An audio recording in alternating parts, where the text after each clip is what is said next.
150 enumerators and 9,478 supervisors have been selected across the state. Each enumerator would cover 150 households.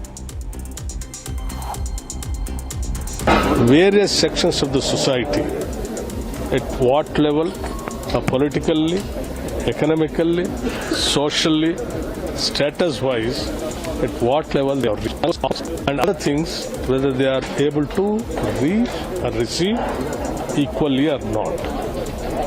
Once the entire survey is done, then you will come to understand the wealth of the state, the power of the state, other avenues are equally reachable, accessible to the people abroad. An encounter broke out between security forces and terrorists in Jammu Kashmir's Kupwara district on Wednesday. Based on specific intelligence inputs about the presence of terrorists, a coordinated search operation was launched by the security forces during the night in the Margi area of Lolab in North Kashmir district. Officials said contact was established with the terrorists and a firefight began. Exchange of fire was going on and the operation is in progress. 11 people, including 6 women, 11 people, including 6 women and 3 children, were killed while 4 others were injured on Wednesday after a truck hit an auto rickshaw in the Bilgram area. A senior police officer said the accident took place when the truck crashed into the auto in a bid to avoid hitting a motorcycle.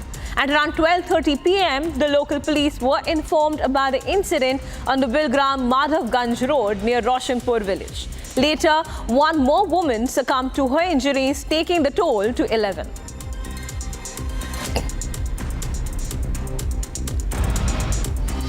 Mandal Murmu, one of the proposers of Jharkhand Chief Minister Hemant Soren's nomination from Barhait Assembly constituency, received a life threat on social media after joining the BJP, following which one person was detained on Wednesday. Sahibganj Deputy Commissioner said that as soon as they received the information and traced location of the person, it is found that the person belongs to Dumka district. The police has detained the person and interrogation is underway. A high-speed Range Rover struck and killed a 45-year-old Markfed employee as he was crossing the road near Kisan Bhavan on Wednesday morning. The collision threw the person a considerable distance, leaving him critically injured. Bystanders immediately informed the police and the vehicle's owner. The doctors declared him dead on arrival. 10:30 और 11 के बीच में message मिला था कि पैदल आदमी cross कर रहा था 22 और 35 का रोड।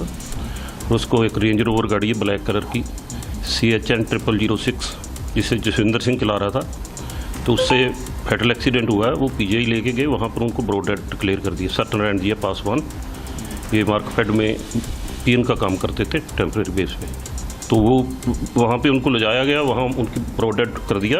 गाड़ी जो है हमने एप्रीहेंडेड कर ली है और जो ड्राइवर है उसको भी एप्रीहेंड कर लिया।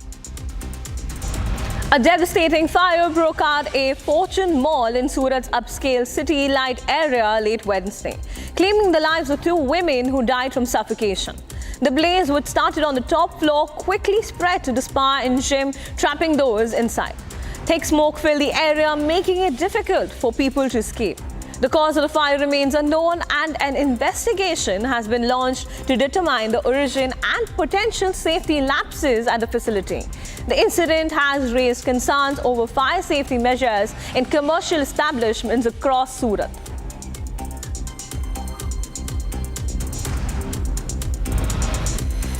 Uttar Pradesh Chief Minister Yogi Adityanath on Wednesday highlighted the renaming of the Mughal Museum in Agra to the Chhatrapati Shivaji Maharaj Museum while addressing a rally in Maharashtra's Amravati. CM Yogi noted that Chhatrapati Shivaji Maharaj had challenged the authority of a barbaric invader. He said he had ordered the renaming of the Mughal Museum to make it a symbol of the Marathas and Chhatrapati Shivaji Maharaj. Chhatrapati Shivaji Maharaj ने जिस दुष्ट अफजल को मार गिराया था, उसके नाम पर औरंगाबाद का नाम होना याद करना, इसको हटना ही चाहिए। संभाजी नगर के रूप में उसको पहचान मिलनी ही चाहिए।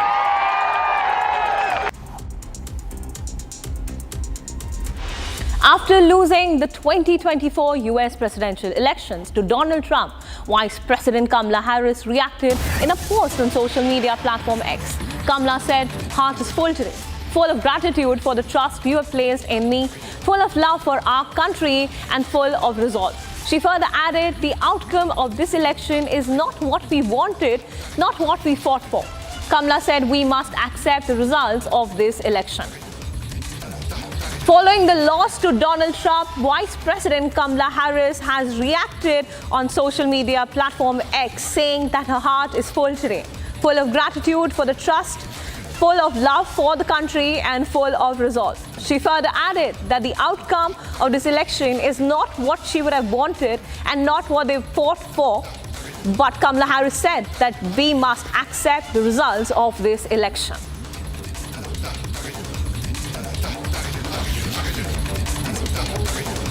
Let's listen in what she has to say. No, folks are feeling and experiencing a range of emotions right now. I get it. But we must accept the results of this election. Earlier today, I spoke with President-elect Trump and congratulated him on his victory. I also told him that we will help him and his team with their transition, and that we will engage in a peaceful transfer of power.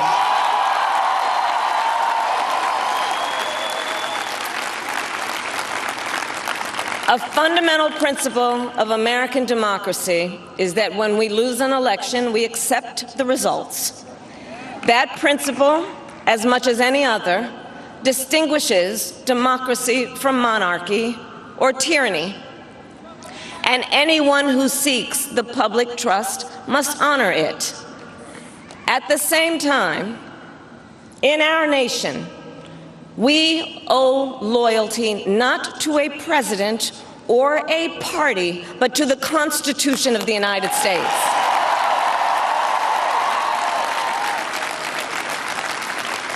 And loyalty to our conscience and to our God. My allegiance to all three is why I am here to say, while I concede this election, I do not concede the fight that fueled this campaign.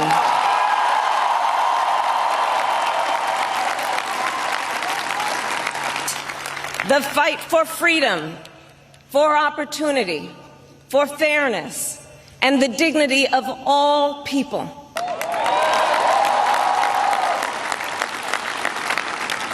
I will never give up the fight for a future where Americans can pursue their dreams, ambitions, and aspirations, where the women of America have the freedom to make decisions about their own body and not have their government telling them what.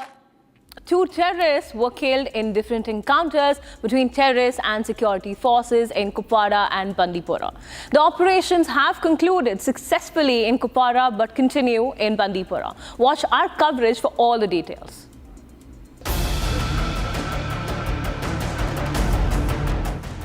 The security situation remains grim in Jammu and Kashmir. In some success for our forces, one terrorist was eliminated in an encounter in Kupwara. Arms and other warlike stores were recovered. One AK-47 rifle, 2 hand grenades, and 4 AK magazines were seized. The anti-terror operation concluded successfully. Meanwhile, in Bandipora, the encounter with terrorists enters day 3. One terrorist was killed in Bandipora encounter as well. An M4 rifle with multiple magazines and rounds, hand grenades, a pouch, and some documents were recovered from the slain terrorist. Earlier on Tuesday, a joint operation was launched by the Indian Army, Jammu and Kashmir Police and CRPF in Bandipora after an encounter broke out between security forces and terrorists. The anti-terror operations are still underway. Viewers, now let's take a quick look at the top stories from across the world. First up, the Board of Control for Cricket in India, BCCI, has included KL Rahul and Dhruv Jurel in the India A squad for the second first-class game against Australia A. The match is being considered as a dress rehearsal for the upcoming Border Gavaskar Trophy. Jalad Saxena, a Ranji veteran who has been around and firing in the circuit since 2005, achieved a huge milestone on Wednesday. The all-rounder has touched a unique realm of scoring 6,000 runs and claiming 400 wickets simultaneously. He is the first all-rounder in the illustrious history of the Ranji Trophy to touch this feat. The 37-year-old took a fifer for Kerala on the day to breach the mark of 400 wickets. KL Rahul's batting number and current form will be keenly watched by the National Selection Committee as he gets ready to show his wares for India A against an Australia A lineup that will have seasoned Scott Boland in its ranks in the second unofficial test match. Save Rahul, there isn't a single player in the India A lineup who is featured in a match at the iconic MCG, where India is scheduled to play the Boxing Day test from December 26th. David Warner has been announced as the captain of the Sydney Thunder for the upcoming edition of the Big Bash League. The veteran left-hander replaces Chris Green as the skipper, although the latter remains part of the team as a player. It has been less than 2 weeks since Warner became eligible for captaincy, with a 3-member independent panel expressing satisfaction that he met all the criteria to have the ban lifted effective immediately.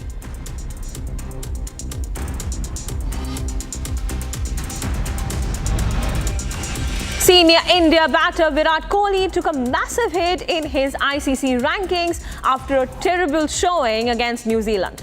In the freshly announced ICC rankings on Wednesday, 6th November, Kohli dropped down 8 places in the Test batters' rankings. Kohli scored just 93 runs against New Zealand in the 3 Test matches and is now ranked 22nd in the ICC men's batters' rankings in the Test format.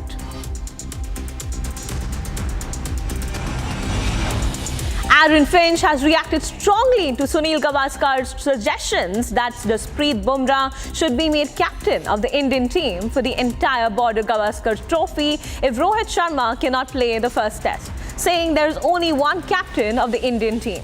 The 5-test series starts November 22nd in Perth, but Rohit may not be a part of the series.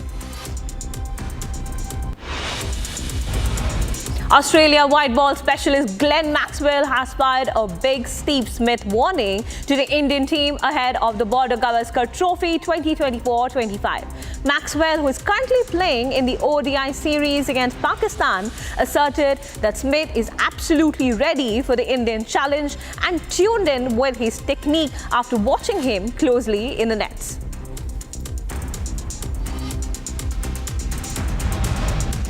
Yash Dhol continued his good form with second century of the season, but left-arm spinner Nishunk Birla's 6-wicket haul helped Chandigarh bowl out Delhi for a below-par 276 on the opening day of a Ranji Trophy Group D match. At stumps, Chandigarh scored 63 for 1, with Shivam Bhamri remaining unbeaten on 42. Dhul, who scored a century against Tamil Nadu, struck 21 boundaries in his 121 of 190 balls and added 96 with IPL star Ayush Badoni, who smashed 3 sixes in his 50-ball 49.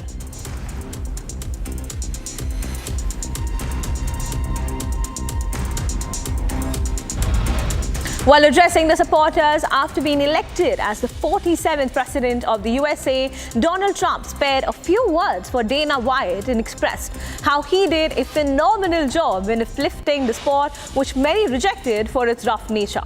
But with a little nurturing from him, White took to it a scale that nobody else could have taken it to.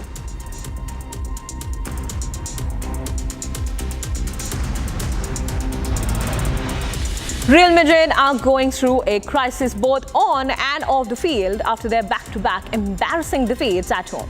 First against Barcelona 4-0 in La Liga and then against AC Milan 3-1 in the Champions League. According to Real Madrid manager Carlo Ancelotti, their crisis boils down to the defensive frailties, especially after losing star defender and right back Dani Carvajal due to an ACL injury for the remainder of the season.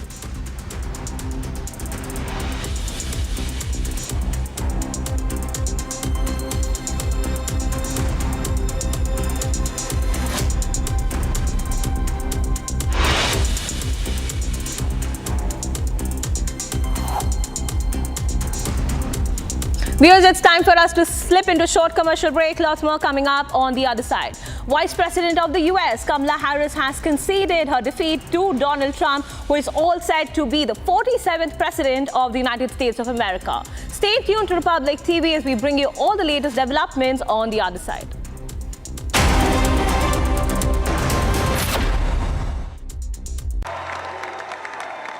Thank you very much. Wow.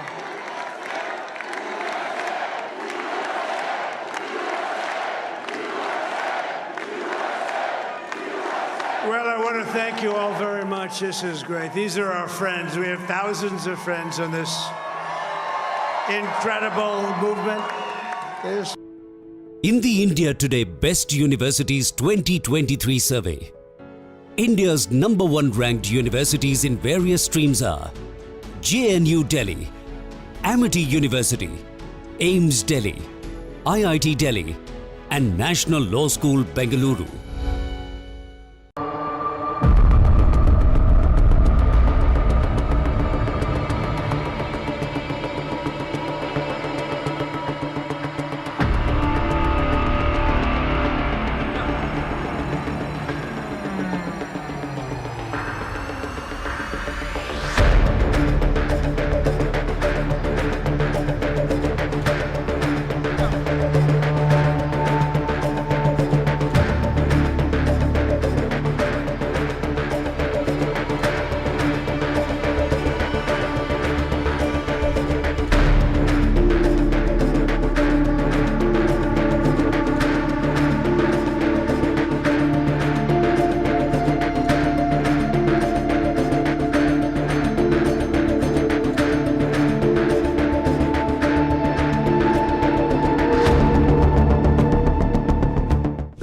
Tonight. That's great.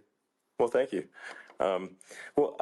Maybe we could start off with, the assassination attempt, which was an incredible thing. And I have to say that, your actions after that net.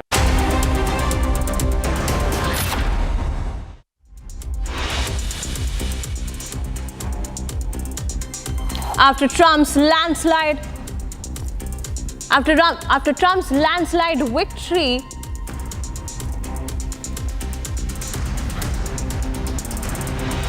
Kremlin issues statement says Putin does not plan to congratulate Trump on his victory. Jai Shri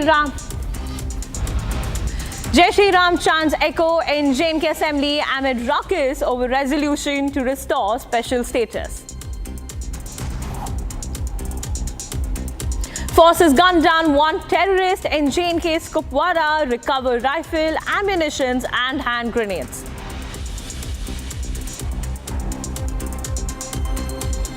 BJP demands CBI probe against Karnataka CM Siddaramaiah in the Muda scam.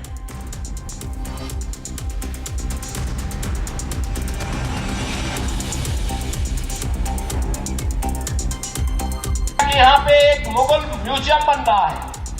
मैंने कभी मुगल का भारत से क्या संबंध है, आगरा से क्या संबंध है? म्यूजियम का नाम बदलो।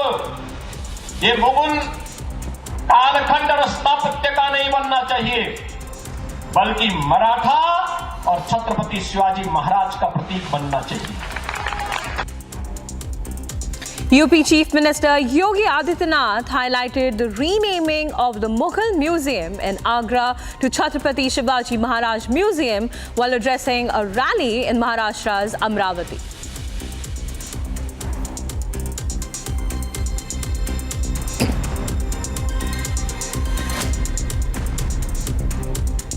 The national capital saw twin firing incidents Wednesday afternoon at Mira Bagh and Dwarka areas. No one was injured in either of the incidents and the police are investigating the cases. Watch this report for all the details.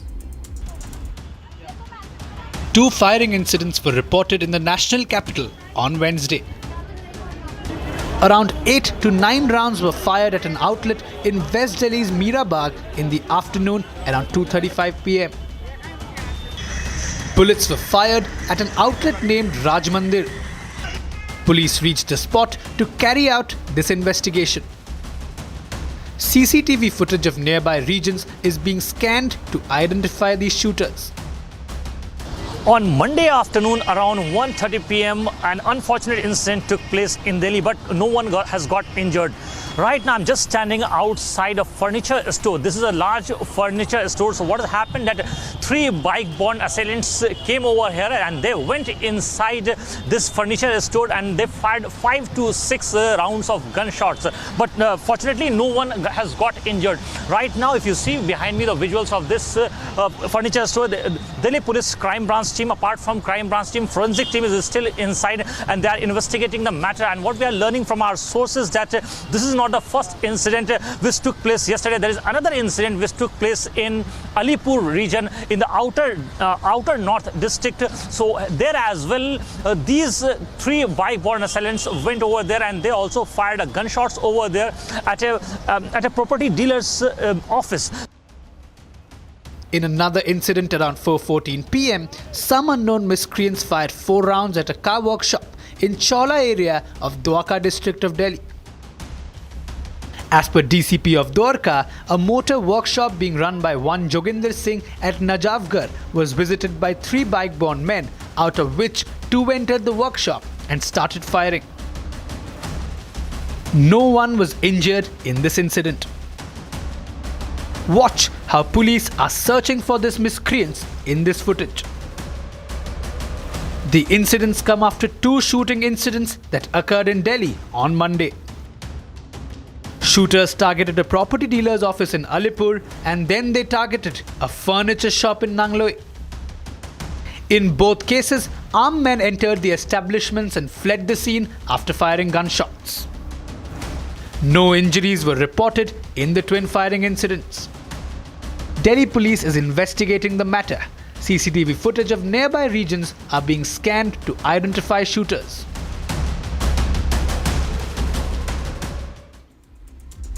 A deadly road accident in Hardoi has claimed the lives of 10 people, while Prime Minister Narendra Modi has announced an ex gratia rupees 10 lakh for the kill. Stay tuned to this report. Take a look. A deadly road accident in Hardoi has claimed 10 lives. President Draupadi Murmu took to X and expressed her sorrow over the tragic incident.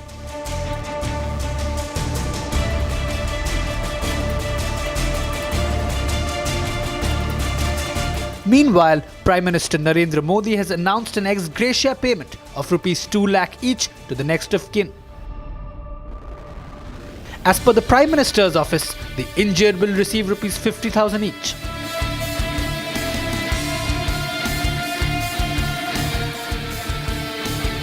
The crash has killed 10 people, including 6 women and 3 children, while 4 people have been left injured. The accident occurred on the Bilgram Madhavganj road near Roshanpur village on Wednesday. Superintendent of Police Neeraj Jadaun confirmed that the truck hit the auto at around 12:30 p.m. Bilgram Madhavganj road पे एक मोड़ पड़ता है। उस मोड़ पे DCM और auto का एक्सीडेंट हुआ है जिसमें कई लोग घायल हो गए। पुलिस तत्काल मौके पर पहुंची, रेस्क्यू किया गया, हॉस्पिटल में उनको लाया गया तो उसमें 10 लोगों की दुखद मृत्यु हुई है, जिसमें 6 महिलाएं शामिल हैं, 3 बच्चे शामिल हैं और 1 पुरुष शामिल। 10 लोगों की मृत्यु हुई, 4 लोग घायल।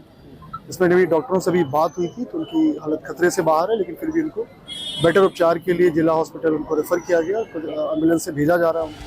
Police were quick to respond, launching rescue operations. There were 15 passengers in the auto, which was badly damaged. Police have impounded the truck and are currently probing the incident. The driver, on the other hand, who fled the scene, is still at large.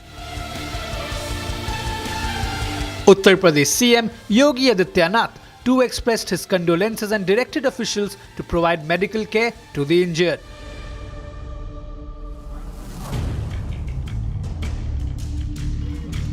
The community is rallying around the victims' families, and the state government has assured timely medical assistance and compensation for the injured.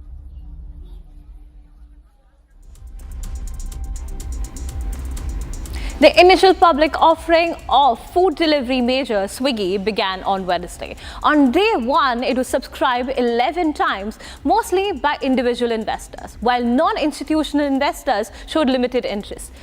Take a look at this report for all the details. Swiggy opened its IPO for subscription on Wednesday, aiming to raise 11,327 crores. As the first day of subscription closed on Wednesday, the IPO reached 11% of 0.11 times of the subscription. Retail investors subscribed at 0.52 times, with employee participation at 0.7 times. Non-institutional investors showed limited interest at 0.5 times. Bids from qualified institutional buyers remained absent at the time. Swiggy has allotted shares worth rupees 5,085 crore rupees to anchor investors. It requires approximately rupees 3,400 crore rupees in bids from institutional investors. Swiggy's IPO worth 11,327 crore rupees will be India's 6th largest in the domestic market and the 2nd largest this year after Hyundai.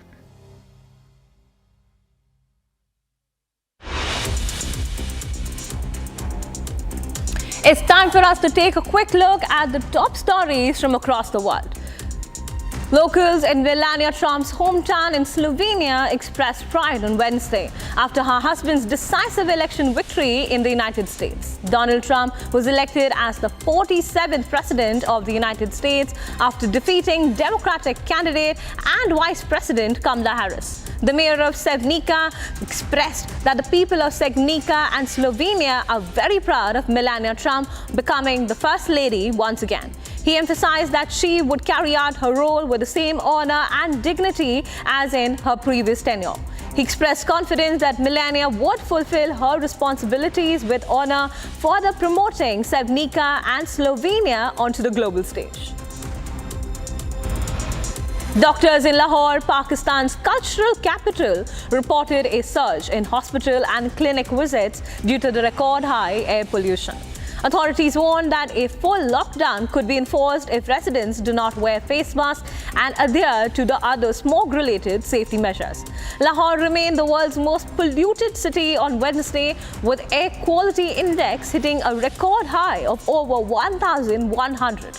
Principal of Allama Iqbal Medical College, Lahore, explained that smog not only affects the respiratory system but also poses serious risks for patients with ischemic heart disease or other heart conditions, making it difficult for them to breathe and increasing the likelihood of heart attacks. He noted that the overall impact of smog on public health has worsened significantly, leading to a sharp rise in hospital admissions.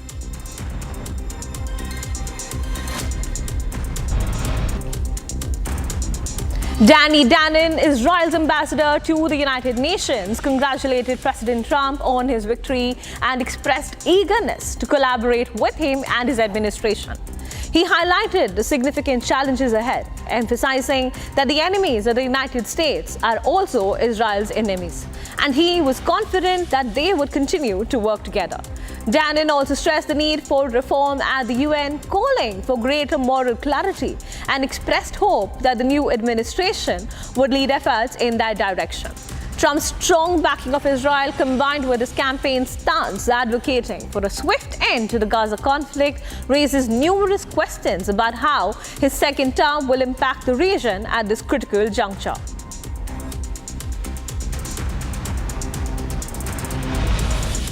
Senator Mitch McConnell praised the performances at the National Republican Senatorial Committee. Recalling his own time there, he noted that the focus on securing high-quality candidates and ensuring they won their nominations was unmatched. Despite some criticism, McConnell emphasized that candidate quality is absolutely crucial. He asserted that this year, Senate Republican leaders made a focused effort to recruit more mainstream candidates with wider appeal.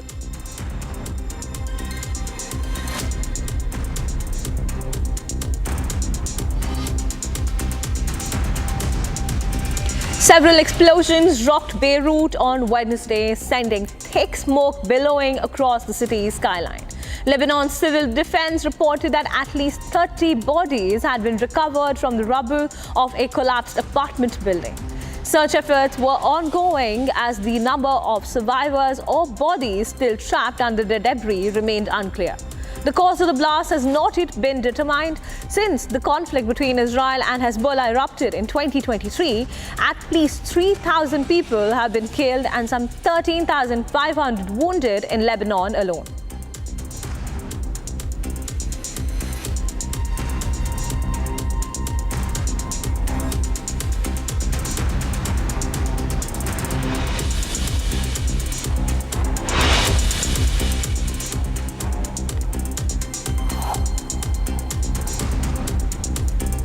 Viewers, it's time for us to slip into a short commercial break. Lots more coming up on the other side.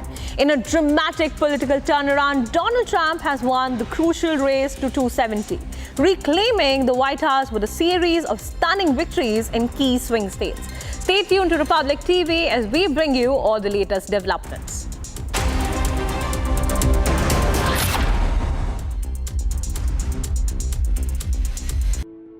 In the India Today Best Universities 2023 survey, India's #1 ranked universities in various streams are JNU Delhi, Amity University, AIMS Delhi, IIT Delhi, and National Law School Bengaluru.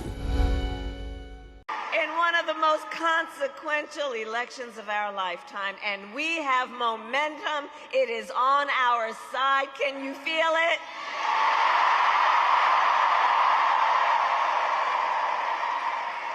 And we have the momentum because our campaign is tapping into the ambitions, the aspirations, and the dreams of the American people. Because we are optimistic and excited about what we can do together.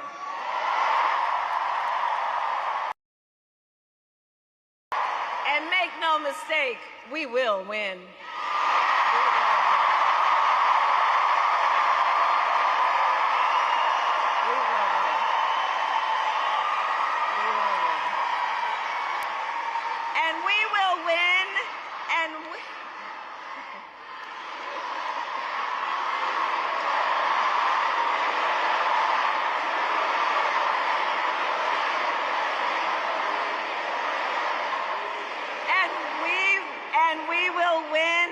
Because here's what everyone here knows.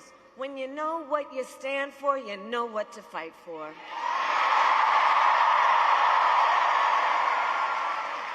And we have an opportunity in this election to finally turn the page on a decade of politics driven by fear and division. We are done with that, and we are exhausted with it. Well, you all know what we say. We are not going back. We are not going back. We are not going back. Because ours is a fight for the future.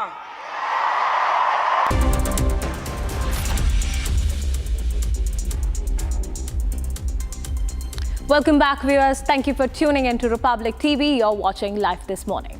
All eyes were on the US presidential elections, and in a dramatic turnaround for Donald Trump, he has reached the 270 mark, a crucial win for him with swing states from Wisconsin to Pennsylvania and others. This marks a setback for the Kamala Harris and Biden administration. Take a look at this report for all the details.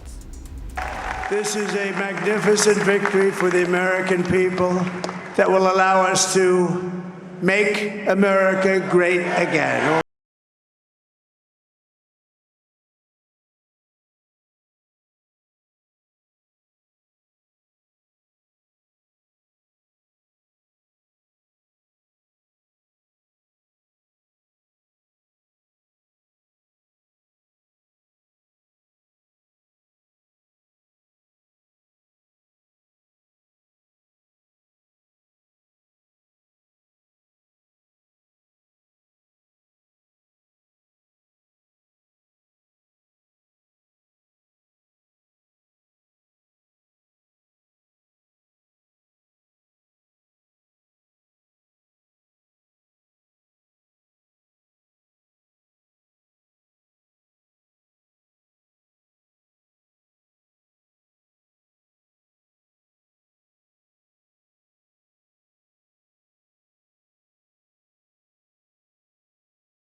.7% of the votes.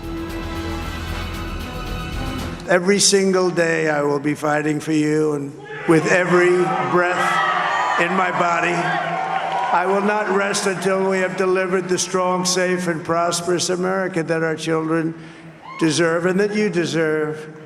This will truly be the golden age of America. That's what we have to. The race between Trump and Harris has been a frenetic contest, and it finally reached its conclusion amid scenes of celebration in the Trump camp.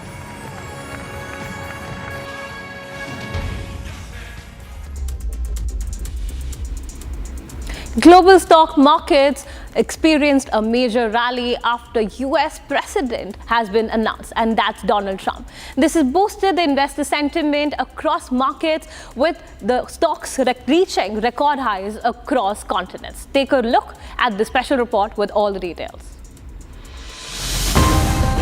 Global stock market saw a significant surge on Wednesday after Donald Trump declared victory in the 2024 US presidential election. Traders say Trump has unleashed a risk-on frenzy after clinching the United States election. It's going to be rescued. Your prices are going down. We're going to drill, baby, drill. We're going to bring prices down.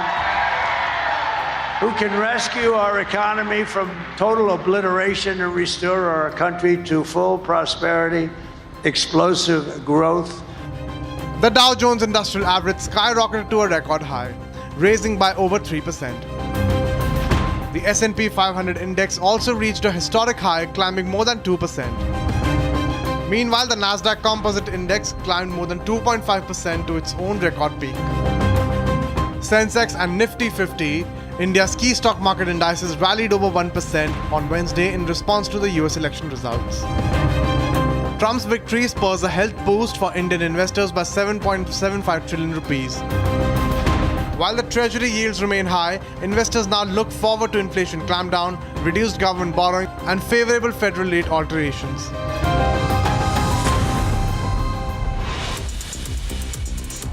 Viewers, it's time for us to take a short break. Lots more coming up on the other side. US Vice President and Democratic candidate Kamala Harris has conceded the defeat after Donald Trump has won the 47th election and is going to be the president in the US. Stay tuned to Republic TV as we bring you all the details on the other side.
Welcome back, viewers. You're watching live this morning on Republic TV.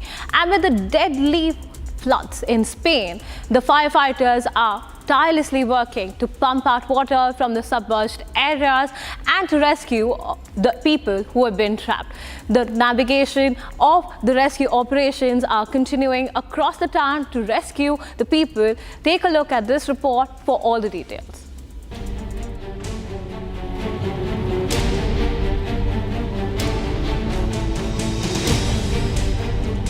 Thousands of soldiers and police officials deployed in the eastern Spain to help with rescue and recovery efforts.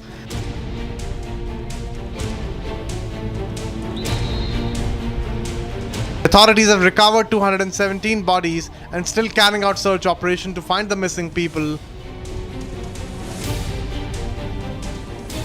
No time to react, people were trapped for hours in vehicles, homes and businesses.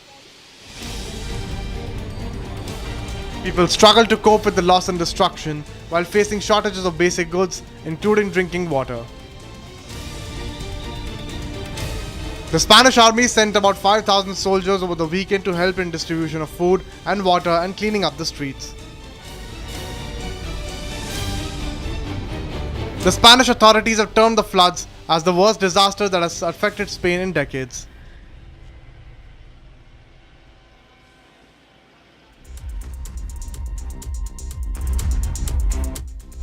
Viewers, much more coming up on Live this morning. UP CM Yogi Adityanath renames Mughal Museum in honor of Chhatrapati Shivaji Maharaj. Stay tuned.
That's great. Well, thank you. Well, I mean, maybe we could start off with, I mean, the assassination attempt, which was an incredible thing. And I have to say that, you know, your actions after that assassination attempt were inspiring. You know, you, instead of shying away from things, instead of ducking down, you were pumping your fist in the air and saying, fight, fight, fight. And I think that's...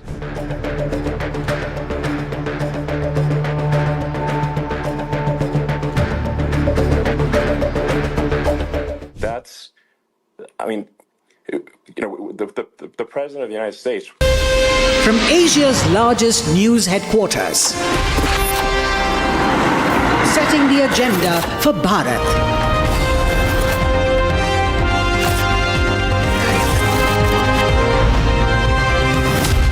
You're watching Republic.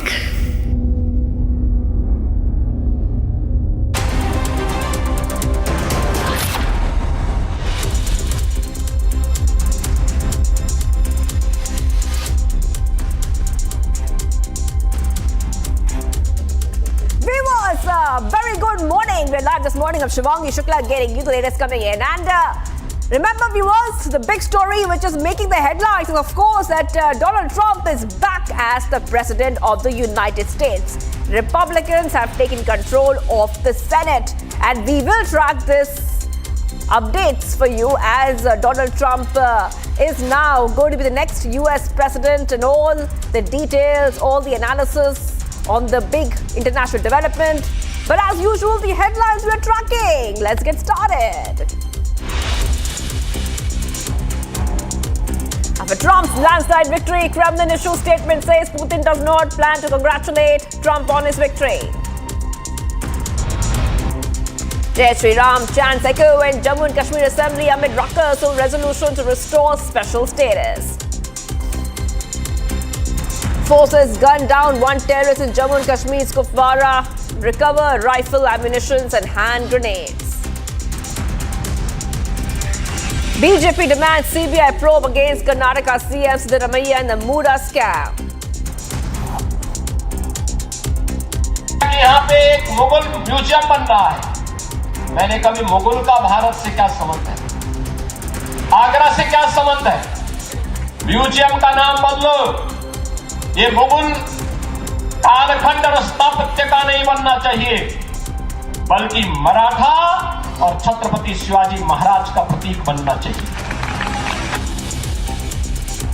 UP CM Yogi Adityanath highlighted the renaming of the Mughal Museum in Agra to Chhatrapati Shivaji Maharaj Museum while addressing a rally in Maharashtra's Amravati.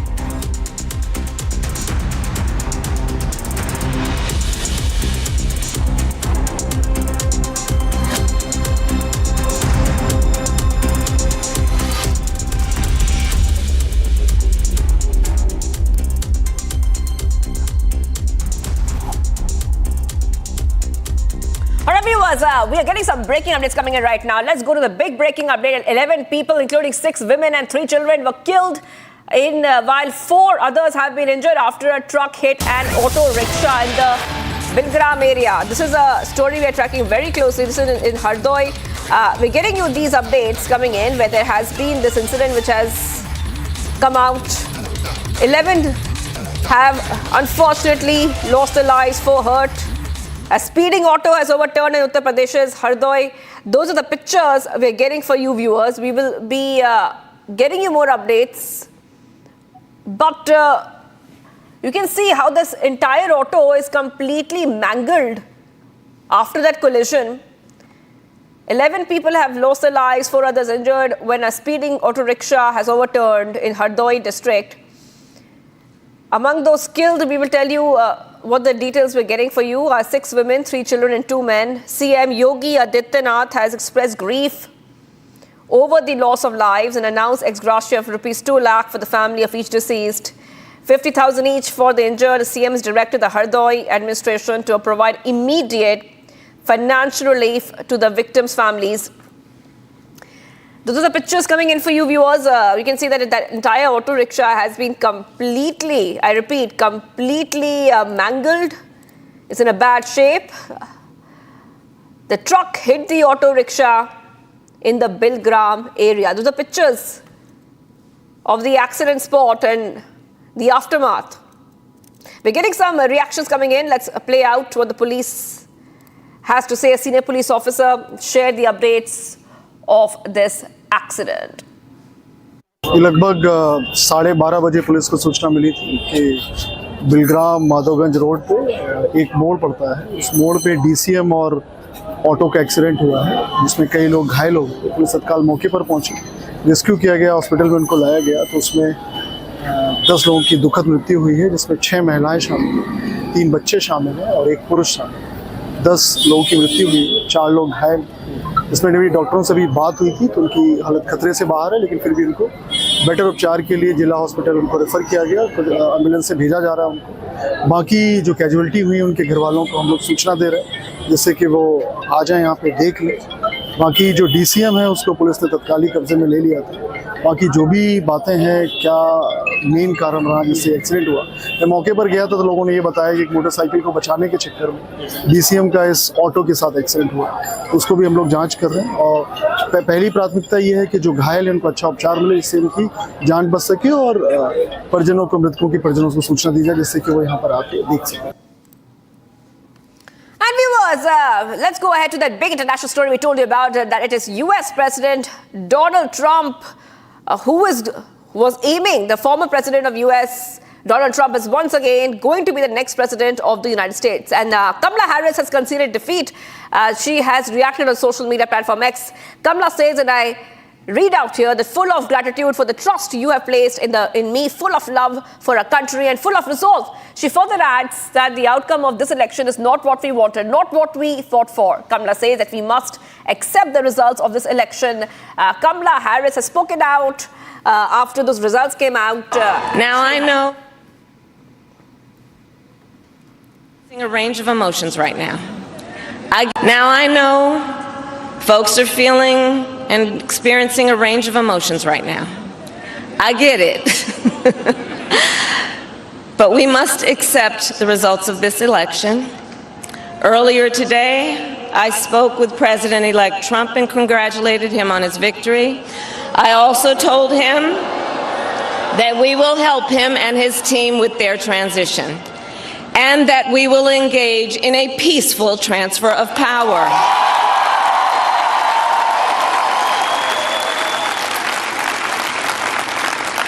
A fundamental principle of American democracy is that when we lose an election, we accept the results. That principle, as much as any other, distinguishes democracy from monarchy or tyranny. And anyone who seeks the public trust must honor it. At the same time, in our nation, we owe loyalty not to a president or a party, but to the Constitution of the United States.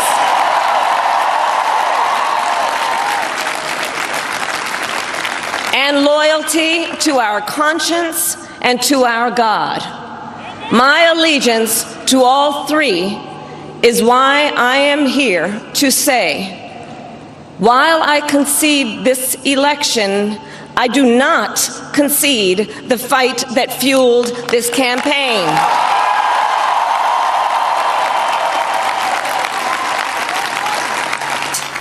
The fight for freedom, for opportunity, for fairness, and the dignity of all people.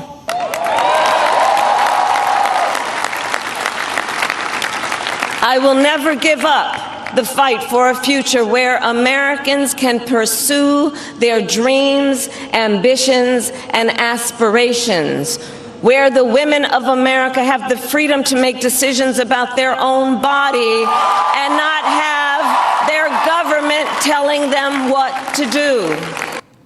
So viewers, we saw that Donald Trump is returning to the White House for the second time now after the huge victory in the US presidential polls, defeating Kamala Harris. Trump's win is significant in many ways, despite many criminal cases, felony conviction, criticism for his very tough policies, and 2 assassination attempts. Donald Trump has finally emerged as one of the most powerful politicians in the United States. Let's take a look at this report for more. Next to you and remember still today, 'cause there ain't no doubt I love this land. God bless the USA.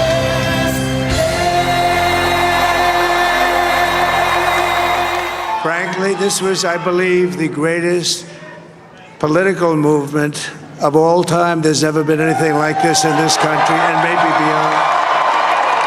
Donald Trump has painted the US map with red after his landslide victory in the US presidential election. When it left, it was beautiful, shiny white. When it Trump beat Kamala Harris in what was touted to be the toughest presidential race in decades. I said, what happened to your paint job? He said, we've never made a paint that could... He won the battleground states of Pennsylvania, North Carolina, Wisconsin and Georgia, helping him secure more than 270 electoral votes.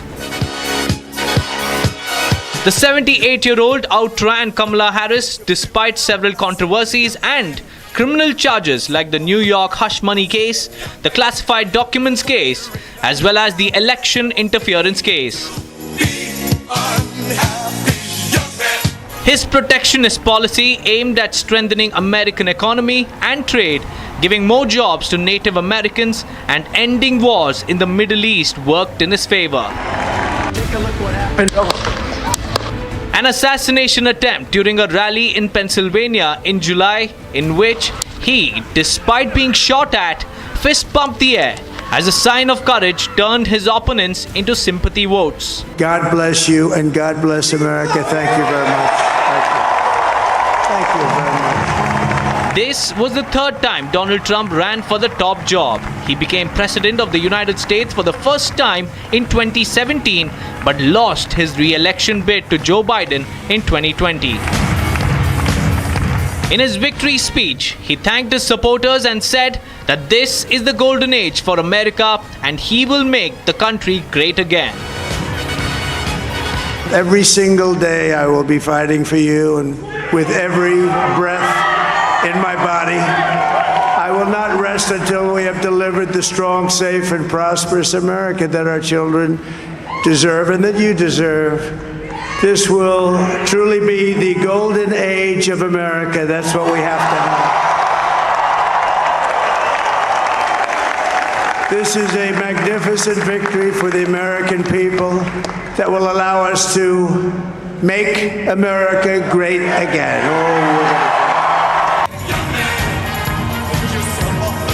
The curtains have closed on the polls, but for America, this is the new dawn under Trump 2.0.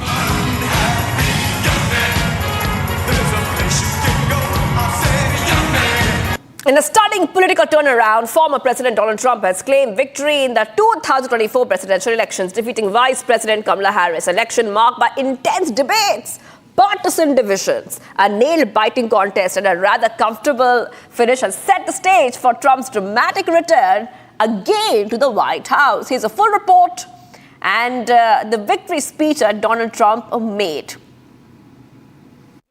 This is a magnificent victory for the American people that will allow us to make America great again.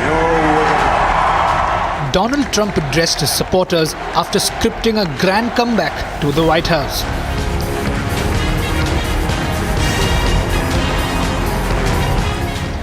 Defeating his Democratic rival Kamala Harris in the presidential elections, Trump's victory speech was a picture of certainty that the red wave had indeed drowned the Democrats.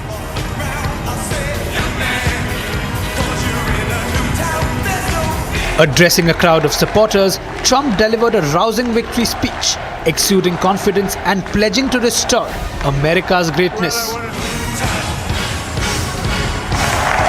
This is a magnificent victory for the American people that will allow us to make America great again. Describing the Republican campaign as the greatest political movement of all time, here's what Trump had to say. We're going to help our country heal. We're going to help our country heal. We're going to fix our borders. We're going to fix everything about our country. And We made history for a reason tonight, and the reason is going to be just that. It is now clear that we've achieved the most incredible. So I want to thank the American people for the extraordinary honor of being elected your 47th president and your 45th president. And every citizen, I will fight for you, for your family. In his victory speech, Trump thanked his supporters, running mate J.D. Vance, wife Melania Trump, and his children for their support in what has been a challenging campaign. I want to also thank my beautiful wife Melania, First Lady. Oh, no, she's done a great job, works very hard to help people. So I just want to thank her, but I want to thank my whole family, my amazing children, and they are amazing children. I want to be the first to congratulate our great, now I can say, Vice President-elect of the United States, J.D. Vance. He also gave a shout-out to Tesla CEO Elon Musk, who has been voicing support for Trump. Under President Trump's leadership, we're never going to stop fighting. Let me tell you, we have a new star. A star is born, Elon. It saved a lot of lives. He saved a lot of lives. But he's a character, he's a special guy, he's a super genius. We have to protect our geniuses. We don't have that many of them. Talking about crude oil, the 78-year-old Republican stated with conviction that liquid gold is going to pay off their debts. Let him go to it. I just said, but Bobby, leave the oil to me. We have more liquid gold, oil and gas. We have more liquid gold than any country in the world, more than Saudi Arabia. We have more than Russia. Bobby, stay away from the liquid gold. Other than that, go have a good time, Bobby. We're going to be paying down debt. We're going to be reducing taxes. We can do things that nobody else can do. Nobody else is going to be able to do it. Mincing no words, Trump fortified his stance on the immigration issue. We're going to have to seal up those borders, and we're going to have to let people come into our country. We want people to come back in, but we have to let them come back in, but they have to come in legally. They have to come in legally. A massive factor in Trump's victory was the Republican sweep in 7 swing or the battleground states. Trump's address was celebrated by a raucous crowd of supporters who greeted him with resounding cheers and chants of USA.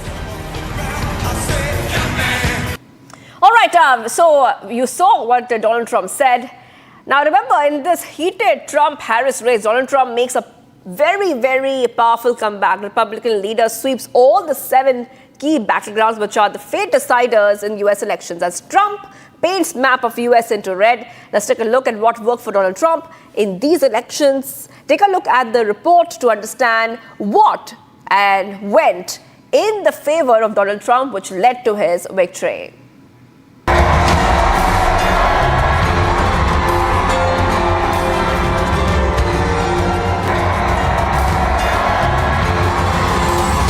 This is a magnificent victory for the American people that will allow us to make America great again.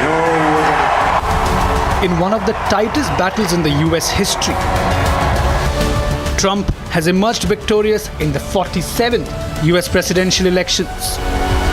Going to help our country heal. We're going to help our country heal. We're going to fix our borders. We're going to fix everything about our country. And we made history for a reason tonight, and the reason is going to be just that. It is now clear that we've achieved the most incredible political thing. I want to thank the American people for the extraordinary honor of being elected your 47th president and your 45th president.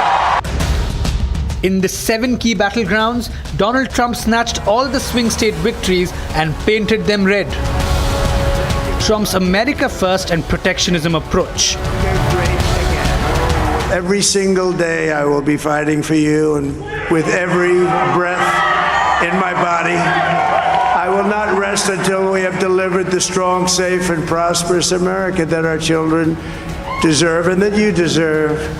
This will truly be the golden age of America. That's what we have to have. To pledging to reduce corporate tax burden and even the stand on immigration issue.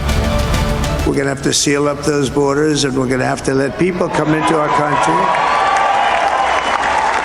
We want people to come back in, but we have to let them come back in, but they have to come in legally. They have to come in legally.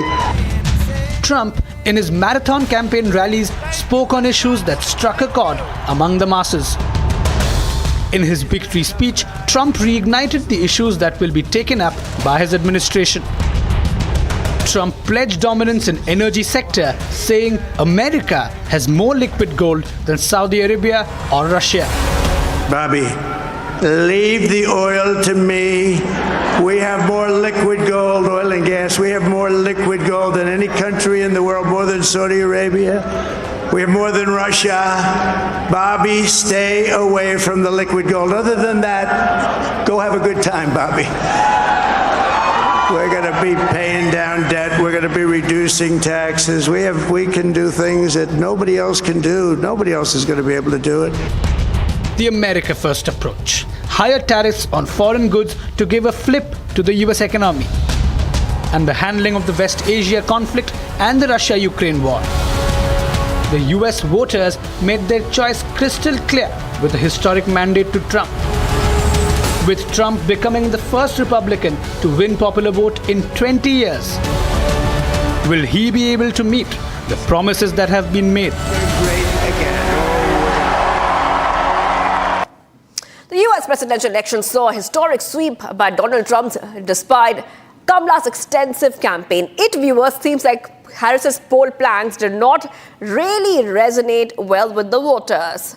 Here's a report highlighting what happened. Remember that Kamala Harris was seen as a champion for abortion and reproductive health rights. Take a look at this report to understand these developments. The mandate is clear. It's Trump's historic comeback to the White House as the 47th president of the United States of America. This is a magnificent victory for the American people that will allow us to make America great again. The United States presidential election saw a historic sweep by Donald Trump despite Kamala's extensive campaign. It seems like Harris's poll planks didn't resonate well with the voters. This is about a future with freedom and opportunity and dignity for all Americans. And so in this final stretch, let us remember that we have a lot of work to do, and there is power in our work about reminding folks of their voice and the power of their vote. So remember, your vote is your voice, and your voice is your power. Harris's campaign mainly focused on economy, abortion rights, and immigration.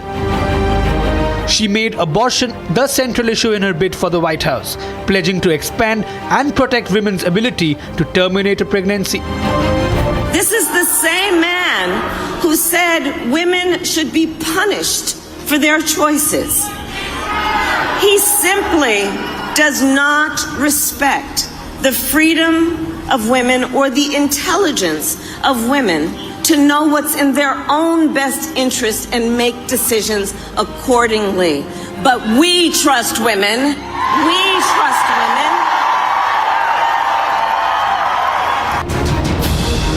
This seems to have had some impact, as early surveys indicated a slight increase in the number of American women who cast their votes. Harris also sought to paint an unflattering image of Trump through her speeches. Remember the potshot she took at him during her first campaign rally. In a 17-minute speech, Harris targeted Trump's weaknesses, contrasting her background as a former prosecutor with his record as a convicted felon. Harris also advocated for tax increases for wealthiest individuals and lower housing costs for working families. Our economy is making good progress. Just this morning, we got a solid jobs report. Over 250,000 jobs created last month. Unemployment fell. And just a few weeks ago, the Federal Reserve cut interest rates, which helped. But there's still more we need to do. Prices for everyday things like groceries are still too high. You know it and I know it. And I have a plan on lowering costs on everything from healthcare to groceries, including taking on corporate price gouging. But the verdict shows nothing resonated with the American masses. From the Senate to the Congress, from the popular vote to the Electoral College, Harris and the Democrats have received a comprehensive drubbing at the hands of Trump in recent times.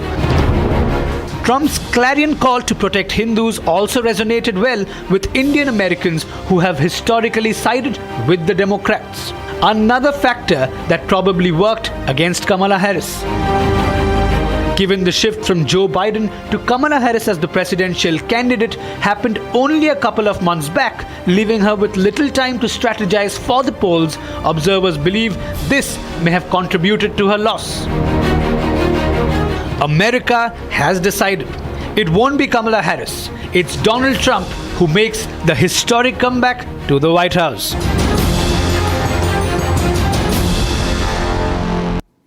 And viewers, as Donald Trump has made a comeback with a resounding victory, a major key issue of the H-1B1 visa is also back in focus. We bring you this detailed explainer for more by my colleague Shavan Sen. All that Donald Trump essentially promised has found resonance with his key voters. In fact, he's also reached out to the Indian diaspora. One key issue was about immigration. You've already heard that what is it that Donald Trump essentially is looking at when it comes to immigration. He says that opening it up, but opening it up legally. Now, one key issue is about the H-1B visas, particularly for the Indians. Now, that's a key concern. Between 2016 and 2020, during his first term, this is what his policy essentially looked like. Policies that were aimed at reducing immigration. This is likely to be an extension because he's clearly given that indication in the victory speech. Policies that were basically aimed at prioritizing the US workers. This is the part which might really hurt the Indian diaspora, particularly those who have recently moved to the US and are essentially looking at perhaps looking at settling down. Tightened eligibility requirements and increased scrutiny of the H-1B petitioners. Now that's another problematic area, especially for the diaspora. Let's take you through the others. Introduced wage-based selection for H-1B lottery. So that was also to be done in an ad hoc manner. That is the reason why this turned out to be a little unstable as for unstable policy of the Trump presidency in the first term. Suspended visas and limited foreign workers during the pandemic. Now that was also aimed at protecting American companies, and what he essentially indicated was the America First policy. That's the reason why you've seen the large suspension that actually took place during the pandemic. So would any of this really change? Because that, ladies and gentlemen, is going to be something that is going to hurt several people, particularly the Indian diaspora. Merry Christmas.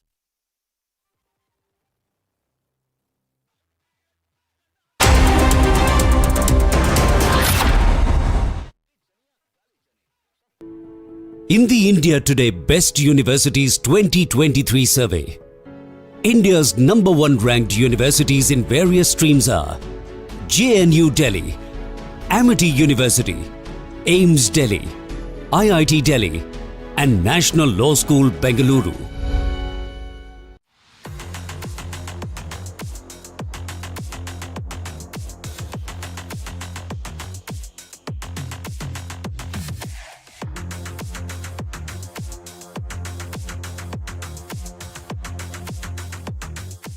But we don't have to settle for weakness and incompetence and decline and decay. That's a nice word, decay. That's what's happening. That's a nice word, decay. Can you imagine? And nobody will question it because it's true. With your vote tomorrow, we can fix every single problem our country faces and lead America and lead the world to new heights of glory. But indeed, think of that. safe and how beautiful that is. New heights of glory, that's what's going to happen. When we win the election and we're really, well, look, the ball's in our hand. All we have to do is get out the vote tomorrow. You get out the vote, they can't do anything about it, we win.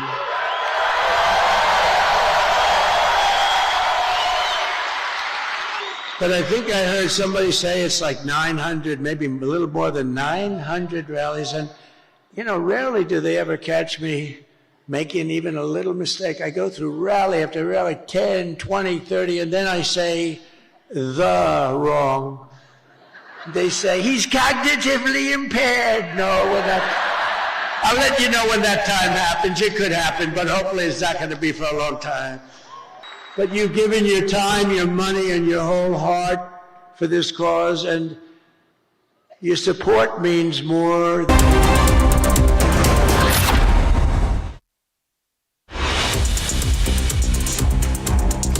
After Trump's landslide victory, Kremlin issues statement says Putin does not plan to congratulate Trump on his victory.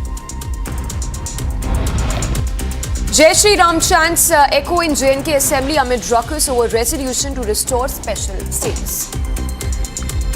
Forces gunned down one terrorist in J&K's Kupwara, recover rifle, ammunition and hand grenades.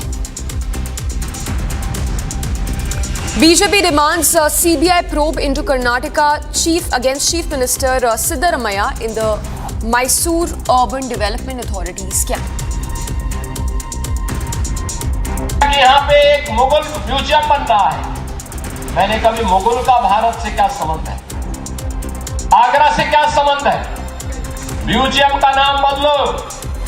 ये मुगल कालखंड और स्थापत्य का नहीं बनना चाहिए, बल्कि मराठा और छत्रपति शिवाजी महाराज का प्रतीक बनना चाहिए। UP Chief Minister Yogi Adityanath highlights renaming of Mughal Museum in Agra to Chhatrapati Shivaji Maharaj Museum while addressing a rally in Maharashtra's Amravati.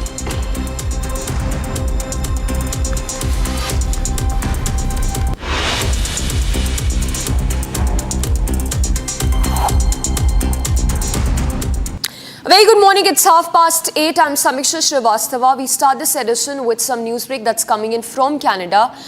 This is in the backdrop of the diplomatic standoff between India and Canada for long now. Canada has refused to provide minimum security to the Indian consulate staff. The Indian consulate in Toronto that has now issued a statement on X saying in view of the security agencies conveying their inability to provide minimum security protection to the community camp organizers, Consulate has decided to cancel some of the scheduled consular camps. So, in the backdrop of the diplomatic standoff, the deteriorating ties between India and Canada, which have hit rock bottom, Canada now refusing to provide minimum security to the Indian consulate staff. And this comes days after the Khalistani extremist leaders attacked Hindus outside a temple in Brampton.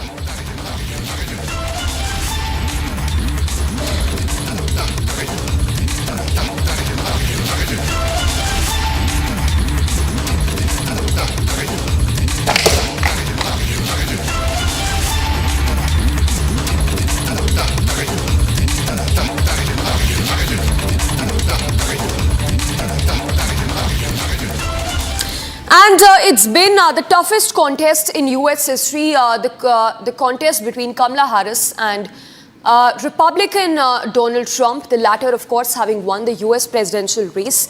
And with that, Kamala Harris has now conceded defeat. She, in fact, delivered her address in which she thanked her supporters while congratulating Trump on his victory, saying that he would be there's going to be a smooth transfer of power from President Biden to Donald Trump. Listen in to some of the excerpts from Kamala Harris' speech after conceding defeat.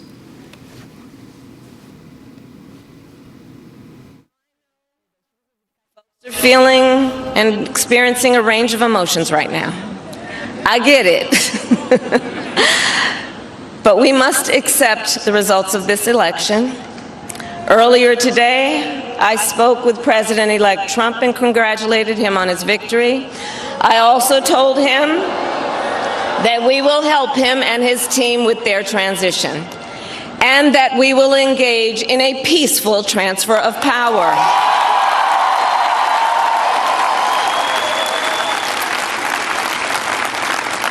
A fundamental principle of American democracy is that when we lose an election, we accept the results. That principle, as much as any other, distinguishes democracy from monarchy or tyranny. And anyone who seeks the public trust must honor it. At the same time, in our nation, we owe loyalty not to a president or a party, but to the Constitution of the United States.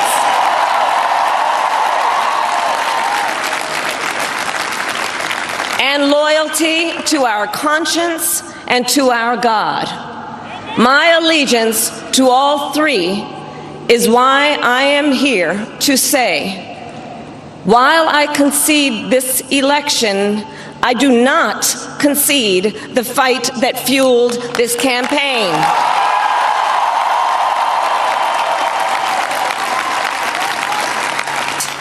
The fight for freedom, for opportunity, for fairness, and the dignity of all people.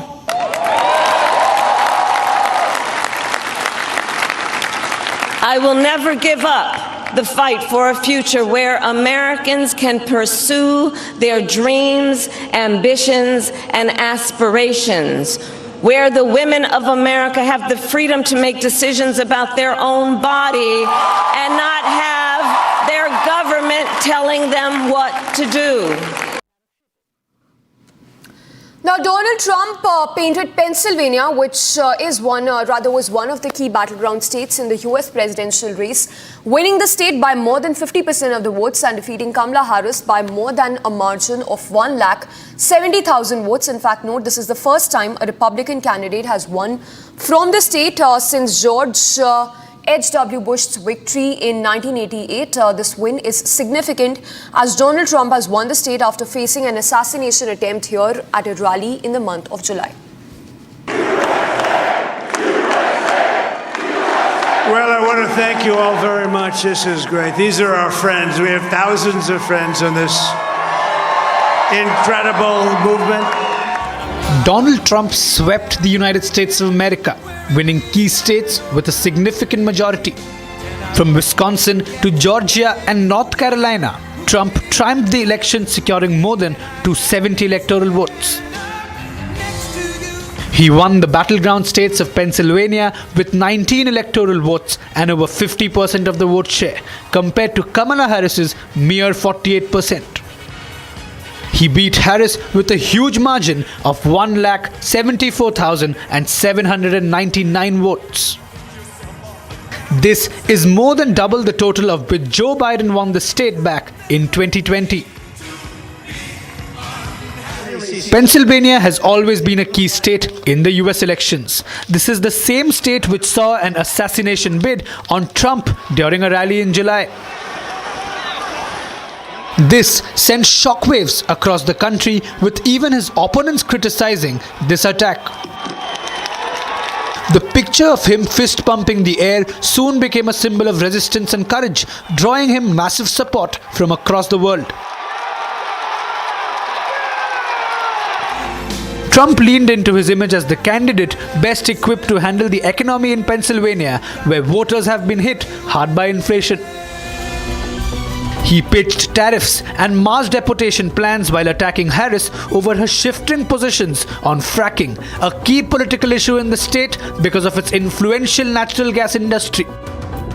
He actually resonates with so many people. He cares about our country. He absolutely cares about our country, and anyone who says on the other side that he just cares about himself are saying such a ridiculous thing, because he's a man who has made billions of dollars. He doesn't need to do anything for himself. When he was in 2016, he didn't take a salary. I like the fact that he cares about the people. I don't think the Democrats do.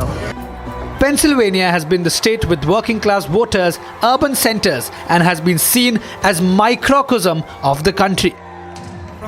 Last month, SpaceX and Tesla CEO Elon Musk campaigned for Trump in Pennsylvania and called it the linchpin in this crucial election.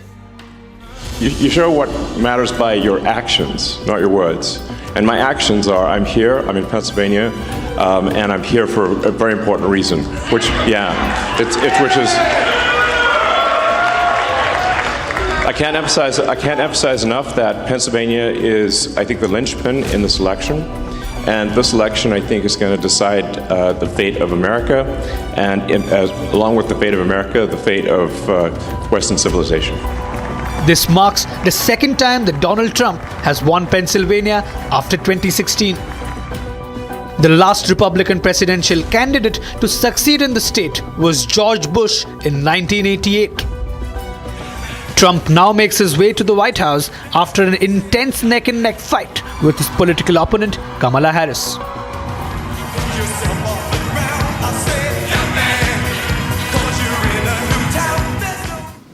Now, in an interesting turn of events, Khan Yunus, who has been close to the Biden administration, has congratulated Donald Trump on his victory. In fact, while Donald Trump has been quite vocal about the attack on Hindus in Bangladesh.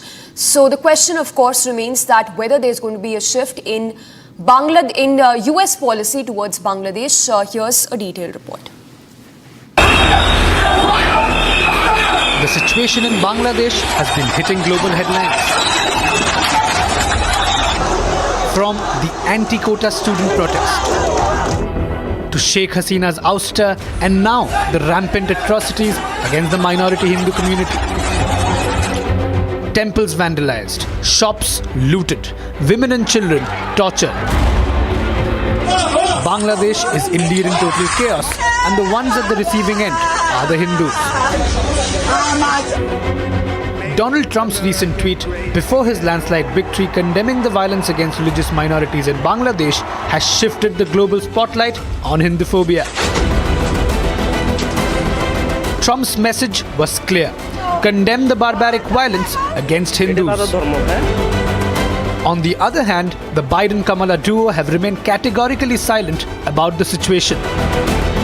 In fact, some suspect that the deep state under the Biden-Kamala administration meticulously planned the coup for Hasina's ouster.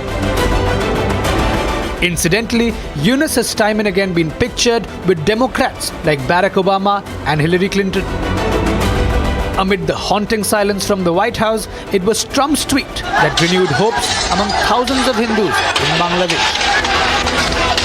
Whether the tweet on Bangladesh was a calculated political move or a reflection of his genuine foreign policy priorities remains a mystery. But what is known is that Trump's message has undeniably sparked debates on religious freedom and human rights in South Asia. And his win might just significantly shape US-Bangladesh relations, especially given Trump's bold stance on the safety of minority communities. As far as Bangladesh is concerned, Yunus is now on borrowed time, signaling a need for careful navigation of international relations and a heightened awareness of shifting power in the White House.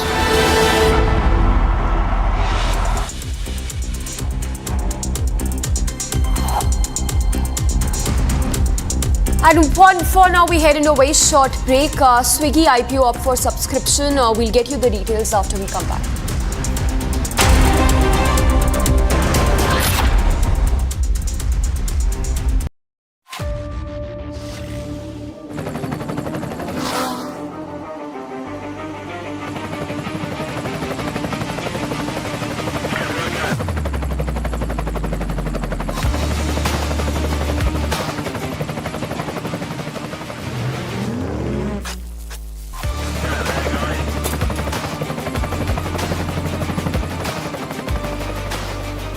Director, the taste of success.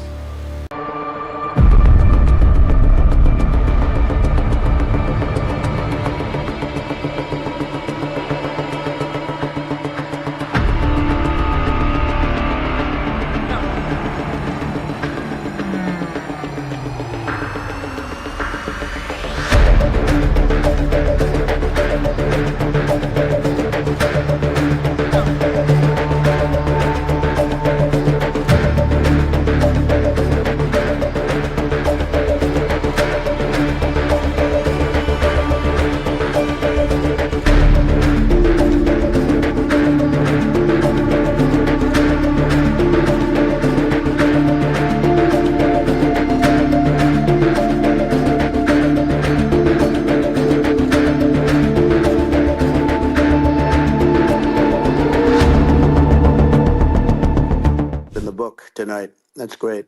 Well, thank you. Well, I mean, maybe we could start off with, I mean, the assassination attempt, which was an incredible thing. And I have to say that, you know, your actions after that assassination attempt were inspiring.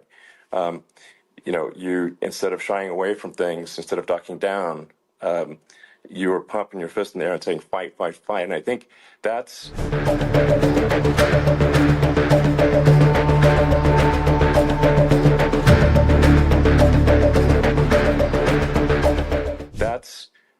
I mean, you know, the President of the United States represents America. And I think that is America. That is strength under fire.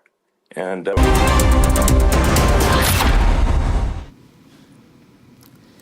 And in business stories that we are tracking this Thursday morning, the initial public offering of food delivery major Swiggy has been subscribed 11%. This was on Wednesday, the opening day of the issue. Most of the bids came from individual investors, while non-institutional investors showed limited interest. Here's another report with the details. Swiggy opened its IPO for subscription on Wednesday, aiming to raise 11,327 crores. As the first day of subscription closed on Wednesday, the IPO reached 11% or 0.11 times of the subscription. Retail investors subscribed at 0.52 times, with employee participation at 0.7 times. Non-institutional investors showed limited interest at 0.5 times. Bids from qualified institutional buyers remained absent at the time.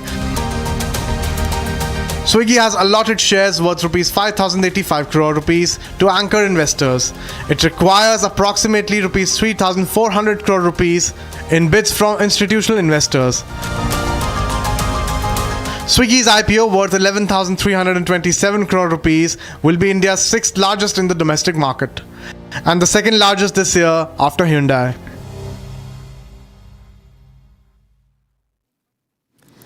In fact, global stock markets experienced a major rally following Donald Trump's historic victory in the US presidential elections. Investors responded with optimism, driving stocks to new highs across the world. And take a look at this report, which highlights how Trump's victory is reshaping market sentiment and boosting investor sentiment across the globe. Global stock markets saw a significant surge on Wednesday after Donald Trump declared victory in the 2024 US presidential election. Traders say Trump has unleashed a risk-on frenzy after clinching the United States election. It's going to be rescued. Your prices are going down. We're going to drill, baby, drill. We're going to bring prices down. Who can rescue our economy from total obliteration and restore our country to full prosperity, explosive growth? The Dow Jones Industrial Average skyrocketed to a record high, raising by over 3%. The S&P 500 index also reached a historic high, climbing more than 2%. Meanwhile, the Nasdaq Composite Index climbed more than 2.5% to its own record peak. Sensex and Nifty 50, India's key stock market indices, rallied over 1% on Wednesday in response to the US election results. Trump's victory spurs a health boost for Indian investors by 7.75 trillion rupees. While the treasury yields remain high, investors now look forward to inflation clampdown, reduced government borrowing, and favorable federal rate alterations.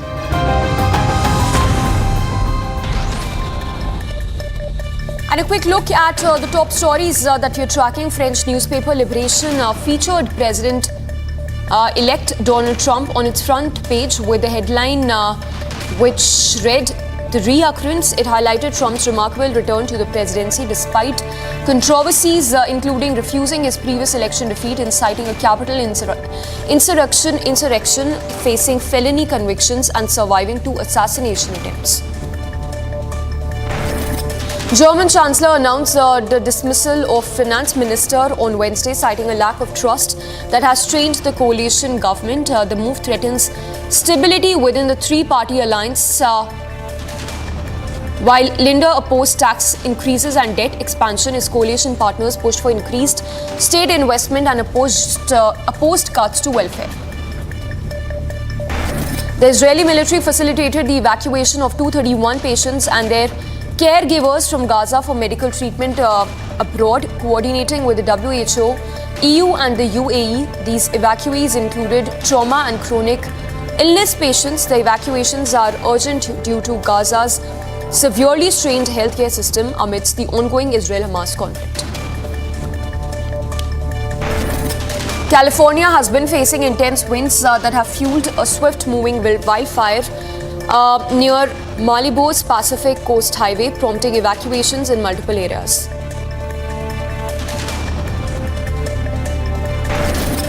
A hurricane struck Cuba as a Category 3 hurricane, cutting power nationwide and resulting in second blackout in a month. Forecasters warned of a dangerous storm, winds and flash floods, especially in the western areas in Havana.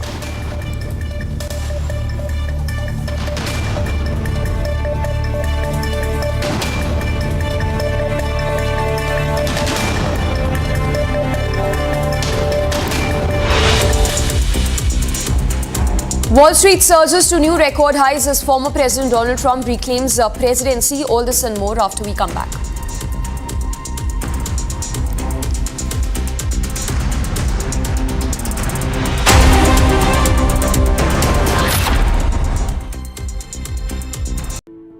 In the India Today Best Universities 2023 survey, India's #1 ranked universities in various streams are JNU Delhi, Amity University, AIMS Delhi, IIT Delhi and National Law School Bengaluru.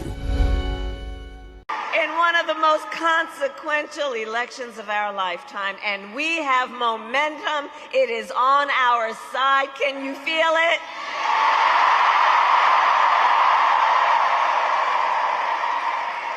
And we have the momentum because our campaign is tapping into the ambitions, the aspirations, and the dreams of the American people.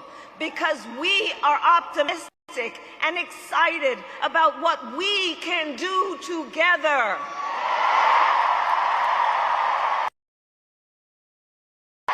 And make no mistake, we will win.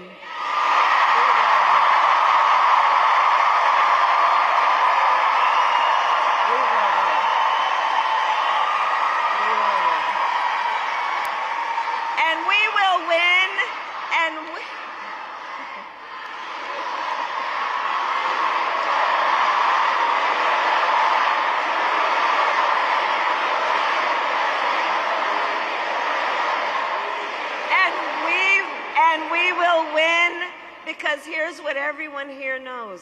When you know what you stand for, you know what to fight for.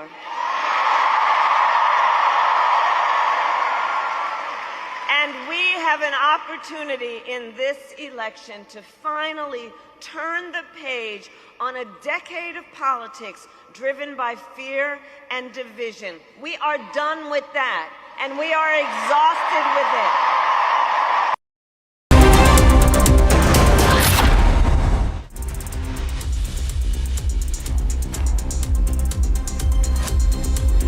Well, the Wall Street has given a thumbs up to Donald Trump's return to presidency. We'll be tracking how the Indian markets react today. Let's take a look at the other business stories in this session.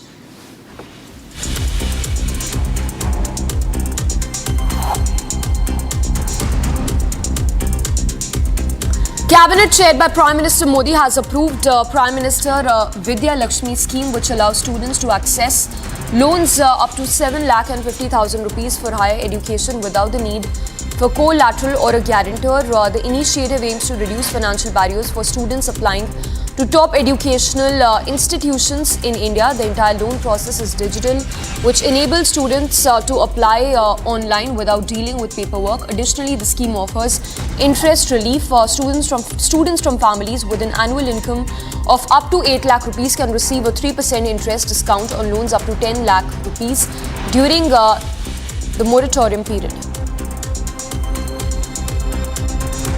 हर एक छात्र, every student जिसको financial assistance की ज़रूरत है, अगर उसको financial assistance की ज़रूरत है और अच्छे यूनिवर्सिटी में या अच्छे किसी एजुकेशनल इंस्टीट्यूशन में उसका एडमिशन हुआ है तो वो वंचित न रहे, इस उद्देश्य के साथ उसे गारंटी रहे कि उसको फाइनेंसिस के कारण पढ़ाई में बाधा नहीं आएगी। Elon Musk indicated he would aim to reduce federal agencies if Donald Trump is re-elected. Like before the results were announced, and offered him a role in his administration. Speaking at a program, Musk said that he wanted to help Trump improve government efficiency.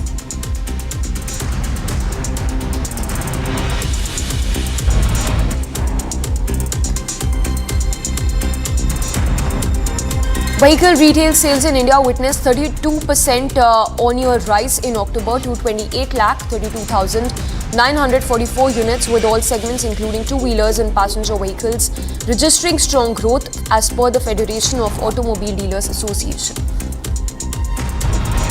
In a landmark ruling, Top Court on Wednesday affirmed that holders of light motor vehicle driving licenses are permitted to drive transport vehicles weighing up to 7,500 kgs. The decision, delivered by a 5-judge bench led by CJI, clarifies licensing regulations and aims to prevent insurance companies from rejecting claims based on the type of license held by drivers involved in accidents. Swiggy's IPO opened for subscription on Wednesday, aiming to raise 11,327 crore rupees. As the first day of subscription closed on Wednesday, the IPO reached 11%. The subscription retail investors subscribed at 0.52 times, with employee participation at 0.7 times.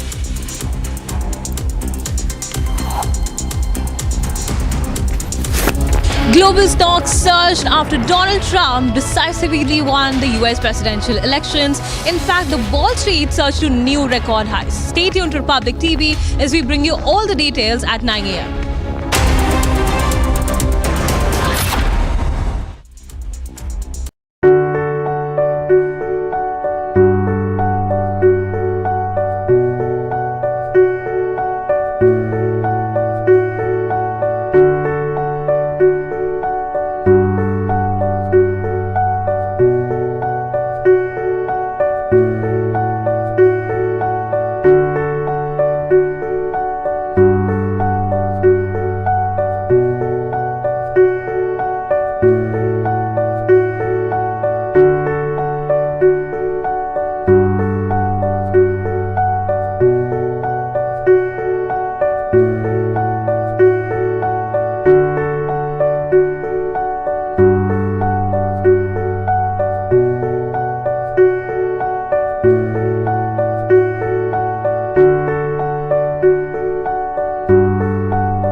Asia's largest news headquarters.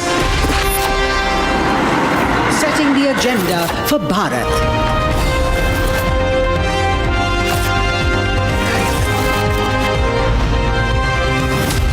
You're watching Republic.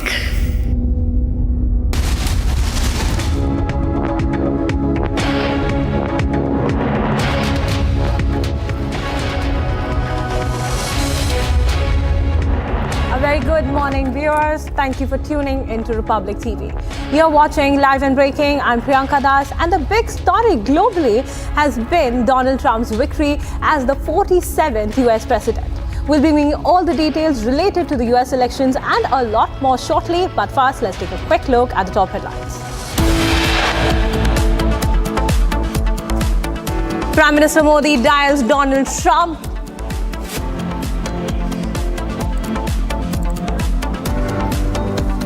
Prime Minister Modi dials Donald Trump after his victory in the US elections. Prime Minister Modi says looking forward to working together once again to strengthen India-US relations. In her first reaction after the election results, Kamala Harris concedes defeat, says we must accept the results of this election. Fundamental principle of American democracy is that when we lose an election, we accept the results. That principle, as much as any other, distinguishes democracy from monarchy.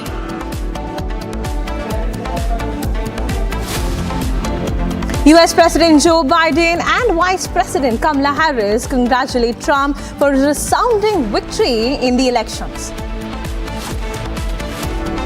From banks to small caps, Trump's historic victory drives rally in the US stock market. Slammed for atrocities against Hindus, Muhammad Yunus congratulates Donald Trump for his poll victory.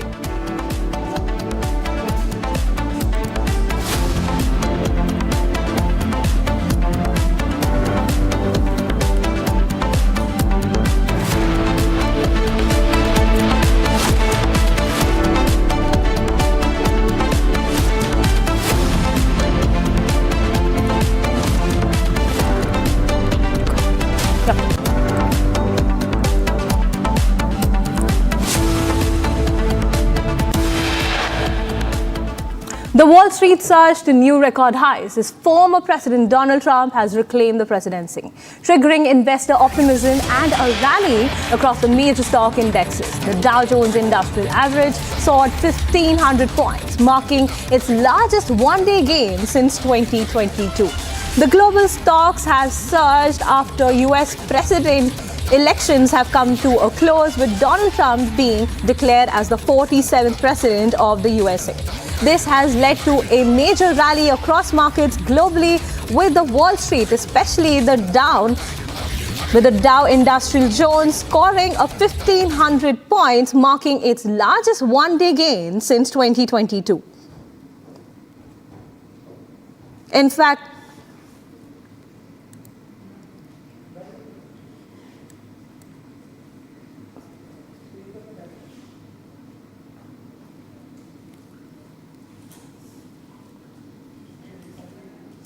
fact, this was the largest gain since 2022. In fact, the S&P 500 and Nasdaq Composite also gained, with the Nasdaq Composite rising 2.78% at close, while the S&P 500 advanced 2.39% to close at 138.27 points. Investors largely are of the view that Trump presidency will bolster the US dollar, as the interest rates may need to remain high to combat inflation. Before the opening bell, the futures for the S&P 500 had gained about 2.2%, while futures for the Dow had climbed 3.2% and Nasdaq futures rose 1.6%.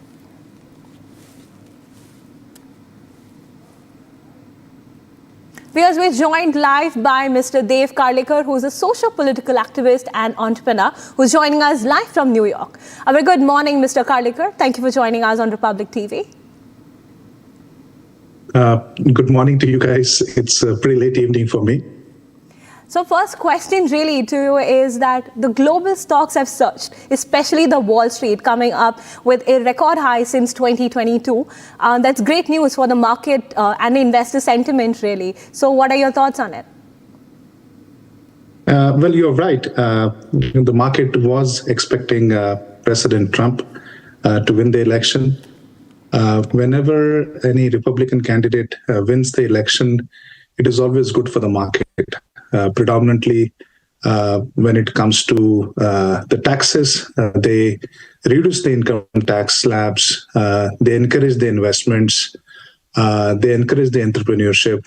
The whole world was watching the US elections very closely because we are the big daddy of the world, being a 28 trillion GDP economy. Most of the companies have vested interest with us, and our NASDAQ and Dow Jones listed companies have a global presence. So whatever happens, the world basically follows the US steps. So the moment the announcement of President Trump's victory, you will see the Indian markets also scaling up after a couple of weeks of downward trends. As well as obviously the US Dow Jones and NASDAQ also are all-time high. Mr. Karlikar, as you rightly pointed out, that the world markets really all look up to the US markets for any clues on the interest rates and as well as how particular sectors are performing. In fact, yesterday, the Indian markets were led by the IT stocks. Now, the IT stocks are also a major presence on the US stock exchanges as well as in India. So how is that likely to pan out, especially for the IT sector, you reckon? The IT sector is pretty close to me. I am in the IT industry for the last 28 years. I own a few IT services companies. I have predominantly invested in most of these IT biggies, whether it's in TCS or Infosys or Wipro or Cognizant, Tech Mahindra, Zensar, L&T, Mindtree, L&T Technology Services, Coforce, you name it. These are the companies for the last few decades, slowly and steadily as a retail investor. I have been investing them. Many of these companies like Infosys, Wipro, Cognizant, they also have a US listing. So as a person with a dual heritage, by investing in Infosys, Wipro, Cognizant, as well as some of these banking companies like HDFC, ICICI Bank, you're getting an Indian growth in the USA, which is typically 12 to 15% CAGR, compounded annual growth. In the USA, which is a great return for people like us. Mr. Karlikar, you're also an entrepreneur. So how do you think this particular win is likely to look for entrepreneurs? Also, since we were talking about the IT stocks and the IT companies' significant presence, help me really understand, because the focus is likely to also be on the H1B1 IT workers. So any thoughts on that? Again, another great question. So being an IT entrepreneur, our lifeline revolves around the H-1B work visa, which I have been filing through my companies since 2000. Over the last 25, 26 years, over 8,000 employments I've created through my companies. We have filed hundreds of H-1Bs and process their green cards also. So been there, done that, we understand the entire process. There is a 65,000 quota for the general public across the world, and there's a 20,000 special quota for the people who come into the USA for doing their studies. They will have a US accredited degree, so they will have a special quota. So you will see over and over again, the visa fees has been increasing.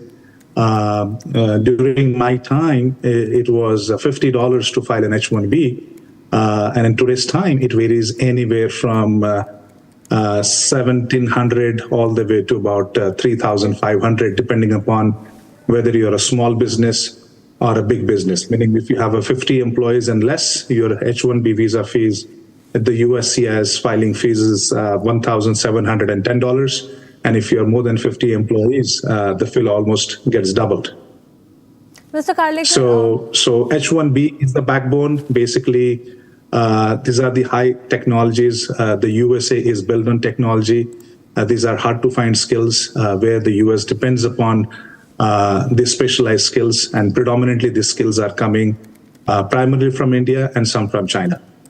Mr. Karlikar, as you also mentioned, the high skill shortages that are rampant, and the Indian workers sort of fix that gap.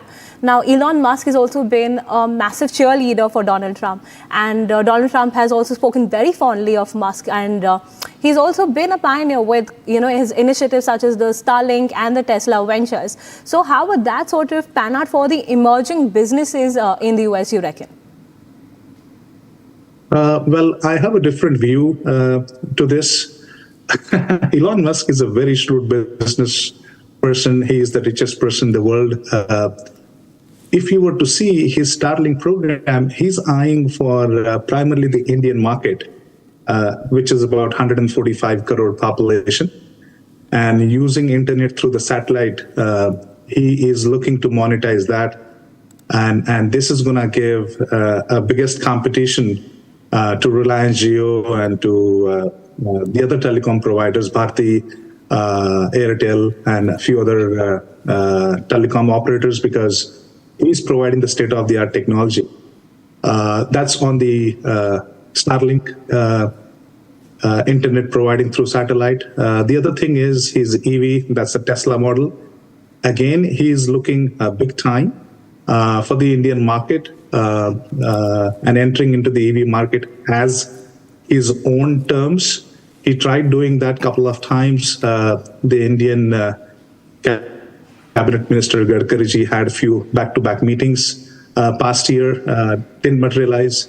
This time, using the weightage of President Trump, he will be accompanying him 2025 when President Trump comes to the Quad meeting to Bharat. He will be meeting the Indian Prime Minister Narendra Modi, as well as the other business meetings he will have, where Elon Musk will be attending those meetings, and he'll be pushing his agenda towards selling his Tesla electric vehicles in the Indian market. Obviously, he has to work as per the Indian government's rules and regulations, but this means a huge market opportunity for Elon Musk for a simple reason. In the USA, 94% of the US household, we have a vehicle, we have a car. When it comes to India, about 7% of the Indian household has a car. So there is a huge potential of the market, which is what he's eyeing for. Thank you, Mr. Karlekar, for sharing your insights really on the Indian diaspora's effect, the IT workers, and a lot more post the US elections. Thank you so much.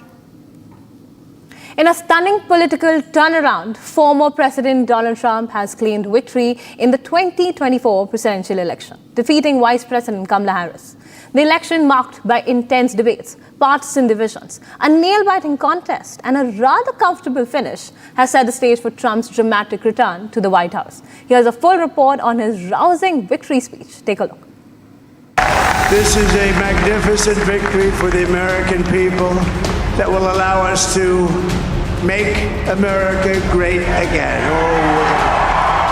Donald Trump addressed his supporters after scripting a grand comeback to the White House.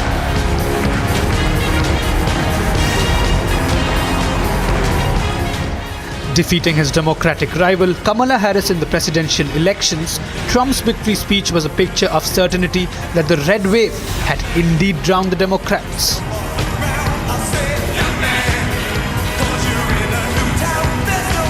Addressing a crowd of supporters, Trump delivered a rousing victory speech, exuding confidence and pledging to restore America's greatness.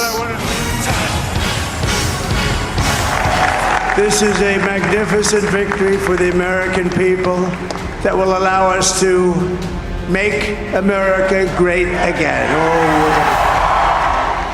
Describing the Republican campaign as the greatest political movement of all time, here's what Trump had to say. We're going to help our country heal. We're going to help our country heal.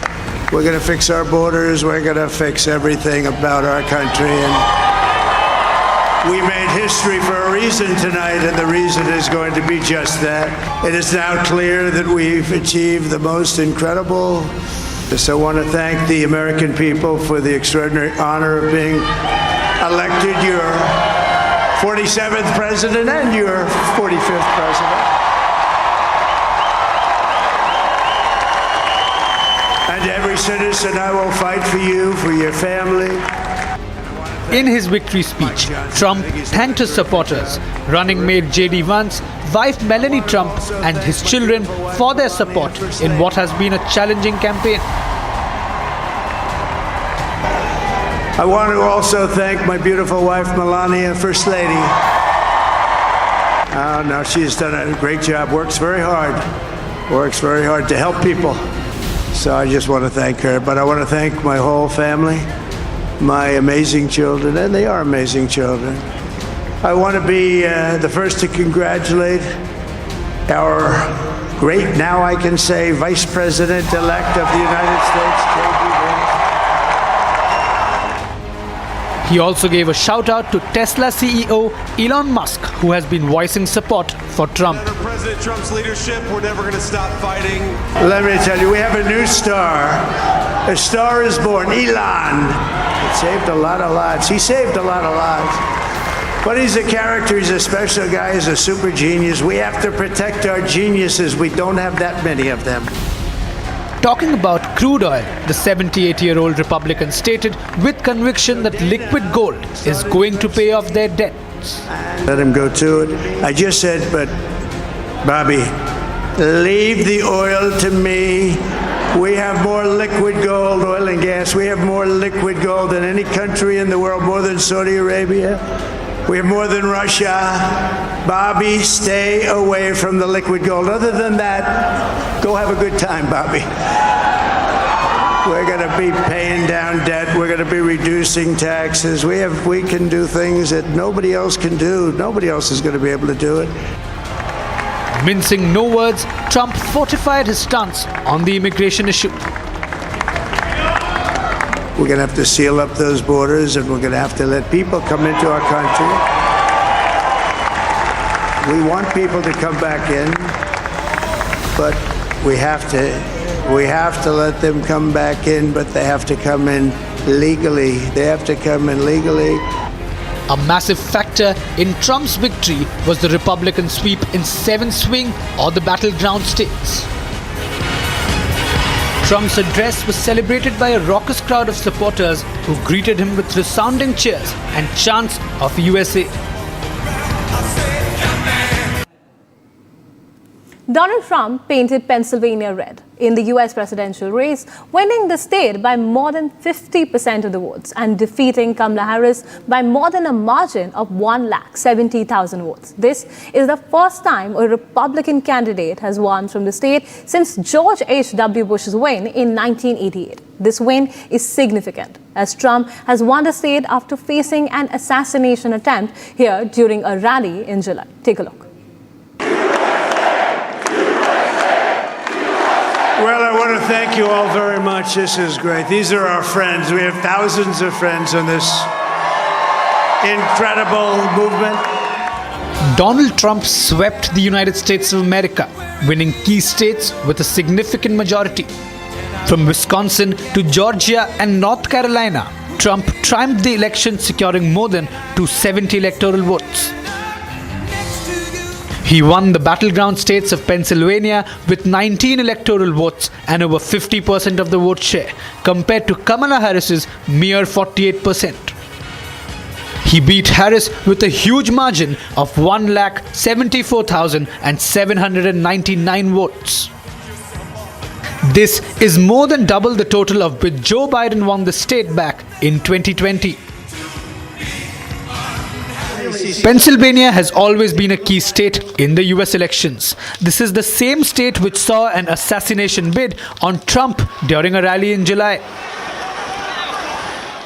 This sent shockwaves across the country, with even his opponents criticizing this attack. The picture of him fist pumping the air soon became a symbol of resistance and courage, drawing him massive support from across the world. Trump leaned into his image as the candidate best equipped to handle the economy in Pennsylvania, where voters have been hit hard by inflation. He pitched tariffs and mass deportation plans while attacking Harris over her shifting positions on fracking, a key political issue in the state because of its influential natural gas industry. He actually resonates with so many people. He cares about our country. He absolutely cares about our country, and anyone who says on the other side that he just cares about himself are saying such a ridiculous thing, because he's a man who has made billions of dollars. He doesn't need to do anything for himself. When he was in 2016, he didn't take a salary. I like the fact that he cares about the people. I don't think the Democrats do. Pennsylvania has been the state with working class voters, urban centers, and has been seen as microcosm of the country. Last month, SpaceX and Tesla CEO Elon Musk campaigned for Trump in Pennsylvania and called it the linchpin in this crucial election. You show what matters by your actions, not your words. And my actions are, I'm here, I'm in Pennsylvania, and I'm here for a very important reason, which is, I can't emphasize enough that Pennsylvania is, I think, the linchpin in this election. And this election, I think, is going to decide the fate of America, and along with the fate of America, the fate of Western civilization. This marks the second time that Donald Trump has won Pennsylvania after 2016. The last Republican presidential candidate to succeed in the state was George Bush in 1988. Trump now makes his way to the White House after an intense neck-and-neck fight with his political opponent, Kamala Harris.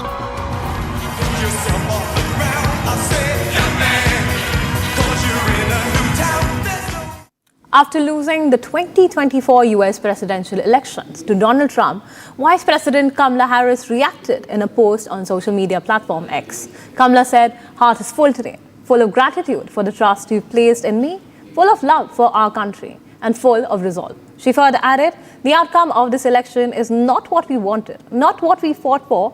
Kamala said, "We must accept the results of this election."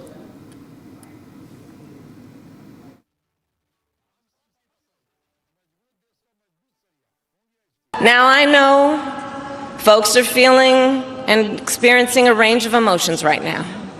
I get it. But we must accept the results of this election. Earlier today, I spoke with President-elect Trump and congratulated him on his victory. I also told him that we will help him and his team with their transition, and that we will engage in a peaceful transfer of power.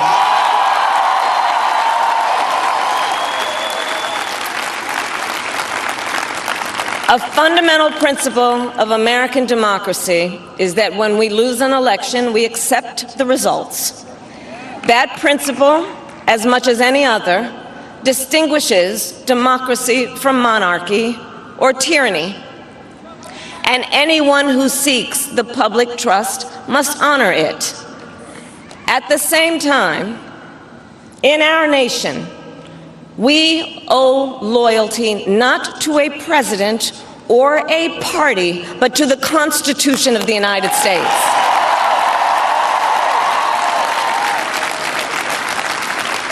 And loyalty to our conscience and to our God.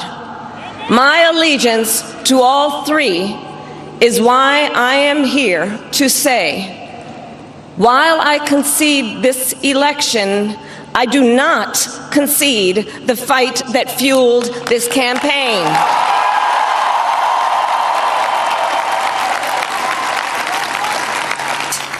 The fight for freedom, for opportunity, for fairness, and the dignity of all people.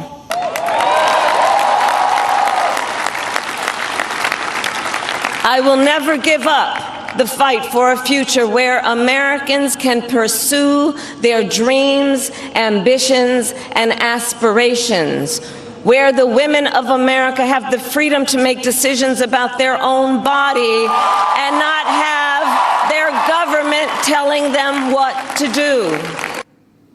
As Donald Trump has made a comeback with a resounding victory, a major key issue of the H-1B1 visas is also back in focus. We bring you this detailed explainer for more. Take a look. All that Donald Trump essentially promised has found resonance with his key voters. In fact, he's also reached out to the Indian diaspora. One key issue was about immigration. You've already heard that what is it that Donald Trump essentially is looking at when it comes to immigration. He says that opening it up, but opening it up legally. Now, one key issue is about the H-1B visas, particularly for the Indians. Now, that's a key concern. Between 2016 and 2020, during his first term, this is what his policy essentially looked like. Policies that were aimed at reducing immigration. This is likely to be an extension because he's clearly given that indication in the victory speech. Policies that were basically aimed at prioritizing the US workers. This is the part which might really hurt the Indian diaspora, particularly those who have recently moved to the US and are essentially looking at perhaps looking at settling down. Tightened eligibility requirements and increased scrutiny of the H-1B petitioners. Now, that's another problematic area, especially for the diaspora. Let's take you through the others. Introduced wage-based selection for H-1B lottery. So that was also to be done in an ad hoc manner. That is the reason why this turned out to be a little unstable as for unstable policy of the Trump presidency in the first term. Suspended visas and limited foreign workers during the pandemic. Now, that was also aimed at protecting American companies, and what he essentially indicated was the America First policy. That's the reason why you've seen the large suspension that actually took place during the pandemic. So would any of this really change? Because that, ladies and gentlemen, is going to be something that is going to hurt several people, particularly the Indian diaspora. President Draupadi Murmu will board the indigenous aircraft carrier INS Vikrant today to observe the naval operations at sea, marking her maiden voyage on the vessel. She will be welcomed by the Chief of the Naval Staff, Admiral Dinesh K. Tripathi, at the Naval Air Station INS Hunts in Goa, and will receive a 150-men ceremonial guard of honor. At sea, she will witness a comprehensive display of multi-domain naval operations, including battle exercises, submarine operations, and air demonstrations with fighter jets and helicopters, and a naval aircraft flypast. Take a look. A historic moment approaches. India's sea power meets their supreme commander. Honorable President of India joins the Indian Navy at sea aboard its pride, INS Vikrant. Witnessing firsthand the valor, the readiness, the power of a force always prepared.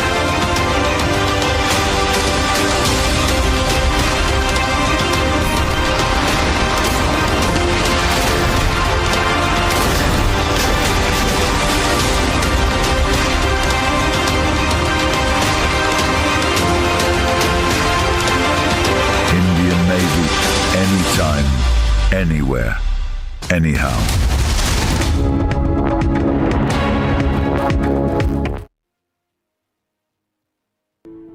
In the India Today Best Universities 2023 survey, India's #1 ranked universities in various streams are JNU Delhi, Amity University, AIMS Delhi, IIT Delhi, and National Law School Bengaluru.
breaking. I'm Shivangi Shukla getting you the latest coming in. And our top story is definitely what you see there.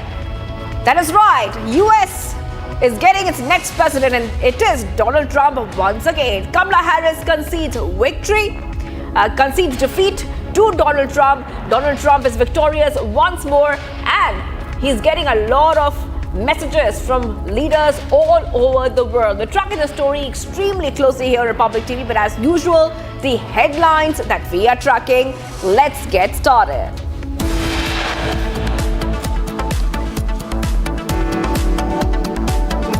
PM Modi dials Donald Trump after his victory in the US elections. PM Modi says looking forward to working together once again to strengthen India-US relations.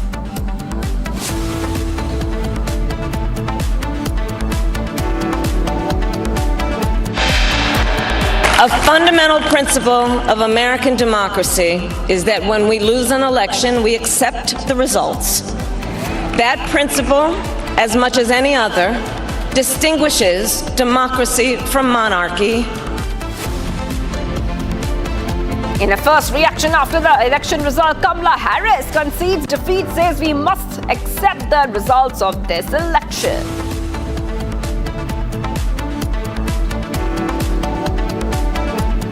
US President Joe Biden and VP Kamala Harris congratulates Trump for his resounding victory in elections.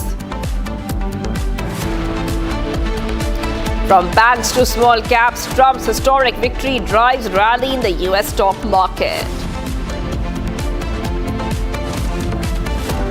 Slammed for atrocities against Hindus, Muhammad Yunus now congratulates Donald Trump for his poll victory.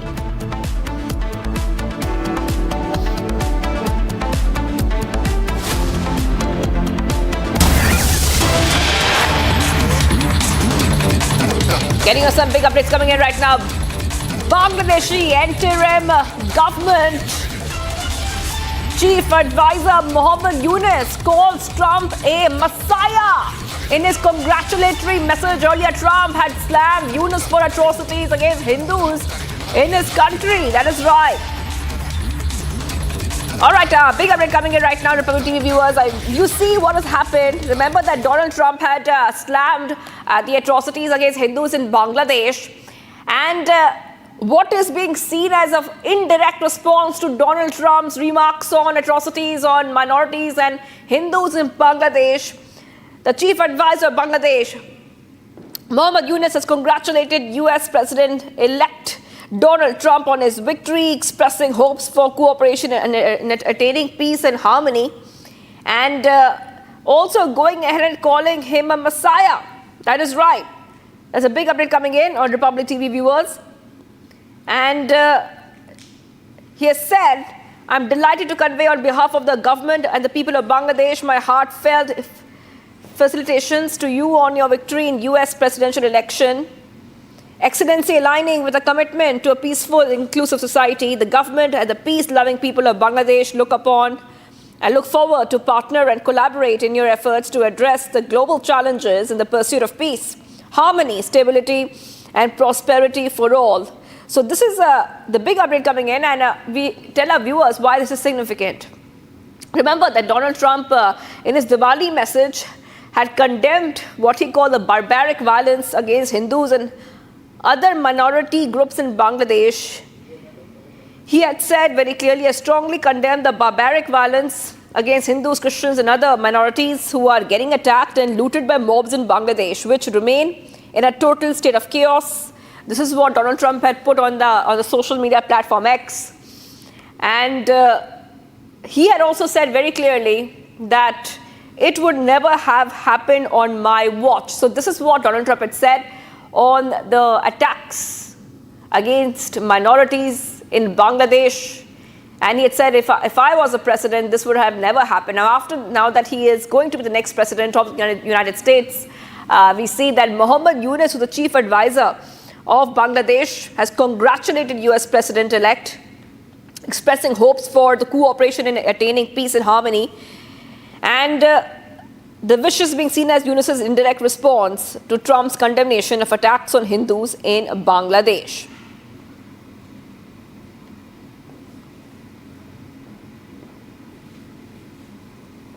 Okay, we have to move ahead right now. We're getting some more breaking updates coming in because Donald Trump, now all set to become the next president, has led to more developments. Pro-Hasina stir is broken out after Trump's return to presidency. Awami League supporters demand Hasina's return. That is right. Okay, so we're getting some more updates coming in right now, viewers, where pro-Hasina supporters, they want Hasina back. This is a big update coming in right now, Republic TV viewers, where pro-Hasina stir after Trump's return to presidency. So we are seeing that this is coming in just after Sheikh Hasina had referred to herself as the Prime Minister of Bangladesh and had lauded the extraordinary leadership qualities of Donald Trump in her congratulatory messages to the incoming US President. And after that, this is the letter, by the way, which was released by the Awami League, where Hasina had lauded Trump's extraordinary, that's what she's calling it, leadership qualities, expressing a commitment to working together again. And now what we can tell you, there is a pro-Hasina stir post that congratulatory message which was sent to Donald Trump. There's a pro-Hasina stir in Dhaka. And you can see those pictures coming in for you. After Trump's return to presidency, Awami League supporters demand Hasina's return.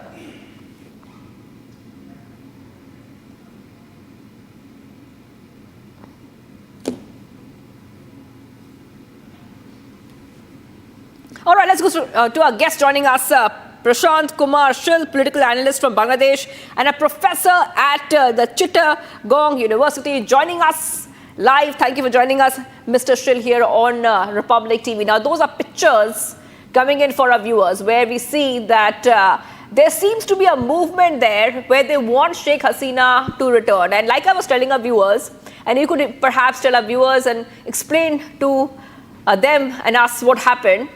After Sheikh Hasina referred to herself as Prime Minister in that letter which she sent to Donald Trump as a message to him after his victory. Please take our viewers through what do you think is happening there?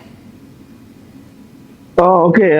You know that there's a great victory from the mass elections from Republican Party to Donald Trump. He's a very good guy and just shown his very excellency in U.S. elections. You know that very good relations in Sheikh Hasina's, our last Prime Minister, Sheikh Hasina, and he have a good relations with personal relations with also in Donald Trump. So that's why, and also good relations in Narendra Modi, the President, the Prime Minister of India.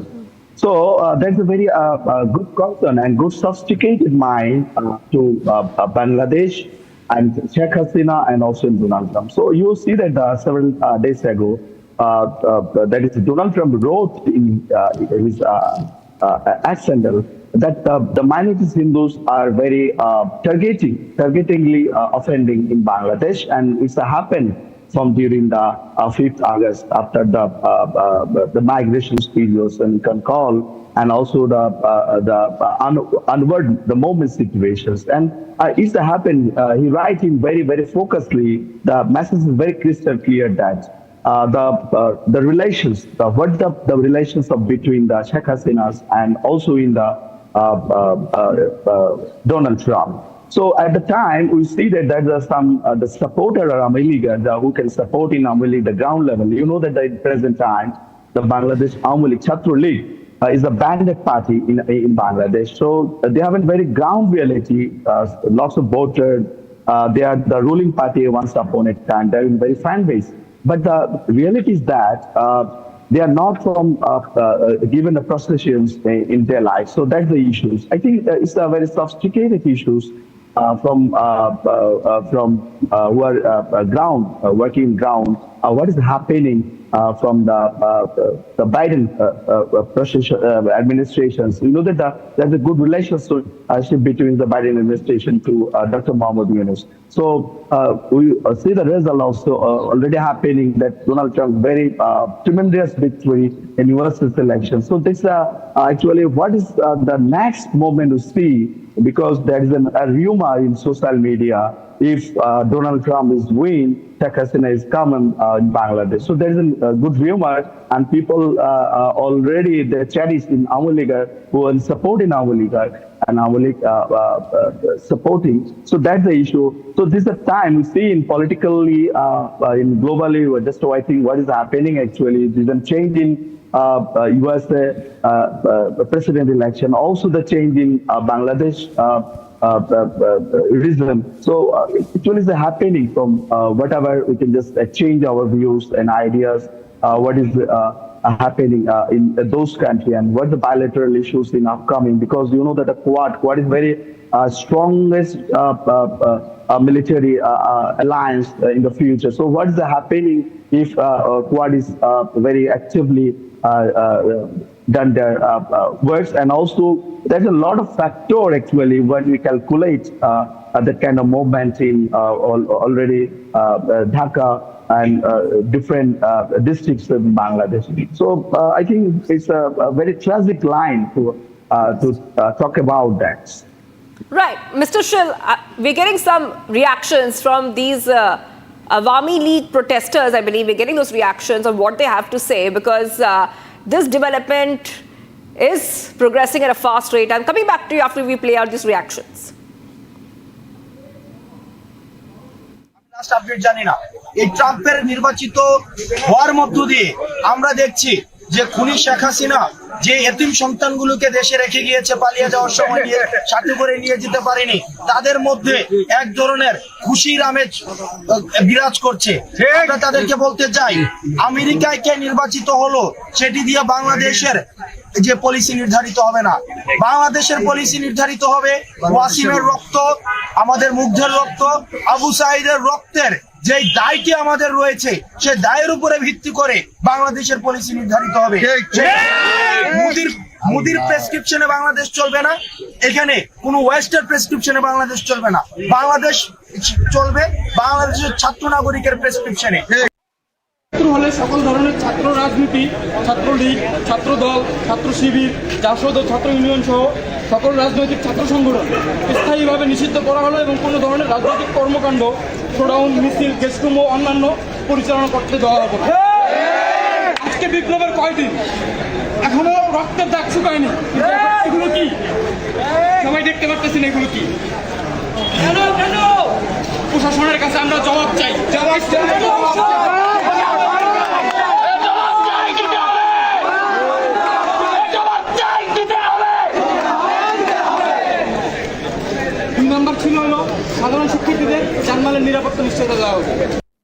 All right, Prashant Shill joins us back. We heard those protesters, a lot of stir in Bangladesh. We spoke about this, but I want to ask you one more question before we let you go, and this is on what Mohammed Yunus has said to Donald Trump.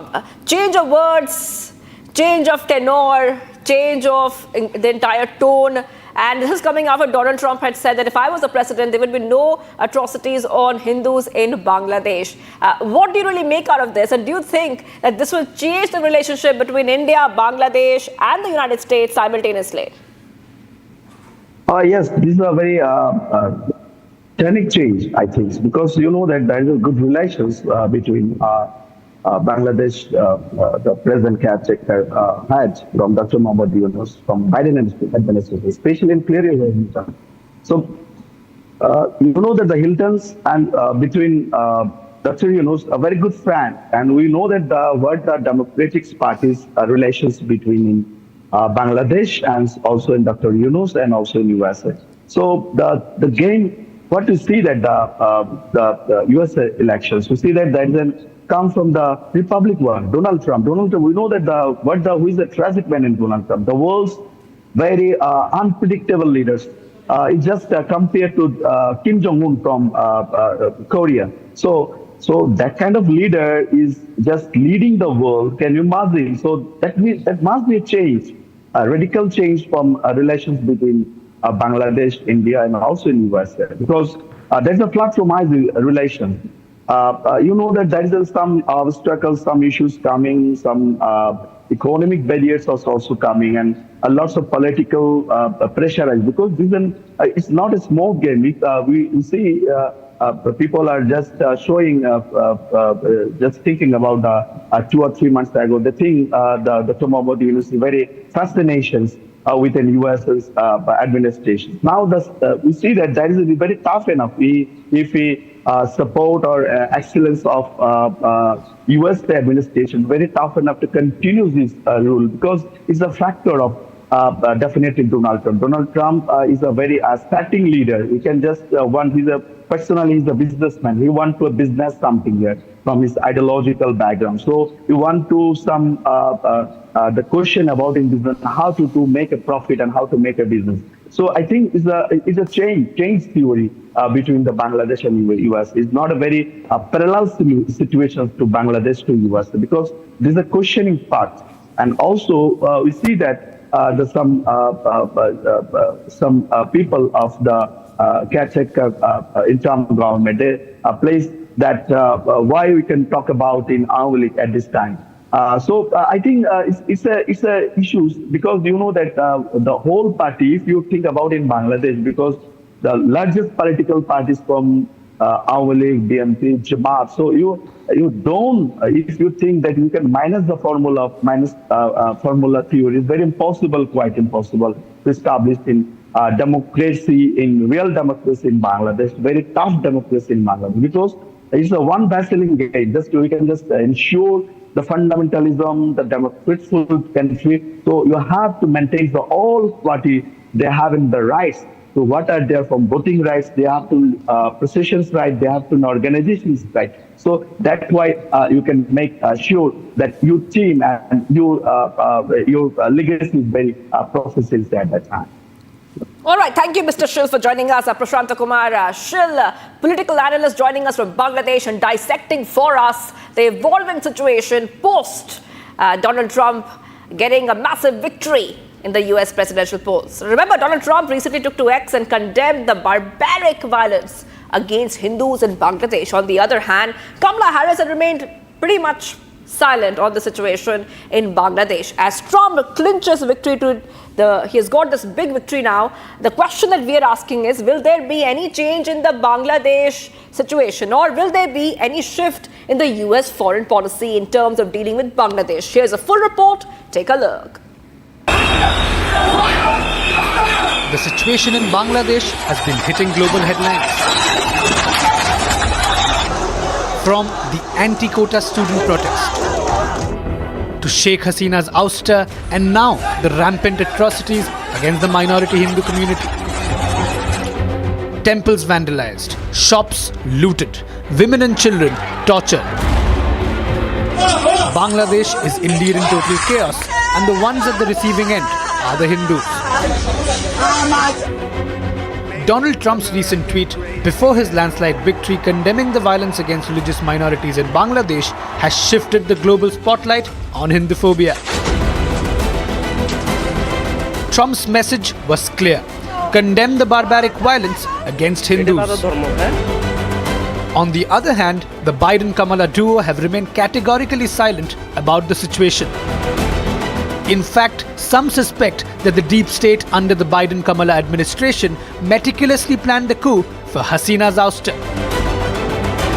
Incidentally, Yunus has time and again been pictured with Democrats like Barack Obama and Hillary Clinton.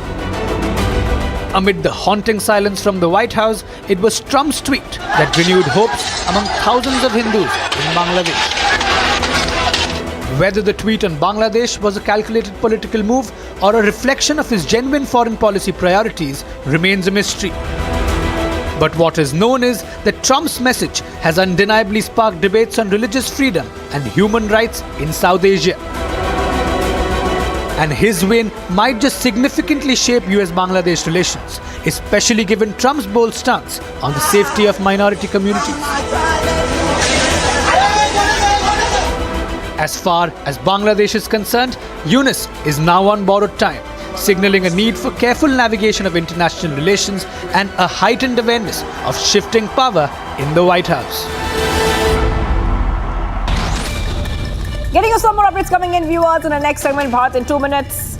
At a rally in Maharashtra's Amravati, UP CM Yogi Adityanath highlighted his decision to rename the Mughal Museum in Agra to Chhatrapati Shivaji Maharaj Museum. He said that the museum now stands as a symbol of the Marathas and Shivaji Maharaj. He recounted how he questioned the relevance of Mughals to India and emphasized that Shivaji Maharaj had challenged the rule of Aurangzeb, who he described as a barbaric invader.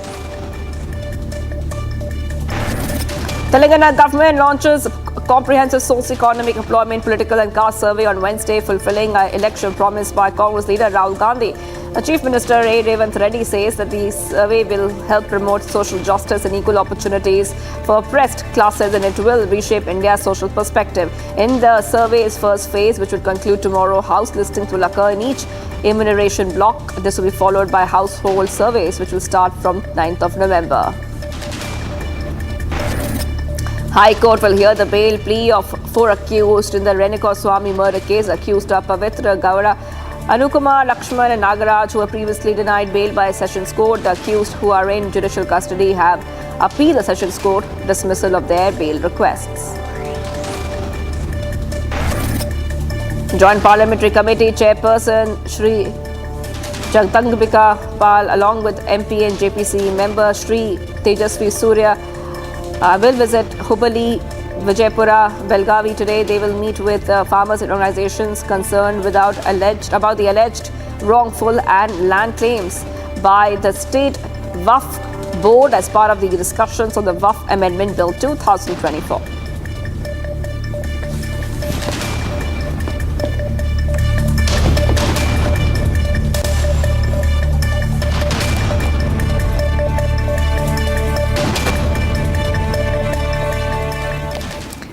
President Draupadi Murmu will board the indigenous aircraft carrier INS Vikrant today to observe naval operations at sea, marking her maiden voyage on the vessel. She will be welcomed by the Chief of Naval Staff Admiral Dinesh K. Tripathi at the Naval Air Station. INS Hansa in Goa will receive a 150-men ceremonial guard of honor. Take a look at what we can expect. A historic moment approaches. India's sea power meets their supreme commander. Honorable President of India joins the Indian Navy at sea aboard its pride, INS Vikrant. Witnessing firsthand the valor, the readiness, the power of a force always prepared.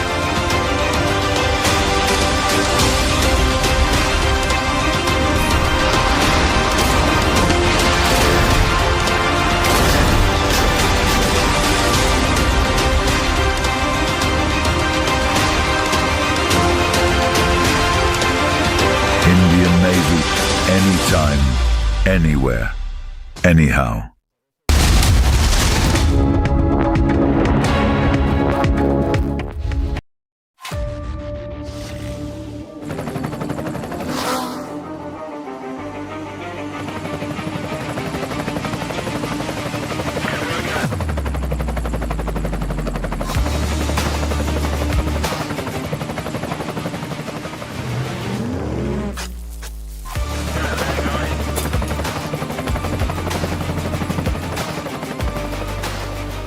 Director, the taste of success.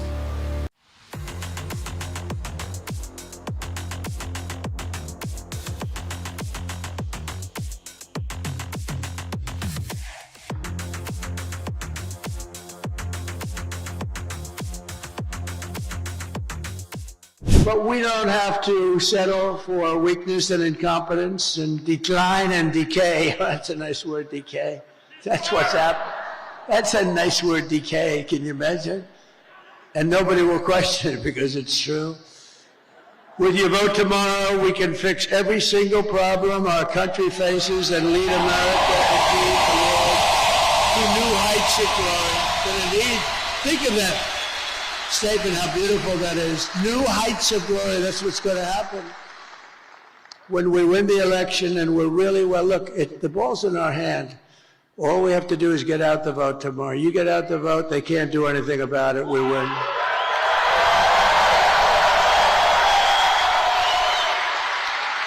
But I think I heard somebody say it's like 900, maybe a little more than 900 rallies.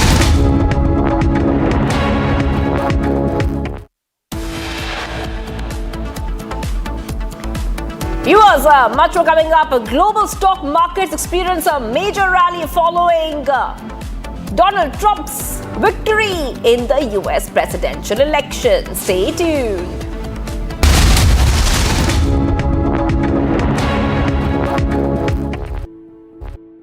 In the India Today Best Universities 2023 survey, India's #1 ranked universities in various streams are JNU Delhi, Amity University, AIMS Delhi, IIT Delhi, and National Law School Bengaluru.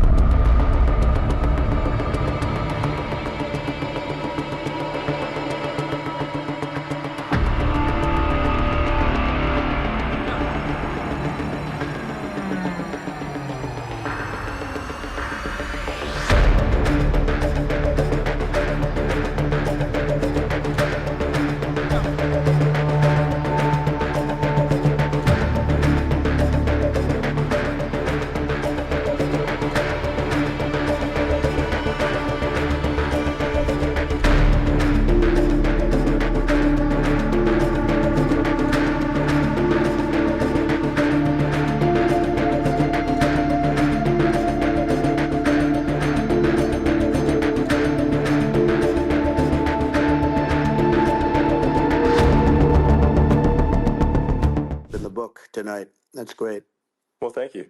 Well, I mean, maybe we could start off with, I mean, the assassination attempt, which was an incredible thing, and I have to say that you know, your actions after that assassination attempt were inspiring. You know, you, instead of shying away from things, instead of ducking down, you were pumping your fist in the air and saying, fight, fight, fight. And I think that's...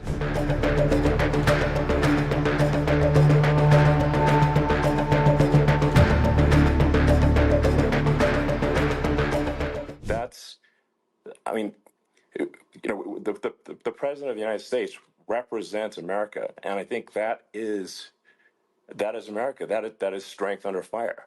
And so that's, you know, a big, you know, part of the reason why I was excited to endorse you as the... Now, coming up, viewers, global stock markets experienced a major rally following Donald Trump's victory in the US presidential election. Stay tuned.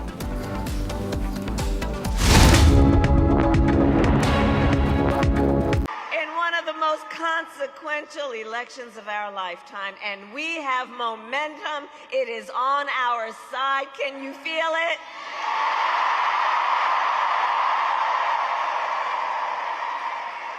And we have the momentum because our campaign is tapping into the ambitions, the aspirations, and the dreams of the American people, because we are optimistic and excited about what we can do together.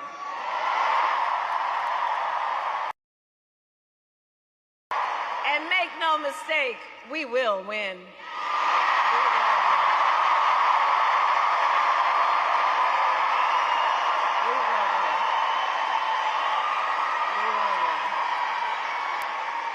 And we will win, and we...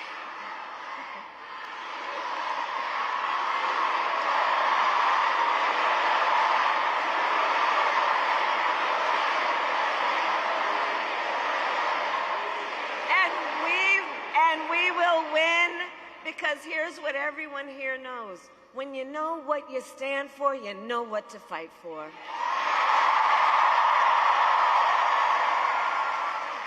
And we have an opportunity in this election to finally turn the page on a decade of politics driven by fear and division. We are done with that, and we are exhausted with it. Well, you all know what we say. We are not going back. We are not going back. because ours is a fight for the future.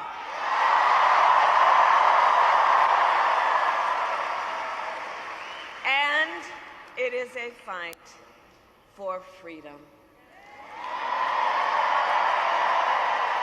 Including from Asia's largest news headquarters, setting the agenda for Bharat.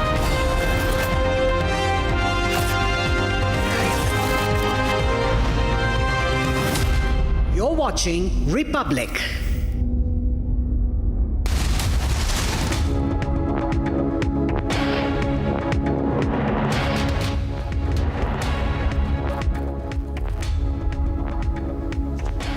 A very good morning. It's 10 a.m. I'm Samiksha Srivastava. It is a packed bulletin this Thursday morning. Let's get started first up with the headlines.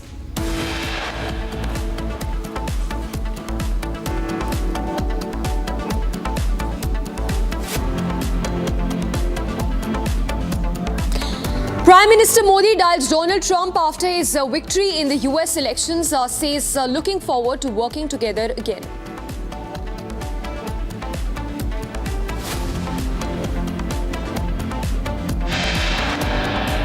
A fundamental principle of American democracy is that when we lose an election, we accept the results. That principle, as much as any other, distinguishes democracy from monarchy. In a first statement after election results, Kamala Harris concedes defeat, says we must accept the results of this election.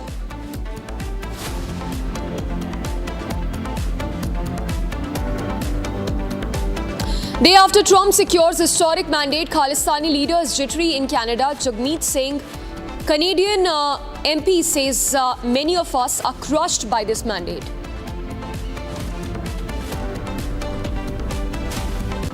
Slammed for atrocities against Hindus, Muhammad Yunus congratulates Trump, calls him a messiah.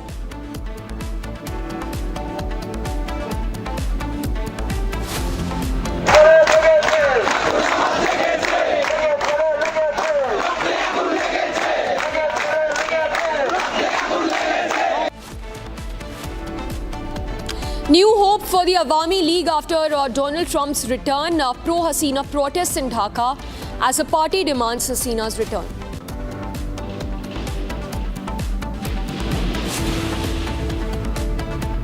Top court to resume hearing Arjekar case. CBI to update top court bench on status report. No end to India's sexist slurs against women. It's TMC's Firhad Hakim who calls Rekha Patra a Sandesh Khali BJP leader Amal.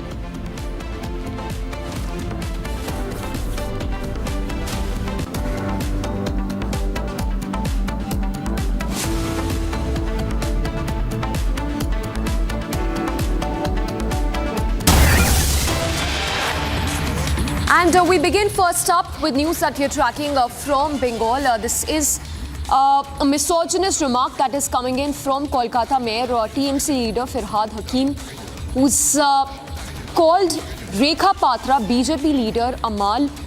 He also went on to criticize Rekha Patra for not being able to secure a win from her constituency during the Lok Sabha elections and hit out at the BJP and Prime Minister for getting fake cases registered against opposition leaders. So it's a sexist slur that's been hurled by a TMC leader on BJP leader Rekha Patra. And this while he was speaking about her Lok Sabha defeat. Listen in to that statement coming in from Firhad Hakim, Kolkata Mayor, a TMC leader.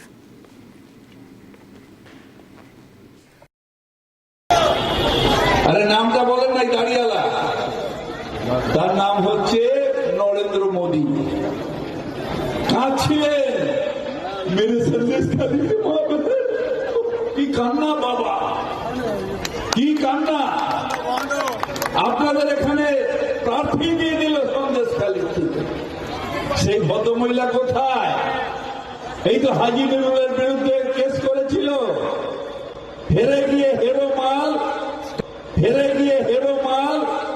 হেরে গিয়ে হেরো মাল কয়েক লক্ষ ভোটে হেরে গেল, তারপরে case করলো বিজেপিকে।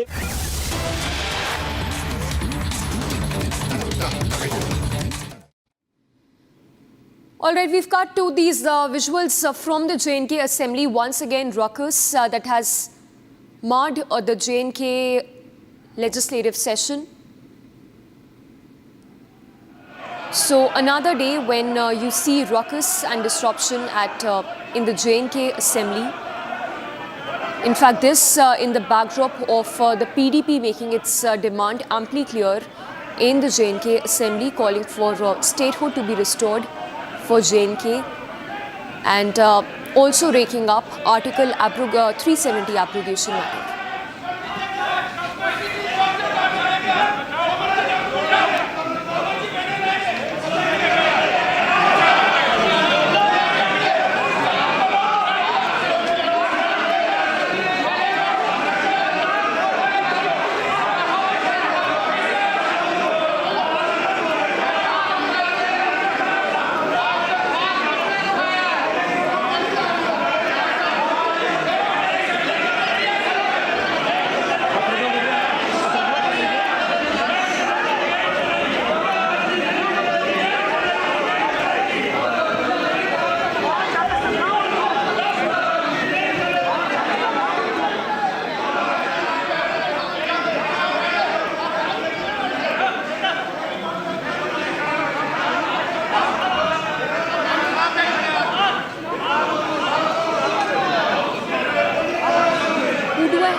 So these are scenes from inside the JNK Assembly. This is ruckus that is taking place over Article 370 abrogation, with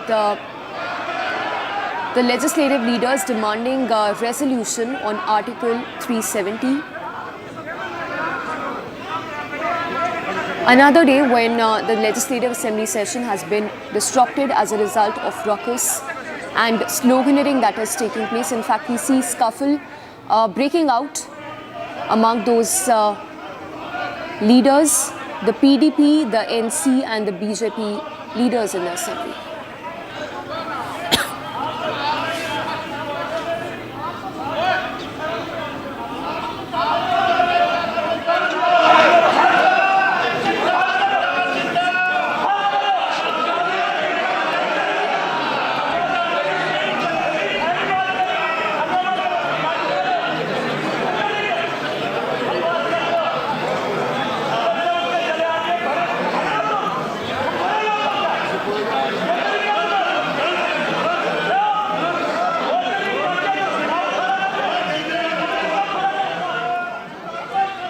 And let's go across to Zeenat also. She's joining us. Zeenat, tell us more about this ruckus which is happening in the assembly again. The ruckus that has been created by the BJP MLAs now is that the BJP is demanding that the bill that was passed, the resolution that was passed, and now it has turned into a bill, should not be accepted because this has no local standing, and they are demanding that it should not be accepted by the House, and they are also alleging that Speaker is hand in glove with the National Council because he comes from the same party. Yesterday, knowing the resolution in the House that was seconded by the Minister of Health, Sakina Yutu, it raised that the Legislative Assembly affirms the importance of this special status and the Constitution guarantees that safeguard the identity, culture and the rights of the people of JNK. And since yesterday we have been seeing the resolution was put to voice vote by the Speaker and passed to voice vote in the uproar and ruckus created by the BJP legislators. Yesterday also saw today the leader of the opposition, Sunil Sharma, and the other legislative members of the BJP, they are objecting to the introduction of the bill in noises, following which the speaker now had adjourned the proceedings for the next 15 minutes. Earlier yesterday, the Deputy Chief Minister Surendra Chaudhary moved the resolution. BJP legislators were taken aback and stood up from their chairs and, led by the leader of opposition, stormed into the well of the House and demanded the resolution be rejected. The Speaker even today tried to pacify the legislators, but the BJP members have been continuously raising the slogans against the Speaker and said that the Speaker had proved that the chair belongs only to the National Conference. But now the House has been adjourned for the next 15 minutes. All this is like this was the National Conference promise in the manifesto that once the session begins, they will pass the resolution against the decision that was taken on 5th of August 2019. You can see the scenes that are coming from the Assembly of the UT now, where the record has been created by the BJP legislators, and they continue to protest in the well of the House against the Speaker for passing the resolution, which now has turned into bill. As the effect continues, the Speaker has adjourned the House for the 15 minutes. Why will the Treasury bench remain vacant following the momentary adjournment of the House? The BJP members continued protest. Are continuing their protest even in the absence of the Speaker. Visual that we are showing you that the Speaker is not in the chair, and even the recess we see also the Congress members acting as a new spectators and didn't stand up even from their seats to support the. In fact, this bill has and also got the support from the PC's chief, Sajjad Ganilon, and also the MLA Miraj Malik, who said that they are demanding and looking for the reservation of rights for land and jobs for the people of Jammu and Kashmir. They allege that BJP has proved the worst tenure in the last 10 years, and they also said that though there is little more to be done, because yesterday also the Sajjad said that he welcomes the resolution and supports the resolution, which has set the ball rolling. The people have expressed the will and the emotions. Though this is the Union Territory Assembly, but it looks more powerful, it doesn't look more powerful than the one which we had. It remains the first assembly for the people of J&K. Then the Sajjad loan targeted MC by saying that more needs to be put in, more efforts, and unite in condemning in what happened on the August 5th, 2019. Similarly, while Wahid Rahman Pare, who is also a legislator, yesterday and today has been saying that they welcome this kind of decision, although it was passed by the Parliament. We know that the resolution sent from the PDP point of view that this bill now sends a clear message to the country about what was unjustly taken from the people of Jammu and Kashmir. The PDP also opposes the decision that was taken on 5th of August 2019, and PDP seeks the restoration of Article 370. If we talk about the AAP, who has given a vote in favor of abrogation of Article 370 in 2019, but now we see a complete turn coming from the AAP, and it's MLA Miraj Malik, who comes from Doda and is a legislator now. He says that the BJP has been deceiving the people. They have looted the country. The resolution or now the bill is for the people of J&K. And he also said that the AAP supports the resolution and wants guaranteed jobs and land rights, while the BJP targeting Article 370, it is the right of the people of J&K to reserve the rights of jobs and land. As of now, we are seeing the Umar is saying quietly the BJP legislators are up arms against the National Conference members, saying that whatever they are doing illegally against the constitution of the country. Yes, Zeenat, and that of course brings us to the question that are these elective representatives supposed to behave in a manner like this when we are seeing them climbing the chairs, atop the chairs, they are seen pulling each other by the collars. Is that exactly the solution that one looks for when it comes to those issues which they are seeking answers to or a resolution on to, even when it comes to Article 370 matter? See, this is against the rules of the House, and the Speaker has been requesting all the members to sit quietly. The voice vote was given by all the legislators, and accordingly the resolution was passed, and it has turned to a bill because the numbers here in the House, the numbers matter.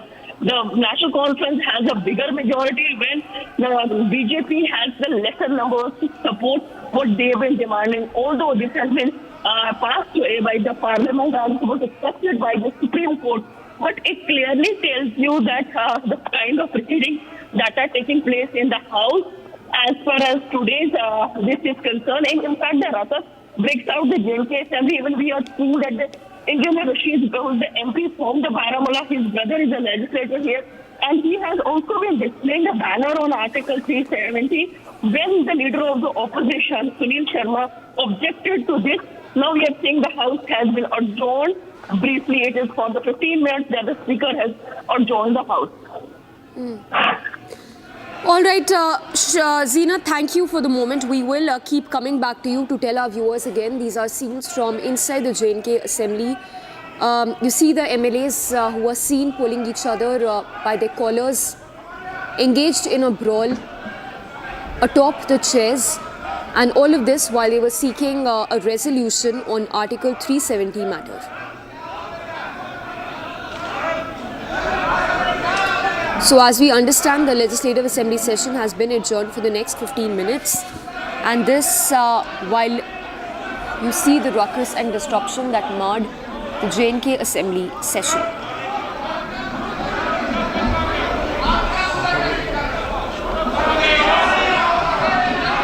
adjourn the House for 15 minutes.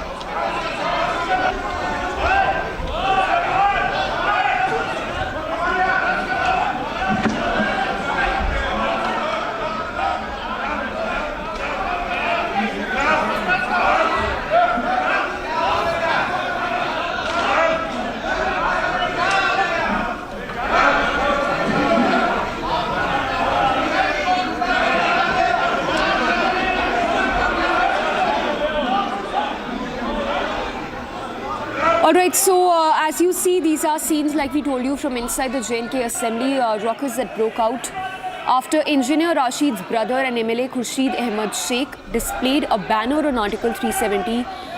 LOP Sunil Sharma objected to this, after which the House was adjourned rather. Before that, you saw how the scenes played out. The MLAs atop chairs jostling and pulling each other by the collars. Heated exchange in the House. And that is exactly that banner that is being displayed by the brother of Engineer Rashid, Khurshid Ahmed Sheikh, on Article 370 matter, after which ruckus that ensued in the J&K Assembly. Let's also go across to Gursimran. He's on the phone line. Gursimran, if you can talk to us more about these visuals and that banner, especially that was displayed by the brother of Engineer Rashid in the House. See, this banner, if we speak of, it was of the seeking the demand for the restoration of Article 370 and 35 alpha, and also the release of the political prisoners. But what has happened that the BJP legislatures have objected to it. They have said that this is against the Parliament. This is a breach of the privilege of the Parliament of India, because it is the Parliament of India that has decided that it will be the abrogation of Article 370 and 35 alpha, and that too after the this was not a unilateral decision, but after the discussion on the both houses, that is the Lok Sabha and the upper house Rajya Sabha. After due discussion, it was passed in 2019. But now that the resolution has put forth by the by the Deputy Chief Minister of Jammu and Kashmir, Surinder Chaudhary, yesterday, and it was passed on the voice vote by the Speaker of the Assembly. Then we saw the BJP also staging protests, not only inside the Jammu and Kashmir Assembly, but also outside, on the roads also. We saw massive protests by the BJP state leadership, not only in Jammu, but in all the districts of the Jammu region, stating that this is a breach of the privilege of the Parliament, and there needs to be action, not only on the members who brought this, but also those who seconded it, and also who ensured that this is the pass through the Jammu and Kashmir Assembly. Though Jammu and Kashmir Assembly's domain is only limited, since this is a union territory, and this cannot and this cannot undo what the Parliament of India has done. But today morning we saw the Sheikh Rashid, who is the brother of Engineer Rashid. He came out with the banner, and then it was first objected by the Arvind Gupta of the BJP, who is the MLA, followed by the MLA from Bahu, Vikram Randhawa, those who barged into them, though they were stopped by the marshals inside the assembly. But the BJP MLAs managed to get hold of that poster of the demanding the restoration of Article 370-35 alpha, and also demanding the release of the political prisoners in Jammu and Kashmir, and that was torn by the BJP. Now, for the time being, the assembly has been suspended, the assembly proceedings, by the Speaker Rathar for next 15 minutes. But what it seems for now, that this is going to be another fierce day inside the Jammu and Kashmir assembly, as BJP seems to be in no mood that they will allow the functioning of the assembly, because they say that what has been done yesterday by the Deputy Chief Minister of Jammu and Kashmir, the resolution that was moved by Surinder Chaudhary for restoring the special status of Jammu and Kashmir, followed by what we saw yesterday, it was the Sakina Itu, the Health Minister of Jammu and Kashmir, who seconded the motion. Since then, there has been BJP has been on the demand that there needs to be stringent action, and what the Jammu and Kashmir Assembly has done, it is way beyond the domain of the Jammu and Kashmir Assembly, and a stringent action needs to be taken. For now, the proceedings have been suspended for the 15 minutes, but after this also the BJP MLAs are not leaving the floor. They are still inside the house, and they are saying that there needs to be stringent action, because this is the breach of the privilege of the Parliament of India. They say that what the Speaker has done, even yesterday we heard Sunil Sharma, who is a leader of opposition and a two-time legislature from the BJP from the Kishtwar district, he said that this resolution was drafted by NC members after meeting the Speaker evening prior to it was presented in the House. And it was not the part of the business, because it was very clear that the business of all these 5 days was, first day it was the election of the Speaker, followed by the speech of the Jammu and Kashmir Lieutenant Governor, and then it was the obituary, followed by the thanks to the Governor's speech. So there was no business that was scheduled, but yesterday what happened, that via supplementary business...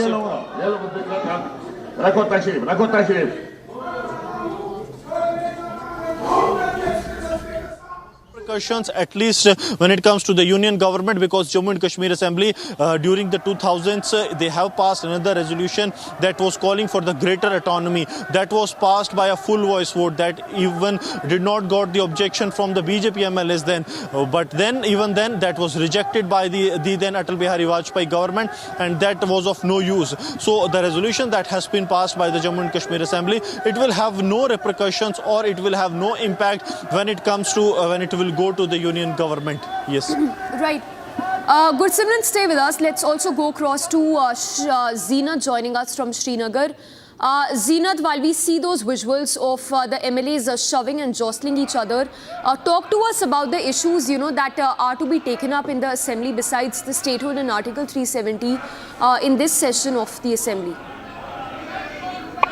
See, as far the assembly is concerned, tomorrow is going to be the last day. We expect the vote of thanks to be presented to the LG. Though Speaker has been seen yesterday demanding that vote of thanks should come to the LG, which is the rule, which is one of the rules of the House. But BJP is more into arms against the National Conference legislatures, demanding that the bill should be withdrawn, which was passed yesterday illegally. Though the Speaker has been maintaining that the number of legislators is more, and the House follows the rules, not what the legislatures are talking. You can see the ruckus and also verbal and the physical brawl now taking place between the National Conference, BJP, and even the PDP MLA, who is being pulled by the BJP legislators, and National Conference is only maintaining that this is what the people of Jammu and Kashmir believe, and this is the emotional attachment that has turned into the form of vote, and the people have sent these legislatures with the confidence that they will help them in restoration of. But simultaneously, as article restriction is concerned, that was abrogated in the session, during the parliament session, by the Home Minister of country, and for which... Yes, Zeenat, I'll request you to stay with us. Let's go across to Kavinder Gupta also joining us on the phone line. Mr. Gupta, your statement on the kind of situation, rather the scenes that are playing out inside the J&K Assembly, is that the way that Parliament, that elected representatives are supposed to behave inside the House? देखिए, ये जो कल सुरेंद्र चौधरी जो deputy chief minister है उसने जो प्रस्ताव लाया है उसको जो स्पीकर ने नेशनल कॉन्फ्रेंस का एक एजेंट के रूप में काम करके उसको ध्वनि मत से पास किया है, उसको लेकर ये हंगामा है। तो जम्मू कश्मीर के हालात नेशनल कॉन्फ्रेंस फिर से खराब करना चाहती है और पहले भी पत्थर इनके जो एजेंडे में था कि पत्थरबाजों को छोड़ा जाएगा, वो पाकिस्तान के साथ बात की, हालांकि इनके प्रेरोगेटिव में नहीं है ये, ना तो इस होना है, फिर यहाँ पर जानबूझ करके माहौल खराब करने की कोशिश क्यों की जा रही है। 370 के माध्यम से ये चाहते हैं कि वो जो वेस्ट पाकिस्तान रिफ्यूजीज को अधिकार मिले थे, गोरखा समाज को, बाल्मीकि समाज को, ST को अधिकार मिले थे, ये आज उसका अधिकार छीनना चाहती है। तो भारतीय जनता पार्टी बर्दाश्त करने वाली नहीं है। सदन या तो वो जो स्पीकर जिस प्रकार से एक एजेंट का रोल प्ले कर रहे हैं उनको माफी मांगनी चाहिए और इस तरह से विधानसभा में माहौल खराब करने की कोशिश की जाए, तो सरकार और स्पीकर दोनों जिम्मेवार हैं। And Mr. Gupta, just last reaction from you on the resolution which the PDP and the NC have been demanding on Article 370 matter in the Assembly. देखिए, इनकी आपस की होड़ लगी हुई है, इनको पता है ना तो 370 कभी वापस आ सकती है ना कुछ होने वाला है। ये पहले दिन नेशनल वो तो वाहिद परा ने जो PDP का उसने उसको लाया, अगले दिन नेशनल कॉन्फ्रेंस इसको लेकर के आ जाती है। तो ये चाहते क्या है? ये तो लोगों को गुमराह कर रहे हैं और यहाँ पर माहौल खराब करना चाहते हैं और फिर से आज भी जो कभी मिलिटेंट्स के हक में बोल करके, कभी दूसरे हक में बोल करके एक रोष है लोगों के बीच में, इसको भारतीय जनता पार्टी कम से कम बर्दाश्त नहीं करेगी। सड़कों पर और सदन के अंदर दोनों जगह इन चीजों का विरोध किया जाएगा। तो हमने बड़ी मुश्किल से जम्मू कश्मीर को वहां से निकाला है, तो मुझे लगता है कि इस प्रकार की जो कोशिशें हैं उसको कभी कामयाब नहीं। जी, धन्यवाद हमसे बात करने के लिए। That was Kavinder Gupta, farmer deputy J&K chief minister. But as we speak, you see those visuals of how the speaker has been struggling to contain the situation, as you see the MLAs who are trying to shove each other, jostle and storming the well of the house. And this while Rashid Engineer's brother displayed a banner on Article 370 in the house. Let's go across to Zeenat again.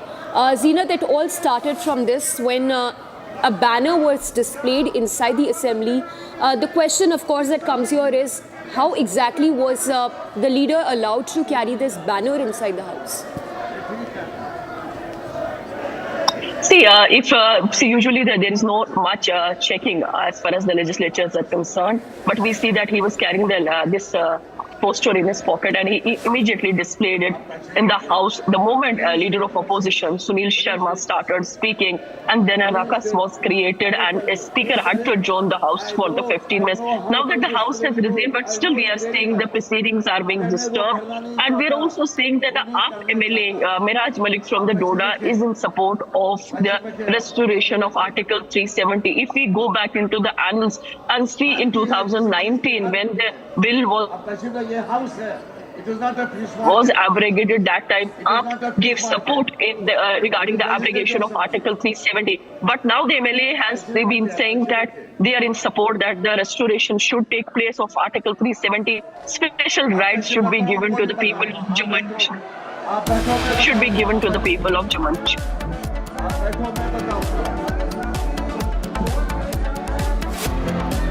More of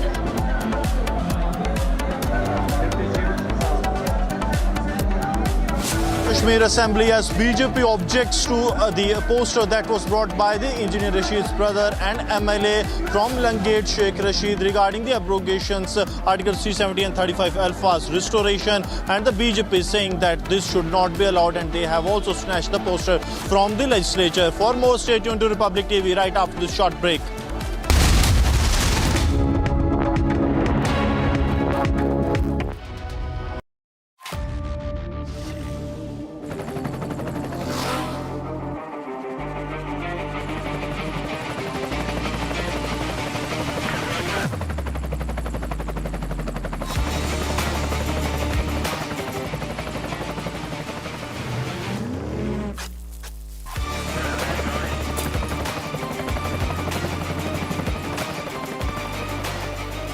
Character, the taste of success.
But we don't have to settle for weakness and incompetence and decline and decay. That's a nice word, decay. That's what's happening. That's a nice word, decay. Can you imagine? And nobody will question it because it's true. With your vote tomorrow, we can fix every single problem our country faces and lead America and lead the world to new heights of glory. Indeed, think of that statement, how beautiful that is. New heights of glory, that's what's going to happen. When we win the election and we're really, well, look, the ball's in our hand. All we have to do is get out the vote tomorrow. You get out the vote, they can't do anything about it.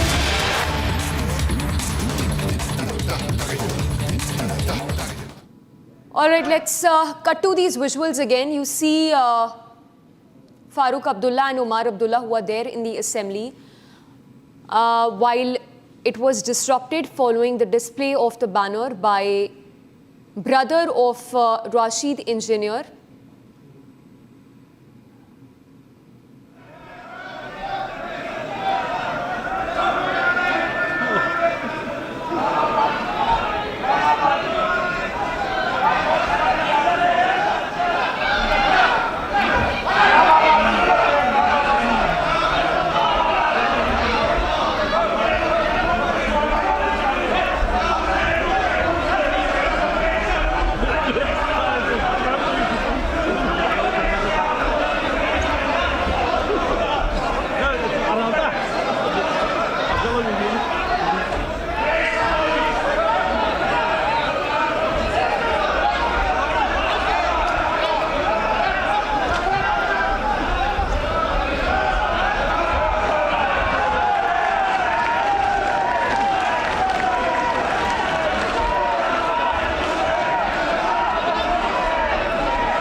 All right, so as we speak, you see the Chief Minister silently watching the scenes play out inside the assembly as the MLAs stormed the well of the House and were seen engaged in brawl and atop chairs. All of this regarding Article 370 and statehood matter that were raked up in the assembly.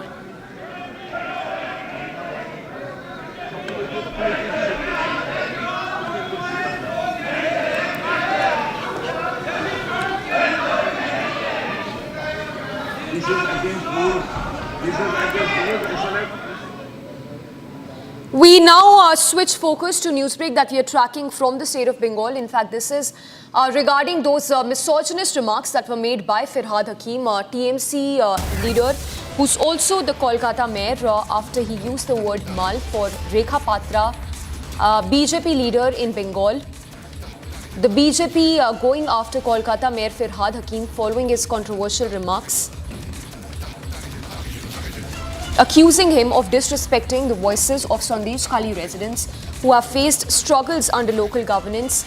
According to BJP leaders, Hakim's remarks had dismissed the concerns of victims in Sandesh Khali, whom they claim the BJP has been representing. So these remarks were hurled by the TMC leader against the BJP leader who was fielded by the party from Sandesh Khali in the Lok Sabha polls.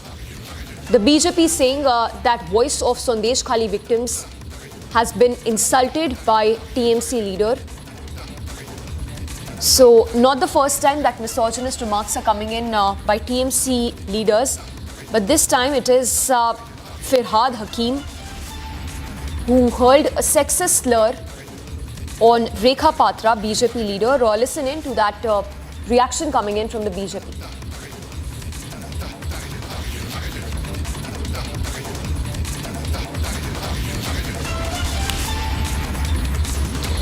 All right, we will just play out that soundbite in a bit, but BJP questioning the stand of the TMC, saying that they do not hesitate when it comes to insulting women, and they support the rapist of Arjikar. So drawing the Arjikar parallel in this condemnation against the TMC leader who hurled misogynist remarks against BJP leader Rekha Patra,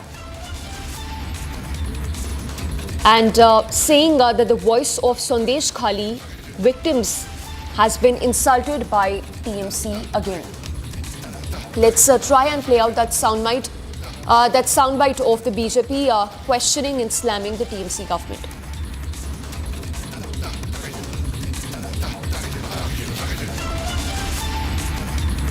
Banerjee's close aide Firhad Hakim has crossed all limits when he has referred to Rekha Patra and to women of SC community as Mal. This shows that महिलाओं का अपमान is India Alliance की पहचान. This is not a Sahyog, it is a Prayog. Arvind Sawant said imported Mal for China NC. Irfan Ansari for tribal women said rejected Mal, Sita Soren. Then the brother of Sanjay Raut has said Bakri for one of the women candidates in Maharashtra. And now this comment has been made about Rekha Patra. It shows that TMC means Talibani Mansikta and culture. They support Shah Jahan Sheikh. They support the rapists of Arjikar Medical College. They deny the justice to the victim. They are for Apradhi Bachao, not for Beti Ko Nyay Dilao. We have seen how they have defended the rapists in Arjikar case and how they have treated the doctors. How they made deplorable comments on the doctors, the female doctors also. And such kind of misogynistic anti-women comments have been made by Mamata Banerjee also, when she has questioned the victims of rape rather than take action on the rapists. It shows that in West Bengal today, what is the position and status of women, especially SC women.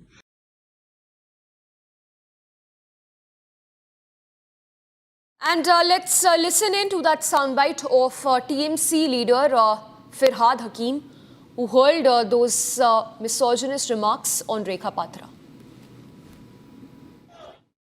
আরে নামটা বলেন নাই দাঁড়িয়ালা, তার নাম হচ্ছে নরেন্দ্র মোদী। কাঁদছিলেন মেরে সন্দেশ খালি কি কান্না বাবা, কি কান্না আপনাদের এখানে প্রার্থী দিয়ে দিল সন্দেশখালী থেকে সেই ভদ্রমহিলা কোথায় এই তো হাজি নুরুলের বিরুদ্ধে কেস করেছিল হেরে গিয়ে হেরো মাল কয়েক লক্ষ ভোটে হেরে গেল তারপরে কেস করলো বিজেপি কেস জানে মানুষের কাছে আসতে জানে না Let's go across to Ridhita. She's joining us live from the Bangla newsroom. Ridhita, not the first time that the TMC has heard such misogynist remarks on the BJP leaders, but this time it's Firhad Hakim who's used a provocative remark against the BJP leader who was fielded from Sandeshkhali. You're absolutely correct, Samiksha. So, before I start off, very good afternoon to you from the Bangla newsroom. So, yesterday we have seen Firhad Hakim, the mayor of the state, has been in Harwa, which is a constituency under the Basarhat, where Rekha Patra has been contesting this election from BJP. So she might have incurred a loss of 3.3 lakh votes. But yesterday, while the mayor of the state has been there in the Harwa for the upcoming elections, and he had made a comment. He has not made a comment on Rekha Patra, but also made a comment on Prime Minister Modi, stating that his candidate, who he trusted so much, a woman like that, has failed. And not only failed, but added a very derogatory statement. And the statement says, Hero Mal. What is hero? Hero in Bengali means a loser. And Mal is again a very slut-shaming, a very provocative language, a derogatory language used against any woman. So this is not for the first time that we see the TMC leaders have been attacking women of the state. How safe is women in the state under the leadership of a woman chief minister? We get to see in the lights of Arjikar. But again, TMC leaders like Akhil Giri, who has commented earlier on Draupadi Murmu's color, has commented on how she looks and questions her presidentialship on that. And also we have seen TMC leaders, Rachna Banerjee, who herself is a woman, has commented on women. So this is not the first time that we see TMC leaders who are commenting bad or putting out derogatory statements on women and insulting them, but also now big leaders like the mayor of the state, who is holding such an important position, has come up and spoken on BJP's Rekha Patra, who is a victim of Sandeshkhali, and we know how Republic has been behind Sandeshkhali and atrocities that have been going on by TMC goons to bring up. So when a person like Rekha Patra, who has come up and been so strong, how can TMC leaders comment so derogatory and slut shame a woman like that? Back to you. All right, Ridhita, thank you for the moment. For now, we switch focus to other news breaks that we are tracking. This is that's coming in from Canada, a remark that's coming in from a Khalistani leader who's expressed disappointment after the result of the US presidential election. So it seems that the re-election of Donald Trump has made the Khalistani groups in Canada jittery. A prominent pro-Khalistani figure who's voiced concerns, stating that many feel crushed by Trump's return to power, fearing his administration's hardline stand that could disrupt their power, and fearing his administration's hardline stand that could disrupt their activities and ambitions. It's Jagmeet Singh who's expressed disappointment over the US presidential results. Listen in to that statement that's coming in.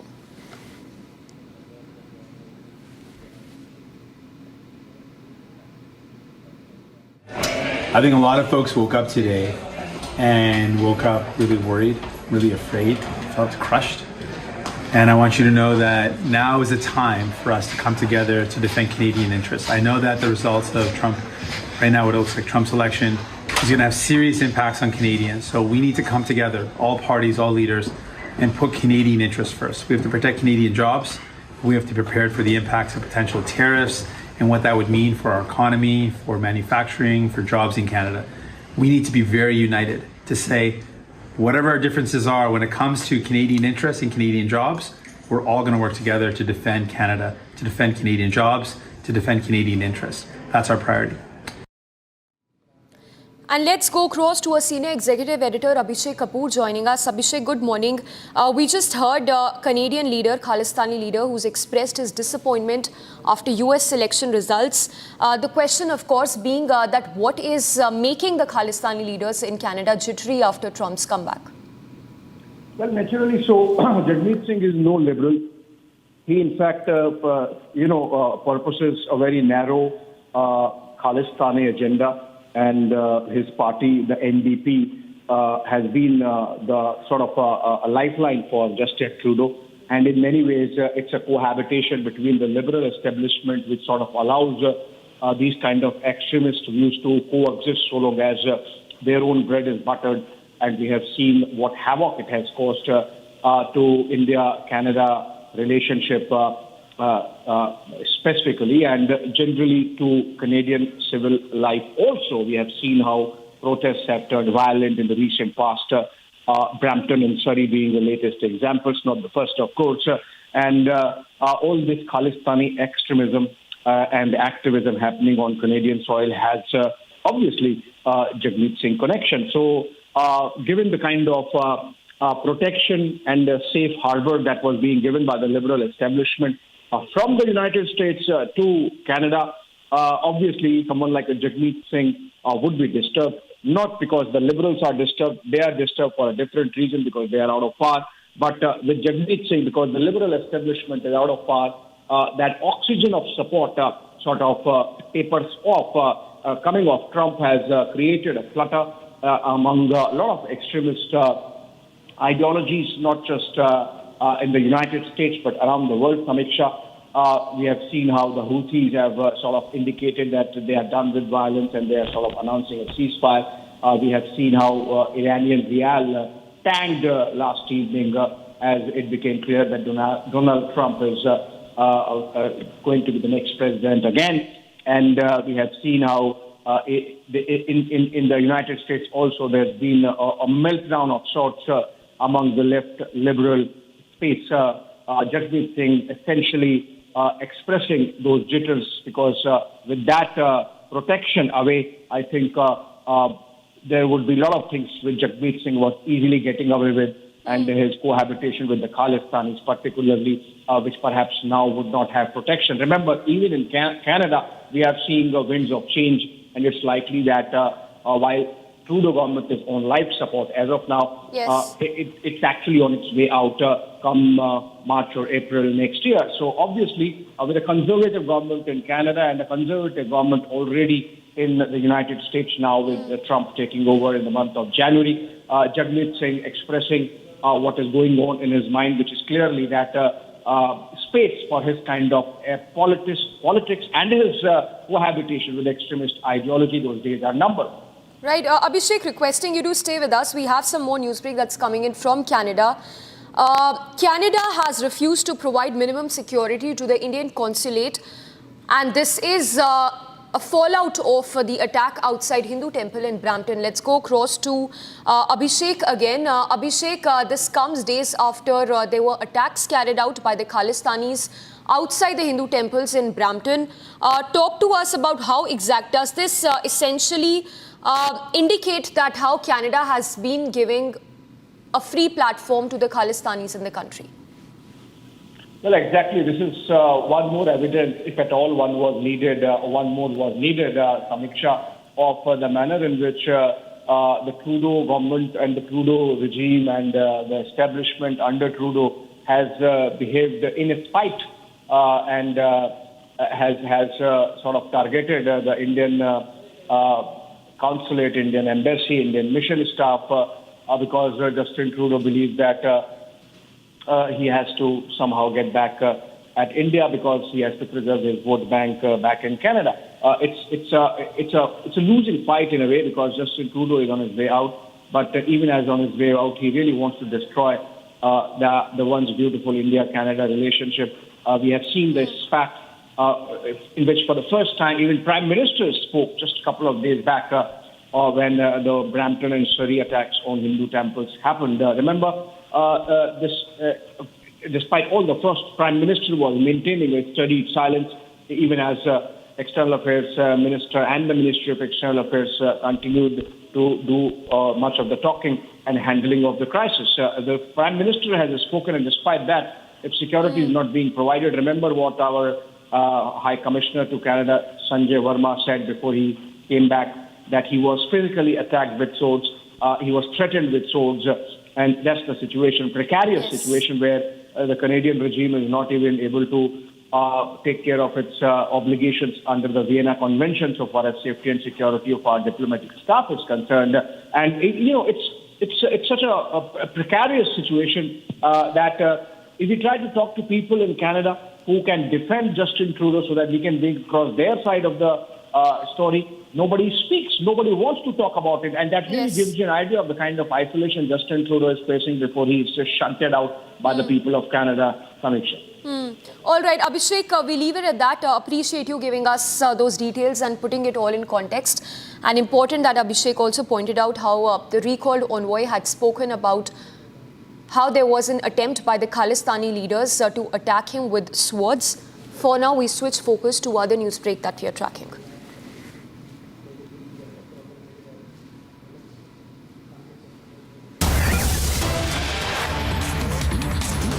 And this is the news that's coming in on the Srinagar grenade attack case. 4 individuals affiliated with the ISJK terror group were involved in the grenade attack, all of whom have been arrested. So there is a clear Pakistan angle that's been established in this case. Days after there was a grenade attack that was carried out near Lal Chowk in Srinagar, 4 individuals affiliated with ISJK terror group have been arrested by the police. And with this, the Pakistan hand is now in the open. Let's go across to Zeenat joining us live from Srinagar. Zeenat, not surprising that Pakistan was involved in the grenade blast attack that happened near Lal Chowk in Srinagar. But once again, if you can talk to us about the modus operandi of these group of terrorists in this grenade attack which had happened in Srinagar. Yes, Samiksha, this is a breaking news that is coming in from the Srinagar, where the Jammu and Kashmir Srinagar police have got certain leads as far as Srinagar grenade attack is concerned that took place on last Sunday and in which some 12 individuals, civilians, got injured. Now we are picking from the sources that the 4 individuals have been arrested by the Srinagar police and they are the part of ISJK module, which is a Pak-based terror outfit, because there were many questions that were raised by the political parties, the political leaders, like the Farooq Abdullah and others, who claimed that agencies are working to destabilize the government of Omar Abdullah. But it's nothing like that.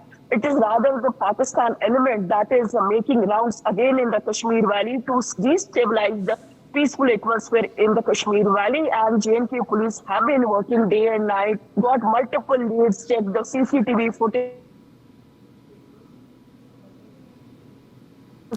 All right, Zeenat, we have to leave it at that. We head into a very short break for now, but tracking a host of other stories after we come back.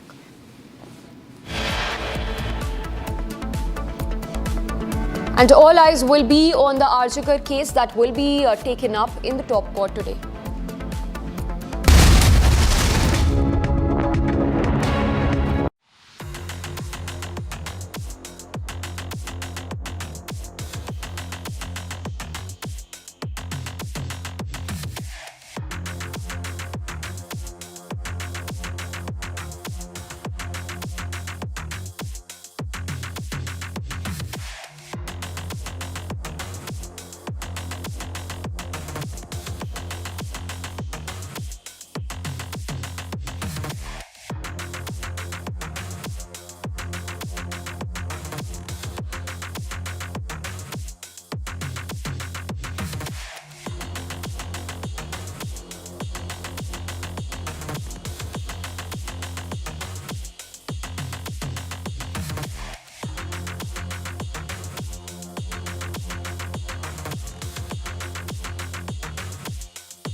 And that's all we have for you in this edition of our broadcast, tracking the Arjikar case in the top court that will be taken up today.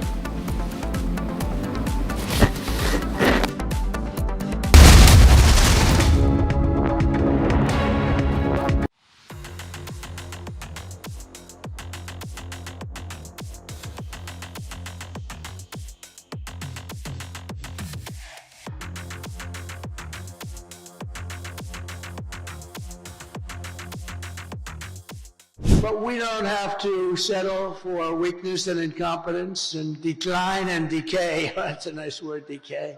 That's what's happening. That's a nice word, decay. Can you imagine? And nobody will question it because it's true. With your vote tomorrow, we can fix every single problem our country faces and lead America and lead the world to new heights of glory. But indeed, think of that statement, how beautiful that is. New heights of glory, that's what's going to happen.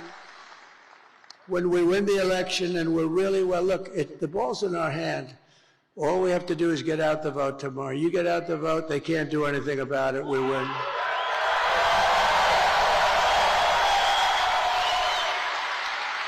But I think I heard somebody say it's like 900, maybe a little more than 900 rallies. And, you know, rarely do they ever catch me making even a little mistake. I go through rally after rally, 10, 20, 30, and then I say the wrong. They say, he's cognitively impaired. No, we're not. I'll let you know when that time happens. It could happen, but hopefully it's not going to be for a long time. But you've given your time, your money, and your whole heart for this cause, and your support means more than anything you can even understand. It's amazing. I love you all. You're very special. This is my last rally. Can you believe it? The rallies, these big, beautiful rallies, there's never been anything like it. And there never will be anything like it. And it just happened. It caught on. And I think it caught on because our country's in trouble. And, you know, I happened to be a messenger that was able to tell you what you knew, because most people... From Asia's largest news headquarters, setting the agenda for Bharat.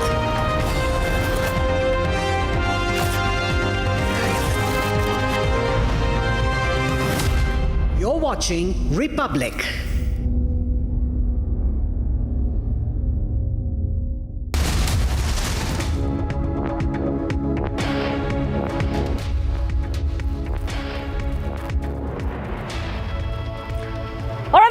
A very good morning. We are live and breaking. I'm Shivangi Shukla getting you the latest, and we will be getting you the top updates coming in from the Jammu and Kashmir Assembly, where major ruckus was observed, where we saw the lawmakers get into couple of almost, you could say, physical fights amongst each other over special status of Jammu and Kashmir. We're getting you those pictures in a short while from now, but as usual, the headlines that we are tracking. Let's get started.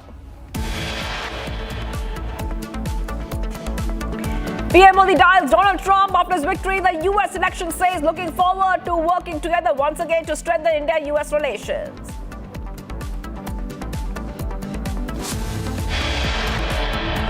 A fundamental principle of American democracy is that when we lose an election, we accept the results. That principle, as much as any other, distinguishes democracy from monarchy. PM Modi dials Donald Trump after his victory in the US election and says looking forward to working together once again to strengthen India-US relations.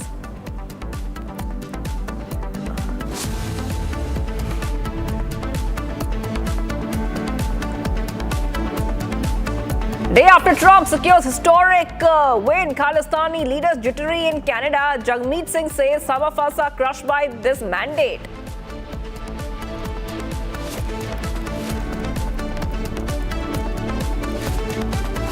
Slam for atrocities against Hindus. Muhammad Yunus congratulates Trump, calls him a messiah.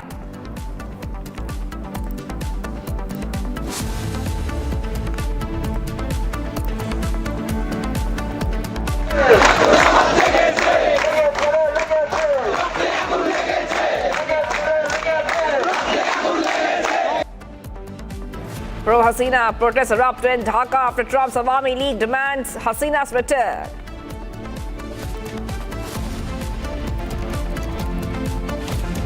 Supreme Court to resume hearing on Archicor case. CBI to update Supreme Court bench on status report.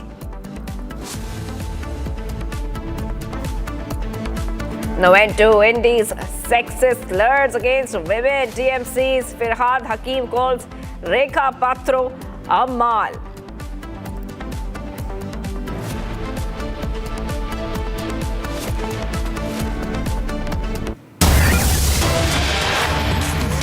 There is a big breaking news coming in right now. Viewers, we told you that there is a huge ruckus in Jammu and Kashmir Assembly. 2 BJP MLAs are injured. According to the update we've got, BJP MLAs R.S. Pathania and Mohan Lal got injured in the ruckus that took place in the Jammu and Kashmir Assembly. And we told you that it's a huge ruckus where you saw massive brawl erupting between the MLAs and Jammu and Kashmir Assembly over Article 370. We saw almost, like we told you, there has been a physical fight with some MLAs going ahead and even throwing punches at each other. And in this entire ruckus, what we have learned, viewers, is that 2 of these BJP MLAs, R.S. Pathania and Mohan Lal, have been injured in that ruckus. Now, you can see those pictures coming in where you can see how these MLAs and lawmakers are going ahead and throwing punches at each other. They're pushing each other. Massive physical fight, brawl, breaking out for all to see. Those pictures coming in right now. And 2 BJP MLAs, we're learning, have got injured in that ruckus that you can see play out right in the Jammu and Kashmir Assembly. Massive ruckus has erupted in Jammu and Kashmir Assembly over the issue of Article 370. The MLAs entered a brawl, throwing punches, pushing each other, shoving each other. Okay, we go ahead to my colleague joining us, Gursimran. Gursimran, please take our viewers through what happened. A big chaos has erupted. We are getting some reactions. Then I'll go back to Gursimran. उसको असंवैधानिक बोल रही है तो क्या कहेंगे आप? तो बिल हाउस में पास इनको ये नहीं पता कि कानूनी और गैर कानूनी क्या होता है। मेरे भाई, गैर कानूनी उस दिन था जो जिस दिन जम्मू कश्मीर का स्पेशल स्टेटस महाराजा हरि सिंह का दिया हुआ, इन्होंने एक बंदे से साइन करके हटा दिया। हमने रेजोल्यूशन हाउस में पास किया है, डंके की चोट पे किया है। अगर इनमें दम था तो कल रोक के देखते हैं। इसलिए ये गैर कानूनी नहीं है, जो हाउस में ये कर रहे हैं ये गैर कानूनी है। उसके बारे में क्या कहेंगे आप? ये बदकिस्मती है। जो लोग यहाँ पे कहते हैं हम डिसिप्लिन पार्टी हैं, यही डिसिप्लिन है। Leader of the opposition chair पे खड़ा स्पीकर साहब बैठे हैं, वो टेबल पे खड़े हैं, इन्होंने टेबल तोड़े, कुर्सियां तोड़ी, बदतमीजी की और ये कहते हैं डिसिप्लिन वाले। अगर सही ये इस जम्मू कश्मीर के इतिहास में और हिंदुस्तान के इतिहास में ये हम लोग हैं जो डेमोक्रेसी को मजबूत करना चाहते हैं, जो हम लोग हैं जो हिंदुस्तान को मजबूत करना चाहते हैं, ये हम लोग हैं जो भारत माता को मजबूत करना चाहते हैं। ये वो लोग हैं जो ना भारत माता के, ना देश के, ना किसी और के, ये सिर्फ अपने आप के।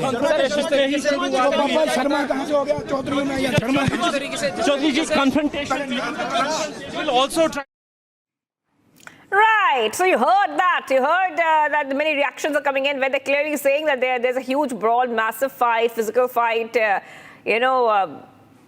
which is quite, you can see very clearly viewers pointing at ruckus and unruly behavior. I want to go straight across to my colleague Gursimran. Gursimran, 2 BJP MLAs have been injured here.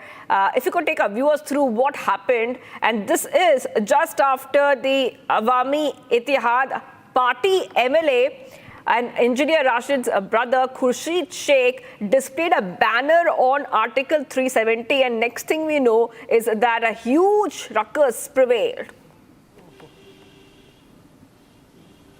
See, it was right after the ruckus that was created inside the Assembly of Jammu and Kashmir when we saw the senior leaders from the opposition. They were also chanting the slogans in favor of the resolution yesterday. But today what we saw was that when the banner came out by Sheikh Rashid, who is the brother of the Member of Parliament from Baramulla, Engineer Rashid, then the BJP tried to snatch that, and when they snatched, there was a ruckus that was created, and in this 2 BJP MLA, Ranbir Singh Pathania and Mohanlal Bhagat, have been injured. Right now I am with Ravinder Raina. He is speaking to the injured MLAs, to the MLAs of the BJP.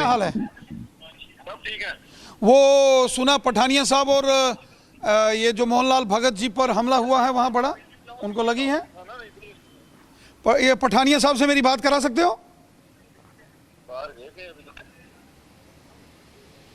ये हंगामा हुआ है, ये देखो जरा। अच्छा, पठानिया साहब से मेरी बात कराना।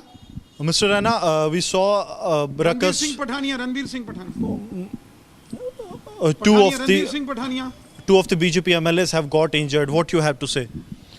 I'm just speaking with Sri Ranbir Singh Pathania Sahab, Honorable MLA, who was assaulted in the Jammu and Kashmir Assembly, and also one of the BJP MLA, Sri Mohanlal Bhagat Sahab. Those assaulted BJP legislator, they are the MLAs of the treasury benches. They are from the government side. This is very unfortunate that on one hand, anti-national resolution to realive the agenda of Pakistan separatism and terrorism that was passed yesterday in Jammu and Kashmir Assembly, and today when BJP MLAs Sri Ranbir Singh Pathania and Sri Mohanlal Bhagat, they were just discussing the contents of the resolution. They were assaulted in the Jammu and Kashmir Assembly. They are bleeded. This is very unfortunate that Congress Party and National Conference, they are towing the line of anti-national forces. Once again, an attempt is being made to destabilize Jammu and Kashmir. Once again, Congress Party and National Conference government trying to alive the agenda of terrorism, terrorists, and the agenda of Pakistan in Jammu and Kashmir. BJP won't allow anybody to carry on this anti-national agenda. We will fight in Jammu and Kashmir Assembly, and we will keep on fighting on roads. We will never allow NC and Congress Party to run the anti-national agenda in Jammu and Kashmir. Sir, we have seen that all other political parties as well, be it the People's Conference, PDP, they have also brought in the similar resolution. See, this attempt by the Congress Party and National Conference, they are responsible. Congress and National Conference, they are responsible for creating rucks, anarchy and mess in Jammu and Kashmir. Had they not brought that anti-national resolution in Jammu and Kashmir Assembly, there was smooth functioning, smooth debate was going on. And see the designs of Congress and National Conference. They are just having anti-national agenda in their mind. Now assembly has been adjourned till tomorrow. What will be the BJP's? We will never allow NC Congress to carry forward the agenda of Pakistan. How BJP will be going ahead? Whether it is within the assembly or outside the assembly, BJP will fight against the anti-national designs of Congress and National Conference government in Jammu and Kashmir. Thank you, Mr. Raina. So this was Ravinder Raina, the National Executive Member of the BJP, who spoke to the injured MLAs a couple of minutes back, and then he was telling us that the two MLAs have been injured. It is the Ranbir Singh Pathania and Mohanlal Bhagat, those who have received the injuries, and right now they are in the medical aid room where they are being given the treatment by the teams of the doctors. But the ruckus that was created inside the Jammu and Kashmir Assembly over the poster that was brought in by Sheikh Rashid, the MLA from the Langate, he brought in the poster for the restoration of Article 370 and 35 alpha, and also the release of the political prisoners, which led to the brawl between both the sides. We saw that how marshals removed the BJP legislatures from inside the assembly. 4 legislatures were removed: Arvind Gupta, it was Satish Sharma, RS Pathania, and also it was last RS Pathania. 2 of them have got injured. Those who have been injured are RS Pathania, the MLA from the people जो भी अंदर बैठे, लेकिन बदकिस्मती ये है कि BJP खुद कन्फ्यूजन के शिकार है। वहाँ लोग उनको स्टेट खुद चाहते हैं, वो चुप्पी साधे बैठे हैं। वहाँ लोग जम्मू के लोग भी परेशान हैं, उनको उनकी परवाह नहीं है। वो इतना है कि वो अपनी खबर बना रहे और दिल्ली में बैठे आकाओं को खुश करे, लेकिन वो जम्मू ना कश्मीर के लोगों की बात करे, ना उनके मुस्तकबिल की बात करे, ना उनके इकोनॉमिक्स की बात करे, ना उनके ट्रेड की बात करते, ना वो अनएम्प्लॉयमेंट की बात करते, ना वो स्टेट हुड और 370 पर बात करने के लिए तैयार है। बीजेपी के 2 एमएलएज हैं जिनको इंजरीज भी हुई हैं, जिनको फर्स्ट एड वगैरह भी प्रोवाइड किया गया, हालांकि अभी मेडिकल ट्रीटमेंट जो है इनको चल रहा है। कैसे देखते हैं इस चीज़ को आप, हालांकि असेंबली के अंदर धक्का मुक्की होना और फिर इंजरीज होना? बेसिकली असेंबली को चाहिए कि एमएलए जो बीजेपी के एमएलएज हैं उनके लिए एक वर्कशॉप अटेंड करने के लिए।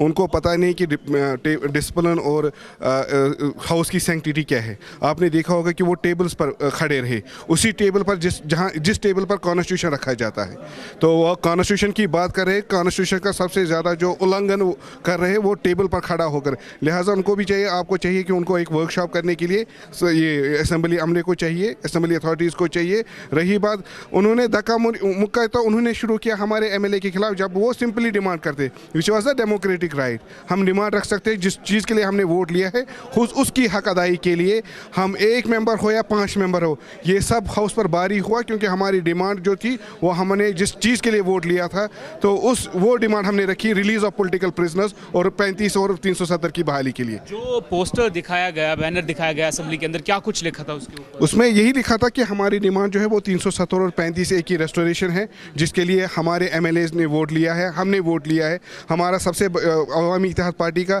नेशनल कॉन्फ्रेंस के बाद सबसे बड़ा वोट शेयर मिला है कश्मीर में। हमें 370 और 35A की बात करने के लिए वोट मिला है, हमें पॉलिटिकल प्रिजनर्स की रिलीज के लिए वोट मिला था। वो चीज़ हमने आज वहाँ पर don't bring a resolution, then it is a bloody fixed match. Sajjan साहब, क्योंकि जम्मू अगर देखेंगे, ये आपने भी अंदर उनको कहा, दिल से शायद ये भी चाहते हैं। नो, वो देखो यार, मेरी बात सुनो। अब आप किसी पार्टी का मेंबर मत बनो, सिंपल इस रेजोल्यूशन पर बात करो। वो रेजोल्यूशन हमने एक्सेप्ट किया, साइन किया, वो वीक है। हमें हजारों लोगों के फोन आए हैं कि ये क्या आपने किया है, ये उसके बारे में, और ये फिक्स मैच है। वो एक वीक रेजोल्यूशन लाते हैं, वो शोर करते हैं मजे में, वो दोनों शोर कर रहे हैं, उठ के चले जाते हैं। This can't happen, this is not the reason that we came to assembly. हम बच्चे नहीं हैं स्कूल के कि उछल कूद के। अब ये खुर्शीद साहब के साथ हमने लड़ा है, इनने हमारे खिलाफ लड़ा है, हमने इनके खिलाफ लड़ा है, लेकिन एज ए कश्मीरी जब मैंने देखा कि अकेले इन पर अटैक हो रहा था, मुझसे रहा नहीं गया। और तब जो नेशनल कॉन्फ्रेंस वाले मेंबर ये नाराबाजी, उनमें से एक आया कोई बचाने इसको, सब ढोंग है, सब ड्रामा है। और कल हमने सपोर्ट किया, और इनका एक स्पोक्स पर्सन सवेरे ट्विटर पर लिखता है कि ये एलाइज हैं बीजेपी के। Enough of this nonsense, simple straight forward. हमने आपको बोला ये रेजोल्यूशन है, इस पर साइन करके आप लाओ, हम आपके पीछे पीछे। लेकिन धोखा मत दो लोगों को कि हमने रेजोल्यूशन पास किया when there is nothing has been pass. We want clear cut unconditional rejection and condemnation of 5 August 2019 and a simple demand, give us pre जो 4 अगस्त को था, हमें वो दे दो बस। Thank you sir.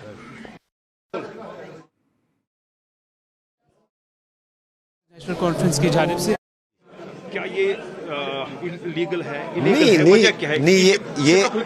ये बिल्कुल लीगल है। आपने खुद देखा होगा कि किस तरह से कल भाजपा के लोगों ने जो है, उन्होंने सेक्रेटरी साहब की कुर्सी, हत्ता कि वो स्पीकर साहब, ऑनरेबल स्पीकर साहब की कुर्सी तक को हाईजैक करना चाहते थे। हमने जो है बिल्कुल जमहूरी तरीके से, जिस वक्त सेशन का जो शेड्यूल जिस वक्त अनाउंस हुआ, उस वक्त हमने असेंबली सेक्रेटरीट को अप्रोच किया। हमने कहा कि हम 370 और 35A और जो 5 अगस्त का जो फैसला लिया गया, हम उसके उस सिलसिले में एक रेजोल्यूशन लाना चाहते हैं। लेकिन उस वक्त हमें कहा गया कि कोई प्रोविजन नहीं है, ये एक छोटा सा, एक मुख्तसर सा सेशन है। उसके बाद हमने बात करने की कोशिश की, हमें बात करने का मौका नहीं दिया गया। इसके अलावा हमारे पास क्या बचता था? अगर भाजपा के लोग table All right, let's go straight across to my colleague Zeenat, who's also, I believe, from what I know, is inside the Jammu and Kashmir Assembly, and we're getting so many reactions coming in.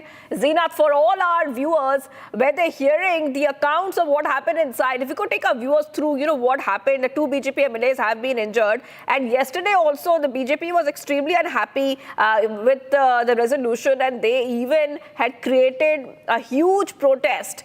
Today we see 2 BJP MLAs injured. Go ahead. What is happening? Zeenat.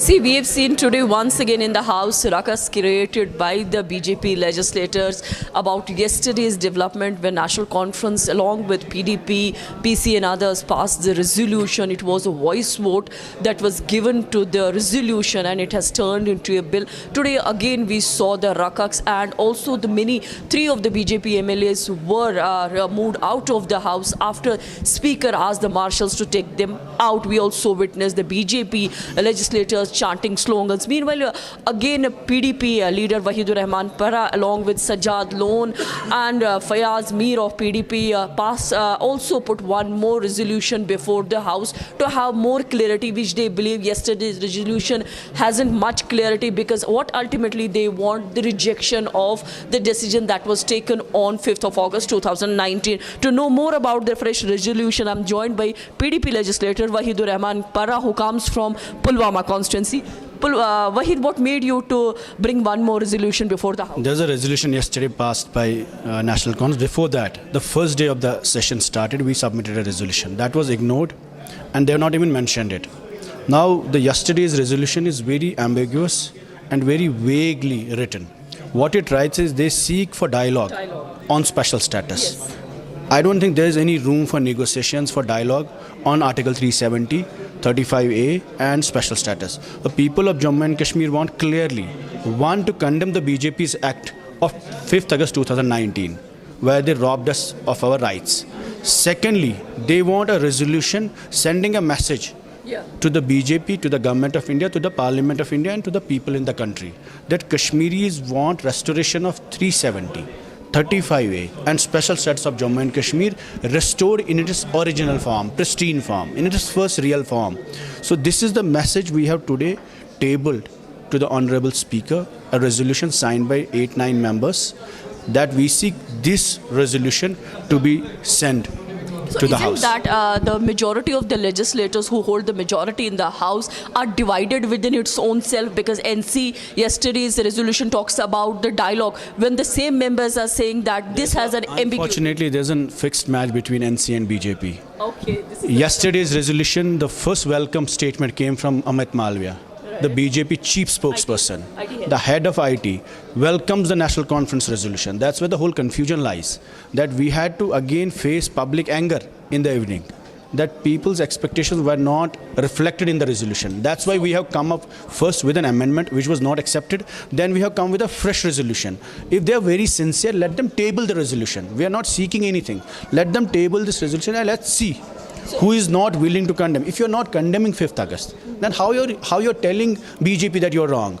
Why, I don't understand why is National Conference being friendly with BJP and why they are not willing to condemn the 5th August 2019 decision and why they are not mentioning 35A, 370 and clearly that restoration of 370 in their resolution. That's the question we want to ask National Conference. So in a way, what I'm getting that PDP along with the other members who supported that they don't agree with what the NC has tabled yesterday. A news point coming from here is that PDP alleges that National Conference in hand in glove with the BJP as far as yesterday's resolution is concerned. More on the story, keep watching Republic TV.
Tonight. That's great. Well, thank you. Well, I mean, maybe we could start off with, the assassination attempt, which was an incredible thing. And I have to say that, your actions after that assassination attempt were inspiring. You instead of shying away from things, instead of ducking down, you were pumping your fist in the air and saying fight, fight, fight. And I think that's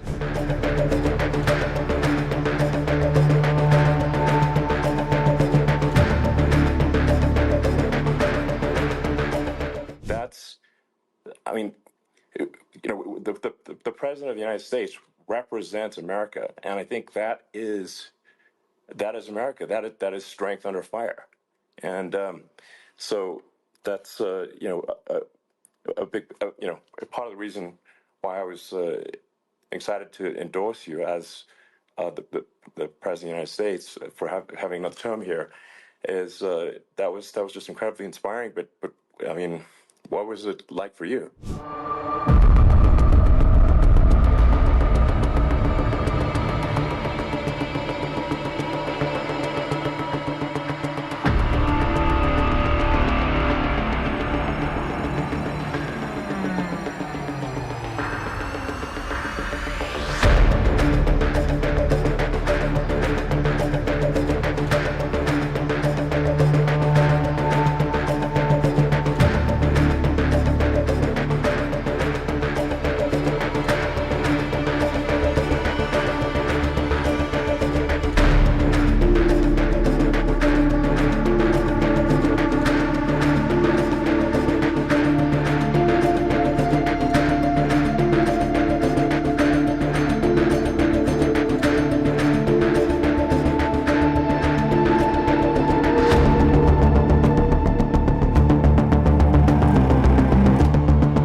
In one of the most consequential elections of our lifetime, and we have momentum. It is on our side. Can you feel it?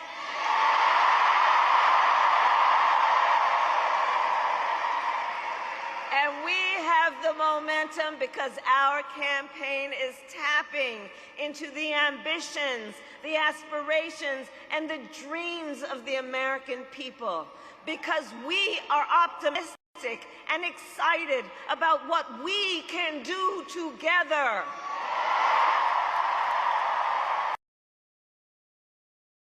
And make no mistake, we will win.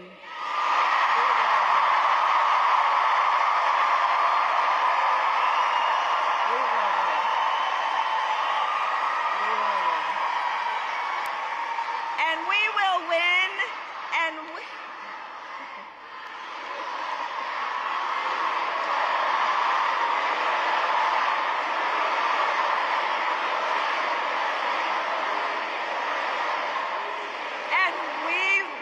we will win, because here's what everyone here knows.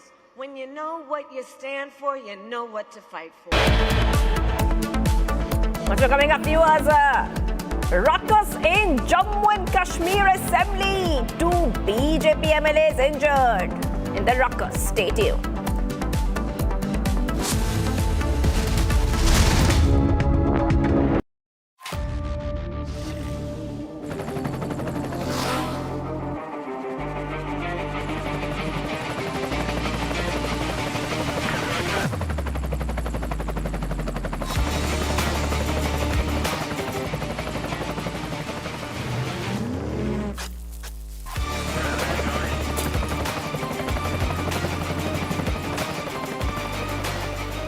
Director, the taste of success.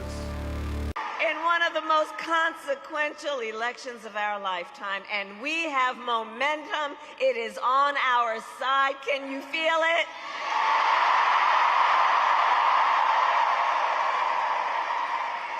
And we have the momentum because our campaign is tapping into the ambitions, the aspirations, and the dreams of the American people. Because we are optimistic and excited about what we can do together.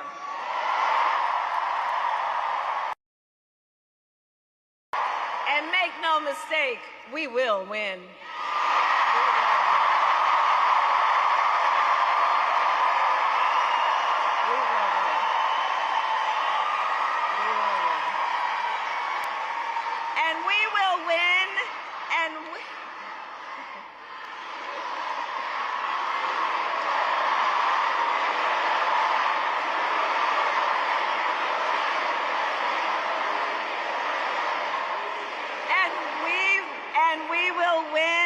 Because here's what everyone here knows. When you know what you stand for, you know what to fight for.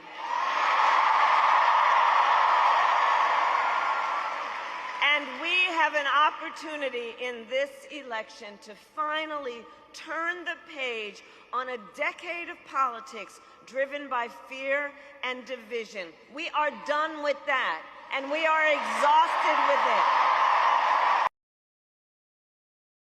Well, you all know what we say. We are not going back. We are not going back. We are not going back. Because ours is a fight for the future.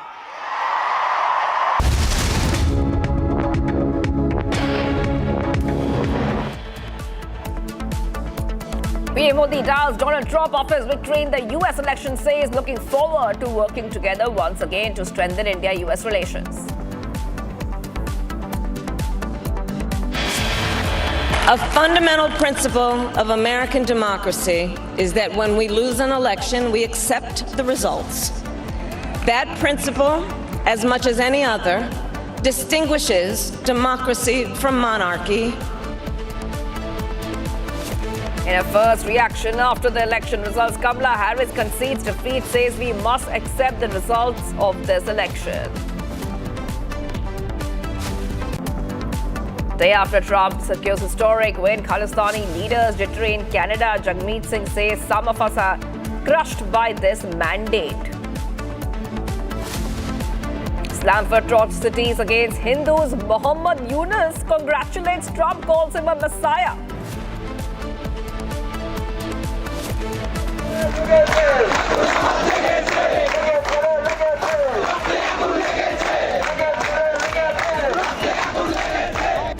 Pro-Hasina protests erupted in Dhaka after Trump's Awami League demands Hasina's return.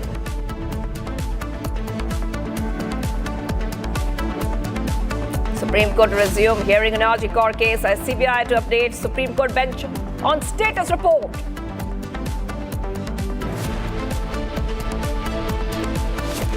No end to Indies' sexist slurs against women. TMC's Firhad Hakim calls Rekha Patra a mal.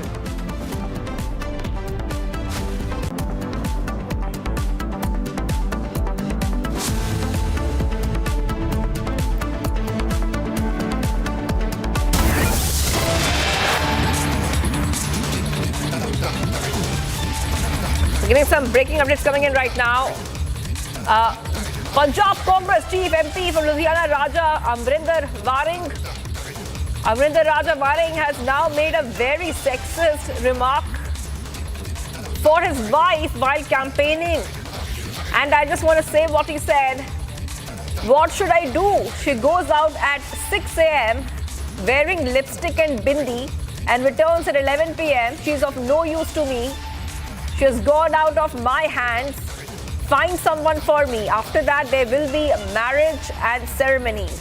Okay, so we're getting this reaction. If you could take our viewers through the exact statement, let's go ahead and play out the exact statement of Raja Waring.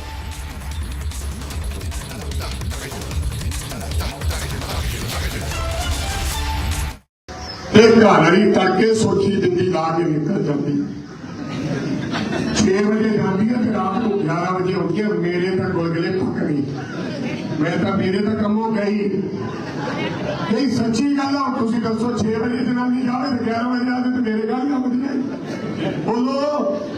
मैनू तो कोई नागरी भाल दिओ, नागरी भाल दिओ जेड़ा मेरिया रोटियां राटियां पका छड्या करे। इस तो बाद ब्याह मकलावे चल पैणगे, भोग चल पैणगे, जगराते चल पैणगे। मैं तो ढीके करूंगा भी किथे है, मिल जा कदे 2 मिनट आके। होर की होगा बेटे दस, यही होर क्यों? थोड़ा तो पता भी ना, मैं तो इधर गया था भी मरिया, इधर गया था भी मरिया। ये हुणे नाल भी नाल तगड़े कर दिओ। चलो कम से कम इज्जत मानता करोगी, जित के भी चले। मेरे घर वाले ने मेरे कसम ने जिताया है, नहीं तो वो भी कम हो जावा। सो इन्हां गल्लां दा ध्यान रखियो। सुखने आलियो तुसी बहुत चंगे लोग हैं, ना मैं थोड़े चो कदे गया ना मैं थोड़े चो कदे जाना। चंगा है माड़ा है, पर राजा अपने एक दूजे नालों 100 गुणे चंगा है। कदे ऐनकां वंडदा सी, कदे स्कूलों च बूट वंडदा सी, कदे कोठियां वंडदा सी, कदे कंबल वंडदा सी। होर कदे कोई मर्जन आया नहीं गा लुट के लैके जान तो बाद। राजा वड़िंगी है चंगा माड़ा किसी ने भोग ते, किसी ने ब्याह ते। थोनू लंघदा टपदा वेखदा है, मेरे तो वध होर कोई नहीं वेखदा। So you heard that entire sexist slur remark from the Punjab Congress chief. Now fireworks have erupted over Waring's sexist joke. Union Minister Ravneet Singh Bittu demands apology from Congress's Ludhiana MP now. So big update coming in, big fireworks, big reactions over the sexist remark made by Raja Waring. That is what we're learning of right now. And Union Minister Ravneet Singh Bittu is saying that it's time that Raja Waring should go ahead and apologize for that sexist slur.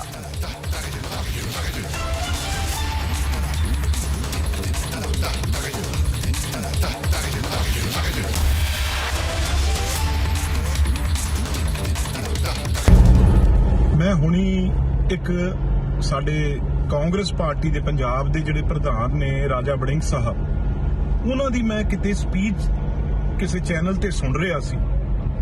ਮੈਨੂੰ ਸੁਣ ਕੇ ਬੜੀ ਜਿੱਥੇ ਹੈਰਾਨੀ ਹੋਈ, ਉੱਥੇ ਮੈਨੂੰ ਆਪਣੀਆਂ, ਚਲੋ ਗੱਲ ਉਹਨਾਂ ਦੀ ਬੇਸ਼ੱਕ ਕਰਦੀ ਆ, ਪਰ ਮੈਨੂੰ ਕਿਉਂਕਿ ਉਹ ਪੰਜਾਬ ਦੇ ਪ੍ਰਧਾਨ ਨੇ, ਲੁਧਿਆਣੇ ਤੋਂ ਮੈਂਬਰ ਪਾਰਲੀਮੈਂਟ ਨੇ, ਕੀ ਸੇਧ ਦੇ ਰਹੇ ਆ ਉਹ ਸਾਡੀਆਂ ਭੈਣਾਂ ਨੂੰ, ਸਾਡੀਆਂ ਬੇਟੀਆਂ ਨੂੰ?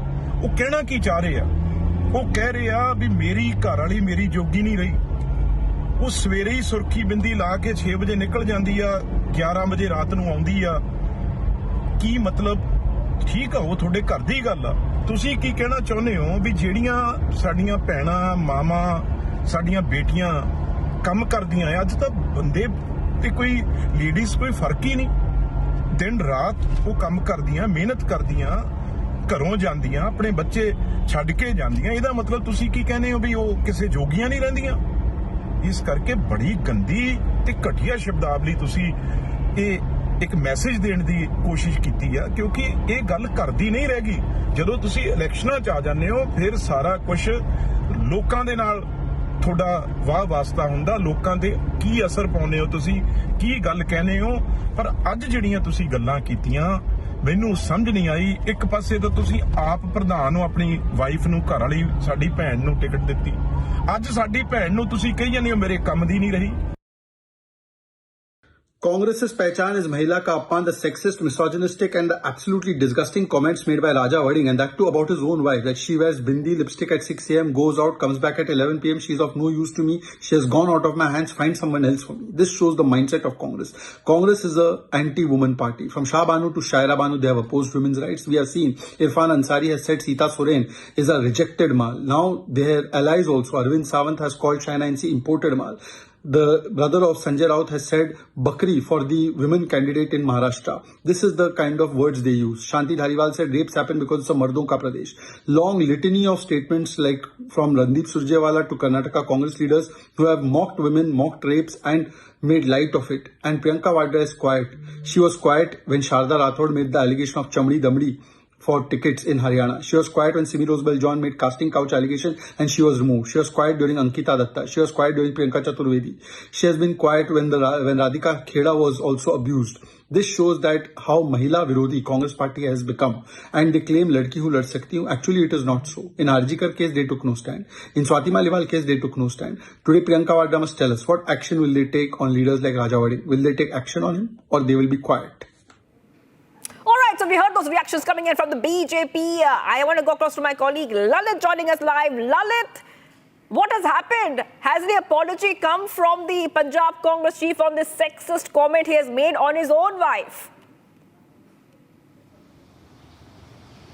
If we talk about the apology right now, when we tried to contact Raja Amrinder Vading, who is the president of Punjab Congress and the MP from Ludhiana, he did not take up the calls. But we had a word with his close one, and his close one said that this was all said in a way of humor to the gathering in Gidarwaha while campaigning for his wife for the by-election. So these all comments were made in a humorous way. But the way now this whole controversy has erupted over the sexiest remark Raja Amrinder Vading has given against his wife, now BJP has taken a stir on this whole moment. And the way Ravneet Bittu and the other BJP leaders have targeted Congress and especially Raja Amrinder Vading for the remarks against the women. So now this whole controversy and the whole political temperature of the by-elections have risen up. But the close ones of Raja Amrinder Vading and the Congress have said that the statement which was being given by Raja Amrinder Vading was given in a humorous way during a campaigning for his wife in Gidarwaha. But the way now this whole controversy has erupted, it seems that Congress is on a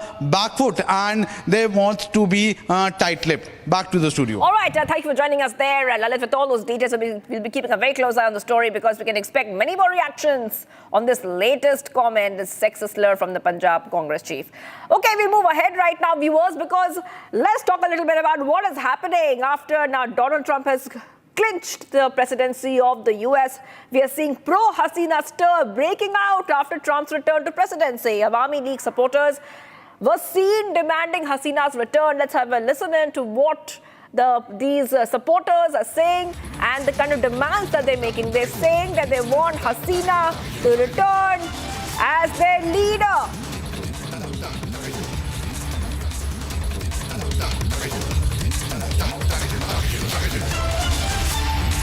That is right, viewers.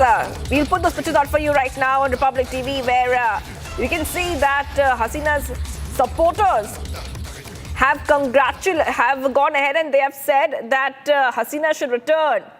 They want Hasina to return. These are Awami League supporters. And this is coming in also, remember that as Sheikh Hasina has congratulated Trump, she had written a letter congratulating Trump, praising his extraordinary leadership qualities.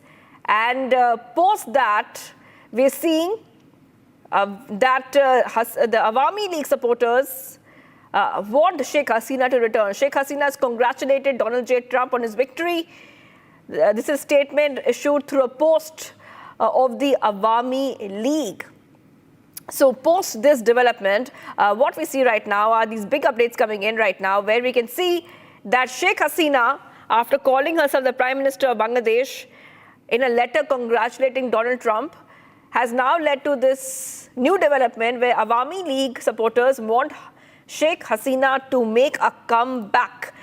As a protest is raging on in Dhaka, listen to what Sheikh Hasina supporters have to say.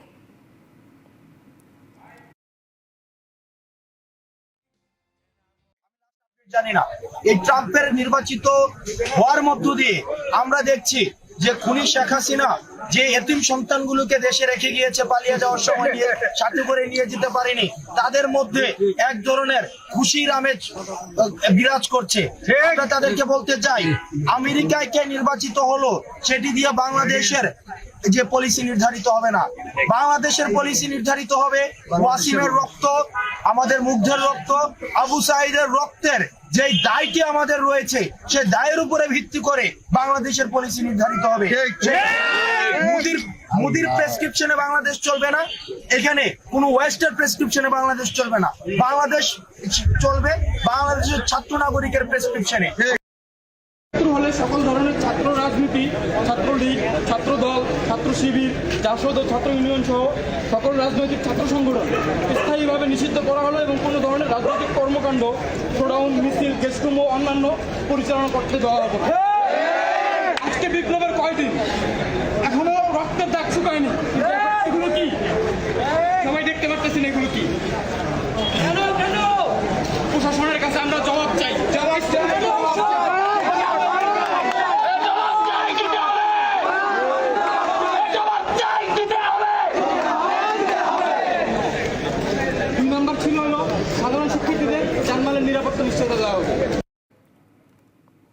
And viewers, let's move ahead right now to some of the other stories we're tracking in the next segment, Bharat in 2 minutes.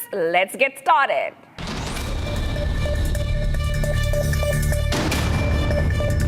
At a rally in Maharashtra's Amravati, UP CM Yogi Adityanath highlighted his decision to rename the Mughal Museum in Agra to the Chhatrapati Shivaji Maharaj Museum. He said that the museum now stands as a symbol of the Marathas and the Shivaji Maharaj. He recounted how he had questioned the relevance of Mughals to India and emphasized the Shivaji Maharaj had challenged the rule of Aurangzeb, who he described as a barbaric invader.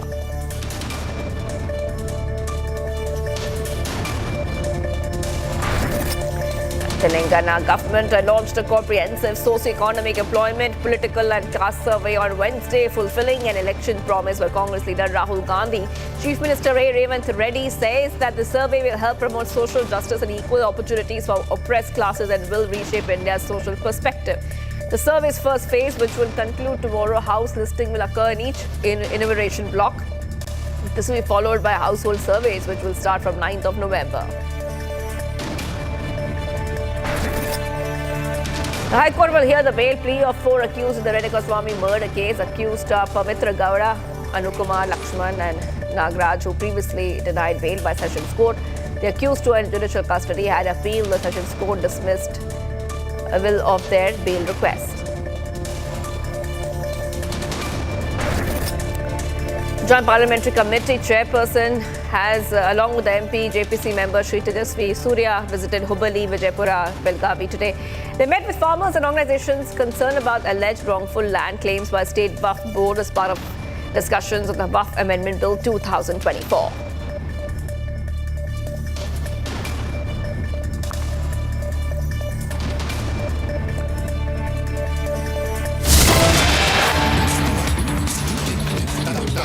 All right, viewers, getting some updates.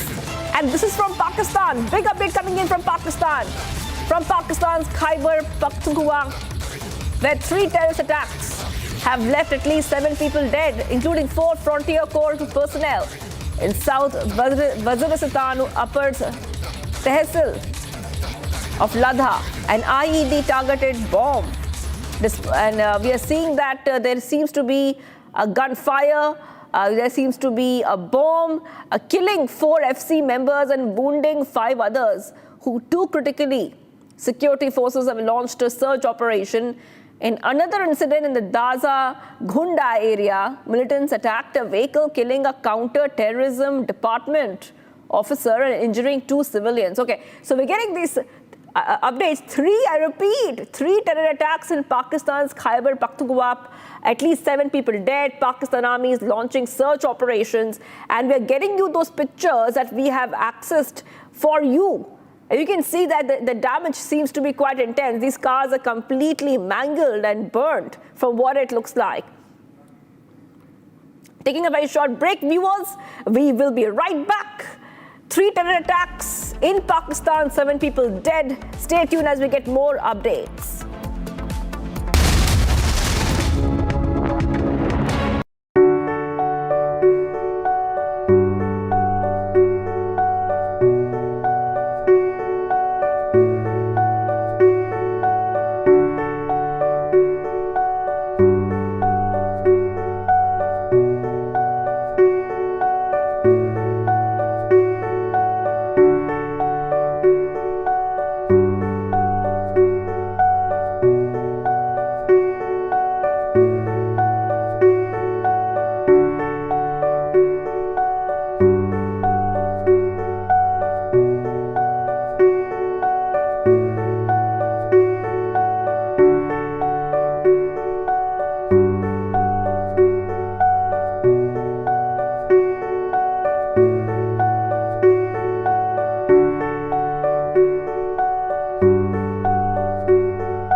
viewers, and we have one more report for you. President Draupadi Murmu will board the indigenous aircraft carrier INS Vikrant today to observe naval operations at sea, marking her maiden voyage on the vessel. She will be welcomed by the Chief of the Naval Staff, Admiral Dinesh K. Tripathi, at the Naval Air Station. INS Hansa in Goa will receive a 150-men ceremonial guard of honor. At sea, she will witness a comprehensive display of multi-domain naval operations, including battle exercises, submarine operations, and air demonstrations with fighter jets and helicopters and a naval aircraft fly past. Take a look. Moment approaches. India's sea power meets their supreme commander. Honorable President of India joins the Indian Navy at sea aboard its pride, INS Vikrant. Witnessing firsthand the valor, the readiness, the power of a force always prepared.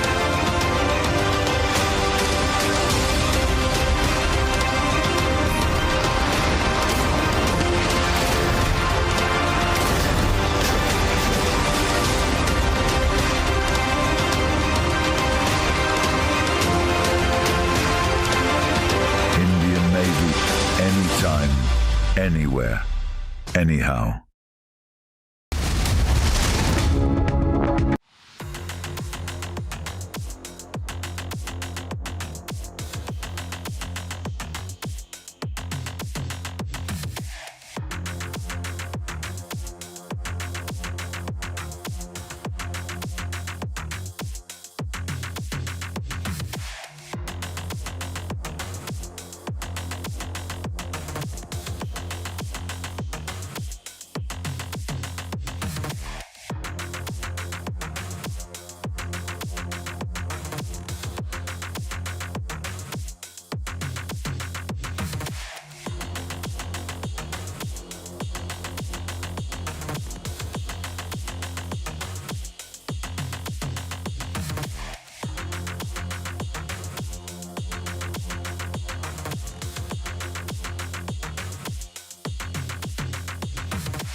Welcome back. Let's get to this report. 2 terrorists were killed in different encounters between terrorists and security forces in Kupwara and Bandipora. The operations have concluded successfully in Kupwara but continue in Bandipora. Watch our coverage for more.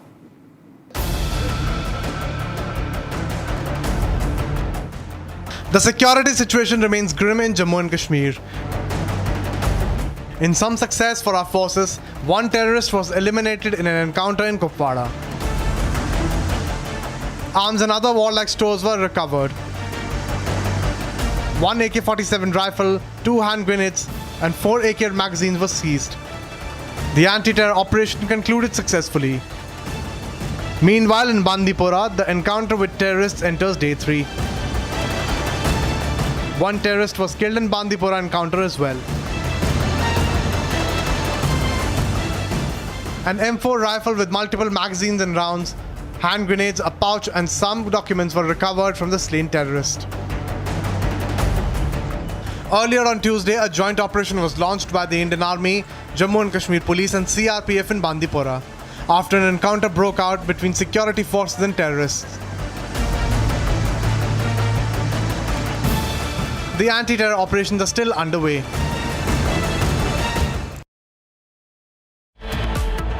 Getting you much more coming up, viewers. Big story on the other side. Rahul distributes blank constitution. All this and much more. Stay tuned as we are live in breaking.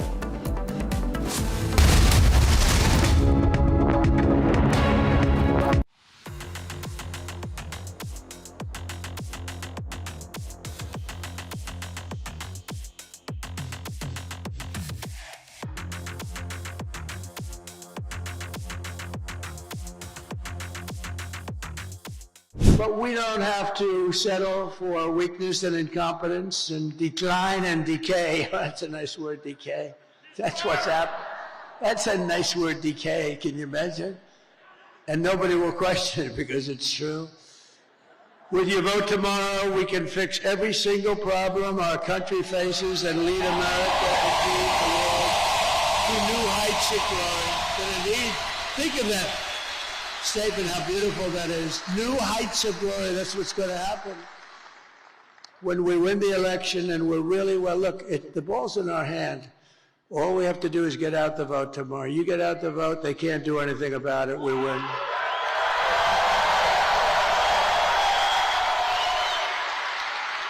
But I think I heard somebody say it's like 900, maybe a little more than 900 rallies. And, you know, rarely do they ever catch me making even a little mistake. I go through rally after rally, 10, 20, 30, and then I say the wrong.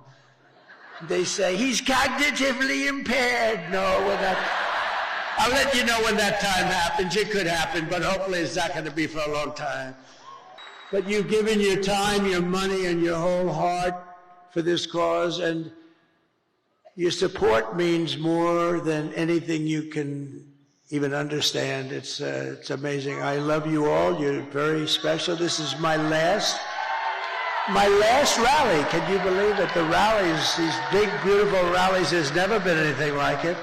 And there never will be anything like it. And it just happened. It caught on. And I think it caught on because our country's in trouble. And, you know, I happened to be a messenger that was able to tell you what you do, because most people understand it. Most people with common sense, we're the party of common sense, they understand it. But this is all you need to know. I mean, Joe and Kamala broke it, and I will fix it. I'll fix it fast.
Asia's largest news headquarters,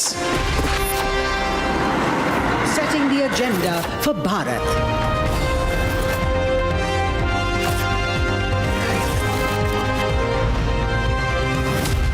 You're watching Republic.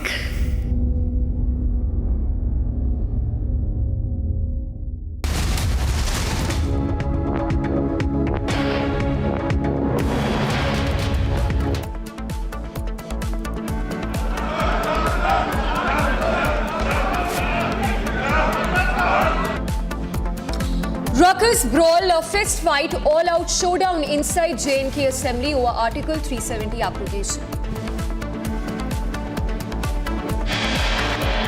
No end to India's sexist slurs against women. TMC's Firhad Hakim calls Rekha Patra a mal.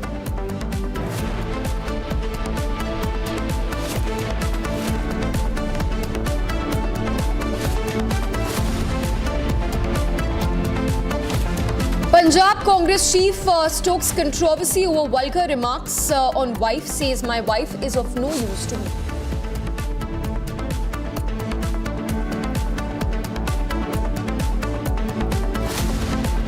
BJP reignites constitution debate in the run-up to Maharashtra polls as Rahul distributes blank copies of constitution.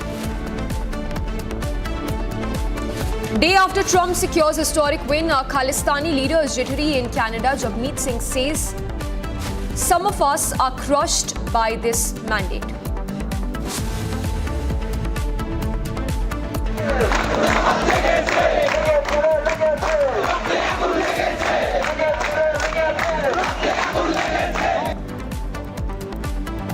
Pro-Hasina protests erupt in Dhaka after Trump's victory. Awami League demands Hasina's return.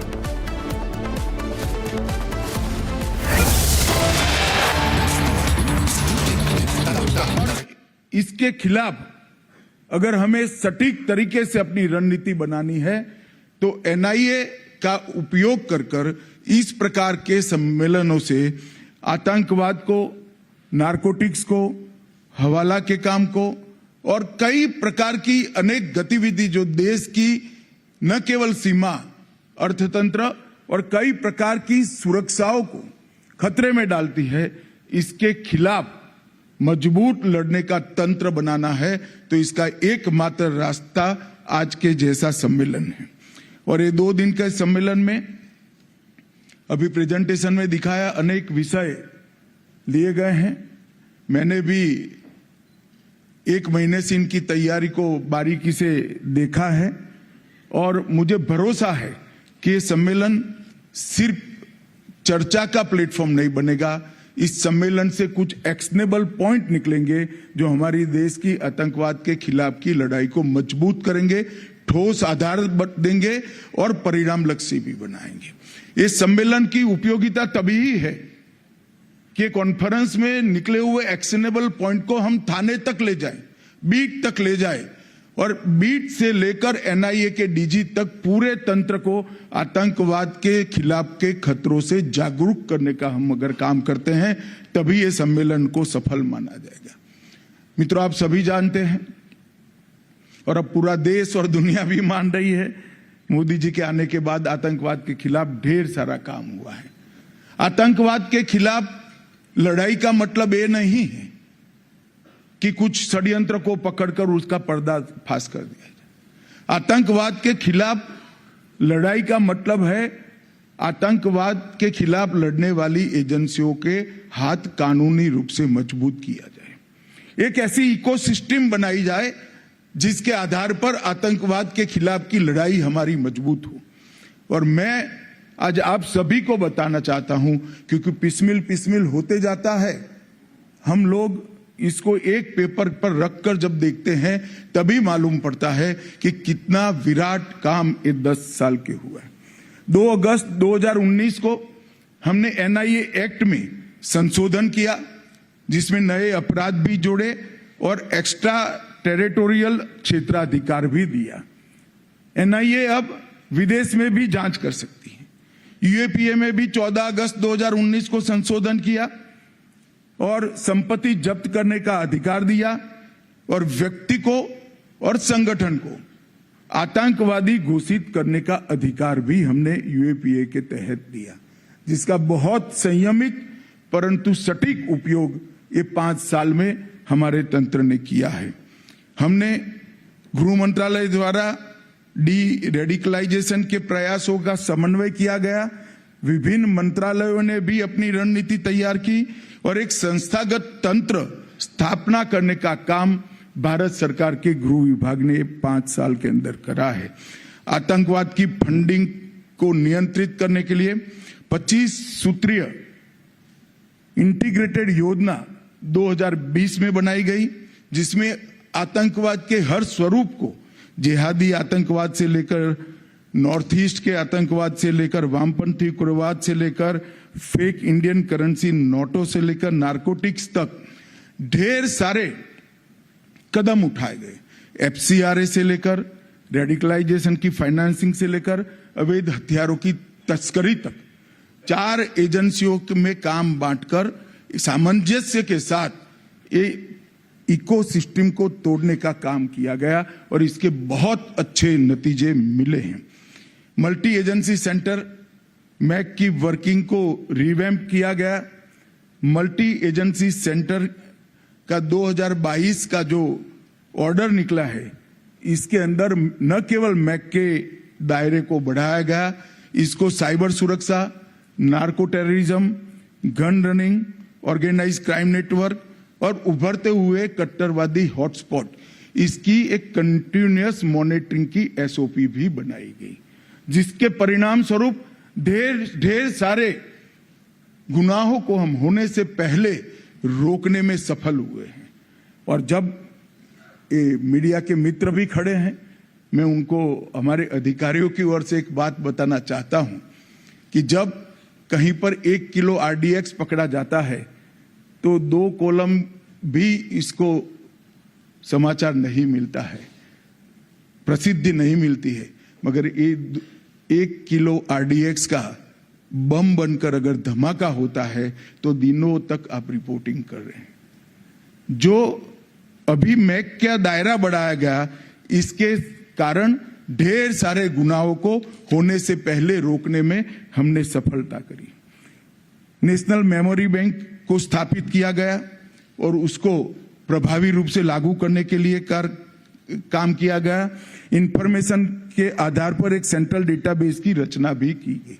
कई सारे database राष्ट्रीय स्तर पर बनाए गए हैं, मैं बाद में इसकी बात करता हूं, जिसके उपयोग से हम नीचे तक आतंकवाद को मूल से उखाड़ फेंकने के लिए हमारे प्रयासों को फायदा हो सकता है। एसपीजी एक्ट में भी सुधार किया, आर्म्स एक्ट में भी सुधार किया, वेपन मैन्युफैक्चरिंग सेक्टर में प्राइवेट सेक्टर को तो जरूर खोला, परंतु इसके सुरक्षा के सारे नियमों को चौक चौबंद किया गया। लगभग 15 से ज्यादा ऑर्गेनाइजेशन को टेररिस्ट ऑर्गेनाइजेशन, अनलॉफुल एसोसिएशन घोषित किया गया और अभी 7 नए ऑर्गेनाइजेशन को भी किया गया है। और ये सारी नीतियों की इफेक्टिव इम्पैक्ट मैं दावे से कह सकता हूं कि आज हमें दिखाई पड़ता है। 2014 के बाद देश में कोई बड़ी टेरर घटना नहीं हुई है। इसमें हमारे पुलिस बल ने सफलतापूर्वक इसको निरस्त करने का काम किया। और 2006 से 13 और 14 से 21 आतंकवादी घटनाओं का हिसाब किताब करें तो 70% की कमी आतंकवादी घटनाओं में दिखाई पड़ी है। और ये जो 30% भी है, इसमें पुलिस एक्शन को भी आतंकवादियों के साथ जो मुठभेड़ होती है, इसको भी शामिल किया गया है। इसका मतलब ढेर सारा हमने आतंकवाद की प्रवृत्ति को रोकने में सफलता पाई है। आतंकवादियों की सेल्फ लाइफ में भी कमी आई है, जो पहले 2 साल तक थी, अब कुछ दिनों तक इसको सीमित करने में हम सफल रहे हैं। आज इस सम्मेलन में 21 राज्यों के पुलिस प्रमुख हैं और सभी राज्यों के आला अधिकारी शामिल हुए हैं। हमने ये 5 साल के अंदर ढेर सारे डेटाबेस को क्रियान्वयन किया है। नेटग्रिड एक केंद्रीकृत डेटा एक्सेस सॉल्यूशन है। नेटग्रिड का उपयोग करने के लिए एसपी तक एक कार्य संस्कृति का विकास होना चाहिए। जब तक नेटग्रिड के डेटा के उपयोग की कार्य संस्कृति विकसित नहीं होती है, नेटग्रिड का डेटा कोई काम नहीं है, वो एक इलेक्ट्रॉनिक कपबोर्ड है।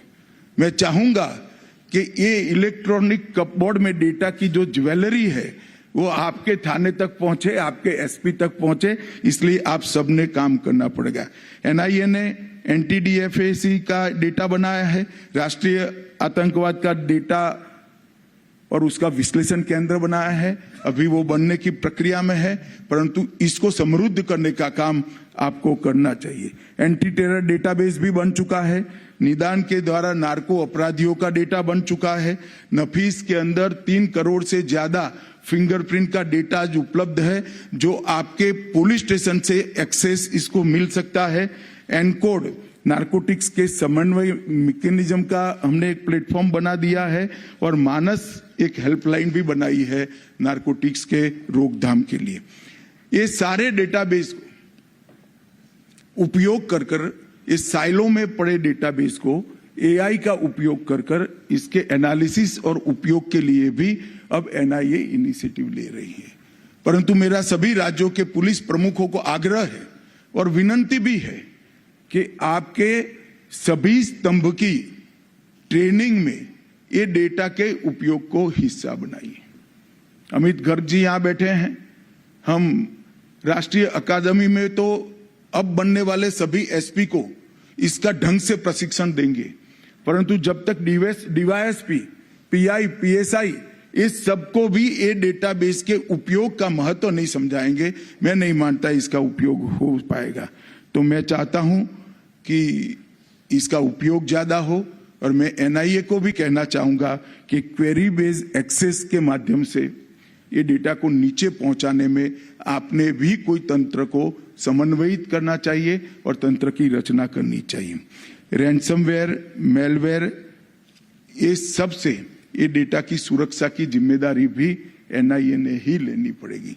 नेशनल क्राइम रिकॉर्ड ब्यूरो ने ठीक प्रकार से व्यवस्था की है, परंतु एनआईए का दायित्व है कि जितने भी डेटा की चोरी के मामले दुनिया भर में आते हैं, इसका एनालिसिस कर कर टाइम टू टाइम अपनी सुरक्षा को अपग्रेड करना चाहिए। एनआईए एक्ट में हमने जो सुधार किया, इसमें ह्यूमन ट्रैफिकिंग, साइबर आतंकवाद, विस्फोटक पदार्थ का अधिनियम और आर्म्स एक्ट को भी अब हमने डाल दिया है। और इस सब का नतीजा अगर हम देखें तो देश में तीनों सेक्टर जो हमारे लिए नासूर बनकर खड़े थे, चाहे कश्मीर हो, चाहे नॉर्थ ईस्ट हो, चाहे वामपंथी उग्रवाद हो, तीनों जगह पे उग्रवादी घटनाओं पर एक मजबूत स्थिति, कंट्रोल हमारी सुरक्षा एजेंसियों ने प्राप्त किया है। वो हम सब के लिए संतोष का विषय है, मगर इसको और आगे ले जाना है। आज एक विषय आपके सम्मेलन में, 2 दिन के सम्मेलन में है, इसमें यूएपीए के मामले में किस प्रकार से जांच हो और किस प्रकार से प्रोसिक्यूशन की कार्यवाही हो। मैं इसलिए उदाहरण देना चाहता हूं कि एनआईए भी यूएपीए का ही उपयोग करता है। एनआईए ने 632 मामले दर्ज किए और इसमें से 498 में लगभग 500 में आरोप पत्र दायर कर चुके हैं और 95% से ज्यादा दोष सिद्धि का दर है। अगर ये एनआईए कर सकता है तो स्टेट पुलिस क्यों नहीं कर सकती? जहां पर भी यूएपीए लगाने की जरूरत है वहां निसंकोच लगाना चाहिए, और जहां यूएपीए लगाए वहां आपकी सुपरवाइजरी अथॉरिटी की जिम्मेदारी है कि इसकी जांच एनआईए के तर्ज पर ही हो। इसलिए मेरा आग्रह था, और अभी अभी एक एसओपी, इसकी पूरी एक बहुत अच्छा बुकलेट मैंने डिटेल में देखा भी है, सदानंद जी मुझे 20-25 दिन पहले देकर गए थे। एक बहुत अच्छी एसओपी की बुकलेट के यहाँ से जारी की है, तो मैं मानता हूं कि इसका उपयोग करना हर राज्य पुलिस ने अपनी कार्य संस्कृति में डालना चाहिए। मित्रों, टेक्निक का उपयोग जब तक हम हमारी पूरी फोर्स को तकनीक के उपयोग से ट्रेन नहीं करेंगे, इसके खिलाफ हम नहीं लड़ सकते। अब आतंकवाद का सामना जो हमें करना है वो समझकर चलिए। वो सीमाहीन और अदृश्य तरीके से आतंकवादी हमले और उनका षड्यंत्र हमारे खिलाफ खड़ा है।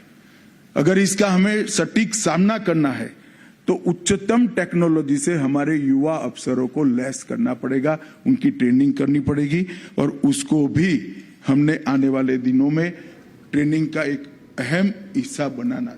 कई सारे राज्यों ने बनाया है, मगर जिस All right, so Amit Shah there addressing the anti-terror conference 2024 and sending out a stern message that centre's resolve remains firm on eliminating terror, not just in the valley but across the country.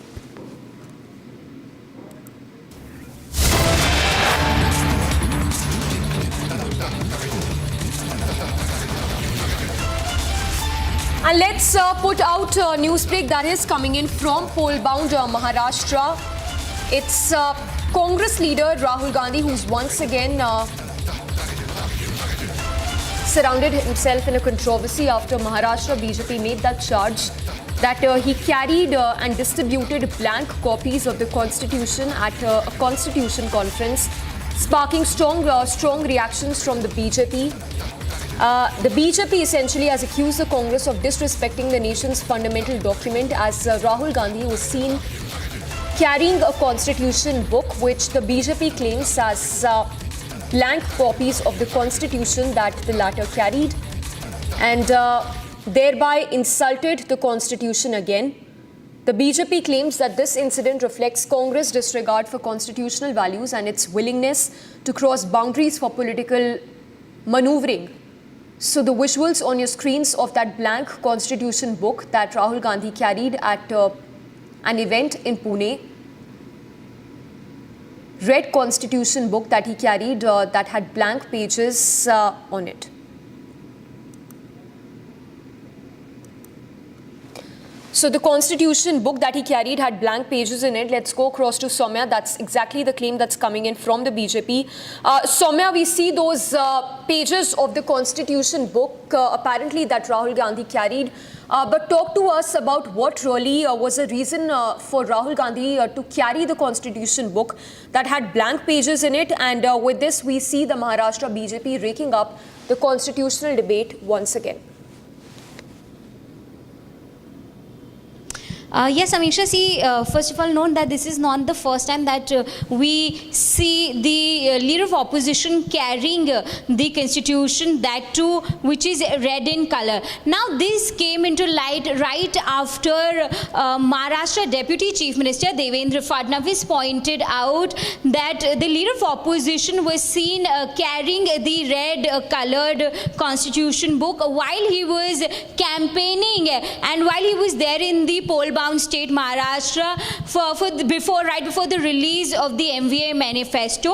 On one hand, the Deputy Chief Minister has accused Rahul Gandhi and the Congress party of anarchist political game because remember, in politics specifically, red color is mostly associated with Marxist or communist ideology. So they are claiming or alleging that Rahul Gandhi and Congress party is trying to disrespect the constitution while carrying this red color. This has also led to a war of words between BJP and Congress, whereas on the other hand, Nana Patole, who happens to be the Congress chief of Maharashtra, has claimed that it is given a wrong twist by the BJP because red color is very auspicious in the Hindu culture. It is a very important color in Hindu culture. Back to you. Yes, stay with us. Soumya, but that being said, it also has blank pages in it. We have a statement that's coming in from Maharashtra Deputy Chief Minister Devendra Fadnavis, who says that Congress is attempting to spread anarchy in the name of unity, accusing Rahul Gandhi of assembling individuals who, under the guise of respecting the constitution, spread hatred and disorder, comparing their actions to urban Naxals.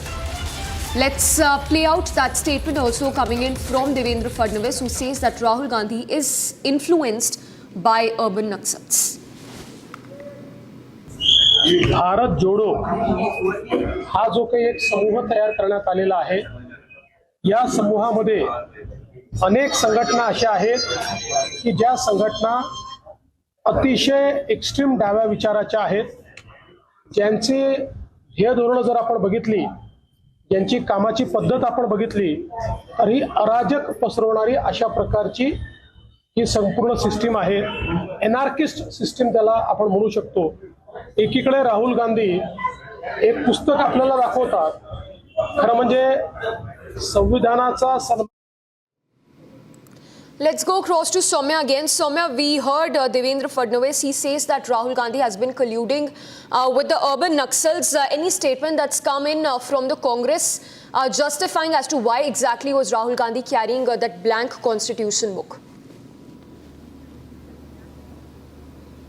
Yes, Amisha, as I just mentioned, a lot of Congress leaders have come out in support of Rahul Gandhi in the midst of claims that Rahul Gandhi has been accused of anarchist political game because of carrying that red colored constitution book, which is apparently also, it had empty pages. So, on one hand, Nana Patole has said that there is nothing wrong with the red color because red is a very auspicious color in the Hindu culture, and now they are trying to claim this as a leftist agenda. Why are they forgetting that one of the states in India, which is Kerala, is being ruled by the leftist party? Are they trying to say that people in Kerala are anti-national? He also went on to say at one point Bengal was ruled by leftist leaders. A lot of MPs today also are of the leftist ideology. So are they trying to say that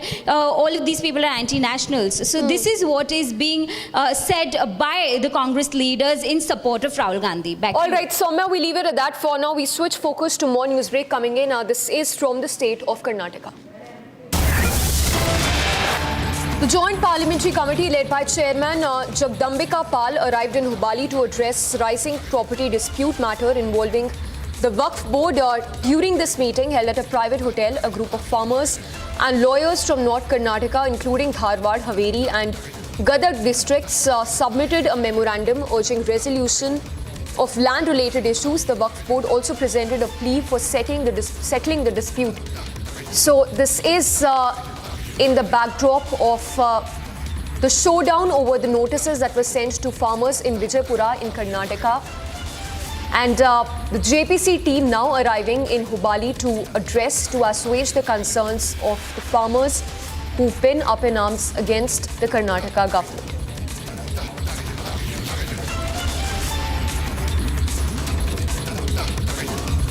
Let's also play out that reaction that's coming in from Shobha Karandlaje on the Waqf showdown being seen in Karnataka's Vijaypura, where the farmers have been staging protests against the Karnataka government. Vijaypur में बैठे हैं, धरना में बैठे हैं. हमारा समस्या वक्फ समस्या को लेकर हम बैठे हैं.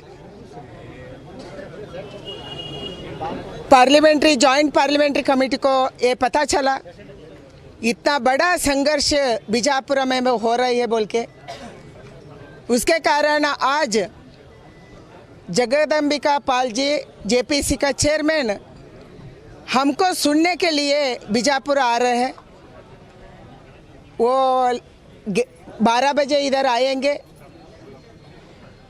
किसान स्वामी जी लोग हम सब उसके सामने बोलेंगे कर्नाटक में क्या चल रहा है, कर्नाटक का दर्द क्या है.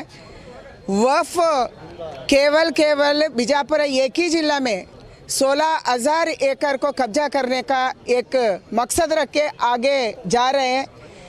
जमीर अहमद खान इसका पीछे है, अधिकारियों को धमकी दे रहे हैं, दबाव डाल रहे हैं।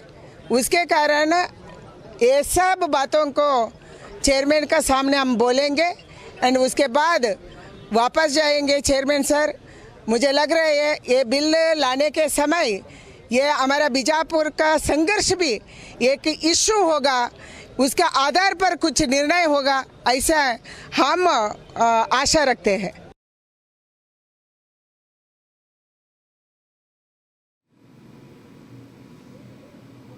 And let's go across to Nagendra. He's joining us from the Bengaluru.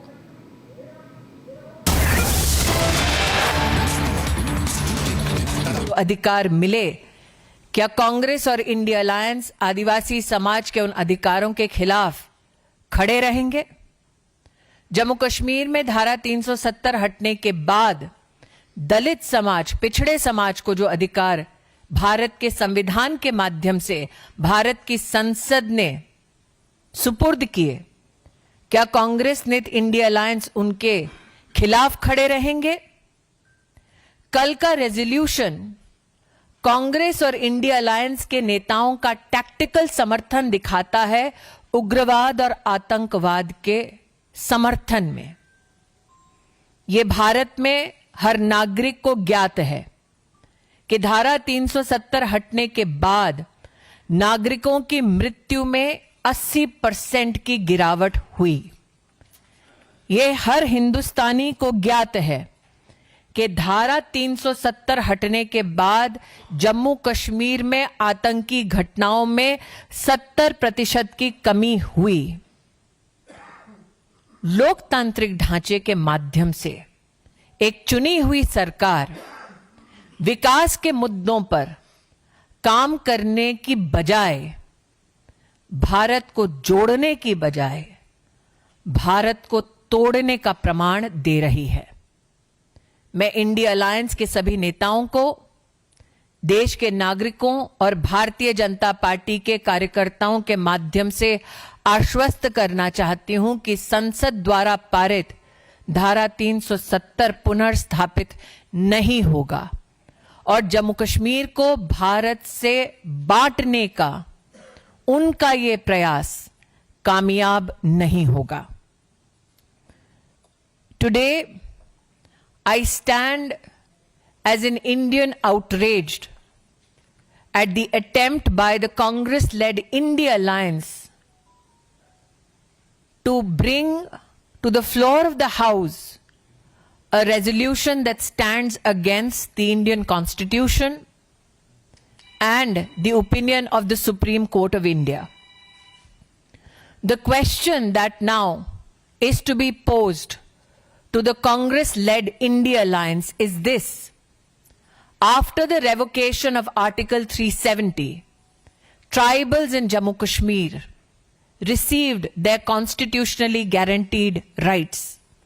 After the revocation of Article 370, the Dalit and OBC community in Jammu Kashmir received, after years of struggle, their constitutional rights. After the revocation of Article 370, women who were constitutionally guaranteed protection against abuse and violence received their constitutional protection. The resolution passed by the India Alliance led by the Congress Party brings to the fore many questions. Does the Congress-led India Alliance stand against tribal rights, Dalit rights, women's rights, children's rights? Everybody in India knows that after the revocation of Article 370, deaths of civilians, the numbers came down by 80%. Incidents of violence came down by 70%. Tourism in Jammu Kashmir especially went up to a staggering figure of over 2 crore 11 lakh tourists, especially in the Kashmir Valley. Does the Congress-led India Alliance, my apologies, today stand against the economic and constitutional interests of Jammu Kashmir? Does the Congress-led India alliance today stand against the very premise that when Prime Minister Modi offered a package of 80,000 crore rupees to the citizens of Jammu Kashmir, do they stand against the development work of the government of India for the people of Jammu Kashmir? I am today joined in my outrage by the people of India and the Karyakartas of the Bharatiya Janata Party. The Congress leadership, particularly the Gandhi family, needs to answer. Do they stand for terrorism and stand against development of Jammu and Kashmir? Do they stand for breaking of India rather than stand and abide by the Constitution of India? The question that the Congress-led leadership has to answer, particularly in the states of Jharkhand and Maharashtra, do they stand against the valor of citizens who donned uniforms of the Indian Armed Forces to protect us better? Do they stand against tribal rights, rights of Dalits, OBCs, women and children? What they seek is a special status for themselves and not the people of Jammu Kashmir. Devendra Prashar. पिछले 5 सालों में 2017 के बाद जिस तरह से लगातार development को लेकर ही जम्मू कश्मीर में चर्चा होती रही थी और वही नैरेटिव था। इस प्रकार की अलगाववादी चीजें जो होनी शुरू हुई है, क्या ये अफेक्ट आप लोग को करता है? क्या ये माहौल किस तरह? मुझे ऐसा लगता है कि इंडिया अलायंस ने जो बिगुल छेड़ा है जम्मू कश्मीर में, वो अगर विकास के संदर्भ में होता तो जम्मू कश्मीर के आवाम को उससे ज़्यादा फायदा होता।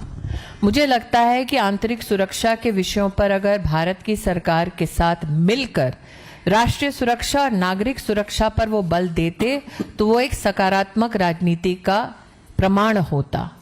इस प्रकार के रेजोल्यूशन को पारित कर वो भारत के संविधान, भारत की संसद, भारत की सुप्रीम कोर्ट के खिलाफ एक अपना स्टैंड लेकर जम्मू कश्मीर के आवाम को, जो शांति प्रिय है, जो विकास पसंद है, उनको क्या संदेश देना चाहती है? मैं पुनः कहती हूं कि इंडिया अलायंस के नेता आवाम के लिए नहीं, अपने स्वार्थ के लिए, अपने लिए स्पेशल स्टेटस चाहते हैं ताकि पुनः जम्मू कश्मीर की तिजोरी को वो लूट सके।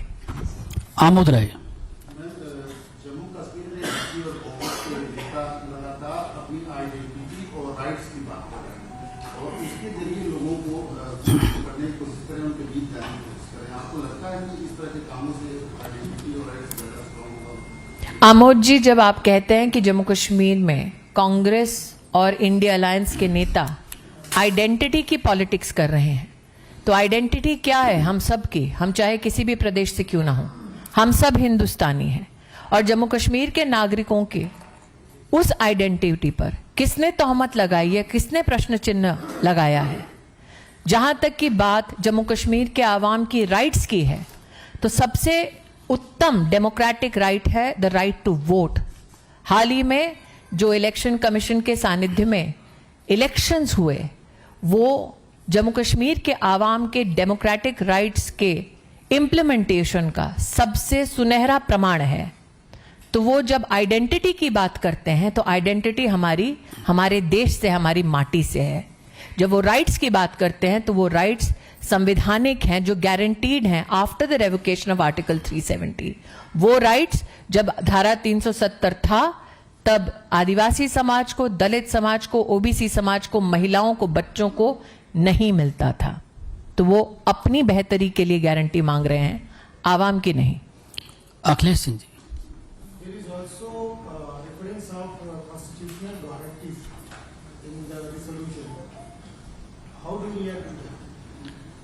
The Constitution guarantees you a life with dignity.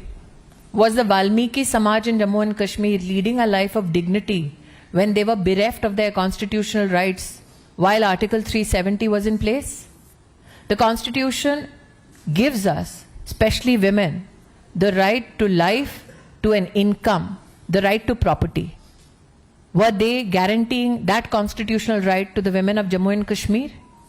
Today, if you just look at the Pradhan Mantri Matru Vandana Yojana, which is a cash support for women who are pregnant, who should have institutional deliveries, 4 lakh women have received that support in Jammu and Kashmir.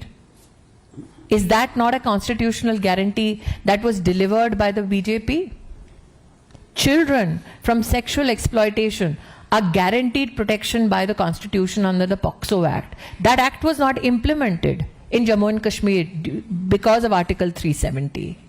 So what is the constitutional guarantee that was given to the citizens of Jammu and Kashmir when Article 370 was in place?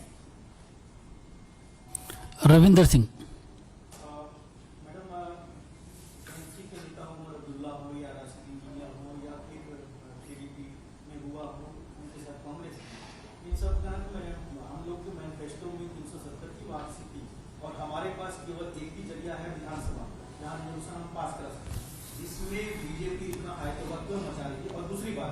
क्या जो घटनाएं वहां घटी है, resolution pass किया गया है supreme court और संसद के खिलाफ, इससे जो स्टेटहुड की बात जो चल रही है वो उस पर भी कहीं ध्यान रख सकते हैं? देखिए, अगर उनकी बात में इतना दमखम होता तो भाजपा के विधायकों के साथ हाथापच्ची करने की कोई जरूरत नहीं थी। अगर जिस विषय पर वो जम्मू कश्मीर का विकास चाहते थे, शांतिपूर्वक तरीके से वहां पर असेंबली में चर्चा हो सकती थी।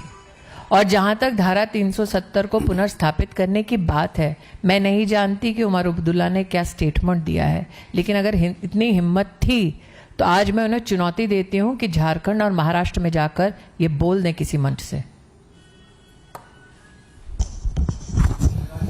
विकास चंद्र। जो आपने बताया कि कांग्रेस और एनसी का कहना है कि चुनाव के दरमियान और चुनाव के पहले उनके द्वारा वहां के लोगों से प्रॉमिस किया गया था, कुछ भी गलत नहीं कर रहे हैं, जो प्रस्ताव वो लोग लेकर आए। मैं पुनः कहती हूँ, प्रस्ताव की एक प्रति मेरे हाथ में है। पहले तो इस प्रस्ताव में वो खुद ही बचे हैं। कॉन्स्टिट्यूशनल गारंटी की बात कर रहे हैं, जिसका विश्लेषण मैंने दिया। कॉन्स्टिट्यूशनल मैकेनिज्म्स की बात करते हैं, जिसके ऊपर मैं चर्चा करने को तैयार हूं। राइट्स और आइडेंटिटी के बारे में अभी अभी आमोद जी ने प्रश्न कर लिया है। तो ऐसा क्या है जो भारत के संविधान ने, भारत की संसद ने, भारत के सुप्रीम कोर्ट ने जम्मू कश्मीर में वर्तमान में लागू नहीं किया है? लेकिन अगर विषय में खुद में इतना ग्रेविटास था तो मुख्यमंत्री अथवा एक असेंबली ऑफ पीपल में भारतीय जनता पार्टी के जनप्रतिनिधियों के साथ हाथापाई करने की क्या जरूरत थी? बात में वजन नहीं है, बात विकास के मुद्दों से ध्यान भटकाने के लिए किया गया था। लेकिन आप अगर अपने मुद्दों से ध्यान भटकाने के लिए ऐसा दुस्साहस करते हैं, उसकी तर्ज पर आप भारत को तोड़ने का दुस्साहस करेंगे। अगर कांग्रेस की ये मान्यता है तो प्रचार में जहां जहां कांग्रेस के मुखिया जा रहे हैं, झारखंड में, महाराष्ट्र में बोलकर तो दिखाएं। वो क्यों बच रहे हैं? उन्हें खुद प्रेस कॉन्फ्रेंस करनी चाहिए, देश को अवगत कराना चाहिए कि हां वो चाहते हैं कि देश बटे। मोहित Bhatt.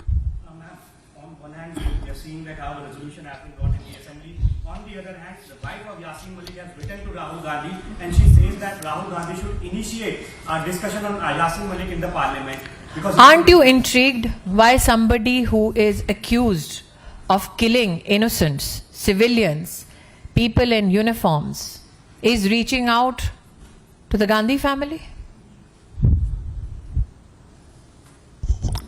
Why would a terror suspect reach out for support to the Gandhi family? Any journalist, camera personnel in this room, if a terrorist reaches out to you, are you happy to help? Hindi में आपको पूछना पड़ेगा साहब। यासीन मलिक की wife ने letter लिखा राहुल गांधी को, कहा कि राहुल यासीन मलिक के बारे में पार्लियामेंट में डिबेट होनी चाहिए, बिकॉज वही पीस ला सकते हैं कश्मीर में। क्या आपको ये जानकर आश्चर्य नहीं हो रहा कि जिन्होंने आतंक मचाया जम्मू कश्मीर में, बेगुनाहों की जानें ली, यूनिफॉर्म्ड हिंदुस्तान के पर्सनेल को मौत के घाट उतारा, वो सहारे और सहयोग के लिए गांधी परिवार की ओर हाथ बढ़ा रहे हैं? इस सभागार में जितने नागरिक आज इस प्रेस कॉन्फ्रेंस को देख रहे हैं, देश के हर मीडिया ऑर्गेनाइजेशन का पत्रकार है, कैमरा पर्सन है, साउंड पर्सन, टेक्नोलॉजिस्ट है। हम में से कोई भी हिंदुस्तानी क्या किसी आतंकवादी या आतंकवाद के समर्थन में कही हुई बात का समर्थन करेंगे? क्या किसी भी आतंकवादी का इतना साहस होगा कि आप में से किसी हिंदुस्तानी को संपर्क करके कहे भाई मेरी बात पहुंचा दो देश की संसद में? नहीं, क्योंकि वो भी जानते हैं कि आपके लिए आपका देश सर्वोपरि है। तो ऐसा क्या है कि आतंक फैलाने वाले अब कांग्रेस से सहारा मांग रहे हैं? जम्मू कश्मीर विधानसभा में जिस ढंग से रेजोल्यूशन आ रहा है और हाथापाई भी हुई है, जो पिछले 5-6 साल से जो शांति आई थी, यूथ जो धारा में लौट रही थी, क्या लगता है कि वो फिर कट्टरपंथी और यूथ जो है दूसरी तरफ जा सकते हैं? एक खराब माहौल वहां क्रिएट करने। देखिए, भारत सरकार में जब तक नरेंद्र भाई के नेतृत्व में हम अपनी सेवा दे रहे हैं, वी आर कॉग्निजेंट कि हमें विकास के पथ पर अग्रसर रहना है। जम्मू कश्मीर के आवाम को भी यही मुझे लगता है इच्छा उन्होंने व्यक्त की है। इस प्रकार के रेजोल्यूशन विकास के मुद्दे से न सिर्फ ध्यान भटकाते हैं बल्कि आंतरिक सुरक्षा और उग्रवाद की जननी धारा 370 के प्रति कुछ भारत विरोधी ताकतों के हौसले भी बुलंद करते हैं। मैं सरकार की प्रतिनिधि के नाते आज यहां उपस्थित नहीं हूं, भाजपा की प्रतिनिधि के नाते इस मंच से भाजपा कार्यकर्ताओं की ओर से आपको आश्वस्त करती हूं कि देश भर में अगर कांग्रेस और इंडिया अलायंस ने दुस्साहस किया तो हम देश के नागरिकों के साथ एकजुट होकर मुंह तोड़ जवाब जरूर देंगे, ताकि जम्मू कश्मीर जो आज विकास के पथ पर अग्रसर है, जहां पर पत्थरबाजों की संख्या बिल्कुल खत्म हो चुकी है, वहां पर आतंक अपना सर दोबारा ना उठाए। रविकांत हो गया। पीयूष, मैम आपने महिलाओं के अधिकार की बात की, उनके सम्मान की बात की, लेकिन कांग्रेस और तृणमूल कांग्रेस के जो नेता है उन्हें विवादास्पद बयान दिए महिलाओं के खिलाफ। राजा वड़िंग जो पंजाब कांग्रेस के अध्यक्ष हैं, उन्हें कांग्रेस कैंडिडेट जो उनकी पत्नी खुद की है उनको लेकर विवादित बयान दिया और साथ साथ फिराद की जो मंत्री भी है उन्होंने। देखिए, मैंने कल भी कहा था, आज भी कहती हूँ कि इंडिया अलायंस से आप महिला के सम्मान की अपेक्षा अगर अभी भी करते हैं तो वो थोड़ा सा आपकी ओर से एक नॉविस वाला व्यवहार होगा। हम सब जानते हैं कि इंडिया अलायंस ने जब जब मुद्दों के आधार पर राजनीति करने में मुश्किलातों का सामना किया है, तब तब वो महिला जनप्रतिनिधियों के खिलाफ इस प्रकार की ओछी बातें करते हैं। मेरा ये मानना है कि भारतीय लोकतंत्र को सहयोग तब मिलता है जब हम मुद्दों के आधार पर राजनीति करते हैं। तो एक महिला प्रतिनिधि को नीचा दिखाने की बजाय अगर इकोनॉमी, इंफ्रास्ट्रक्चर, एजुकेशन, हेल्थ जैसे मुद्दों पर वाद विवाद हो तो उससे देश का भी भला होगा और वोटर का भी। नीरज पांडे। मेरा सवाल है, राहुल गांधी जी ने एक लेख लिखा है अखबार में और उन्होंने भारत सरकार को निशाना साधा है। उन्होंने कहा ईस्ट इंडिया कंपनी तो खत्म हो गई है, लेकिन उनका डर अभी भी दिखाई दे रहा है। ईस्ट इंडिया कंपनी जैसे भारत में राजा महाराजाओं को डरा कर राज किया, वैसे ही भारत सरकार कर रही है। मुझे लगता है कि शायद, और इट्स सब्जेक्ट टू करेक्शन, उनके उस लेख का पहला सेंटेंस है India was silenced by East India Company. और ये वो लोग हैं जो गलतफहमी पालते हैं और बिरसा मुंडा का शौर्य नहीं जानते, छत्रपति शिवाजी महाराज का योगदान नहीं जानते, रानी लक्ष्मीबाई के बलिदान को नहीं जानते।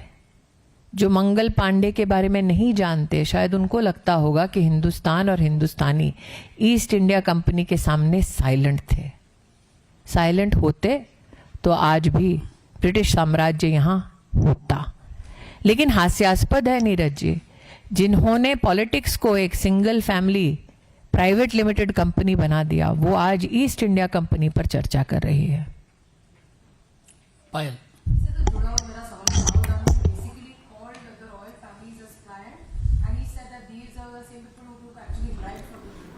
All right, viewers, that was Smriti Irani addressing the media at the BJP news conference after the ruckus in the Jammu and Kashmir assembly.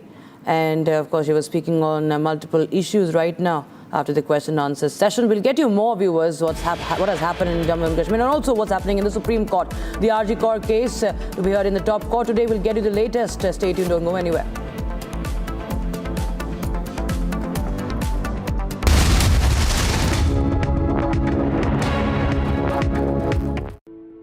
In the India Today Best Universities 2023 survey, India's #1 ranked universities in various streams are JNU Delhi, Amity University, AIMS Delhi, IIT Delhi, and National Law School Bengaluru.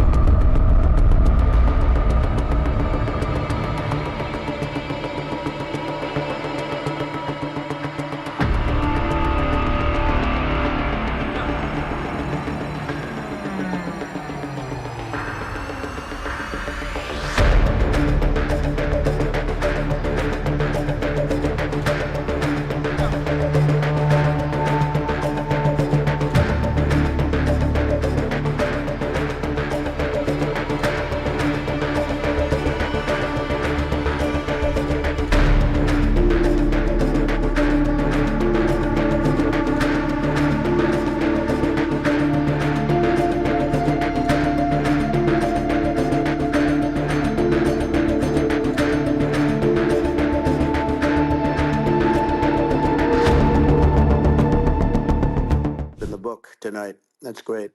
Well, thank you.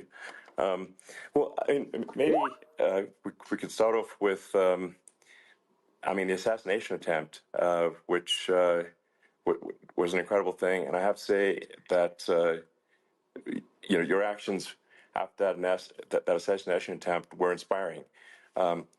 You know, you, instead of shying away from things, instead of ducking down, you were pumping your fist in the air.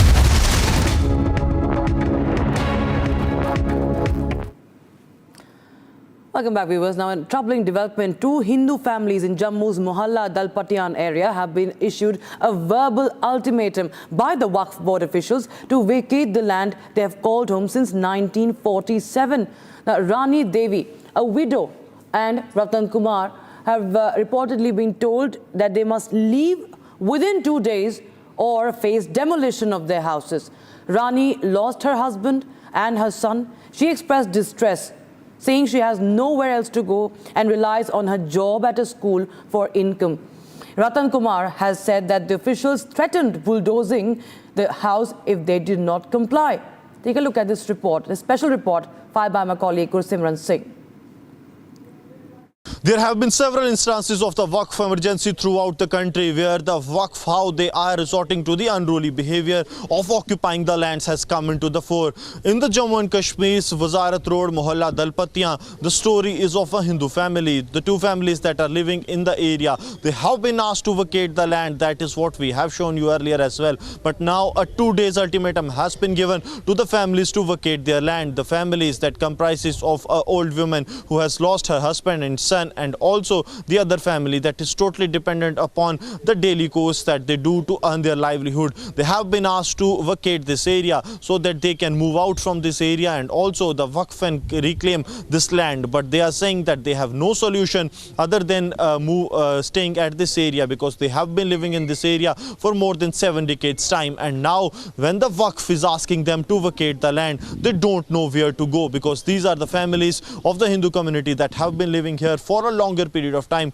more than a 7 decades time. And now when they have been given an ultimatum by the Waqf, they are speechless. They don't know what lies next for them, because time and again we have been witnessing the stories of the Waqf emergency that the Waqf is trying to implement in different parts of the country. ये क्या जगह दे रहे हो, ये चालियां में दे रहे हो, हम तो कहाँ मैं काम करूँगी, कहाँ खाऊंगी मैं, मेरा तो कोई है भी नहीं है। कल क्या बोले वो आपको? मेरे को तो ऐसे बोल रहे, जाओ उधर बैठो चुप करके, आपसे बात ही नहीं करनी है। तो बाकी क्या कहा गया, खाली कर दीजिए? हाँ, बोल रहे खाली करो, जिधर जाना जाओ। आप कहाँ जाएंगे? कहाँ जाना, अभी तो हमारे को इधर ही दे दें, 2-3 मरले थे ताएंगे थे, मैं तो काम करती हूँ आपके सामने। मैं अभी स्कूल से आई हूँ आपके सामने, सुबह निकलती हूँ 4 बजे 5 बजे घर आती हूँ, मेरा तो कोई है ही भी नहीं है। आप समझ सकते हैं ये बूढ़ी माँ है, इनका कोई नहीं है, पति और बेटा जो हैं उनकी आकस्मिक मृत्यु हुई, जिसके बाद ये घर में अकेली हैं। दूसरे घर के लोग भी यहाँ पर हैं, उनसे भी बात करते हैं, कुछ बच्चे हैं इनसे भी पूछते हैं। आपका नाम? पवन कुमार। पवन, मुझे ये बताइए क्या कहा गया उनकी तरफ से? आप घर पे थे जब वो आए? जी सर, मैं घर पे था तो शाम को 4 बजे के करीब आया ये, तो इन्होंने सिर्फ आते यही बोला है कि पहले वहाँ पे खड़े हो गए, हमने कोई बात नहीं की इनसे। फिर इन्होंने हमको बुलाया, कह रहे घर में से किसी को बड़े को बुलाओ। मैंने अपने चाचू को बुलाया तो इन्होंने बोला कि हमने यहाँ पे काम लगवाना है तो ये आपका जो शर्ट है ये उठा दो। तो हमने बोला इतनी जल्दी नहीं हम उठा सकते हैं, हम क्यों उठाएं, आप काम लगा सकते हो। तो हम इतनी देर के पुराने बैठे हुए हैं, हम भी तो काम लगाएंगे ना। अगर आप वहाँ से आते स्टार्ट कर दोगे काम तो हमारा बिल्कुल बंद हो जाएगा। तो हमने रहना ही यहाँ पे है, तो हमने खाली नहीं करना। वहाँ पे जगह दे रहे हैं आरएसपुरा, पर वहाँ पे बड़ी दूर दे रहे हैं, वहाँ पे गुजारा नहीं है। तो हमने यही बोला हमको यहीं पे बनाने की परमिशन दो। अगर आप गुजारा नहीं है। मैडम क्या बताया गया उनकी तरफ से, कितनी देर में? 2 दिन का समय बोले? हाँ सर, उन्होंने बोला कि खाली करो, तो इधर साड़ा गुजारा नहीं है, उधर जागा आरसपुरा में अं इधर दिहाड़ी दूड़ी लाने हैं तो इधर अपना गुजारा करने हैं। इधर गुजारा करते हैं। आपसे जानना चाहूँगा। बस हमारा रिक्वेस्ट यही है कि हम दिहाड़ीदार बनते हैं, हमारा यहाँ ही गुजारा किया जाए। जितनी दिन हम पुराने हैं, हमसे नहीं बन सकती आरसपुरा, ना हमारा दिहाड़ी शब चल सकता है। हम सारे ही सुबह दिहाड़ी लगाने जाते हैं, शाम को खाते हैं। हमने मकान कहाँ से बनाने हैं वहाँ पे? और 70 साल से रह रहे हैं पुराना। इधर लोग 10-10 साल वाले जगह नहीं खाली करते, हम तो 70 साल से पुराने रह रहे हैं। हमारे पास किराए की रसीदें हर चीज़ें हैं। बस प्लीज़ यही गवर्नमेंट की रिक्वेस्ट है, हमारा हल किया जाए बस। किराए And there are multiple reaction viewers that are coming in on the Jammu Waqf controversy. Take a listen in. मैं समझता हूँ ये जो वक्फ ने अभी इनको फिर से कहा है, पहले भी समय समय पर आते रहे हैं, और लास्ट टाइम जो आपकी स्टोरी करने के बाद, और अब इन्होंने जो कल इनकी पूरी 10-15 लोगों की टीम आई थी, इनके डिपार्टमेंट की कोई एडमिनिस्ट्रेटर भी आया था इनका, और इनको सीधा तौर पे इनको धमकी दी गई है कि आपने नेशनल मीडिया पे दिया है और नेशनल मीडिया पे देखकर आपने बहुत बड़ी गलती कर गई है। हमारे जो हेड ऑफ द डिपार्टमेंट है वो नाराज़ हो गए हैं। मेरा ये कहना है कि ऐसी इमरजेंसी लगाना और ऐसी दुर्दशा करना, सरकारें जो होती हैं वो लोगों को बसाती हैं। सरकारों का काम है लोगों का ध्यान रखना, दबे कुचलों पिछड़ों का ध्यान रखना। लेकिन ये एक गरीब मजलूम फैमिली जो है उसकी इतनी दुर्दशा, आपने हालत देखी क्या हालत हो रही है। वो अपनी रोज़ी रोटी नहीं रोज़ की कमा सकते, किसी दिन वो भूखे पेट भी सोना पड़ता है। लेकिन ये जो सरकारें हैं इनको सिर्फ अपनी जगहों की कीमत है। इन्होंने सीधा बोल दिया है कि हमारी ज़मीन है, हम जो मर्जी कर सकते हैं यहाँ पर। आप लोगों को 48 घंटे का टाइम दिया जाता है कि आप लोग यहाँ से निकलिए। मैं समझता हूँ ये बहुत ही गलत बात है, क्योंकि जो वक्फ एक्ट लाया गया है 1995, इसको रिपील करना चाहिए। मैं गवर्नमेंट से दरख्वास्त करता हूँ आपके माध्यम से, क्योंकि ये जो एक्ट है ये लोगों की भलाई के लिए नहीं है। ये एक तरह सा मुगली कानून है, जो पुराना कानून था, जो डंडा चलाने वाला कानून है। ये नहीं होना चाहिए, क्योंकि जो सरकारें जो एक्ट बनाए जाते हैं सरकार की तरफ से लोगों की भलाई के लिए बनाए जाते हैं, ना कि लोगों को वहाँ से निकालने के लिए। All right, viewers, it's a mega showdown that was witnessed in the Jammu and Kashmir Assembly over Article 370 resolution. We'll be getting you the latest on that. Stay tuned.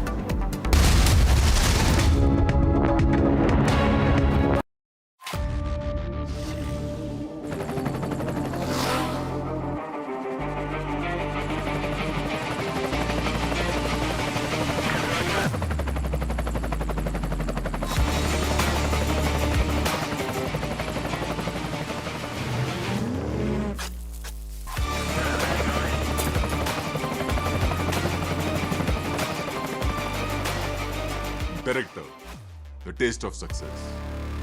In one of the most consequential elections of our lifetime, and we have momentum. It is on our side. Can you feel it?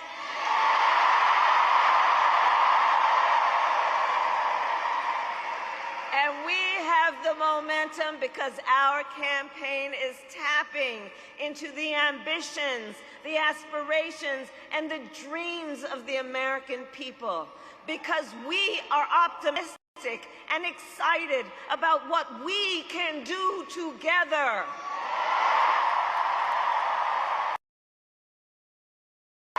And make no mistake, we will win.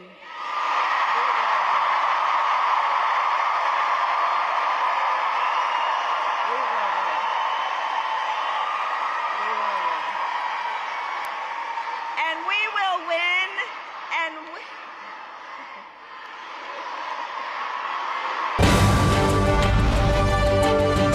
an endeavor to acknowledge visionaries across sectors. A platform to celebrate the achievements and the impact of the next generation of leaders who are steering the nation's growth. Join us as Republic TV and Marksman Daily present Influential Leaders of India 2024, brought to you by Team Marksman. In the India Today Best Universities 2023 survey, India's #1 ranked universities in various streams are JNU Delhi, Amity University, AIIMS Delhi, IIT Delhi, and National Law School Bengaluru.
Day after Donald Trump secured a historic victory, Khalistani leaders turned jittery in Canada. Jagmeet Singh says, some of us are crushed by this mandate. We'll get you details of that. Stay tuned, don't go anywhere.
tonight. That's great. Well, thank you. Well, I mean, maybe we could start off with, I mean, the assassination attempt, which was an incredible thing, and I have to say that you know, your actions after that assassination attempt were inspiring. You know, you, instead of shying away from things, instead of ducking down, you were pumping your fist in the air and saying, fight, fight, fight. And I think that's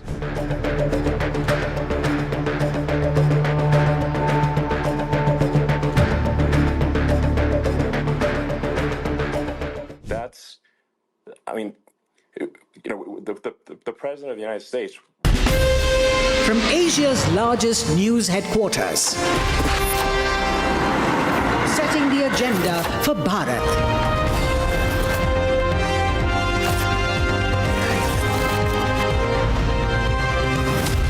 You're watching Republic.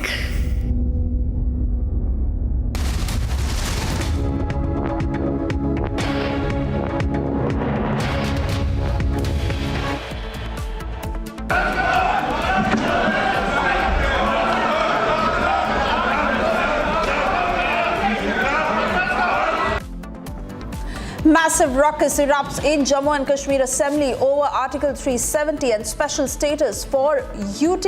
Opposition leaders martial out.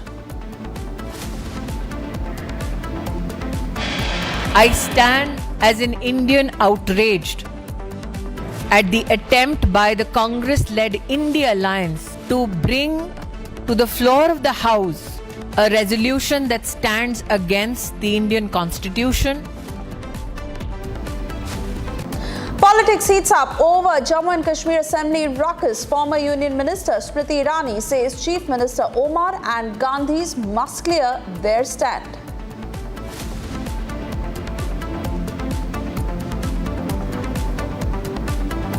There is no end to India's sexist slurs against women. TMC's Firhad Hakim calls Rekha Patra a mal.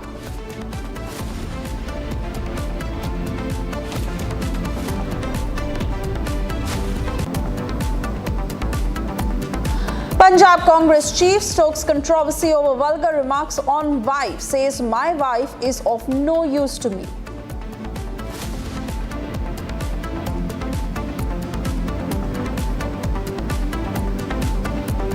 Rahul reignites constitution debate, distributes blank copies of the constitution. BJP hits back.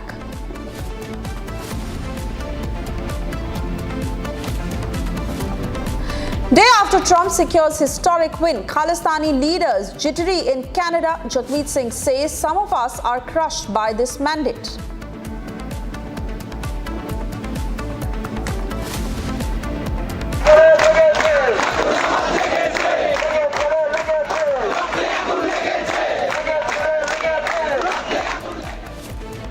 Pro-Hasina protests erupt in Dhaka after Trump's Awami League demands Hasina's return.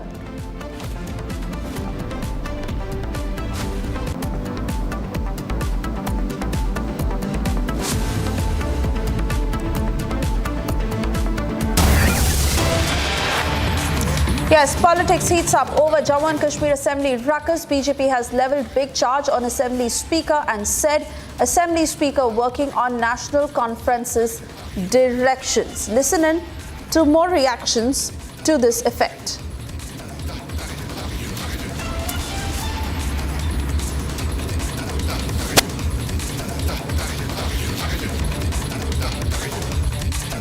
Kashmir assembly में ruckus के दौरान भाजपा के दो विधायक जो हैं RS Pathani और मोहनलाल भगत घायल हुए हैं। बात करने के लिए हमारे साथ भाजपा के प्रदेश अध्यक्ष सत शर्मा मौजूद हैं। सत शर्मा जी, किस तरह से देखते हैं आपके दो विधायक जो हैं घायल हुए 370 का विरोध करते हुए? आज जिस तरीके से मैं देख रहा था कि सुबह असेंबली में एक्ट हुआ, ऑनरेबल स्पीकर साहब जिन्होंने बड़े असंवैधानिक तरीके से एक्ट किया है, एक पॉलिटिकल पार्टी का एजेंट होने के नाते, उनका कार्यकर्ता होने के तरीके से एक्ट किया है। आज जिस तरीके से उन्हीं के द्वारा कहा गया और मार्शल्स ने जिस तरीके से शुरू से लेकर एक्ट किया है, सुबह से मैं देख रहा था कि नेशनल कॉन्फ्रेंस के जो विधायक थे, हमारे विधायकों को धक्के मार रहे थे। मार्शल्स उनके ऊपर एक्ट कर रहे थे। और जिस तरीके से सुबह मैं देख रहा था कि विक्रम रंधावा, अरविंद गुप्ता, युद्धवीर सेठी, पार्टी के बाकी दूसरे हमारे विधायक भी, उनको घसीटा जा रहा था। आज ये भारतीय जनता पार्टी की लड़ाई नहीं है, ये लड़ाई आज आम जनता की लड़ाई बन चुकी है। 370-35A को निरस्त करना भारतीय जनता पार्टी ने जो उस वक्त डिस्कशन के बाद इसके बारे में ये कहा गया कि यूनिलैटरली इसको जो है वो रिमूव किया गया, ये कहना संसद की भी तौहीन है। सुप्रीम कोर्ट ने इसके ऊपर मोहर लगाई थी, सुप्रीम कोर्ट की भी तौहीन है।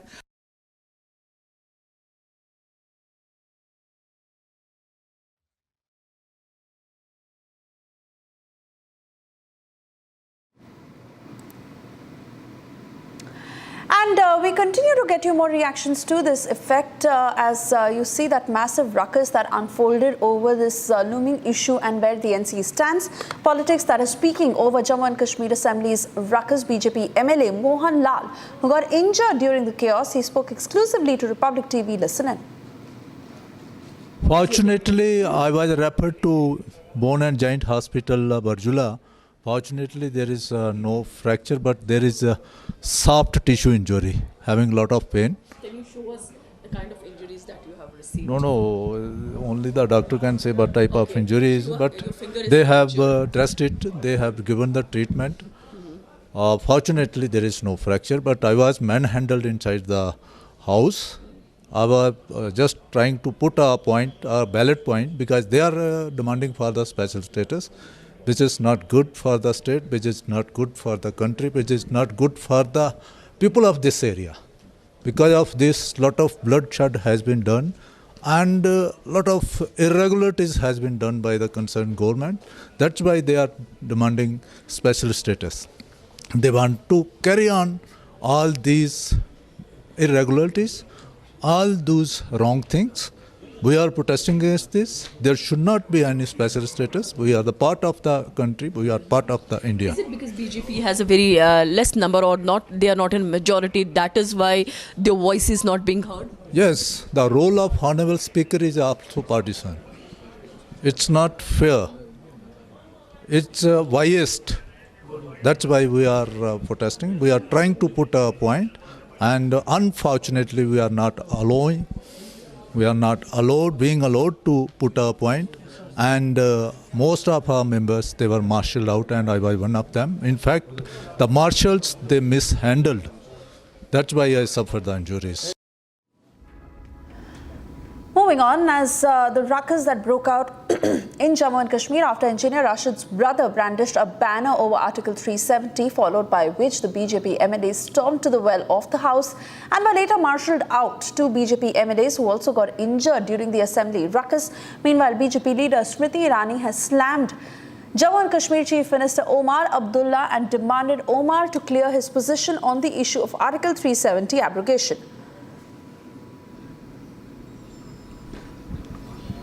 Let me cut across to Gursimran and Zina joining us on the broadcast. Zina, to you first. Fact is that as far as Omar Abdullah, the NC, is particularly concerned, they've been very clear about where they stand on the abrogation of Article 370 or the statehood issue of Jammu and Kashmir. Given the turn of events, my question to you is, to what extent are they likely to go to in the days to come to actually have their demands fulfilled?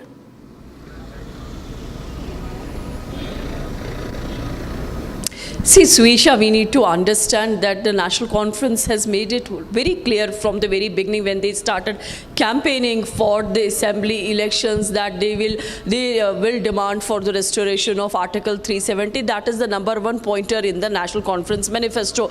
The proceedings of the House began some 4 days before, and since yesterday we have been seeing a lot of ruckus when the National Conference, its Deputy CM Surendra Chaudhary, who comes from the Jammu region introduced the resolution, and it was supported. The voice vote had given to it, and the Assembly Speaker had to pass the resolution. Though it was earlier introduced by PDP's Wahidur Rahman Para, that time National Conference targeted PDP MLA that it's not one man's job, rather it is a job of the House. Since yesterday, we have been seeing not only the ruckus. If we talk about the proceedings that happened today, the moment leader of opposition Sunil Sharma started speaking about against the resolution that was passed by the national that was voiced by the National Conference MLAs yesterday, immediately Engineer Khurshid, who's MLA Langate and is the brother of the engineer Rashid, and he displayed a poster saying that restoration of Article 370, and he demanded special status. Though BJP MLAs vociferously protested against the banner, against the move that took place yesterday, and then the speaker was requesting all the members, all the legislators, that they should maintain calm. In fact, the leader of the opposition was told that he is the leader of the opposition and his voice will be heard, but have some patience. But BJP legislators started thumping tables, and then speaker directed the marshals that since they are not listening to the voice of speaker, they are not honoring the house, and they are not above the law. So he ordered the marshals to take the MLAs out. So apart from the Vikram Randhawa, the two more MLAs, that one was Mohanlal, whom I spoke while back, that they were thrown out of the well because they had jumped into the well.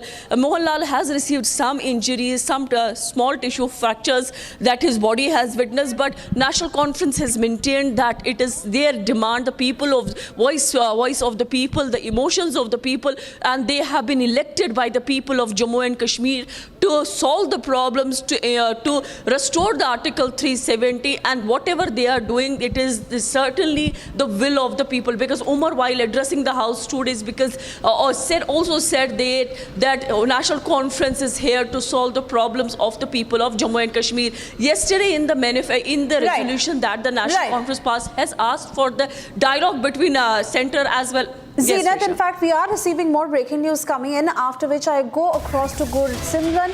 We are learning that separatist leader's wife from Pakistan has sought Congress Neta Rahul Gandhi's intervention. Separatist leader Yasin Malik's wife, Mushal Malik, who has written to Congress leader Rahul Gandhi, urging the Congress to save her husband Yasin Malik, who is on an indefinite hunger strike in Tihar jail amid rapidly deteriorating health. Let me take this to Gursimran. Gursimran, what more do we know? A 4-page letter has been written to Mushal Malik, to leader of opposition Rahul Gandhi, and now the wife of the separatist leader based in Pakistan, because we know that Yasin Malik is still behind the bars in the Tihar jail, and he has resorted to the hunger strike because this has been the modus operandi of these separatist leaders to garner some of the attention. Yasin Malik is the one who is behind the numberless killings in the people of the Aam Awam of Jammu and Kashmir, and he was the one who not only killed the officials of the Indian Air Force but was also behind the merciless killing of the innocent Kashmiri people, those who have been living their lives peacefully. Now his wife, based in Pakistan, has written to the Congress leader Rahul Gandhi and has urged that there needs to be his immediate intervention, because Yasin Malik is behind the bars and he is now on the indefinite strike. She has also made the mention that the NIA has requested that there should be a capital punishment that be given to him in the NIA case, that he has been given the punishment so far, because that was a lifetime imprisonment that was given by the court, and the NIA has demanded the capital punishment to Yasin Malik in this case. But it has to be seen that why this love for the Congress leaders from a separatist leader's wife, those who are based in Pakistan, because she also knows that the opposition leaders cannot do much when it comes to such a cases. It is only the government of India, and it is actually the courts that takes the call, because Yasin Malik is proven guilty, and there are sufficient evidences with the government of India and the National Investigation Agency with regards to his involvement and direct involvement. It is not that he was the conspirator. He was the one who executed the killings. He was there. The witnesses have identified Yasin Malik. That clearly shows that the Yasin Malik was himself involved in the brutal killing of the Air Force officials as well as the civilians in Jammu and Kashmir. So there lies no scope that he will be given any kind of laxity by the courts. But now the wife of Yasin Malik, Mushal Malik, based in Pakistan, has written to the leader of opposition urging the Congress party's leader to come and help them. Oh yes, absolutely, Gursimran, and why should he be? Fact is, after all that he has done, and Yasin Malik's wife expects help from Rahul Gandhi, is also reflective of the perception that the Congress puts out in going on to help such terrorists and those who are responsible for anti-national activities in Jammu and Kashmir, Sinath. See, absolutely, we have been seeing that the Mashal Malik, who has served as the former assistant to Prime Minister of Pakistan in the human rights violation, now has written to the Rahul Gandhi that he should debate in the parliament about Yasin Malik's case, though NIA has moved in this case that death penalty should come to the Yasin Malik's because he has been charged since 2017 as far as the terror funding case is concerned, although Yasin is himself pleading his case before the Delhi High Court. Now we are seeing the Mashal Malik, who is the wife of Yasin Malik and is living in the Pakistan. She's a Pakistani woman who was married to Yasin Malik in 2007 or 8. They got married, and the daughter is also, now we are seeing the video of her daughter also on the social media where she is appealing that the father should be set free because he has been implicated falsely. So we see that NIA has produced the strong charges against the Yasin Malik, who comes from Maisuma area of Kashmir Valley, and he is a resident of Jammu and Kashmir who has been in the NIA custody for the last 6 years now, last 6 to 7 years now, and he's been pleading his own case. Though there has been in 2017 when Yasin got arrested, there were the protests against his arrest, but since then we haven't seen the lobby more active in the Kashmir Valley because most of his lobby members were either raided or arrested by the Jammu and Kashmir police, SIA and NIA. We are seeing that the Mashal is seeking an intervention of the leader of opposition, Congress leader Rahul Gandhi, that her husband's case should be debated in the parliament so that justice is delivered. Oh yes, absolutely, and it is just unfortunate to see that all the efforts that had been made towards the development of Jammu and Kashmir, towards reversing all the wrongdoings, abrogation of Article 370 to make Kashmir inclusive, with the change in regime, just once again, we see it going back to how things had started in the first place. Gursimran. See, certainly, because what has happened that earlier for the 5 years, the government has a clear agenda that there should be no takers of the Pakistani ideology in Jammu and Kashmir, and there should be no takers of those calling back the Article 370 and 35 alpha. But now what has happened, the post-October 8 results, that now a demand for the restoration of Article 370 and 35 alpha has come out from the ruling dispensation. That is making it really very challenging when it comes to the law and order situation as well.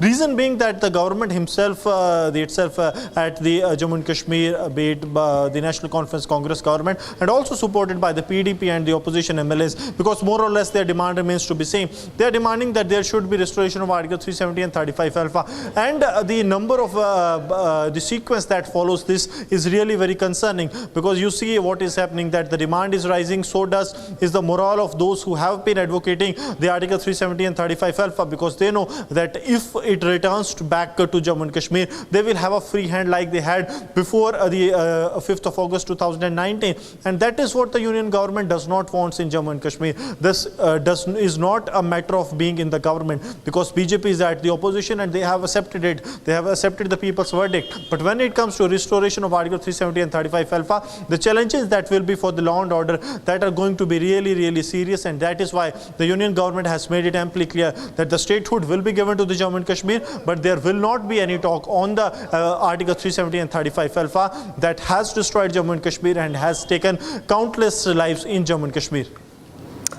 Oh yes, absolutely. Gursimran and Zeenat, I want to thank you at the moment for getting us all these details. We'll continue to track every development very closely, especially after what has transpired in the Jammu and Kashmir Assembly, to see how politics now continues to see such twists and turns in J&K.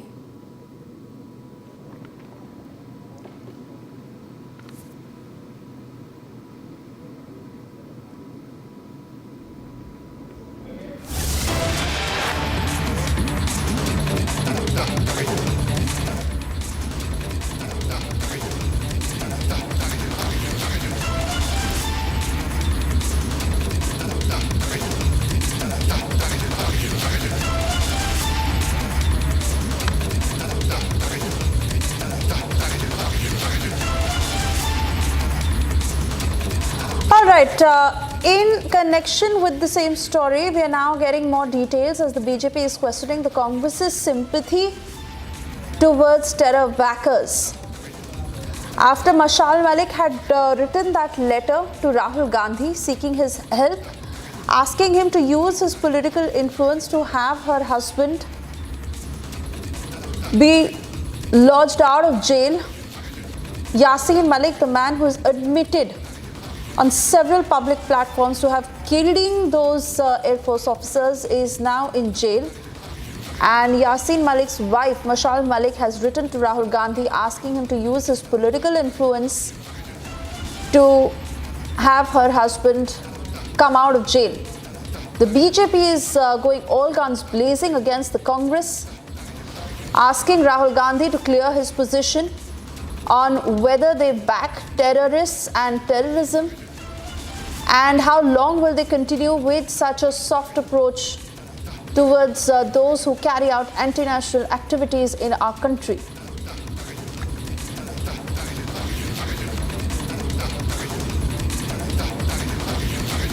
Let's listen into that statement. और India alliance के नेताओं का tactical समर्थन दिखाता है उग्रवाद और आतंकवाद के समर्थन में। ये भारत में हर नागरिक को ज्ञात है कि धारा 370 हटने के बाद नागरिकों की मृत्यु में 80% की गिरावट हुई। ये हर हिंदुस्तानी को ज्ञात है कि धारा 370 हटने के बाद जम्मू कश्मीर में आतंकी घटनाओं में 70% की कमी हुई। कांग्रेस और इंडिया अलायंस के नेताओं का टैक्टिकल समर्थन दिखाता है उग्रवाद और आतंकवाद के समर्थन में। ये भारत में हर नागरिक को ज्ञात है कि धारा 370 हटने के बाद नागरिकों की मृत्यु में 80% की गिरावट हुई। ये हर हिंदुस्तानी को ज्ञात है कि धारा 370 हटने के बाद जम्मू कश्मीर में आतंकी घटनाओं में 70% की कमी हुई।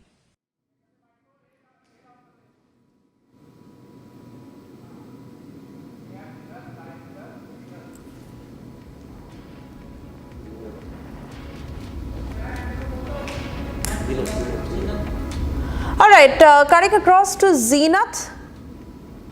As the story is developing at a very fast pace, Zeenat, not only has the BJP taken on the Congress heavily, but also we understand that after Yasin Malik's wife, Mashal Malik, has written that letter to Rahul Gandhi, it is also the IAF officer's wife who has asked Rahul Gandhi to not support such demands. In fact, Rahul Gandhi, who is now facing the heat for the very fact that he is being questioned to whether they support terrorists and those who target our forces. See, we know that NIA is investigating the case since 2017, and the charges are related to the terror funding against the Yasin Malik. In all these years, we have been seeing the NIA producing the charge sheet, leveling allegations or the charges, and even are demanding the death sentence against Yasin Malik. Although there have been multiple cases that have been registered against the Yasin Malik, not again only about the terror funding, but Air Force officers who were killed by the Yasin Malik. That case is going on in the court of law, and now the Mashal Malik, who has earlier also moved multiple applications to the government of India seeking relief in Yasin Malik case, and now the another letter that has come this time is to the leader of opposition Rahul Gandhi. She's saying that there are charges, the fabricated charges against Yasin Malik, and Rahul should debate in the parliament about the Yasin Malik. Whether will that materialize, or will the leader of the opposition react? What the Mashal Malik has written to him, that only the time will tell. We are also seeing that daughter is coming out in support of her father. She was born in Pakistan, and she has visited Kashmir Valley once, if I remember clearly, with her mother in before 2010. when Yasin got married to Mashal, and since then there has then later Yasin could never visit Pakistan, but Yasin has always been very close to the Pakistan corridors of power. And now we are also seeing the Yasin is on indefinite hunger strike that has also impacted his health. That is what his wife has already mentioned in the letter. And Yasin is a kidney patient for a long time and is a diabetic with other ailments in his body. So she has sought an intervention of leader of opposition, ruthlessly asking that he should talk about the case of Yasin Malik. Yasin is under arrest for the last 2017, and there have been multiple appearances of Yasin in the court. Some of the appearances were through the video conferencing, though Yasin is pleading his case himself before the court of law. But there are multiple cases and the charges against the Yasin Malik, and it seems difficult that he will come out of the clutches of the law. More on the story, keep watching Republic TV as far as Mashal Malik writing to leader of opposition Rahul Gandhi is concerned.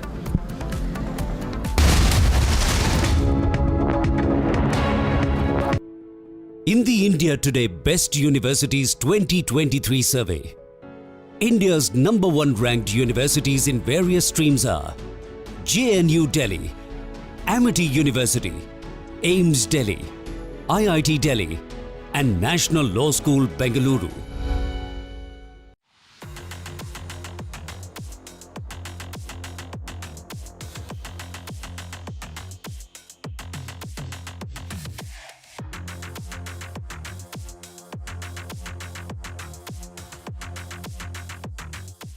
But we don't have to settle for weakness and incompetence and decline and decay. That's a nice word, decay. That's what's happening. That's a nice word, decay. Can you imagine? And nobody will question it because it's true.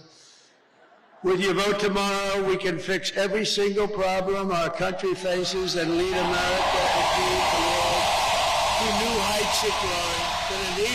Think of that statement, how beautiful that is. New heights of glory, that's what's going to happen. When we win the election and we're really, well, look, the ball's in our hand. All we have to do is get out the vote tomorrow. You get out the vote, they can't do anything about it, we win.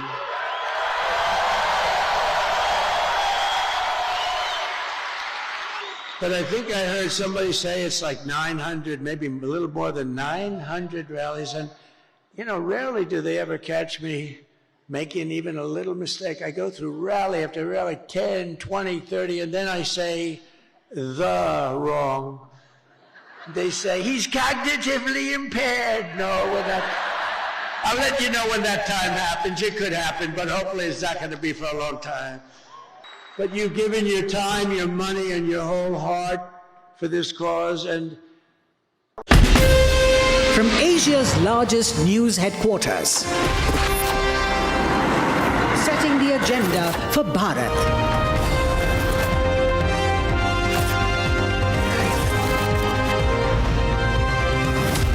You're watching Republic.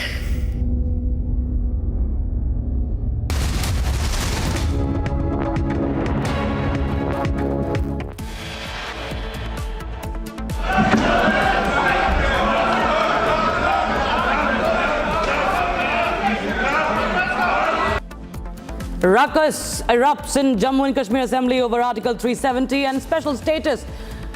Opposition leaders marshalled out.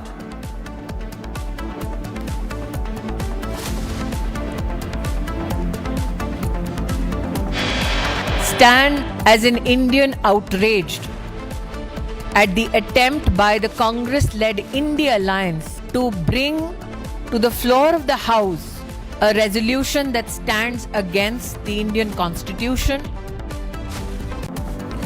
Politics heats up over Jammu and Kashmir Assembly ruckus. Former Union Minister Smriti Irani says Chief Minister Omar Abdullah and the Gandhis must clear their stand.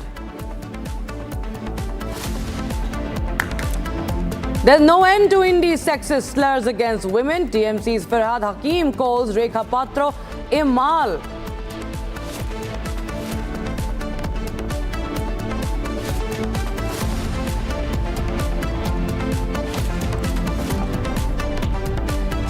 Punjab Congress chief stokes controversy over vulgar remarks on wife, says My wife is of no use to me.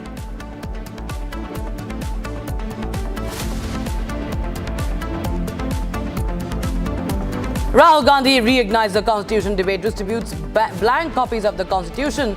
The BJP hits back.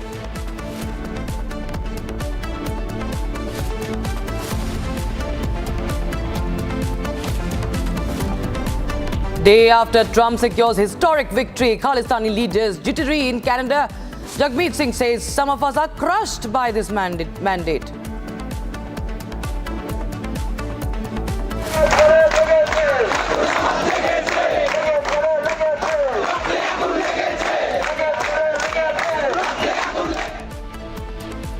And pro-Hamas protests, pro-Hasina protests erupt in Dhaka after Trump's Awami League demands. After Trump's victory, Awami League demands Hasina's return.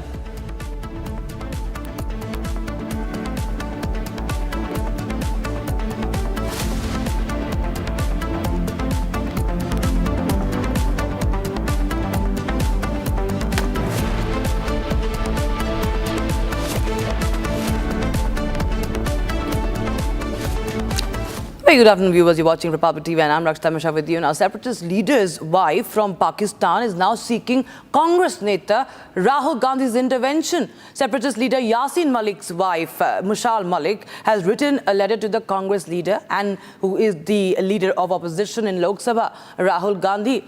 She has urged Rahul Gandhi now to save her husband, Yasin Malik, who is on an indefinite hunger strike in Tihar jail amid rapidly deteriorating health.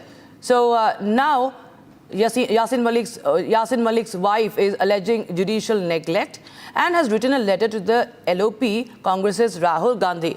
Smriti Rani has reacted to this development. Take a listen in, viewers. Aren't you intrigued why somebody who is accused of killing innocents, civilians, people in uniforms is reaching out to the Gandhi family? Why would a terror suspect reach out for support to the Gandhi family? Any journalist, camera personnel in this room, if a terrorist reaches out to you, are you happy to help? Hindi में आपको पूछ यासीन मलिक की wife ने letter लिखा राहुल गांधी को, कहा है कि यासीन मलिक के बारे में पार्लियामेंट में डिबेट होनी चाहिए बिकॉज वही पीस ला सकते हैं कश्मीर में।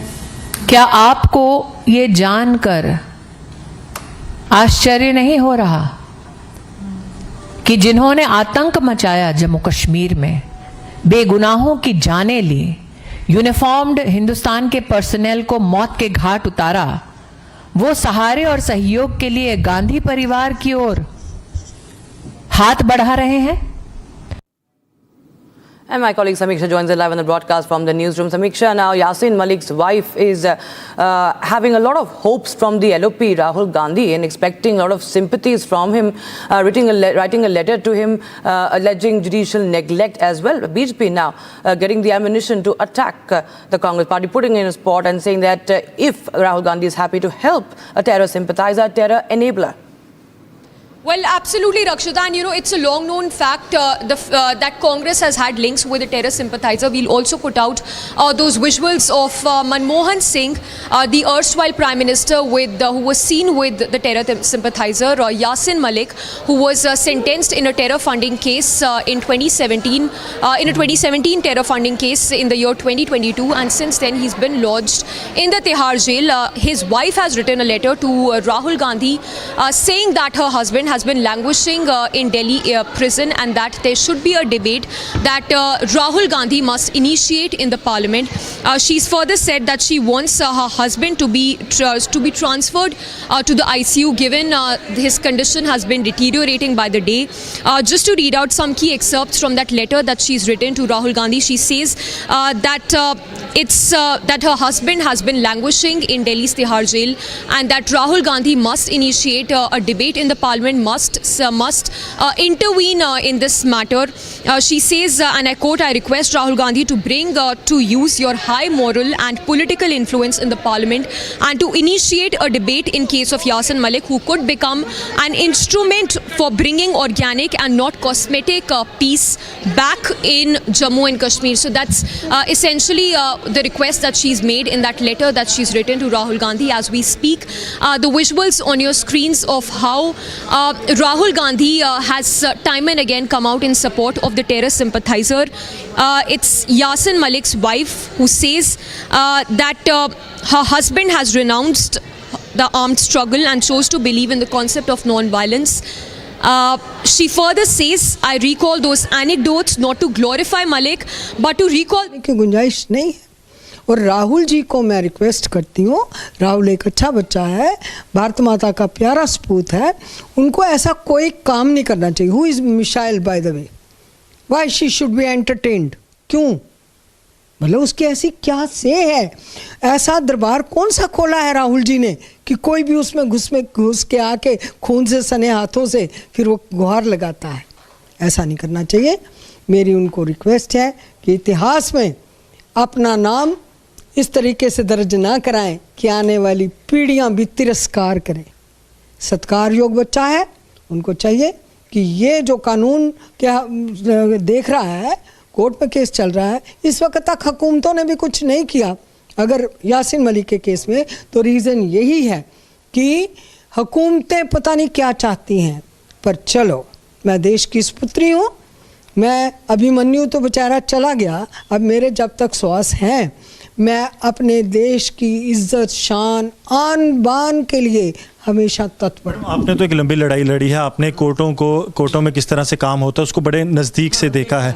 अब आपको लग रहा है कि बाहर में एक पाकिस्तानी नेशनल जो है वो सिस्टम को एक्सप्लॉइट करना चाहती है इस तरह के लेटर लिख के, क्योंकि अगर पीएम को या एचएम को लिखा जाएगा, एंटरटेन नहीं होगा, तो अब लीडर ऑफ अपोजिशन को लिखा जा रहा है। अरे भाई, लीडर ऑफ अपोजिशन का भी दिमाग है, उनको पता है कि, और उनको ये पता होना चाहिए दुश्मन जब भी वार करता है वो आंखें नीची करके नतमस्तक होके करता है।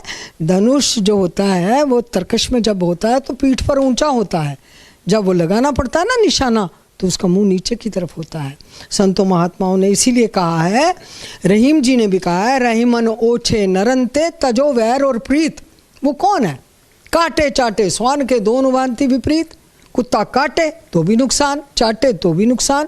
इसलिए हमें ये जो समय की टेस्टेड बातें बुजुर्गों ने बताई हैं उनका ध्यान रखना चाहिए। हमें ऐसा कोई काम नहीं करना चाहिए। राहुल जी को मेरी गुजारिश है कि बेटे, आपने नहीं खोया अपना जवानी में या बचपन में ऐसा कुछ जो हमें पता नहीं है। हमें भी पता, आपने भी बड़ा कुछ खोया है। मैं उसी चीज़ को सामने रख रही हूँ। वो दर्द आपको पता है, आप ही ने नहीं खोया, मैंने भी खोया, मैंने ही नहीं खोया, आपने भी खोया, समाज में औरों ने भी खोया। और इन कश्मीरियों को सारा संसार जानता है क्या हालत की।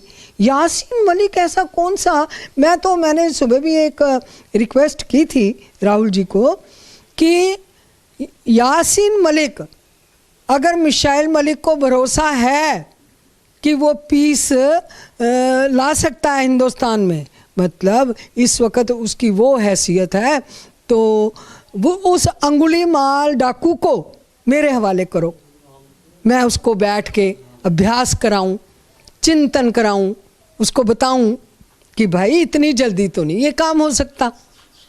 तो जब तक तेरा श्वासों का घड़ा है अभी, तो तू जितनी रोज़ रब से माफ़ियाँ मांगे, उसकी मर्जी है तुम्हें माफ़ी दे ना दे ऊपर वाले की। लेकिन हमारे लीडरों को, अपोजिशन लीडर्स को ये काम बिल्कुल नहीं करना चाहिए। ये निंदनीय है और उनके लिए शर्मनाक होगा अगर ऐसा कोई काम करते। मैं भी भारत की बेटी हूँ, मेरा दर्द क्यों नहीं है किसी को?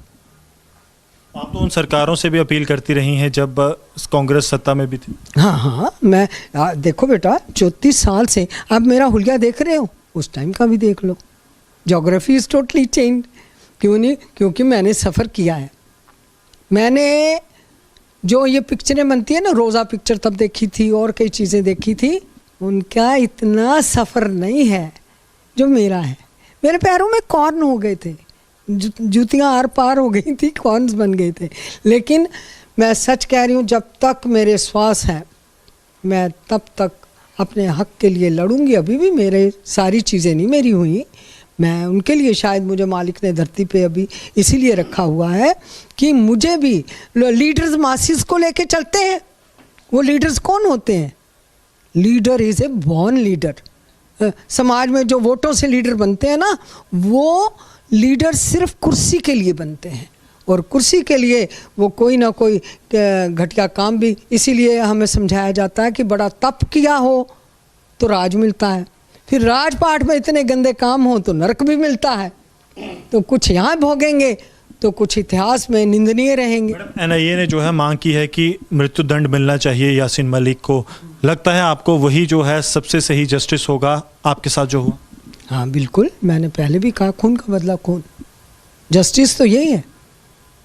मतलब अगर उसने इतने खून किए हैं भाई, एक यासीन मलिक, वो बेचारा, उसको भी छुटकारा दो। अब यासीन मलिक को भी छुटकारा दो। ये मिसाइल पीछे पड़ी रहेगी, नहीं तो ये करो जी, वो करो जी। तो बाय द वे हुई शी, मैं बार बार कहूँगी कि इस देश में ऐसी गुंजाइश नहीं होनी चाहिए कि कोई भी मुंह उठा के आया, any Tom Dick and Harry comes and request कि कोई बात नहीं, खून हो गया, एक नहीं नदियाँ बहाई मैंने, कोई बात नहीं, मेरी प्यास अभी बुझी नहीं है, लेकिन मैं हाथ जोड़ के आपको रिक्वेस्ट करती हूँ कि कोई बात नहीं, मैं कोशिश करूँगी और पीस लाने की। लेकिन वो मॉन्स्टर जो अंदर है, जिसने इतनी गंदी तबाही कराई है, जो भूख अंदर है, वो कैसे मिटेगी? ये झूठी बातें हैं। झूठ बोलने से कभी कोई कहीं नहीं पहुंच सकता। झूठ झूठ है, सच सच है। सच यही है कि ऐसे लोगों को माफ़ी नहीं देनी चाहिए।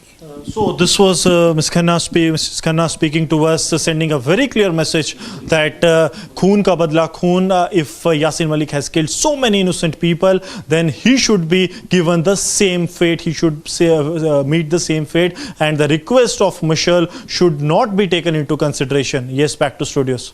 All right, that was my colleague Gursimran Singh getting us that conversation with the squadron leader Ravi Khanna's wife, Nirmal Khanna, one of the people who was shot dead by Yasin Malik. Now, we are being joined by Kashmiri Pandit activist Ashok Pandit on the broadcast. Thank you so much, Mr. Pandit. Well, Yasin Malik's wife has written a letter to the LOP Rahul Gandhi. Now, why do you think that she chose Rahul Gandhi? She has a lot of hopes, it seems, from someone like Rahul Gandhi that he will save her husband. You see, it's very, there are two important things in this. One is that he knows that she has actually knocked at the right door, because Yasin Malik was freely moving around at the Prime Minister Manmohan Singh's office. He was very close to that family, to that party, and it was not known that Yasin Malik is responsible for the genocide and ethnic cleansing of nearly 4.5 lakh Kashmiri Pandits. He has killed so many Muslims in Kashmir. He is responsible for the killings of security forces. He is responsible for violence. He is responsible for bloodshed. And he is responsible for creating and nursing and giving birth to terrorism right from the beginning. He was associated with Shabir Shah. So these two names are identified as the beginners and people who nursed terrorism in Kashmir. So Jammu and Kashmir. So he knows that who's the right person. She knows that who's the right person, who basically has always supported anti-national elements. He supported, he had a secret meeting with Chinese people from China who are against our country. He supported the Tukde Tukde gang, those people who shouted, Bharat Tere Tukde Honge. He went and attended their rallies. So they know that he has a soft corner for such elements who are against the country, because we're all against Narendra Modi. Now, it's very important for one to understand that Rahul Gandhi and his entire political party, along with local political parties like PDP and National Conference and Hurriyat Conference, have together performed business of terrorism in Kashmir for last so many years. Now things are moving towards peace. Things are different. Elections have happened. So I will not be surprised if this letter has been inspired by Rahul Gandhi himself, by telling his wife that she should write a letter to me, so that I'll have I'll have a reason for raising this voice in the parliament. You never know politics. In politics, anything can happen. Otherwise, one fine morning, she gets up and she's a dream and writes a letter to Rahul Gandhi. If she's really concerned, she should have approached the government of India. And she should know that there's a Supreme Court, there's a High Court, and he's in the jail because the law of the land has put him in the jail. So for all the crimes he has committed. So it's basically trying to create and then he himself used to call Gandhi of the country, Gandhi of the world. He thought he was Gandhi. So and when he's saying that if he's in a letter which you read out, she's saying that he's a man who believes in peace. So for them, definition of peace also is different. For them, definition of peace is killing, murders, bloodshed, genocide. This is the definition of peace for them. How can you call that woman call her husband a man of peace who believes in peace? What either in Pakistan peace का मतलब कुछ और होता है और हिंदुस्तान में peace का मतलब कुछ और होता है, दुनिया में peace का मतलब कुछ और होता है. You should at least know that your husband is basically a person who is a terrorist and is a known terrorist, and that's why he's behind the bars. So, and then most importantly, I am waiting, and in fact, we are all waiting for Rahul Gandhi to respond to this letter. That will be the clincher. Will Rahul Gandhi come out in the open and say in the letter that, well, you are a terrorist and you deserve to be in jail? Then he'll understand that this man is also, believer that he is a terrorist and that's why he's in jail. Rahul Gandhi should come out in the open and say that I'm not a supporter of a terrorist, and Yasin Malik is a known terrorist. He is a known terrorist who has killed so many people. And I deny his request. He should say this in the parliament, or he should say it in the public. He should call a press conference and say that I cannot be a part of this gang of terrorists. Well, there has been no response up until now, Mr. Ashok Pandit, but we have seen this, ever since the National Conference and Congress has in fact, come to power. We see this pattern. Suddenly, Yasin Malik starts this so-called, hunger strike in the jail. You feel that there is this sort of comfort of such elements, these terror elements, and they get more emboldened now. Yeah, and they have been treated like, in-laws of the country by the earlier political party. They were treated so well. They were given all the facilities. They were given houses. They have minted crores. Yasin Malik has shopping malls in Kashmir. He's the owner of huge properties in Kashmir. From where did he get that? Because they are into business of terrorism. So as a layman, as a person who belongs to a lower middle class person, how can he have so many properties and homes in Kashmir? So it's very important. It's high time that a person like Rahul Gandhi, who is an opposition leader, should come out in the open and prove himself that he doesn't believe in this kind of, activities of terrorism. He doesn't have to officially respond, but he should tell the country that I am not a supporter of terrorists and he's a terrorist. Only then the country will take him seriously. Right, sir. Right. That is, of course, something that Rahul Gandhi has to respond on. And we continue to get more reactions on that. Thanks so much, Mr. Ashok Pandit, for joining us with your thoughts on this developing story. Viewers, the BJP, remember, has also reacted sharply on this development. Yasin Malik's wife writing to Rahul Gandhi and asking him to save her husband, and in fact initiated discussion in the parliament, as he is the leader of opposition, to in fact help save, use his political influence and make an intervention to save a husband, because her husband, this man who is a terrorist and a terror backer, she's claimed that he can bring peace to the valley. In fact, Gursimran Singh, my colleague, has also spoken to BJP leader Kavinder Gupta on that in Jammu. Take a listen on what does he have to say on this. देखिए, मुझे तो लगता है राहुल गांधी जो separatist हैं, जो anti national हैं, उनके मसीहा बन गए हैं। इससे पहले भी बहुत सी ऐसी घटनाएं हो चुकी हैं। पुन्नू ने भी इनसे संपर्क साध करके इनसे मिलना चाहा था और अपने जो सदन में क्वेश्चन रखने को कहा था। इससे इसके अलावा ये अमेरिका में जाकर के दूसरे कई देशों में जाकर के उनके माउथपीस का काम करते हैं। इससे साफ जाहिर होता है कि राहुल गांधी दाल में कुछ काला है और ये रिश्ता क्या कहलाता है ये बताना पड़ेगा।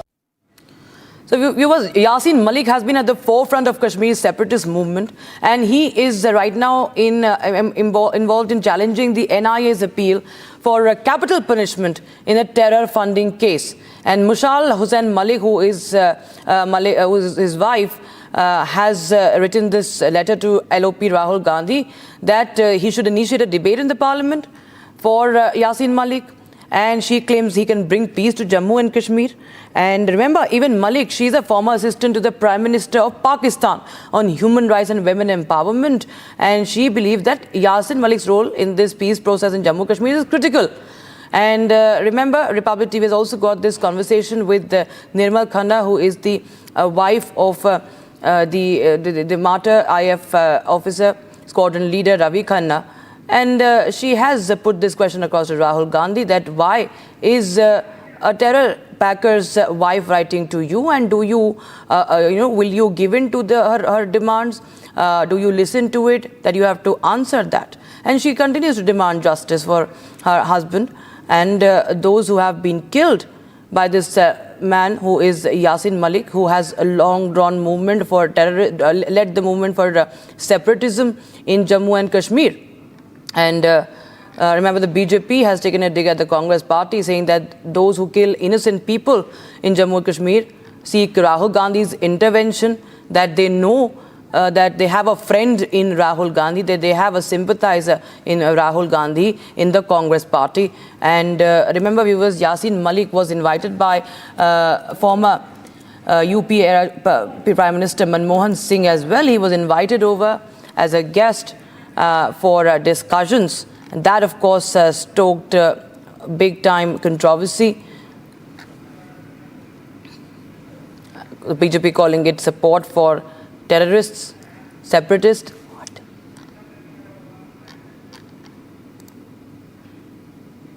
And remember, Malik was arrested in 2017. Ever since, he's fighting this case, and now he is in jail, and his wife says that he's on a hunger strike and his health is deteriorating. And remember, he was the one who led the group of terrorists who fired at Indian Air Force personnel in Srinagar back in 1990. 4 were martyred, 22 were injured, and he was the leader of JKLF, that was a separatist group. Samiksha joins us on the broadcast. For more, Samiksha, of course, help our viewers understand Yasin Malik's history, Yasin Malik's involvement, and how he has been dangerous for the nation, the way his anti-India activities have always been exposed, and the case he has been embroiled in. Well, that's right, Rakshita, and as we all know, he's been convicted in a 2017 terror funding case. It was in 2020 that he was sentenced to life imprisonment, and he's been lodged in Tihar jail since then. But talking about this letter that's been written by Yasin Malik's wife, who's supposedly very close to the Pakistan Prime Minister as well, says that she wants Rahul Gandhi to seek the release of Yasin Malik from, rather the transfer of Yasin Malik from Tihar to the ICU, given that his health has only been deteriorating by the day. She even says that she would want Rahul Gandhi to take up this issue in the parliament, given that he's leader of opposition. He is going to rake up the matter in the parliament, is what she demands.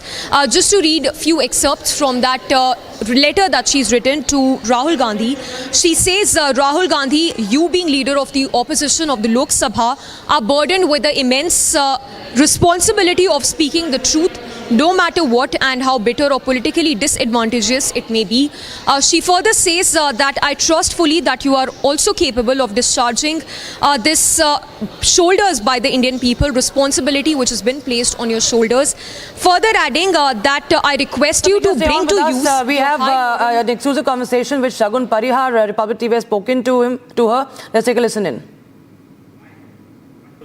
Yasin Malik's wife has written to leader of opposition seeking his intervention. I will not talk about Yasin Malik. Who is Yasin Malik? He was a terrorist. That is no, fine. I will not entertain that.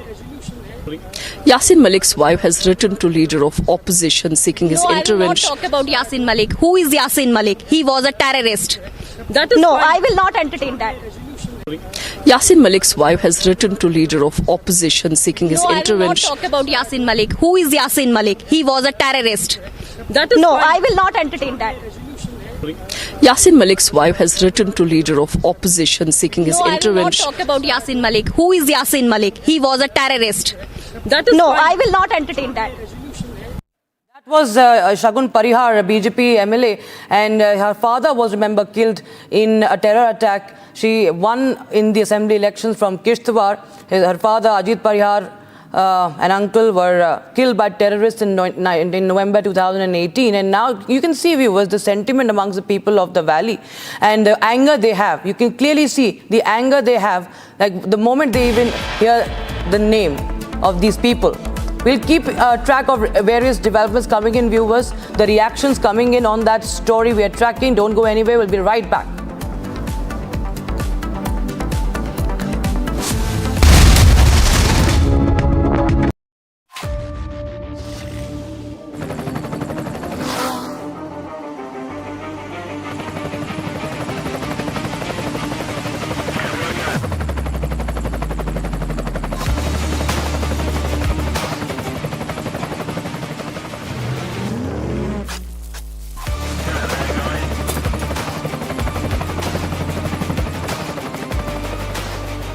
Director, the taste of success.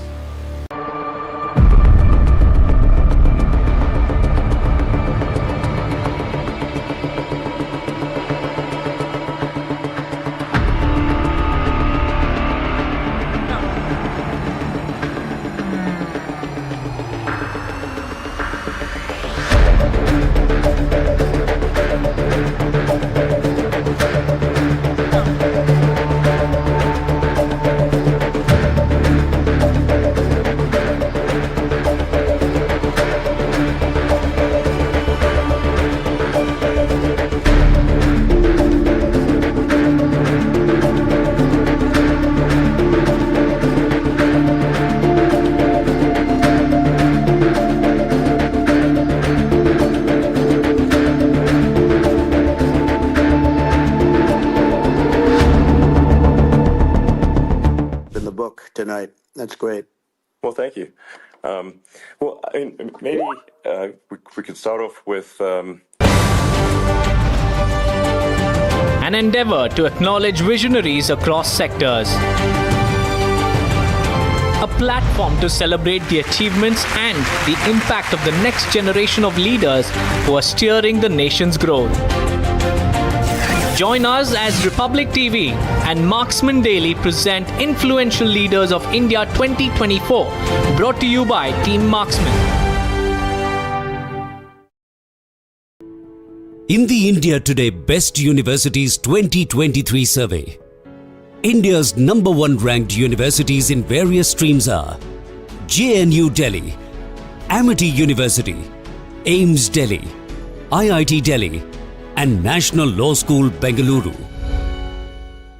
In one of the most consequential elections of our lifetime, and we have momentum. It is on our side. Can you feel it?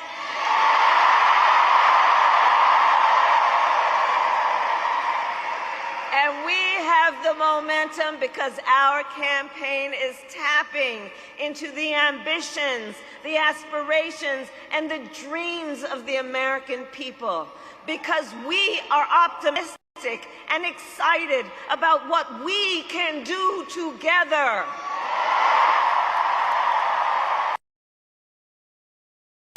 And make no mistake, we will win.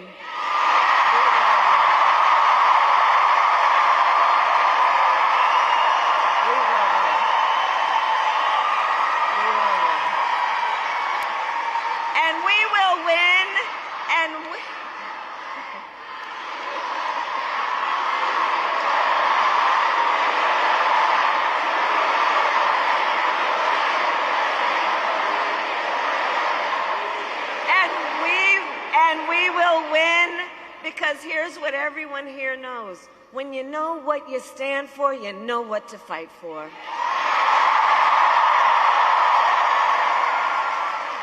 And And we have an opportunity in this election to finally turn the page on a decade of politics driven by fear and division. We are done with that, and we are exhausted with it. From Asia's largest news headquarters, setting the agenda for Bharat.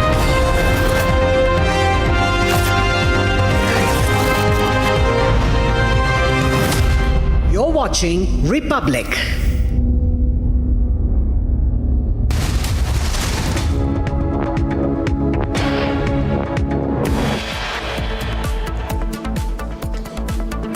Yasin Malik's wife writes to Rahul Gandhi, seeks intervention in saving her terror-backer husband from languishing in jail.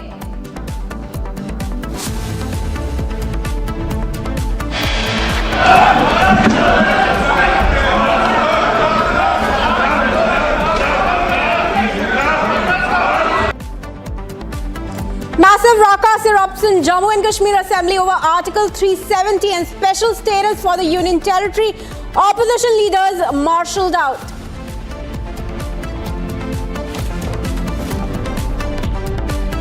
I stand as an Indian outraged at the attempt by the Congress-led India Alliance to bring to the floor of the House a resolution that stands against the Indian Constitution.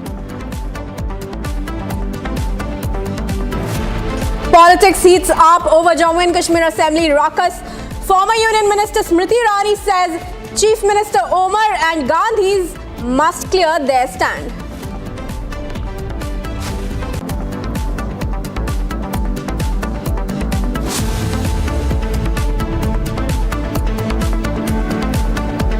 No end to Indies' sexist slurs against women. TMC's Firhad Hakim calls Rekha Patra a mal.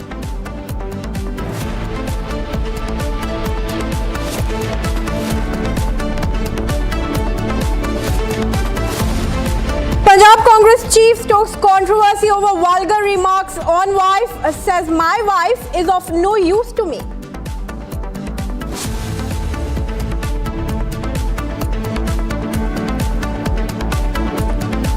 Rahul ignites a constitution debate again, distributes blank copies of the constitution. BJP hits back.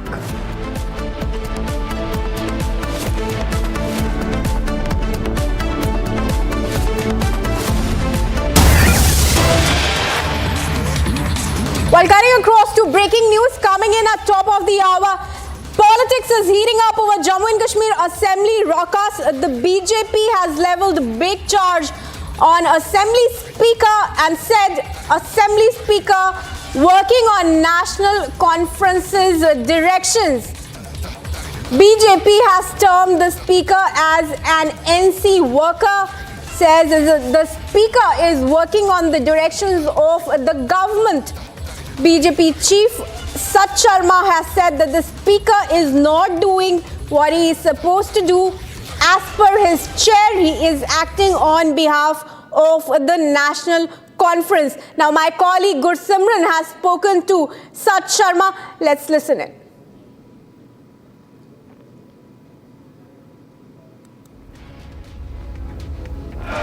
Alright viewers, before we play out that conversation for you, let's show you these visuals from the Jammu and Kashmir Assembly. How chaos and scuffle broke out over Article 370 and a massive ruckus was seen earlier today. This was over the restoration of Article 370 as the brother of engineer Rashid pulled out a banner over Article 370. This led to a massive chaos, and now BJP is levelling allegations on the Speaker, saying he is in fact working on the behest of the government under National Conference. Alright, that is the banner that was pulled out demanding the restoration of Article 370 and 35A and the release of political prisoner. Now, banner that was displayed to restore Article 370 and 35A in Jammu and Kashmir. That led to a massive chaos in Jammu and Kashmir Assembly earlier today. Now the BJP has level charged on the speaker, saying he is not maintaining neutrality but working on the behalf of the government there. The BJP is protesting, massive protest, tearing the resolution copy that was in fact brought out over the banners that led to massive chaos in Jammu and Kashmir Assembly earlier today. Let's also now play out the conversation that my colleague Gursimran has had with Sat Sharma. Listen in, viewers. आज जिस तरीके से मैं देख रहा था कि सुबह असेंबली में एक्ट हुआ, ऑनरेबल स्पीकर साहब जिन्होंने बड़े असंवैधानिक तरीके से एक्ट किया है, एक पॉलिटिकल पार्टी का एजेंट होने के नाते, उनका कार्यकर्ता होने के तरीके से एक्ट किया है।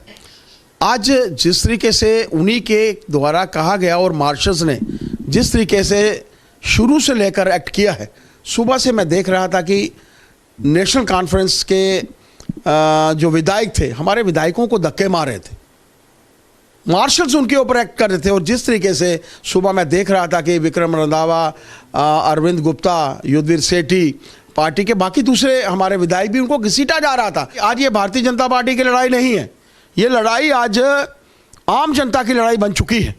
370-35A को निरस्त करना भारतीय जनता पार्टी ने जो उस वक्त डिस्कशन के बाद इसके बारे में ये कहा गया कि यूनिलैटरली इसको जो है वो रिमूव किया गया, ये कहना संसद की भी तौहीन है। सुप्रीम कोर्ट ने इसके ऊपर मोहर लगाई थी, सुप्रीम कोर्ट की भी तौहीन है। And the viewers, my colleague Zeenat also spoke to BJP MLA Mohan Lal, who was injured in this chaos and scuffle in Jammu and Kashmir Assembly. Listen in to the injured BJP MLA. Fortunately, I was referred to Bone and Joint Hospital, Barjula. Fortunately, there is no fracture, but there is a soft tissue injury, having a lot of pain. Can you show us the kind of injuries that you have received? No, only the doctor can say what type of injuries, but they have dressed it, they have given the treatment. Fortunately, there is no fracture, but I was manhandled inside the house. I was just trying to put a point, a ballot point, because they are demanding for the special status, which is not good for the state, which is not good for the country, which is not good for the people of this area. Because of this, lot of bloodshed has been done, and lot of irregularities has been done by the concerned government.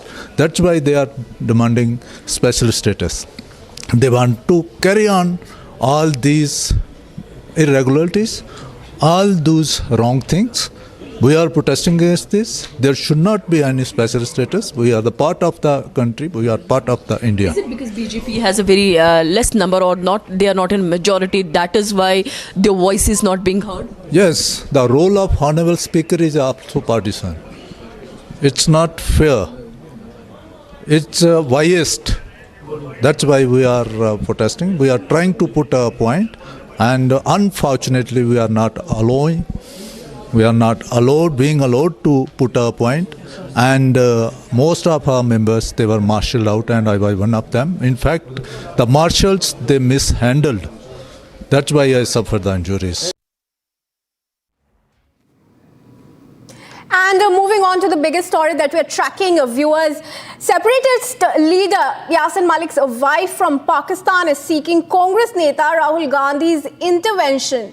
Now, separatist leader Yasin Malik's wife Mashal Malik has written to Congress leader of opposition in the Lok Sabha Rahul Gandhi, urging him to save her husband, who is on an indefinite hunger strike in Tihar jail amid rapidly deteriorating health. Now, the BJP is seeing red in this letter to Rahul Gandhi, asking why is a terror sympathizer's wife seeking support from the Congress party. Listen in to that charge from the BJP. Aren't you intrigued why somebody who is accused of killing innocents, civilians, people in uniforms, is reaching out to the Gandhi family? Why would a terror suspect reach out for support to the Gandhi family? Any journalist, camera personnel in this room, if a terrorist reaches out to you, are you happy to help? Hindi में आपको पूछना पड़ेगा साहब। यासीन मलिक की wife ने letter लिखा राहुल गांधी को, कहा है कि यासीन मलिक के बारे में पार्लियामेंट में डिबेट होनी चाहिए बिकॉज वही पीस ला सकते हैं कश्मीर में। क्या आपको ये जानकर आश्चर्य नहीं हो रहा कि जिन्होंने आतंक मचाया जम्मू कश्मीर में, बेगुनाहों की जानें ली, यूनिफॉर्म्ड हिंदुस्तान के पर्सनेल को मौत के घाट उतारा, वो सहारे और सहयोग के लिए गांधी परिवार की ओर हाथ बढ़ा रहे हैं?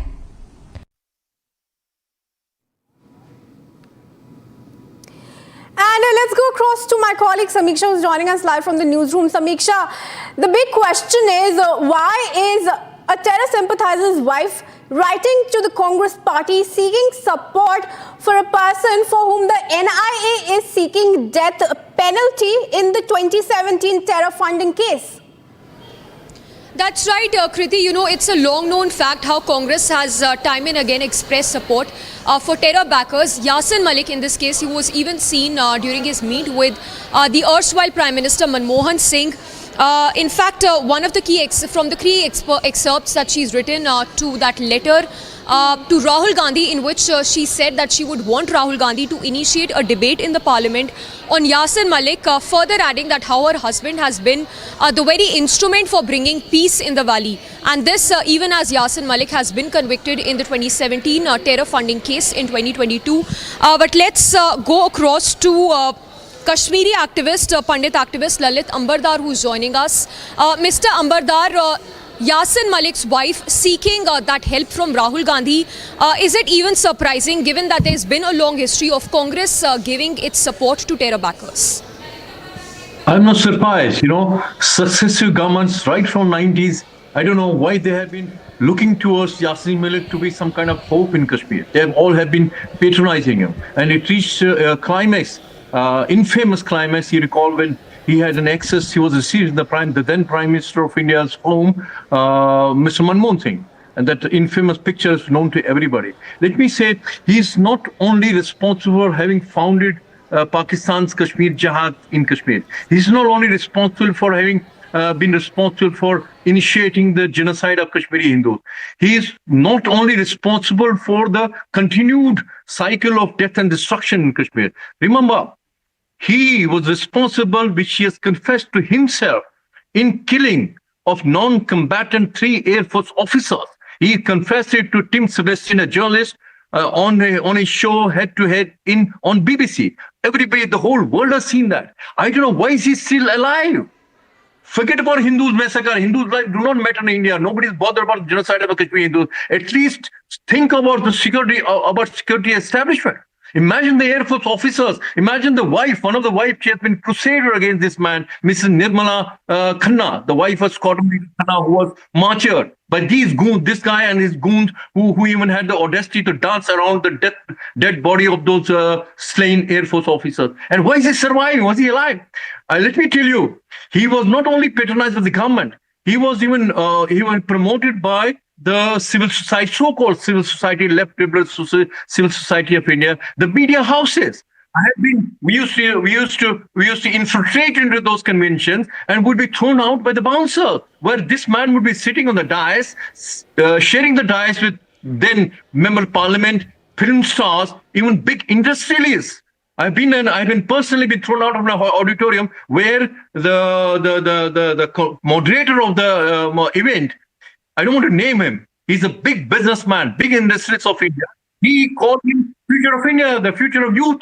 He's a youth icon of India. And we protested, we were thrown out of the auditorium. This is what, I don't know why even under this government, he is not being charged for the genocide of Kashmiri Hindus. Although the government, when they put a ban on JKLF, they said he's responsible for the genocide, JKLF is responsible for the genocide of Kashmiri Hindus. He's been tried and convicted for what?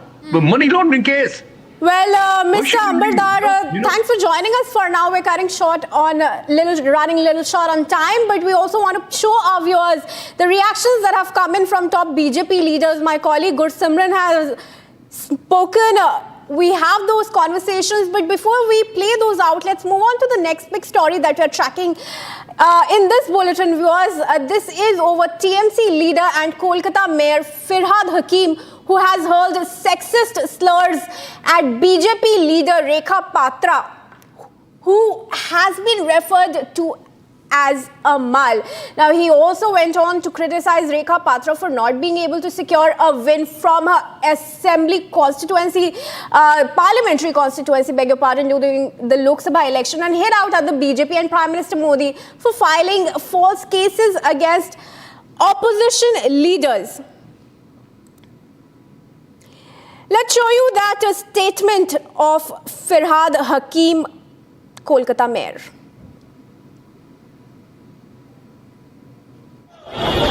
আরে নামটা বলেন নাই দাঁড়িয়ালা, তার নাম হচ্ছে নরেন্দ্র মোদী।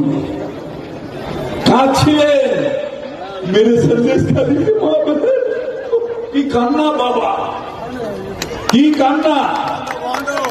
আপনাদের এখানে প্রার্থী দিয়ে দিল সন্দেশ খালি, সেই ভদ্রমহিলা কোথায়?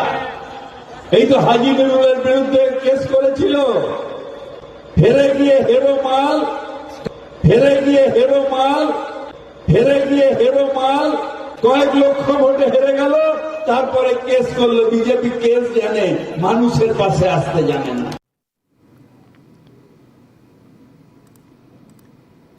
All right, viewers, well, this is not the first time that derogatory remarks against women have been made by Indi leaders. In fact, Punjab Congress chief Raja Waring has also made similar remarks against his own wife, saying the wife is of no use to the Punjab Congress chief, stoking a massive row and triggering sharp reactions. In fact, we showed you how Arvind Sawant, the Uddhav Sena MP, had also made derogatory remarks against Shaina NC, forcing him to apologize for those similar remarks that today Firhad Hakim has made against Rekha Patra.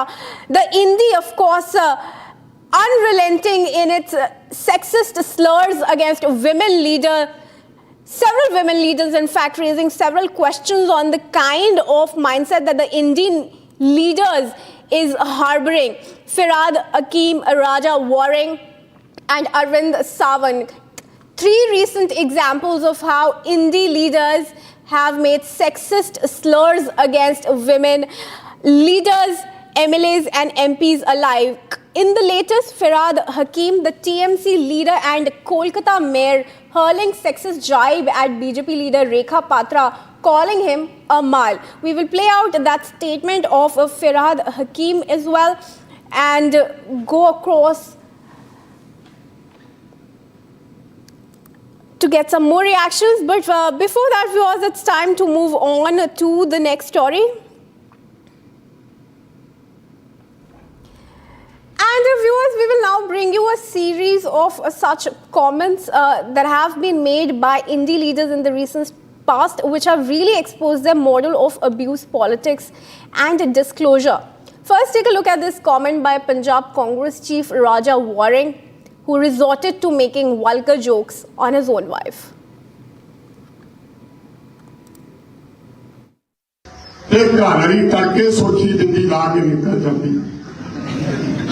बजे जाती है, रात को 11 बजे उठती है, मेरे तक गुलगुले पक नहीं, मैं तो मेरे तक कमो गई कई सच्ची गल है। तुम दसो 6 बजे जनानी जाए तो 11 बजे आए तो मेरे गल कम जाए। बोलो मैनू तो कोई लांगरी भाल दो, लांगरी भाल दो जेड़ा मेरिया रोटियां राटियां पका छड्या करे। इस तो बाद ब्याह मकलावे चल पैणगे, भोग चल पैणगे, जगराते चल पैणगे।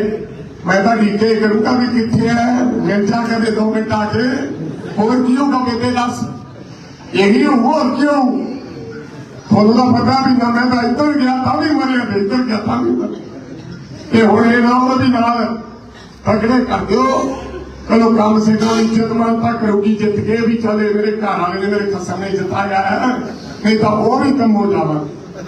सो इन्हां गल्लां दा ध्यान रखियो। सुखने आलियो तुसीं बहुत चंगे लोग हैं, ना मैं थोड़े चो कदे गया ना मैं थोड़े चो कदे जाना। चंगा है माड़ा है पर राजा अपने एक दूजे नालों 100 गुणे चंगा है। कदे ऐनकां वंडदा सी, कदे स्कूलों च बूट वंडदा सी, कदे कोटियां वंडदा सी, कदे कंबल वंडदा सी, होर कदे कोई मरजन आया नहीं गा लुट के लैके जान तो बाद। राजा वरिंगी है चंगा माड़ा किसी ने भोग ते किसी ने विआह ते थोनू लंघदा टपदा विखदा है, मेरे तो वध होर कोई नहीं विखदा। एक कहानी करके सोची।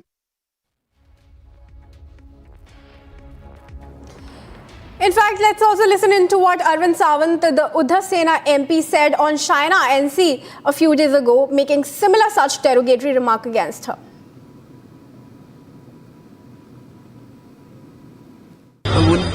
उनकी हालत देखो ना भैया, जिंदगी भर वो भाजपा में रही, अब कहीं नहीं तो इनके दूसरे पार्टी में गई। और ये इम्पोर्टेड नहीं चलता, यहाँ इम्पोर्टेड माल नहीं चलता हमारे यहाँ ओरिजिनल माल चलता है, ओरिजिनल माल है हमारा।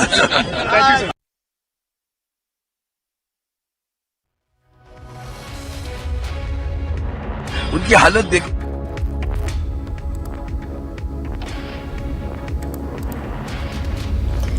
All right, viewers. Finally, let's also listen into what Sena Uddhav leader Sanjay Raut's brother Sunil Raut had also said, making such a similar sexist slur against women. तो टक्कर तो ऐसी होनी चाहिए अपनी लेवल की, लेकिन कोई ठिका ही नहीं मेरे साथ में, आने की हिम्मत ही नहीं, सब पीछे सब पीछे सब पीछे। तो अभी किसी को बकरा बनाना ही था तो उस बकरी को मेरे गले में डाल दिया। तो अभी 20 साल को काटेंगे बकरी को। तो टक्कर तो ऐसी होनी चाहिए अपनी लेवल की, लेकिन कोई ठिका ही नहीं मेरे साथ में, आने की हिम्मत ही नहीं, सब पीछे सब पीछे सब पीछे। तो अभी किसी को बकरा बनाना ही था तो उस बकरी को मेरे गले में डाल दिया। तो अभी 20 साल को काटेंगे बकरी को। Moving on, viewers. Now, pro-Hasina stir has broken out after Trump's return to presidency. Awami League supporters have been demanding Hasina's return. Now, some reactions have come in from Sheikh Hasina's supporters. Let's listen into those.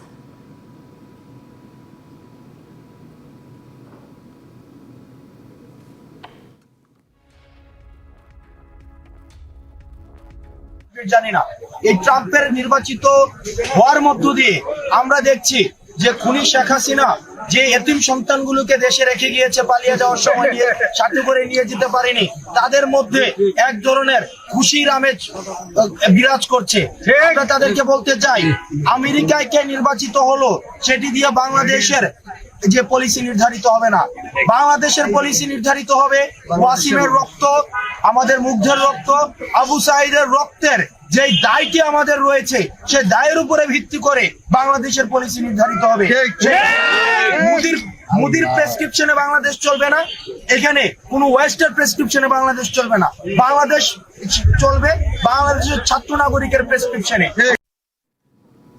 And viewers, with that, let's move on and take a look at some of the other top stories from across the nation in 2 minutes.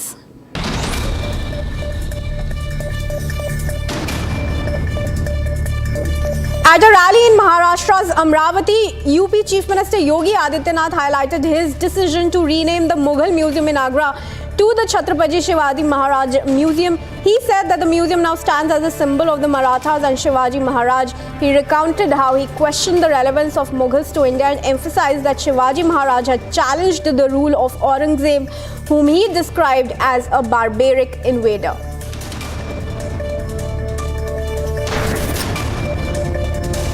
The Telangana government launched a comprehensive socio-economic, employment, political and caste survey on Wednesday, fulfilling an election promise by Congress leader Rahul Gandhi. Chief Minister A. Revanth Reddy said that the survey will help promote social justice and equal opportunities for oppressed classes and will reshape India's social perspective. In the survey's first phase, which will conclude tomorrow, house lighting will occur in each enumeration block. This will be followed by household surveys, which will start from 9th of November. The High Court will hear the bail pleas of 4 accused in the Goswami murder case. The accused are Pavitra Gowda, Anukumar, Lakshman and Nagaraj, who were previously denied bail by Sessions Court. The accused, who are in judicial custody, had appealed to the Sessions Court's dismissal of their bail requests.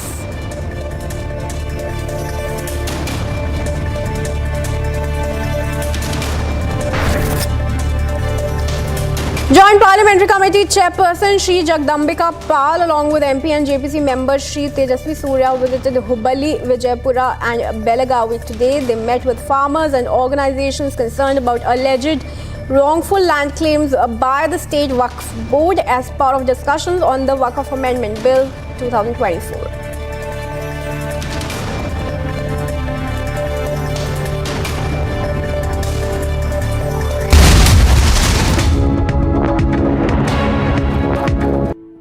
In the India Today Best Universities 2023 survey, India's #1 ranked universities in various streams are JNU Delhi, Amity University, AIMS Delhi, IIT Delhi and National Law School Bengaluru.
Massive ruckus erupts in Jammu and Kashmir Assembly over Article 370 and special status for UT.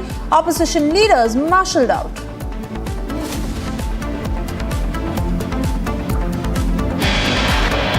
And as an Indian outraged at the attempt by the Congress-led India Alliance to bring to the floor of the House a resolution that stands against the Indian Constitution. Politics heats up over Jammu and Kashmir Assembly ruckus. Former Union Minister Smriti Irani says CM Omar and Gandhis must clear their stand.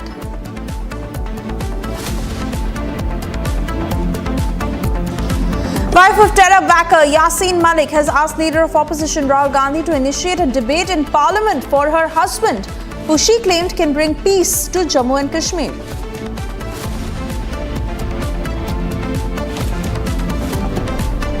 No end to India's sexist slurs against women. TMC's Firhad Hakim calls Rekha Patra a mal.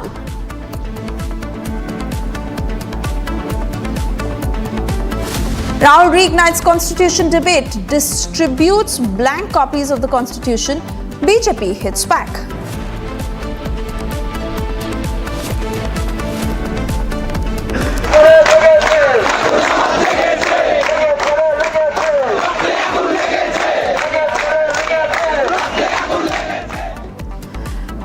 Hasina protests erupt in Dhaka after Trump's victory. Awami League demands Hasina's return.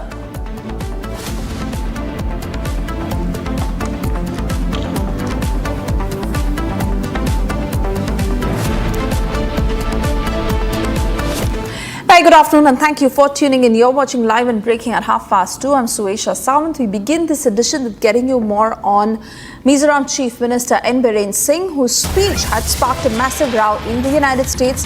Manipur Chief Minister has hit out saying, and I quote, "No one can touch India and Manipur's integrity. If anyone will try to do so, we will give a befitting reply." Manipur Chief Minister N. Biren Singh, who had made a separatist comment while he was in the United States, has now come back to make this statement that reads, and I quote, "No one can touch India or Manipur's integrity. If anyone tries to do so, we will give a befitting reply." Let's listen into that statement. I don't want to comment reacting on him. But you see, as a proud Indian and as a Chief Minister of Manipur and as a nationalist, I'll tell, no one can touch India's integrity. No one can touch the Manipur integrity because, India is not a mere country. India is a big country. And we should be proud being an Indian. And others, particularly or personally, I don't want to comment to basis on anybody's comment. But my stand is very clear. We will stand for India. We will stand for the unity and integrity of the Bharat. Bharat को एकता रखना, strong रखना, ये अपने काम है. और जो भी इसमें जो भी चैलेंज करेगा उसको हम डिफीटिंग रिप्लाई देंगे. सर कल को I don't want to comment reacting on him, but you see, as a proud Indian and as a Chief Minister of Manipur and as a nationalist, I'll tell, no one can touch India's integrity. No one can touch the Manipur integrity because, India is not a mere country. India is a big country. And we should be proud being an Indian. And others, particularly or personally, I don't want to comment to basis on anybody's comment. But my stand is very clear. We will stand for India. We will stand for the unity and integrity of the Bharat. Bharat को एकता रखना, strong रखना, ये अपने काम है. और जो भी इसमें जो भी चैलेंज करेगा उसको हम डिफीटिंग रिप्लाई देंगे. मेरा साइड से एक ही बात बोलूंगा, पार्टी जब ठीक करेंगे, हमको जरूरत नहीं होगा, हम चला जाएंगे. Finish. I am not going to enter into any controversy, sir. If party says no, you can't discharge your duty, you are not capable, give your resignation tomorrow, I will submit my resignation. I love my party, I will go by the party's decision itself. Whatever the party will take the decision, that decision I will, of course, I will bound by the, and I will honor that decision. I don't have anything to say anymore. इसमें एक ही सवाल, आपने अनेकগুলো প্রশ্ন করেছেন. दादा आप जानते हैं कि आज छठ पूजा है, दिल्ली का यमुना का पानी नहीं नहाने लायक है. अरे भाई लोकल बोला ना, बांग्ला है आना.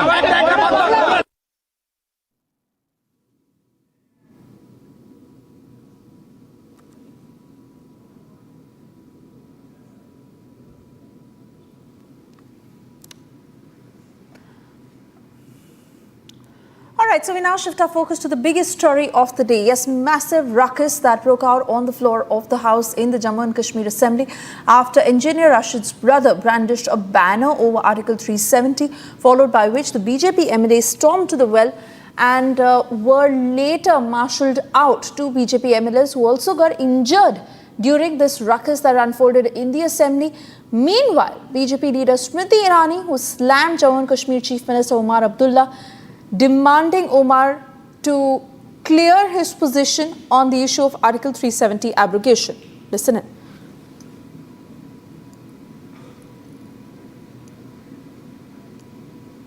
All right, before we play out that statement, let me cut across to Zeenat and Gursimran joining us live on the broadcast. Gursimran, first up, as we stay with those pictures, what exactly had happened on the floor of the House? See, it was today morning when the leader of opposition Sunil Sharma was making the statement against what happened yesterday. The BJP was of the firm view that yesterday what all has been done, including the Deputy Chief Minister of Jammu and Kashmir, Surinder Chaudhary, presenting the resolution in which it was said that the special status of Jammu and Kashmir that was unilaterally taken back should be restored. That is against the constitution, and the Jammu and Kashmir Assembly cannot be greater than the Parliament of India. This was what the Sunil Sharma was saying. At that same time, Sheikh Rashid, who is a member of Legislative Assembly from the Langate constituency and also the brother of Baramulla MP, Engineer Rashid, he came out with a poster of seeking the restoration of Article 370 and 35 alpha, along with the release of the political prisoners, to which the BJP MLA Arvind Gupta and Vikram Randhawa, they barged into the well because it was in the well only of the house only where the Sheikh Rashid was showing the poster.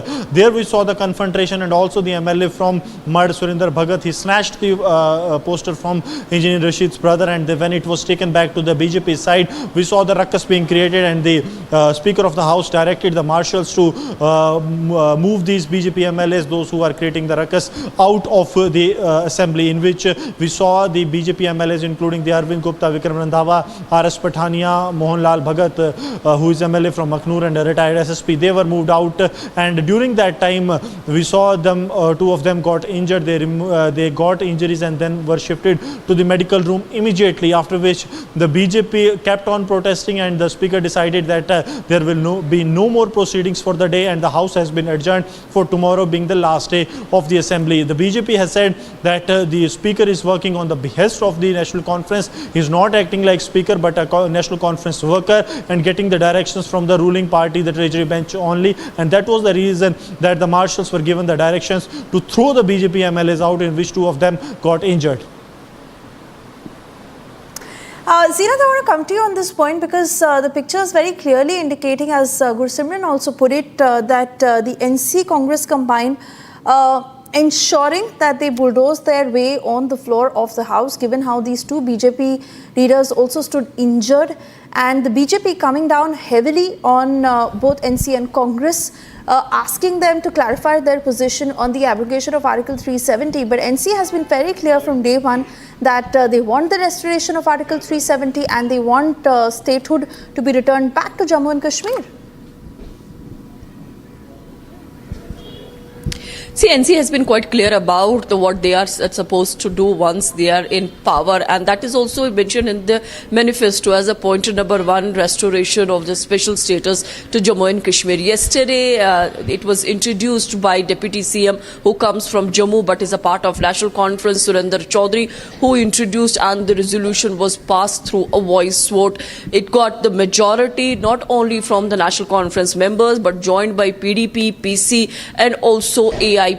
So National Conference got vote support from the other parties and also from the independent candidates. Today morning when the House resumed, we saw leader of opposition Sunil Sharma, he making a speech, and simultaneously AIP leader Sheikh Khurshid, he jumped into a well displaying a poster showing restoration of Article 370, 35A, and that poster was torn into pieces by the BJP MLAs, and then the Speaker had to intervene, asking the marshal to marshal out those who are not listening to the Speaker, as the Speaker was making requests to the BJP legislators to calm down and the leader of opposition will be heard. But we've been seeing they thumping on the tables, they made ruckus, and there was a verbal brawl also that was witnessed in the well between the BJP legislators, Sajad Lone of PC, PDP's Wahid Para, and also the National Conference leaders like Salman Ali Sagar, Hilal Lone. All these have jumped into the well, and there was a verbal brawl that was witnessed. Earlier, the House was adjourned for around 15 minutes.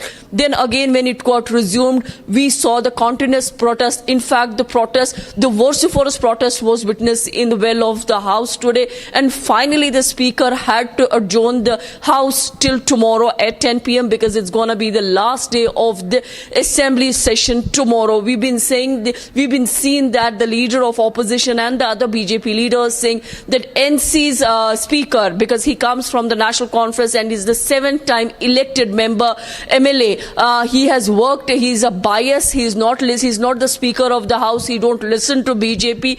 But the Abdul Rahim Rathur, who is the Speaker of this House, has made it clear that the law is not above anybody. He is doing what the law has taught him and what the law says. So if you're not listening to the Speaker, then you will be marshalled out. And in today's exercise, some 3 BJP MLAs were injured. One of them received some small tissue injuries, and others were given first aid in the Assembly of Jammu and Kashmir. Though tomorrow we expect the House will resume at 10 a.m., but there seems to be more continuation of such brawls because NC has made it clear that they will not be tolerating this kind of behavior from the BJP, and they will continue with the voice of the people of Jammu and Kashmir because they have been voted to power to help the Jammu and Kashmir people to restore the special status which has been emotionally attached to the people of J&K and which has been illegally snatched by the people on 5th of August. And BJP making its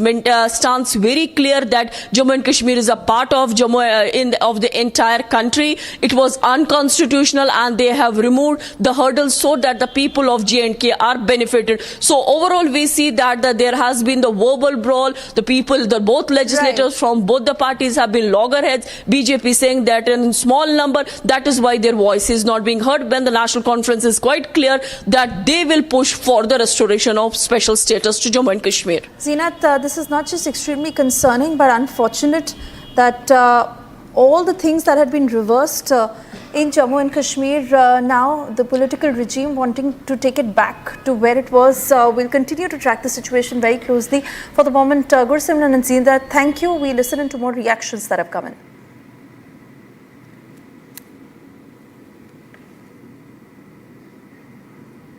Yes, we're now getting you the voice of Deputy Chief Minister of Jammu and Kashmir, Surinder Kumar, who my colleague Zeenat spoke to.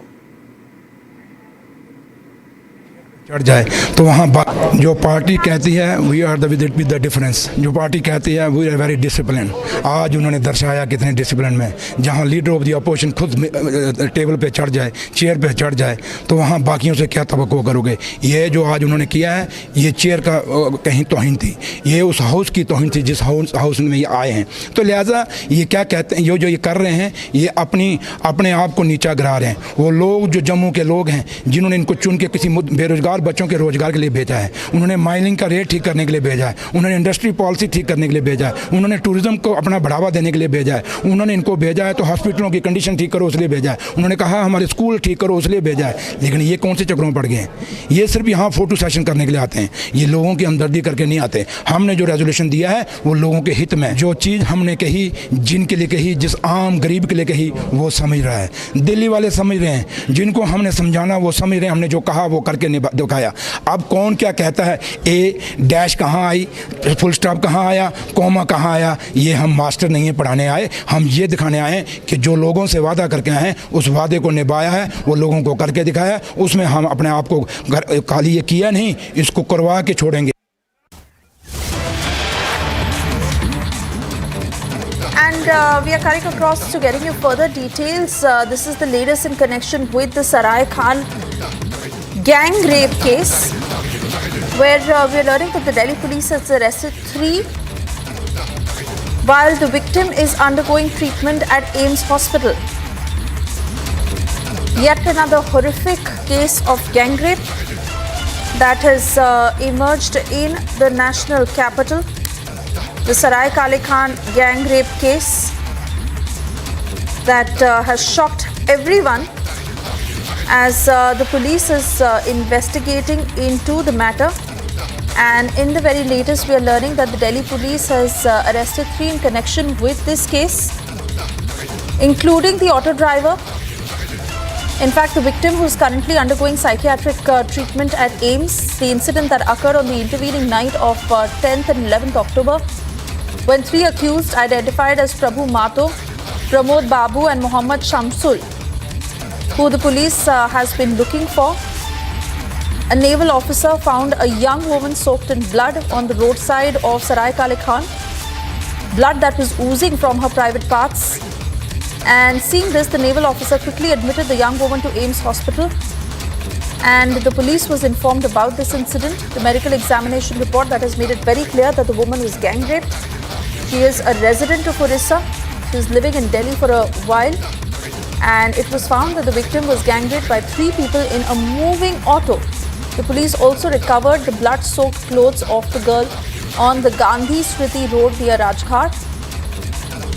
It was at around 3:15 in the morning when the police received a call, and the caller reported the presence of a girl in that area.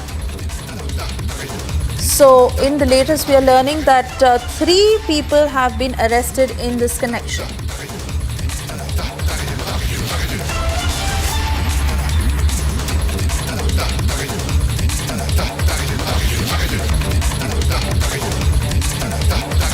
And moving on, as the Mahavikas Aghadi opposition alliance in Maharashtra unveiled its 5 guarantees for the upcoming Maharashtra Assembly polls, which include a monthly allowance of 3,000 rupees and free travel in state transport buses for women.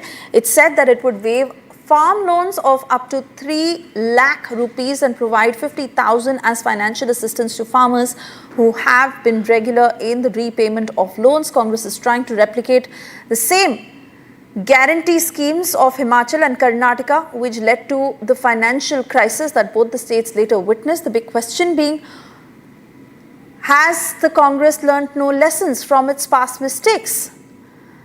To quickly remind our viewers how Congress President Mallikarjun Kharge had jokingly brought this up while he was accompanied by Karnataka Chief Minister and Deputy Chief Minister, asking Congress in Maharashtra to not make the same mistakes that the Karnataka Congress has made, but exactly what is reflecting in the MVA's 5 poll guarantees. जिन्होंने लाडली बहन योजना को विरोध किया, जो court में गए, उनकी नीयत झूठ है, नीयत में खोट है, और जिन्होंने विरोध किया है वो क्या लाडली बहना को पैसा देंगे? और हमारी लाडली बहना, उनका सरकार, महायुति की सरकार या फिर आएगी और हम जो बोलते हैं वही करेंगे। और जिन्होंने ये लाडली बहना के खिलाफ कोर्ट में गए, महालक्ष्मी लेकर आ रहे हैं सर, 3,000 देंगे और स्टाइपेंड किसानों के लिए भी वादे किए हैं। ये वादे उन्होंने कई जगह किए हैं, उन्होंने कर्नाटक में भी किए, उन्होंने राजस्थान में भी किए, उन्होंने हिमाचल में भी किए, लेकिन बाद में कहते हैं प्रिंटिंग मिस्टेक हो गई, बोलते हमारे पास पैसे नहीं है, केंद्र से पैसे मांगते हैं। ये झूठे लोग हैं, फरेबी लोग हैं, ये विश्वास रखने लायक लोग नहीं है। ये राहुल गांधी जी ने तो उन्होंने तो कहा था कि खटखटाकट दे दो, खटखटाकट दे दो, खटखटाकट तो दिया नहीं, लेकिन हम लोगों ने पटापट दिए हमारी लाडली बहनों के खाते में 5 instalment. So the scheme that we are coming up with and what commitment that we've made is a commitment not coming on the basis of a Lok Sabha loss and a policy that was brought into place as a knee-jerk reaction. We have thought over it, we've budgeted for it, we've provisioned for it, and we've realized that looking at the kind of inflation that the central government has unleashed on the people of Maharashtra and the country, to compensate for that, we will ensure that not just women get 3,000 rupees, we also ensure that the education for boys would also be free like that of girls so that they can go up to higher education without worrying about the fees. We've also ensured that the 5 essential food items would be capped, the price of that would be capped. So those are very essential everyday commitments that we've made, and we're very certain that people of the country, forget the country, right now the state would probably and most importantly back us for this and support us for this. And we are now getting you details of the twin firing incidents that were reported in New Delhi, specifically in Mirabagh and Dwarka, where no one was injured, but the police is now trying to find out who was responsible for this firing and whether the two are connected. Getting you all the details in this report. Two firing incidents were reported in the national capital on Wednesday. Around 8 to 9 rounds were fired at an outlet in West Delhi's Mirabagh in the afternoon around 2:35 p.m. Bullets were fired at an outlet named Raj Mandir. Police reached the spot to carry out this investigation.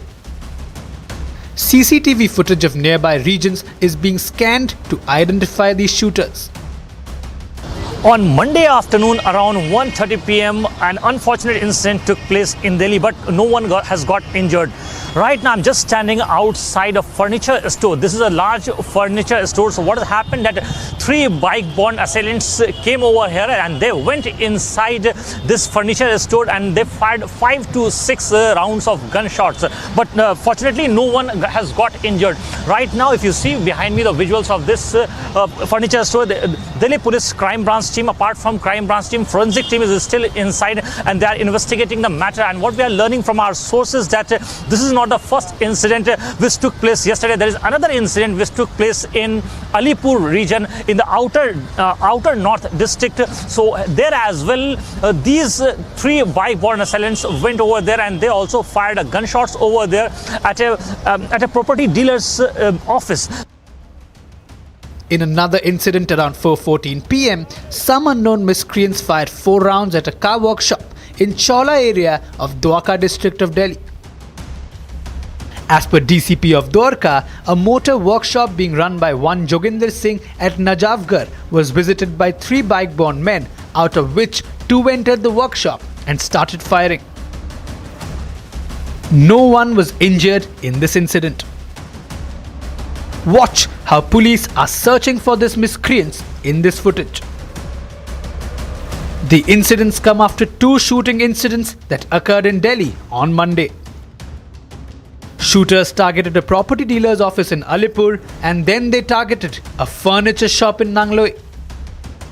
In both cases, armed men entered the establishments and fled the scene after firing gunshots. No injuries were reported in the twin firing incidents.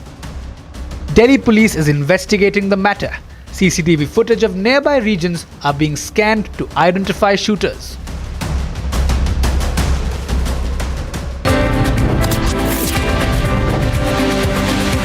Chopra bid an emotional farewell to his German coach Claude Bartonitz, who ended his 5-year partnership with the star Indian javelin thrower, citing family commitments. The 75-year-old coach, who guided Chopra to a historic gold at the Tokyo Olympics, a silver at the Paris Games this year, and several other medals, had expressed his inability to continue.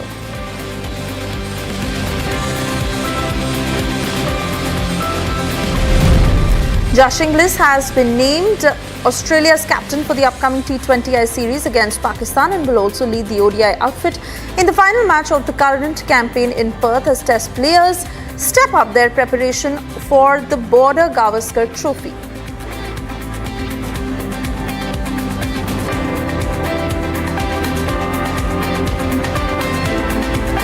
Dashing Australia all-rounder Glenn Maxwell has appreciated Royal Challengers Bengaluru's effort to reach out to him and explain the reasons behind not retaining him ahead of this month's IPL 2025 mega auction, terming his exit from the franchise as a beautiful one. RCB has retained only 3 Indian players: Virat Kohli, Yash Dayal and Rajat Patidar.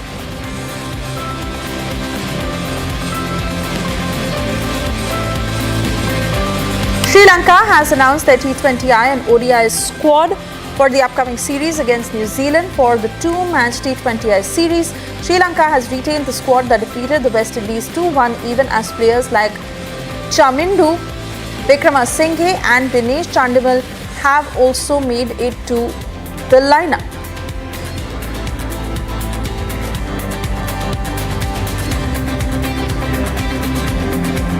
For a the biggest topics of discussion among 1574 players who signed up for the 2025 IPL mega auction, which is set for November 24-25 in Jeddah. When Ben Stokes' absence, Stokes will now be prohibited from participating in the IPL the next season and will have to pay a hefty price for failing to register for the 2025 auction. Sydney Sixers won their Women's Big Bash League clash by 6 runs. Hobart Hurricanes had won the toss and decided to field first. The Sixers scored 155 runs at the loss of 7 wickets in their quota of 20 overs. The Hurricanes, on the other hand, fell short by 6 runs and could score only 149 runs.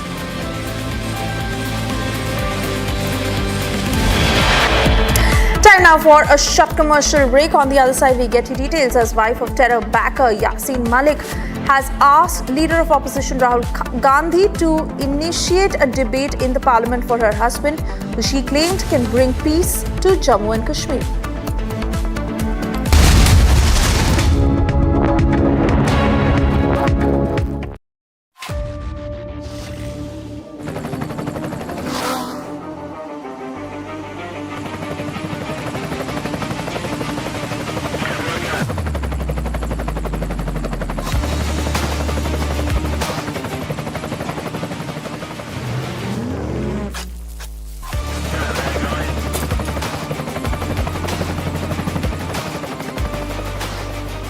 Director, the taste of success.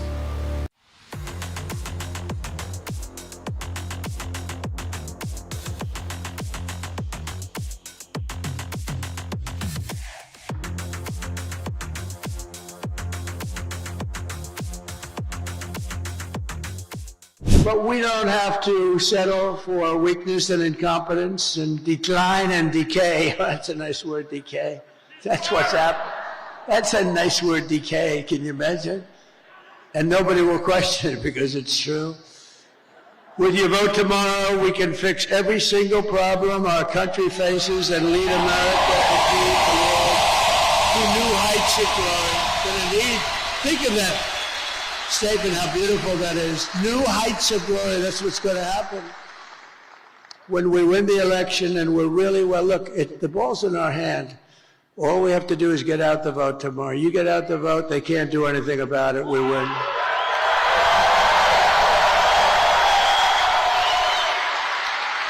But I think I heard somebody say it's like 900, maybe a little more than 900 rallies. An endeavor to acknowledge visionaries across sectors. A platform to celebrate the achievements and the impact of the next generation of leaders who are steering the nation's growth. Join us as Republic TV and Marksman Daily present Influential Leaders of India 2024, brought to you by Team Marksman. In the India Today Best Universities 2023 survey, India's #1 ranked universities in various streams are JNU Delhi, Amity University, AIMS Delhi, IIT Delhi, and National Law School Bengaluru.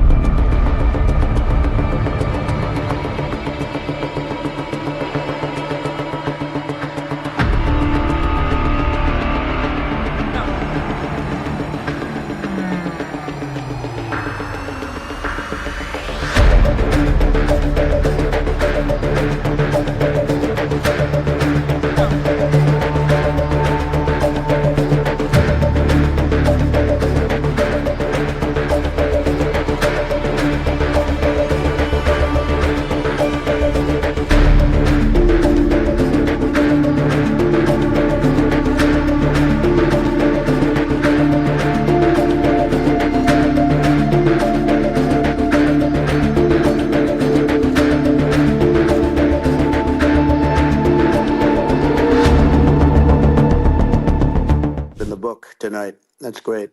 Well, thank you. Well, I mean, maybe we could start off with, the assassination attempt, which was an incredible thing. And I have to say that, your actions after that assassination attempt were inspiring.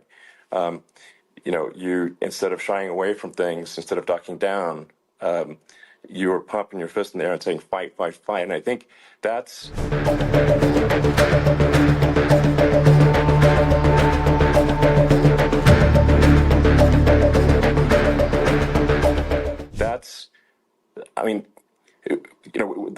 the president of the United States represents America, and I think that is America. That is strength under fire. And from Asia's largest news headquarters, setting the agenda for Bharat.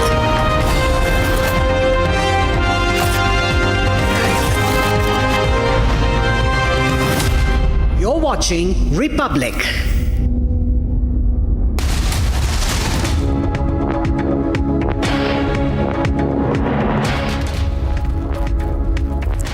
Good afternoon to all our viewers watching Republic TV. I'm Kriti Mehta. You're watching live and breaking now at 3 p.m. viewers. A massive ruckus erupted in the Jammu and Kashmir Assembly today over the restoration of Article 370 and 35A. Some BJP MLAs were injured. We'll bring you those reports after a quick check of the headlines.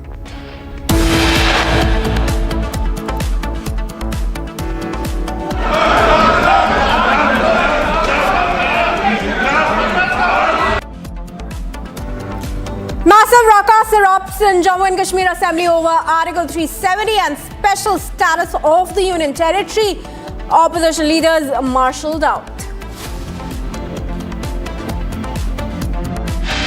I stand as an Indian outraged at the attempt by the Congress-led India Alliance to bring to the floor of the House a resolution that stands against the Indian Constitution.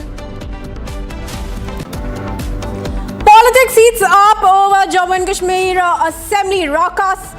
Former Union Minister Smriti Irani says Chief Minister Omar Abdullah and Gandhis must clear their stand.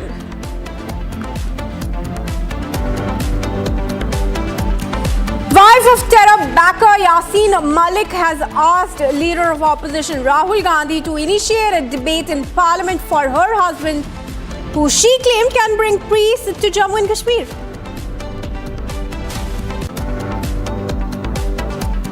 No end to India Alliance's sexist slurs against women. TMC's Firhad Hakim calls Rekha Patra a mal.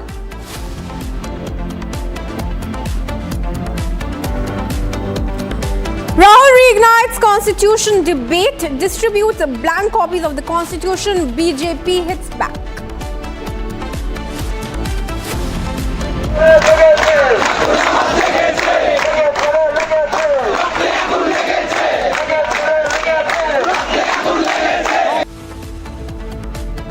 Pro-Hasina protests erupt in Dhaka after Trump's Awami League demands Hasina's return.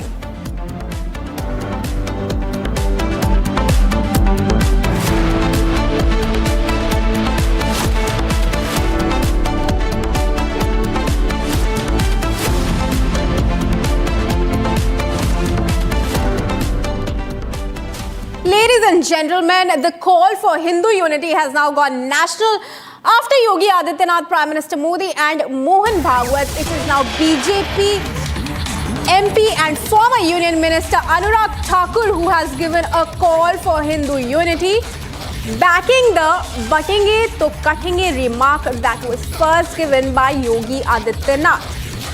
Listen in to Anurag Thakur.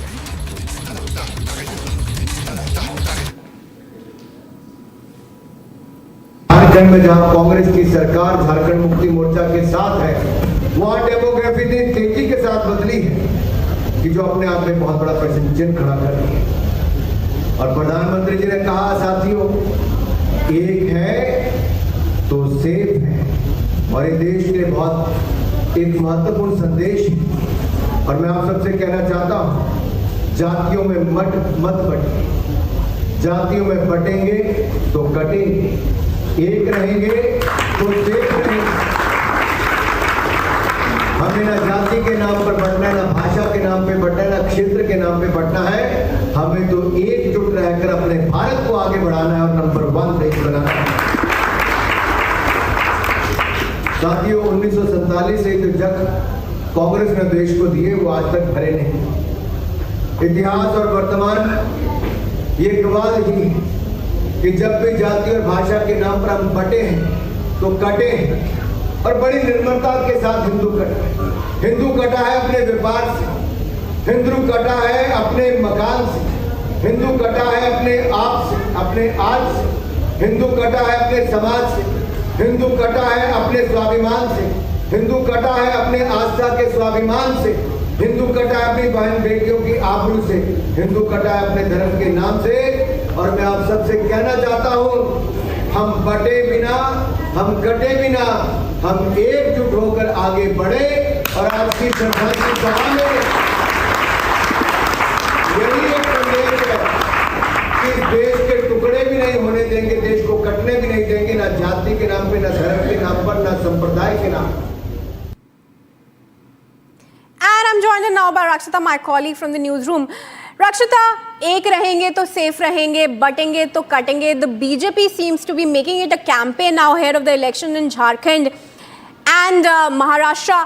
And let's also remind our viewers that this is also as the BJP is making charges of a decline in Hindu population in some states including Assam and Jharkhand, and how the Muslim population is increasing. What is this really heading towards? Absolutely, Kriti, we've seen all across the country, top leaders from the BJP have been very vocal on the Save Hindutva pitch. As you mentioned about the demography debate, yes, it has been stirred time and again. We've seen Himanta Biswa Sharma also talking about it. He also made a similar pitch by saying that if Hindus are safe, this country will remain safe. And the latest is Anurag Thakur saying that Hindus have been divided in the past. Hindus have to let go of their identity. They had to give up on their identity. They had to give up on their businesses, they had to give up on their their names and so on and so forth. That Hindus always had to compromise with their identity, with their sense of unity, that the Hindus have always been targeted in the past. And that's the pitch that Anurag Thakur has made in this latest speech after Yogi Adityanath's "Batenge to Katenge" statement garnered a lot of spotlight, made the headlines and continues to make the headlines. We've seen Yogi Adityanath recently in Jharkhand reiterating that pitch. In fact, he said that there are many people like Aurangzeb in modern day who are continuing to loot the country, divide the country. And Kriti, this is coming in right after we see that even the Prime Minister has been very vocal. We've seen what's happening in Bangladesh. We've seen what's happening in Canada, the way Hindu minorities are being targeted. In fact, talking about Canada, after the Hindu Sabha temple was attacked, we saw the way there were protests across Canada. The Hindus were united. Hindus came together and in unison they demanded safety for their places of worship, safety for themselves. And in fact, that one of the videos doing the rounds on social media platform is where one of the people who were leading the protest was making this "Batenge to Katenge" pitch, that the Hindus have to remain united. So this pitch of "Batenge to Katenge," this call for unity that translates to divided we for united we stand, divided we fall, is going national and even global. Kriti. Well, absolutely, Rakshita. And now several BJP leaders and also the RSS chief Mohan Bhagwat had spoken on it earlier on the National Unity Day. Let's play that statement of Mohan Bhagwat for our viewers to listen in.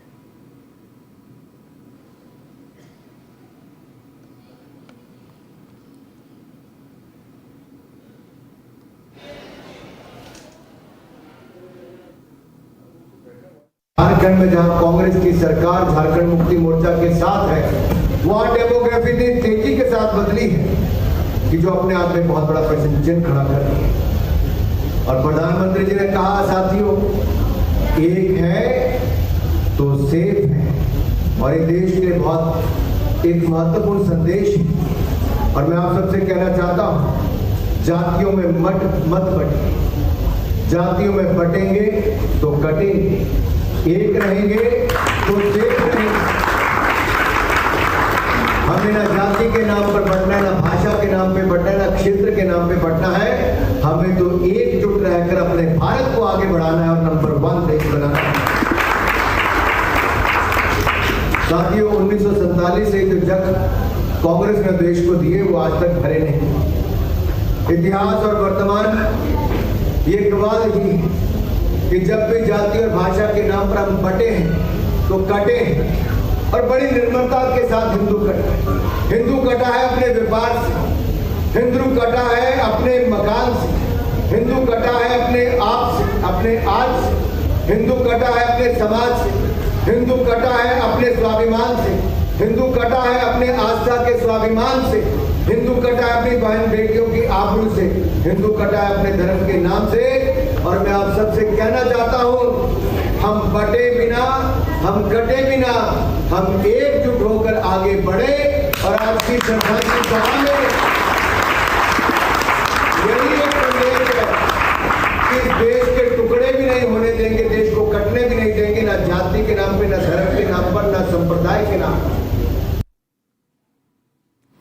Alright, viewers, we couldn't play that statement of Mohan Bhagwat. Listen into that now as Mohan Bhagwat spoke on National Unity Day. माता के पुत्र है और इसलिए भारत माता के लिए जिएंगे मरेंगे। लेकिन भारत में भारत के लिए जिम्मेवार समाज कौन सा है? वो हिंदू समाज है, क्योंकि भारत हिंदू देश है, हिंदू राष्ट्र है। परंपरा से प्राचीन समय से यहां पर हिंदू लोग रहते आए। हिंदू नाम बहुत बाद में आया, लेकिन उस समय से जो रहते आए थे उन्हीं को हिंदू नाम मिला। शाखा में व्यक्ति पर जो संस्कार होते हैं, गण शिक्षक कार्यक्रम लेता है, उसके कारण व्यक्ति बनता है, व्यक्ति निर्माण होता है, उसका व्यक्तित्व निखरता है, उसमें कर्तृत्व शक्ति आ जाती है। कोई चीज सामने आ गई, ये करना है, तो ये नहीं सोचता मैं नहीं कर सकता, मैं इसको कैसे कर सकता हूं, ये सोचता है। उसमें नेतृत्व गुण आ जाते हो, सबको साथ लेके चलता है। Moving on, viewers, now in a shocking controversy, TMC leader and Kolkata Mayor Firhad Hakim has hurled a sexist slur at BJP leader Rekha Patra, who has been referred to as a mal.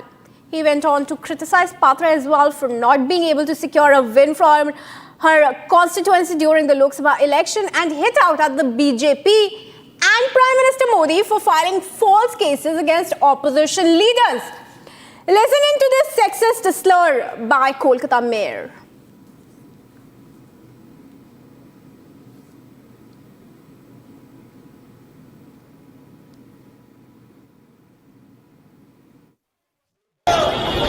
আরে নামটা বলেন নাই দাঁড়িয়ালা, তার নাম হচ্ছে নরেন্দ্র মোদী। কাঁদছিলেন মেরে সন্দেশ কাদিতে মহাপতি, কি কান্না বাবা, কি কান্না। আপনাদের এখানে প্রার্থী দিয়ে দিল সন্দেশ খালি, সেই ভদ্রমহিলা কোথায়? এই তো হাজি নুরুলের বিরুদ্ধে কেস করেছিল, হেরে গিয়ে হেরো মাল, হেরে গিয়ে হেরো মাল, হেরে গিয়ে হেরো মাল, কয়েক লক্ষ ভোটে হেরে গেল, তারপরে কেস করলো। বিজেপি কেস জানে, মানুষের পাশে আসতে জানে না। আরে নামটা বলেন নাই দাঁড়িয়ালা, তার নাম হচ্ছে নরেন্দ্র মোদী। কাঁদছিলেন মেরে সন্দেশ কাদিতে মহাপতি, কি কান্না বাবা, কি কান্না। আপনাদের এখানে প্রার্থী দিয়ে দিল সন্দেশ খালি, সেই ভদ্রমহিলা কোথায়? এই তো হাজি নুরুলের বিরুদ্ধে কেস করেছিল, হেরে গিয়ে হেরো মাল, হেরে গিয়ে হেরো মাল, হেরে গিয়ে হেরো মাল, কয়েক লক্ষ ভোটে হেরে গেল, তারপরে কেস করলো। বিজেপি কেস জানে, মানুষের পাশে আসতে জানে না। Viewers, we will now be bringing you a series of such comments that have been made by Indie leaders in the recent past, which have really exposed their model of abuse politics and discourse. First, take a look at this comment made by Punjab Congress Chief Raja Waring, who resorted to making vulgar jokes on his own wife.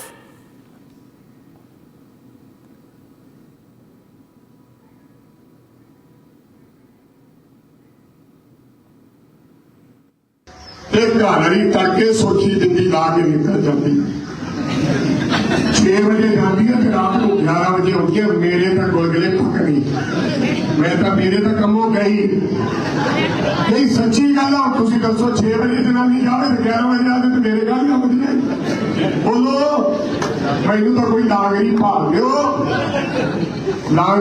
ਦਿਓ ਜਿਹੜਾ ਮੇਰੀਆਂ ਰੋਟੀਆਂ ਰਾਟੀਆਂ ਪਕਾ ਛੱਡਿਆ ਕਰੇ ਇਹ ਤੋਂ ਬਾਅਦ ਵਿਆਹ ਮਕਲਾਵੇ ਚੱਲ ਪੈਣਗੇ ਭੋਗ ਚੱਲ ਪੈਣਗੇ ਜਗਰਾਤੇ ਚੱਲ ਪੈਣਗੇ ਮੈਂ ਤਾਂ ਡੀਕੇ ਕਰੂੰਗਾ ਵੀ ਕਿੱਥੇ ਹੈ ਮਿਲ ਜਾ ਕਦੇ 2 ਮਿੰਟ ਆ ਕੇ ਹੋਰ ਕੀ ਹੋਊਗਾ ਬੇਬੇ ਦੱਸ ਇਹੀ ਹੋਰ ਕਿਉਂ ਤੁਹਾਨੂੰ ਤਾਂ ਪਤਾ ਵੀ ਨਾ ਮੈਂ ਤਾਂ ਇੱਧਰ ਗਿਆ ਤਾਂ ਵੀ ਮਰਿਆ ਤੇ ਇੱਧਰ ਗਿਆ ਤਾਂ ਵੀ ਮਰਿਆ ਤੇ ਹੁਣ ਇਹ ਨਾ ਉਹਦੇ ਨਾਲ ਤਗੜੇ ਕਰ ਦਿਓ ਚਲੋ ਕੰਮ ਸੇ ਕੰਮ ਇੱਜ਼ਤਮਾਨ ਤਾਂ ਕਰੂਗੀ ਜਿੱਤ ਕੇ ਵੀ ਚਲੇ ਮੇਰੇ ਘਰ ਵਾਲੇ ਨੇ ਮੇਰੇ ਖਸਮ ਨੇ ਜਿਤਾਇਆ ਨਹੀਂ ਤਾਂ ਉਹ ਵੀ ਕੰਮ ਹੋ ਜਾਵਾਂਗੇ ਸੋ ਇਹਨਾਂ ਗੱਲਾਂ ਦਾ ਧਿਆਨ ਰੱਖਿਓ ਸੁਖਨੇ ਆਇਓ ਤੁਸੀਂ ਬਹੁਤ ਚੰਗੇ ਲੋਕ ਹੈ ਨਾ ਮੈਂ ਤੁਹਾਡੇ ਤੋਂ ਕਦੇ ਗਿਆ ਨਾ ਮੈਂ ਤੁਹਾਡੇ ਤੋਂ ਕਦੇ ਜਾਣਾ ਚੰਗਾ ਹੈ ਮਾੜਾ ਹੈ ਪਰ ਰਾਜ ਆਪਣੇ ਇੱਕ ਦੂਜਿਆਂ ਨਾਲੋਂ 100 ਗੁਣੇ ਚੰਗਾ ਕਦੇ ਐਨਕਾਂ ਵੰਡਦਾ ਸੀ ਕਦੇ ਸਕੂਲਾਂ 'ਚ ਬੂਟ ਵੰਡਦਾ ਸੀ ਕਦੇ ਕੋਠੀਆਂ ਵੰਡਦਾ ਸੀ ਕਦੇ ਕੰਬਲ ਵੰਡਦਾ ਸੀ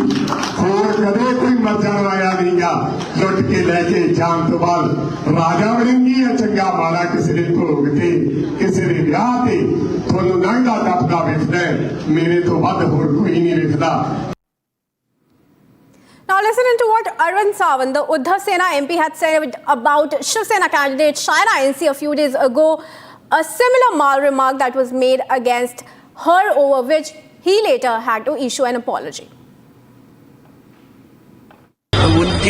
उनकी हालत देखो ना भैया जिंदगी भर वो भाजपा में रही अब कहीं नहीं तो इनके दूसरे पार्टी में गई और ये इम्पोर्टेड नहीं चलता यहाँ इम्पोर्टेड माल नहीं चलता हमारे यहाँ ओरिजिनल माल चलता है ओरिजिनल माल है हमारा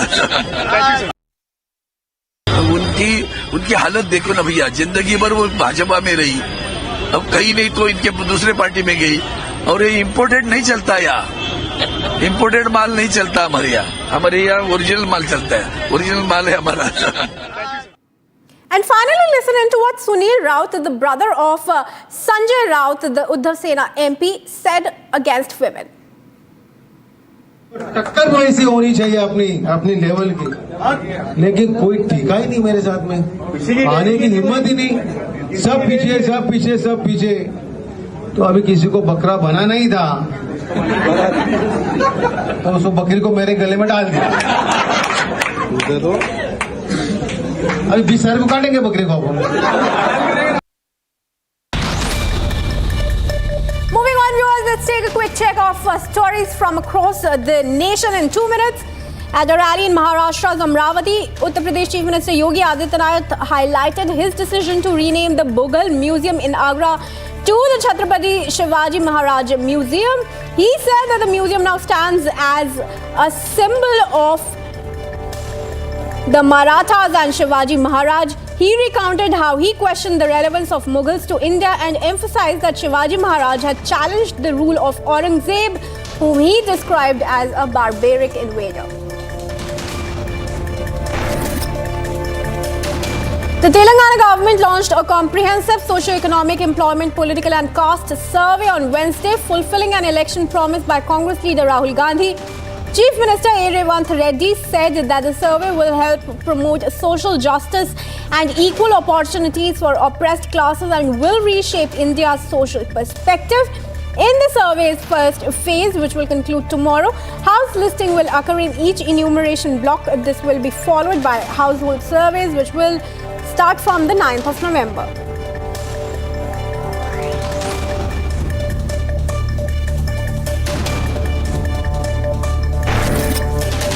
The High Court will hear the bail pleas of 4 accused in the Goswami murder case. The accused are Pavitra Gowda, Anukumar, Lakshman and Nagaraj, who were previously denied bail by the Sessions Court.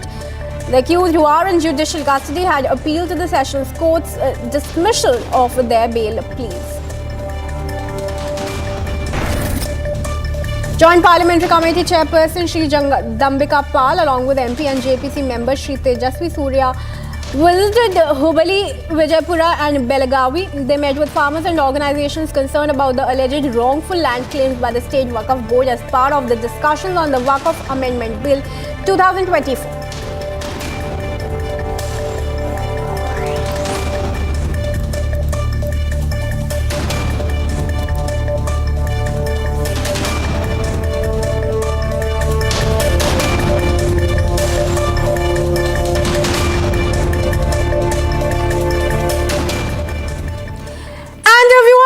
Let's take a look at some business news that we are tracking for you.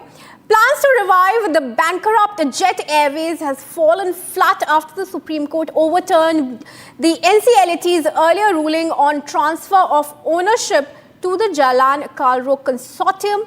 The Supreme Court has ordered the liquidation of the airline after the resolution plan hadn't been implemented for 5 years. Big setback now coming in for Jet Airways as Supreme Court rejects JKC transfer, that is the Jalan Kalro Consortium. In fact, the Supreme Court went on to say that it's really left with no choice as it reversed the NCLAT order. No more Jet Airways, Supreme Court says no choice as it ordered the liquidation of the airline. Let's tell you viewers, Jet Airways was grounded in April of 2019 and 2 years later, the Jalan Kalro Consortium successfully bid for ownership, but there have been legal and financial delays to that.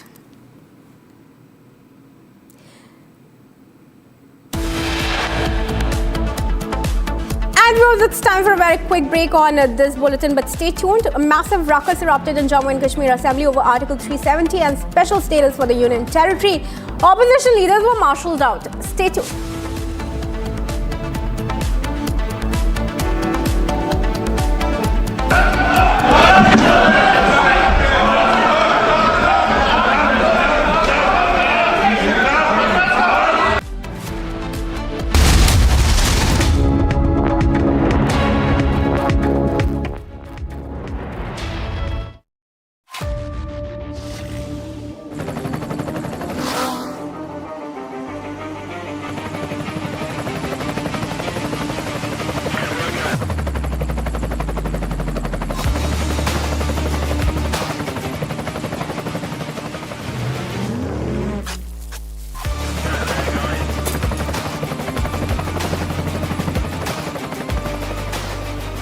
Director, the taste of success.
Welcome back, viewers. Now, President Draupadi Murmu will board the indigenous aircraft carrier INS Vikrant today to observe naval operations at sea, marking her maiden voyage on the vessel. She will be welcomed by the Chief of the Naval Staff, Admiral Dinesh K. Tripathi, at the Naval Air Station INS Hansa in Goa, and will receive a 150-men ceremonial guard of honor.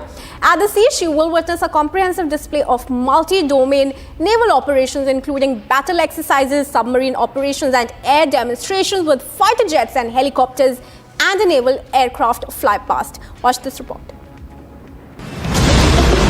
A historic moment approaches. India's sea power meets their supreme commander. Honorable President of India joins the Indian Navy at sea aboard its pride, INS Vikrant. Witnessing firsthand the valor, the readiness, the power of a force always prepared.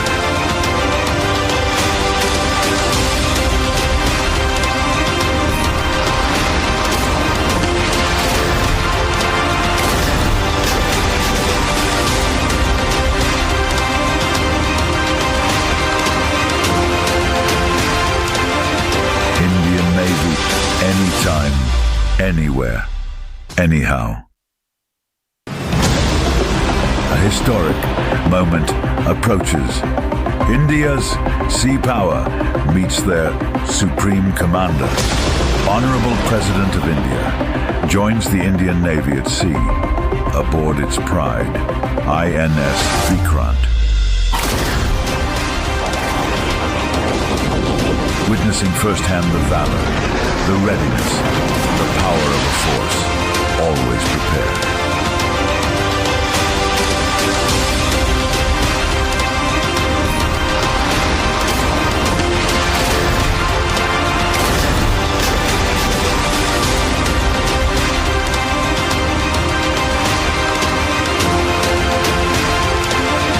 Indian Navy, anytime, anywhere, anyhow. Massive fracas erupts in Jammu and Kashmir Assembly over Article 370 and the special status for the Union Territory. Opposition leaders marshalled out.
Massive fracas erupts in Jammu and Kashmir Assembly over Article 370 and special status for the Union Territory. Opposition leaders were marshalled out. I stand as an Indian outraged at the attempt by the Congress-led India Alliance to bring to the floor of the House a resolution that stands against the Indian Constitution. Politics heats up over Jammu and Kashmir Assembly ruckus. Former Union Minister Smriti Irani says Chief Minister Umar Abdullah and Gandhis must clear their stand. Wife of terror backer Yasin Malik has asked Leader of Opposition in Lok Sabha Rahul Gandhi to initiate a debate in Parliament for her husband, who she claimed can bring peace to Jammu and Kashmir.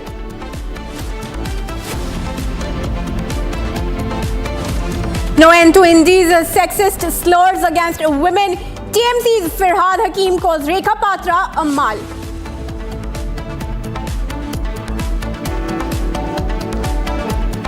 Rahul reignites constitution debate, distributes blank copies of the constitution. BJP hits back. Pro-Hasina protests erupt in Dhaka after Trump's presidency. Awami League demands Hasina's return.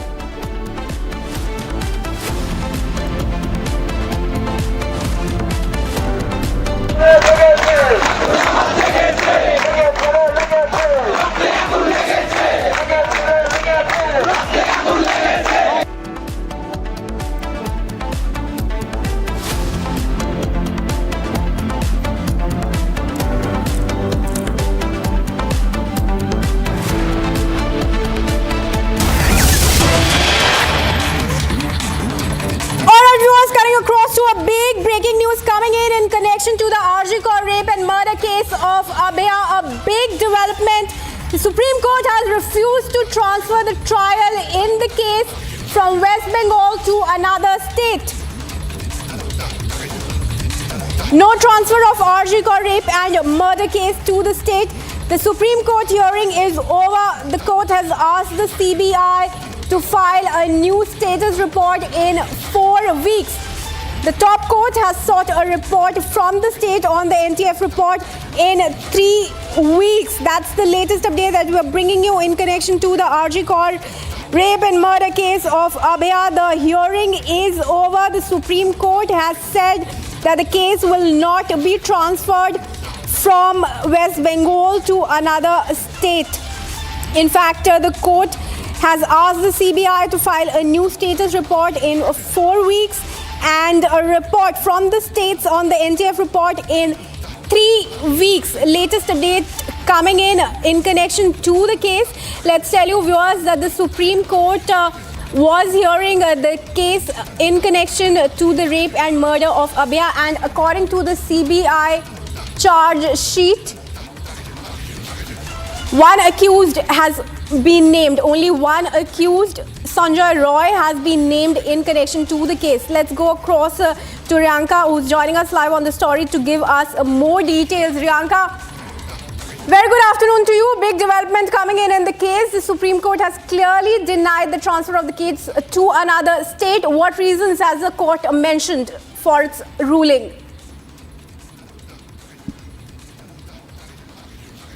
Well, that's right. There were several developments that had in fact come in today during the hearing of the Arjikor case. Well, it was a short hearing that took place after postponement of 2 such hearing dates that were happening yesterday and day before. Now, today what we are seeing is that the one when there was a demand for shifting the trial from West Bengal to some other state, Supreme Court has given a denial on that. It has denied to transfer the trial of the accused in this case from West Bengal to another state. Now, the key focus of today's hearing were 2 things. Firstly, was the status report, the progress report, which was submitted by the Central Bureau of Investigation in this case, as well as the report of the state government regarding the recruitment process of civil volunteers. On the other hand, when it comes to all the reports that were submitted to the Supreme Court, yes, the Supreme Court has in fact taken note of all the details that have been submitted by the state as well as by the CBI in this case. The Supreme Court has in fact now gone ahead and asked the CBI to file a fresh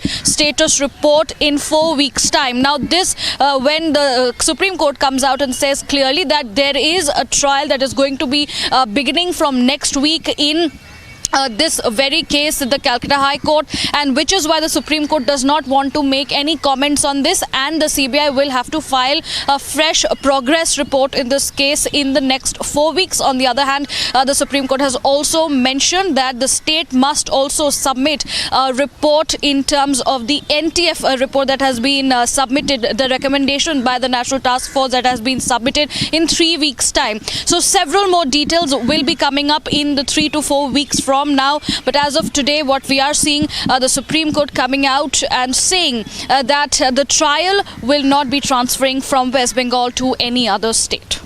Right, Riyanka, a big development coming in. And, the fact that another, status report has been asked to file to the CBI. The Supreme Court has asked to have sought a report from the states on the NTF report as well within 3 weeks. Tell us more about what has been discovered up until now. What has been the progress of this investigation? Because we are seeing that almost every hearing that a status report is sought by the Supreme Court.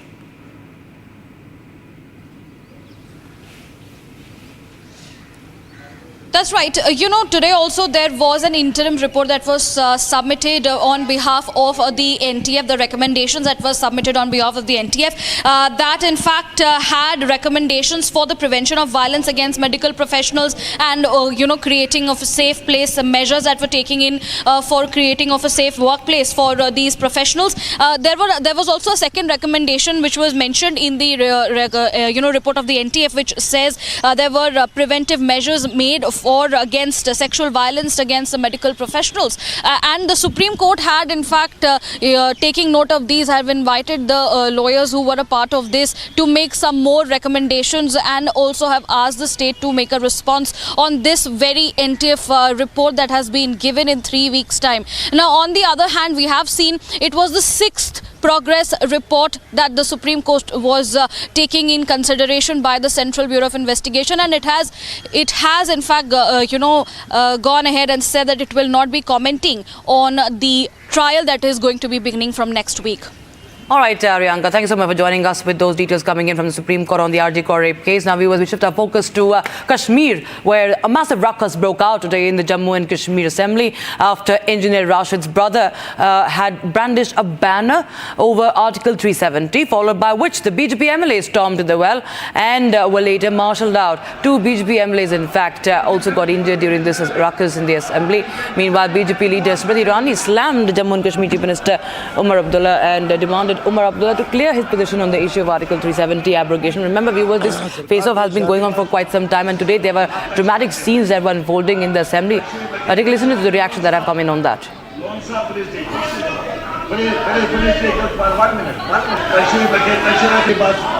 Party कहती है we are the with the difference, जो party कहती है we are very discipline. आज उन्होंने दर्शाया कितने discipline में, जहां लीडर ऑफ द अपोजिशन खुद टेबल पे चढ़ जाए, चेयर पे चढ़ जाए, तो वहां बाकियों से क्या तवक्को करोगे। ये जो आज उन्होंने किया है, ये चेयर का कहीं तौहीन थी, ये उस हाउस की तौहीन थी जिस हाउस में ये आए हैं। तो लिहाजा ये क्या कहते हैं, जो ये कर रहे हैं, ये अपने आप को नीचा गिरा रहे हैं। वो लोग जो जम्मू के लोग हैं, जिन्होंने इनको चुन के किसी बेरोजगार बच्चों के रोजगार के लिए भेजा है, उन्होंने माइनिंग का रेट ठीक करने के लिए भेजा है, उन्होंने इंडस्ट्री पॉलिसी ठीक करने के लिए भेजा है, उन्होंने टूरिज्म को अपना बढ़ावा देने के लिए भेजा है, उन्होंने इनको भेजा है तो हॉस्पिटलों की कंडीशन ठीक करो उसलिए भेजा है, उन्होंने कहा हमारे स्कूल ठीक करो उसलिए भेजा है। लेकिन ये कौन से चक्रों में पड़ गए हैं? ये सिर्फ यहाँ फोटो सेशन करने के लिए आते हैं, ये लोगों की हमदर्दी करके नहीं आते। हमने जो रेजोल्यूशन दिया है वो लोगों के हित में, जो चीज़ हमने कही, जिनके लिए कही, जिस आम गरीब के लिए कही, वो समझ रहा है। दिल्ली वाले समझ रहे हैं, जिनको हमने समझाना वो समझ रहे हैं, हमने जो कहा वो करके दिखाया। अब कौन क्या कहता है, ए डैश कहाँ आई, फुल स्टॉप कहाँ आया, कॉमा कहाँ आया, ये हम मास्टर नहीं है पढ़ाने आए, हम ये दिखाने आए कि जो लोगों से वादा करके आए हैं उस वादे को निभाया है, वो लोगों को करके दिखाया, उसमें हम अपने आप को खाली ये किया नहीं, इसको करवा के छोड़ेंगे।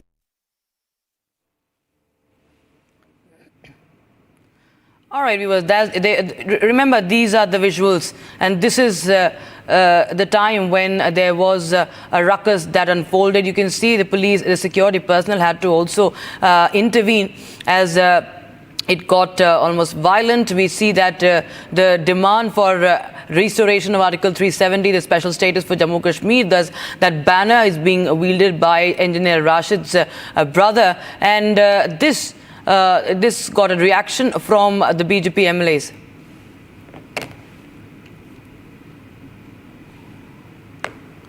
All right, so those are the BJP protests, and they tore the resolution copy. Remember, viewers, this has been a matter of big debate now since the very first day of the Jammu Kashmir Assembly election.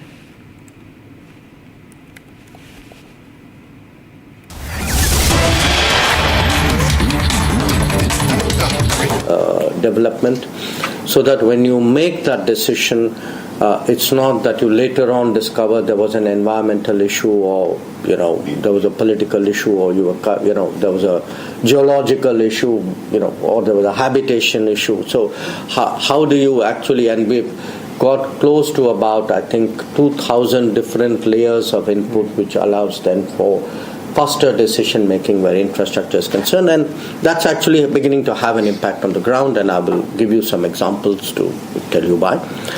The fifth one relates to the digital public infrastructure and really applying the digital identity and for governance purposes, as well for business purposes, as well as for delivery of benefits and services. And here again, it's actually helped us in many ways to scale up, governance and delivery in a way in which it would have been inconceivable, and that's had a very positive impact on growth. And finally, the human resources side, where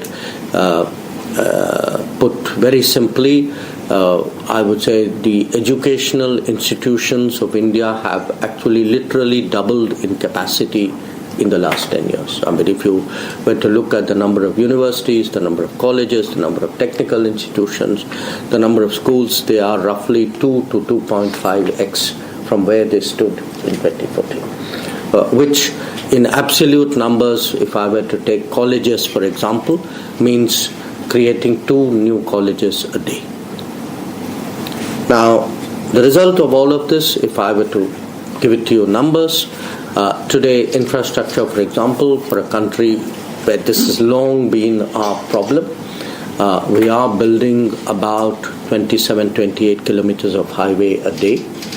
On railways, which is so critical for our movement, and many of you come from industries which recognize its importance.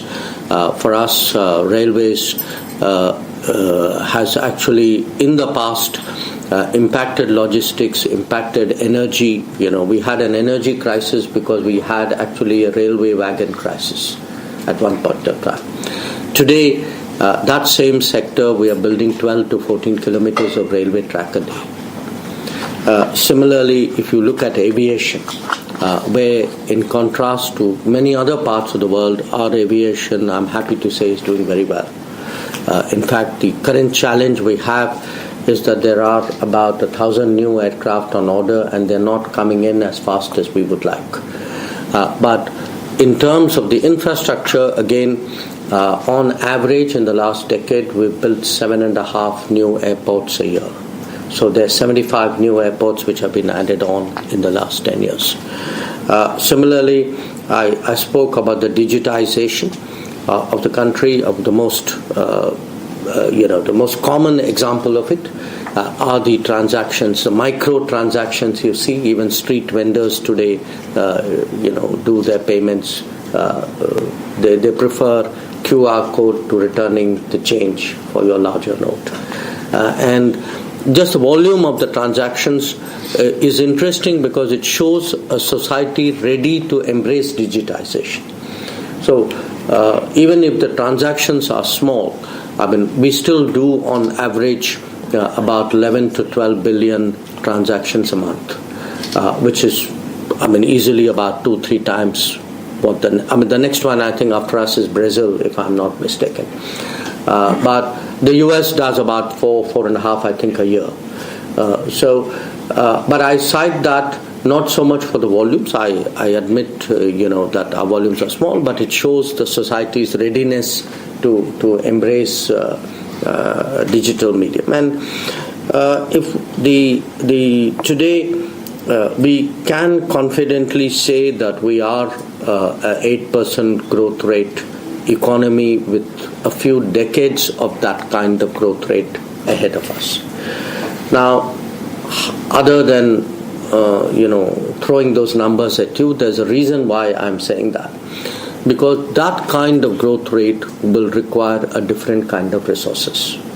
That it's not a growth rate which can be fueled by the current quality of relationships and the current volume of our trading with the world. So in our growth, and this growth is really a very, very broad-based growth. I mean, you can see it in the FMCG demand, in the tech durable demand, in the expectation of, you're looking at the steel sector, for steel demand growing by 9 to 10% a year. So given all of this, we are actually, for us, those partners who have the natural complementarity to support this growth or to partner this growth. I think they have a certain special importance in our eyes, and certainly I think you would agree that Australia qualifies to be one of them.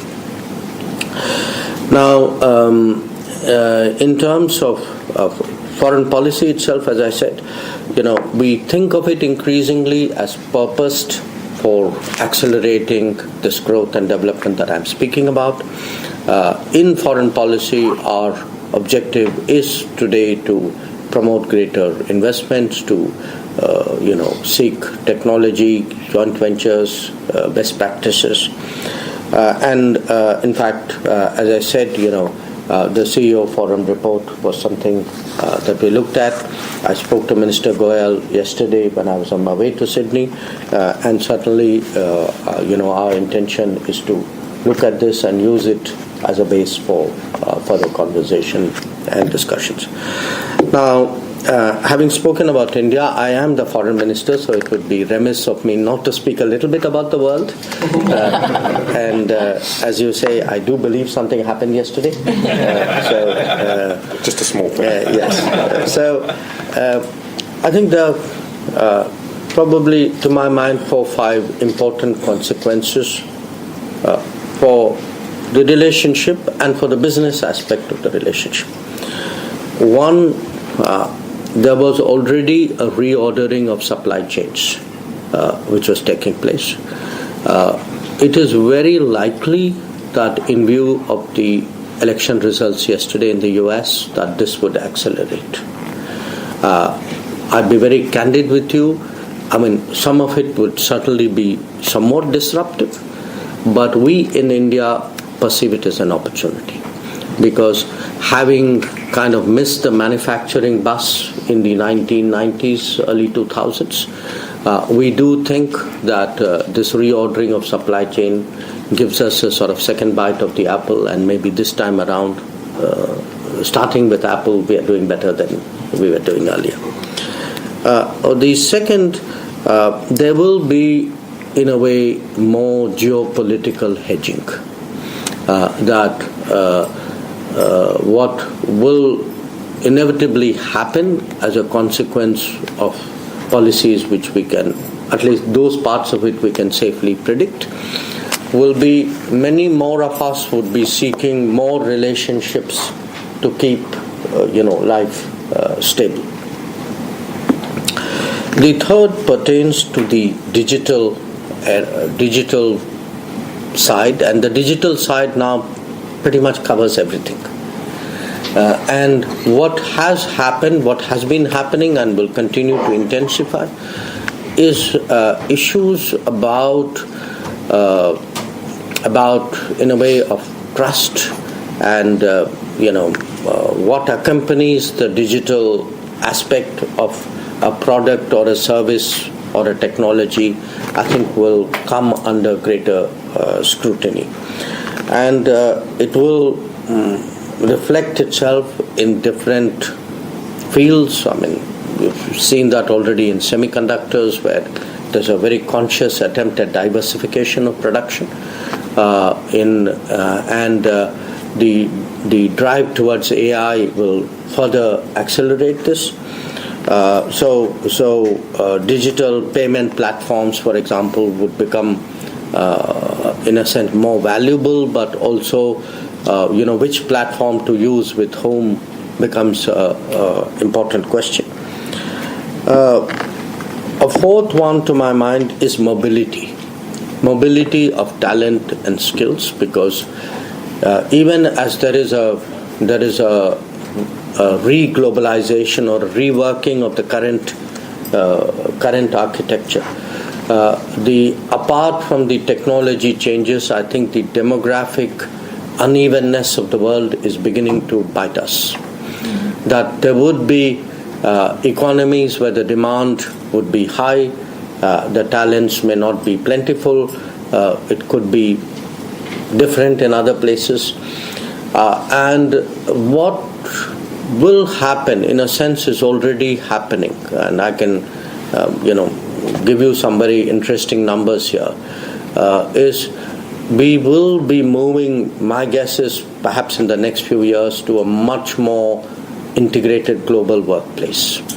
That many countries, and it'll be, to my mind, even a United States under Donald Trump, will make a distinction in immigration and mobility.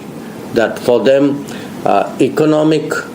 economically justified mobility will have to be fostered, while those where the economic value is less or negative will have to be managed. So this is going to be, in fact, I tell my colleagues in foreign policy, I actually think for us, at least in India, it's going to be one of the top 3 priorities.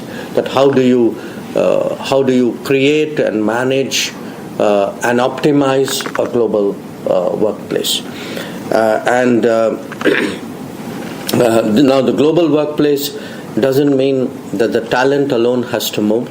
Businesses can move as well. We've already seen in the last few years, right now by the last count, we have about 1,800 global capability centers in India.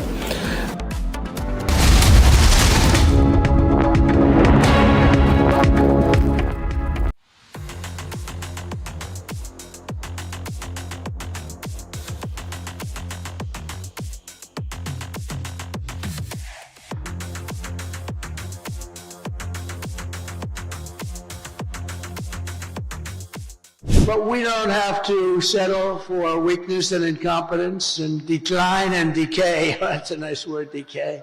That's what's happening. That's a nice word, decay. Can you imagine? And nobody will question it because it's true. With your vote tomorrow, we can fix every single problem our country faces and lead America and lead the world to new heights of glory. And indeed, think of that statement, how beautiful that is. New heights of glory, that's what's going to happen. When we win the election and we're really, well, look, the ball's in our hand. All we have to do is get out the vote tomorrow. You get out the vote, they can't do anything about it, we win.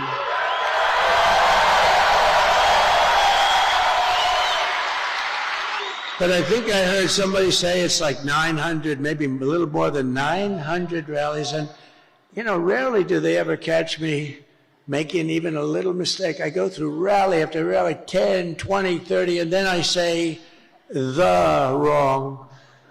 They say, he's cognitively impaired. No, I'll let you know when that time happens. It could happen, but hopefully it's not going to be for a long time. But you've given your time, your money, and your whole heart for this cause, and your support means more than anything you can even understand. An afternoon to emphasize the increasing participation of women in workforce. An effort to laud the spirit of women power. Join us as Republic TV and Marksman Daily honor the most preferred workplaces for women 2024-2025. Brought to you by Team Marksman.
tonight. That's great.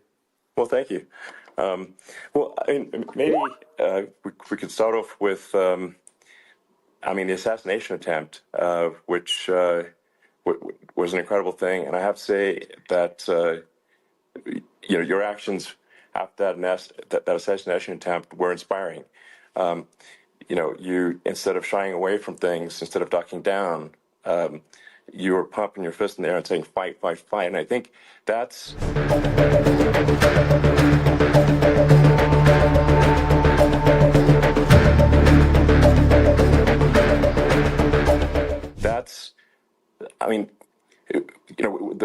the President of the United States represents America. And I think that is America. That is strength under fire.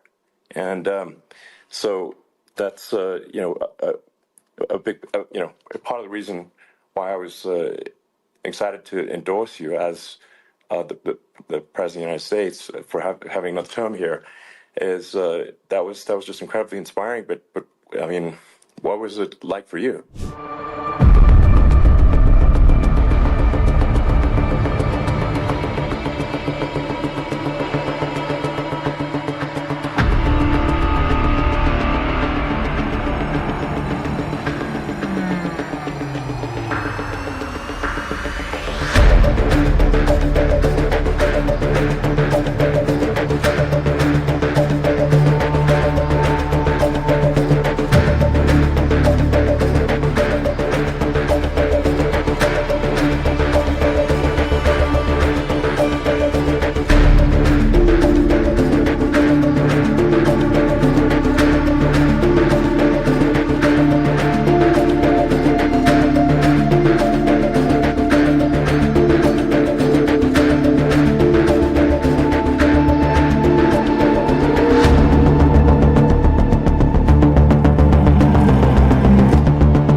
In one of the most consequential elections of our lifetime, and we have momentum. It is on our side. Can you feel it?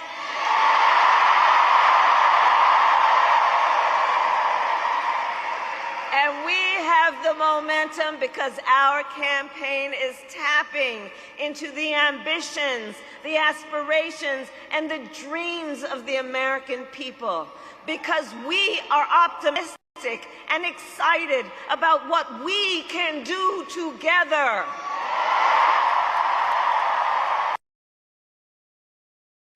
And make no mistake, we will win.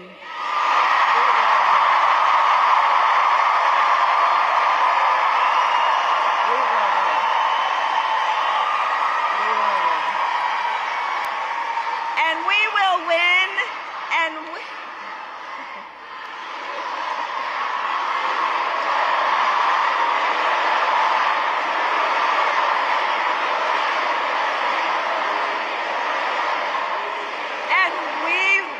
we will win, because here's what everyone here knows. When you know what you stand for, you know what to fight for. From Asia's largest news headquarters, setting the agenda for Bharat.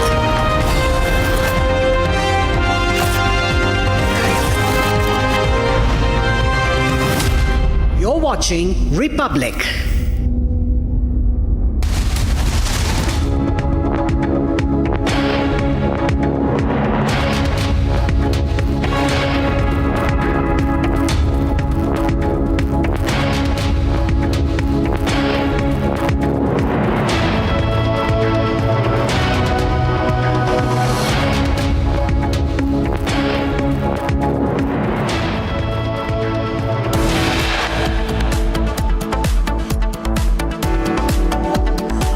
Chief Minister Yogi Adityanath reiterates, "Batenge to katenge" call in Agra, asks Hindus to stay united.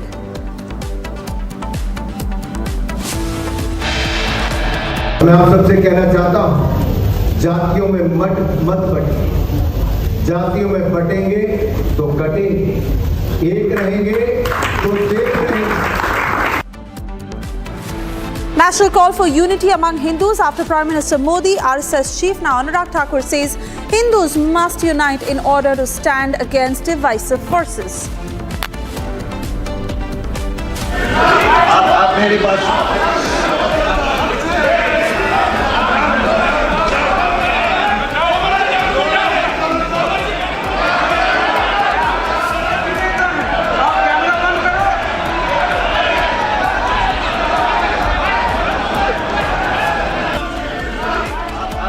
Ruckus, brawl, fist fight in Jammu and Kashmir Assembly over bringing back Article 370. Jammu and Kashmir Assembly passes resolution for restoration of special status. As a nationalist, I'll tell, no one can touch India's integrity. No one can touch the Manipur integrity. Days after Mizoram Chief Minister stirs row by calling for separate Christian nationhood during US visit, Manipur Chief Minister N. Biren Singh says no one can touch Manipur's integrity. Indian netas go on a sexist slur. TMC's Firhat Hakim insults Chandesh Kali protest face as he calls her Mal. Congress neta meanwhile passes lipstick joke about wife.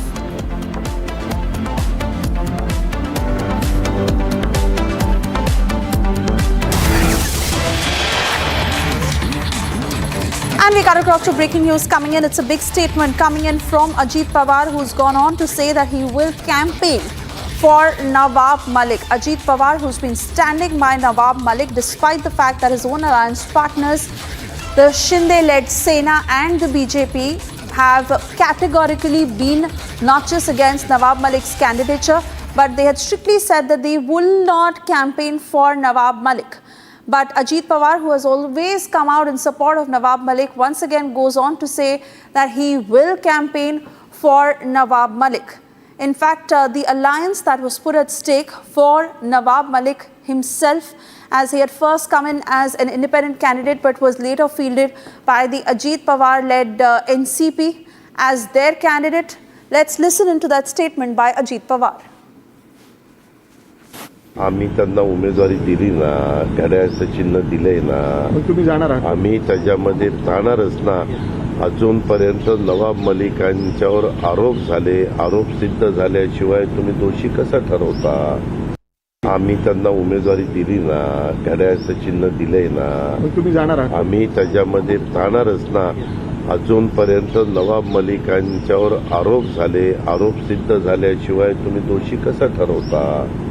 आम्ही त्यांना उमेदवारी दिली ना, घड्याळाचं चिन्ह दिलंय ना, तुम्ही जाणार आहात, आम्ही त्याच्यामध्ये जाणारच ना. अजूनपर्यंत नवाब मलिकांच्यावर आरोप झाले, आरोप सिद्ध झाल्याशिवाय तुम्ही दोषी कसा ठरवता. All right, so you just heard that latest statement from Ajit Pawar, who's standing by Nawab Malik like a rock. Nawab Malik, who is rather controversial owing to his link to the underworld, for the very reason that the BJP and the Shinde-led Sena had made it amply clear that they will not campaign for Nawab Malik. Not just that, even in Anushakti Nagar, where the Shinde-led Sena had pitched its own candidate, later withdrew his candidature against Nawab Malik, and now in the latest we are learning that Ajit Pawar has said that he will campaign for Nawab Malik.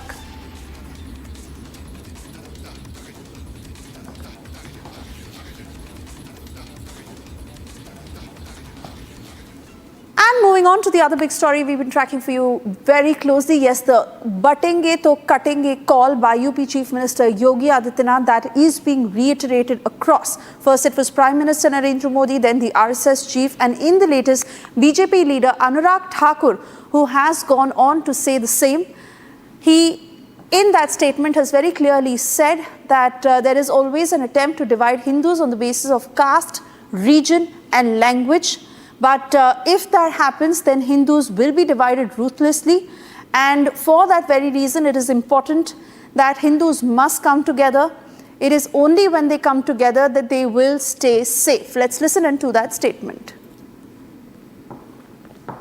Jharkhand में जहां कांग्रेस की सरकार झारखंड मुक्ति मोर्चा के साथ है, वहां demography ने तेजी के साथ बदली है कि जो अपने आप में बहुत बड़ा प्रश्न चिन्ह खड़ा कर रही है। और प्रधानमंत्री जी ने कहा, साथियों, एक है तो सेफ है, और ये देश के लिए बहुत एक महत्वपूर्ण संदेश है। और मैं आप सबसे कहना चाहता हूं, जातियों में मत बटे, जातियों में बटेंगे तो कटेंगे, एक रहेंगे तो सेफ रहेंगे।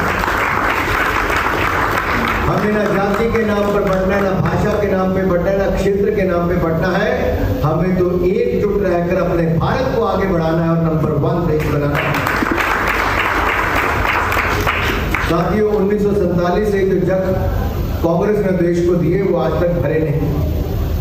इतिहास और वर्तमान ये गवाह ही है कि जब भी जाति और भाषा के नाम पर हम बटे हैं तो कटे हैं, और बड़ी निर्मलता के साथ हिंदू कटा।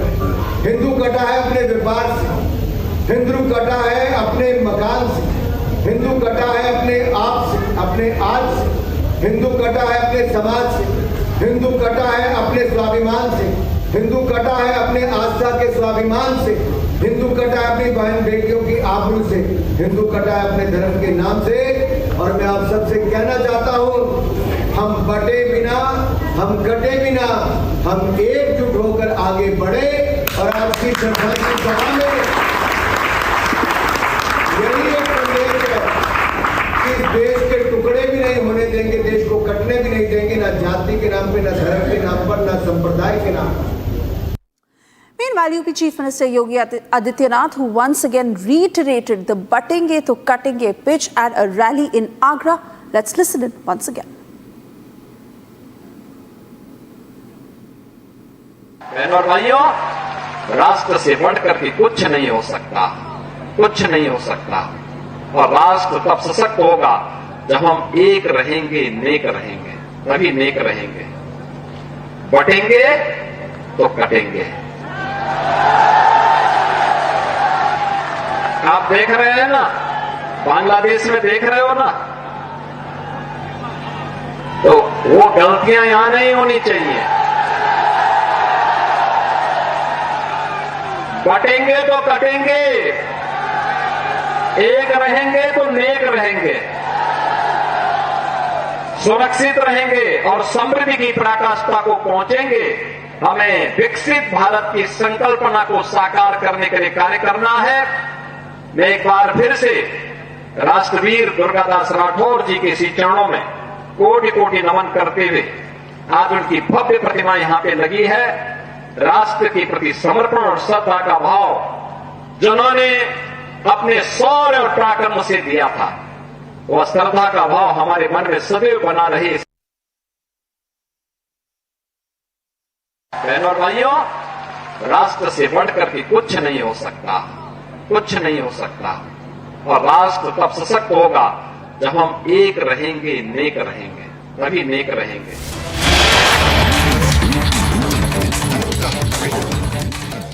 Consular camps have been cancelled.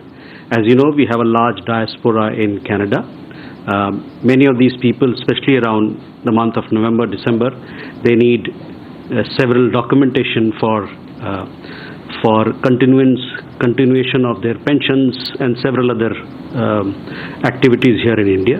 So this consular camp that we do is helpful to the community, to both people of Indian nationality and people who are of Indian origin but Canadian nationals today.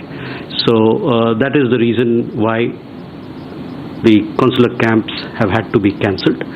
But I do understand that in other parts of Canada, Vancouver for example, the consular camps will be conducted. These consular camps are conducted at the request of the community organizations. So where the community organization is comfortable, we'll go ahead with these consular camps. The other question you had about was about recent escalations, etc. On that, you have seen our comments that we made. We condemned the attack on the temple in Brampton, and we also called upon the Canadian government to uphold rule of law and to bring to justice people who perpetrated the violence. We hope that the Canadian government will take due action. Uba, on your question, Kabul पे हमारे joint secretary जो हैं Pakistan, Afghanistan, Iran देखते हैं हमारे मंत्रालय में, JP Singh, उन्होंने यात्रा की अफगानिस्तान की, काबुल में। वहाँ पर ये 4 और 5 नवंबर को हुआ। वहाँ पर उन्होंने कई एक मंत्रीगण से मिले और कई एक वहाँ पर के जो सीनियर ऑफिशियल्स हैं उनसे उनकी मुलाकात हुई। बहुत सारे विषयों पर चर्चा हुई, खासकर जो मानवीय सहायता हम देते हैं अफगानिस्तान को। इस बात पर भी चर्चा हुई कि चाबहार का जो बंदरगाह है उस पर आपने देखा होगा कुछ दिन पहले हम लोगों की नई एक संधि हुई थी, एक नया अरेंजमेंट आया है। किस प्रकार से अफगानिस्तान के जो व्यावसायिक समुदाय हैं, बिजनेस ग्रुप्स हैं, उन लोग किस प्रकार से इस बंदरगाह का, इस पोर्ट का इस्तेमाल कर सकते हैं। जो नया एक कनेक्टिविटी का एक नया कॉरिडोर जो स्थापित हुआ है। उसके अलावा आपको ध्यान होगा कि पिछले कुछ महीने में और पिछले सालों में हम लोगों ने कई एक प्रकार से मानवीय सहायता अफगानिस्तान को मुहैया कराया है। और मैं एक बार फिर से कहना चाहूँगा कि हम लोगों ने मानवीय सहायता के रूप में 50,000 मीट्रिक टन गेहूँ, 40,000 लीटर मेलाथियोनिन जो कि एक पेस्टिसाइड होता है उसका मुहैया कराया है। और उसके अलावा 300 टन हमने दवाइयाँ भी उनको भेजी है और 28 टन जो अर्थक्वेक रिलीफ मटेरियल होता है वो भी हम लोगों ने उनको प्रदान किया है। और जैसा कि आप जानते हैं कि हमारे जमीनी स्तर पर, समाज के स्तर पर अफगानिस्तान के साथ, वहाँ के लोगों के साथ बहुत। And that is the MEA news briefing that continues on the India-Canada row, where the MEA is once again calling out the temple attacks that have been on the rise as a response after consular camps that were cancelled in Toronto. We'll continue to get you excerpts of that statement. For the moment, we move on.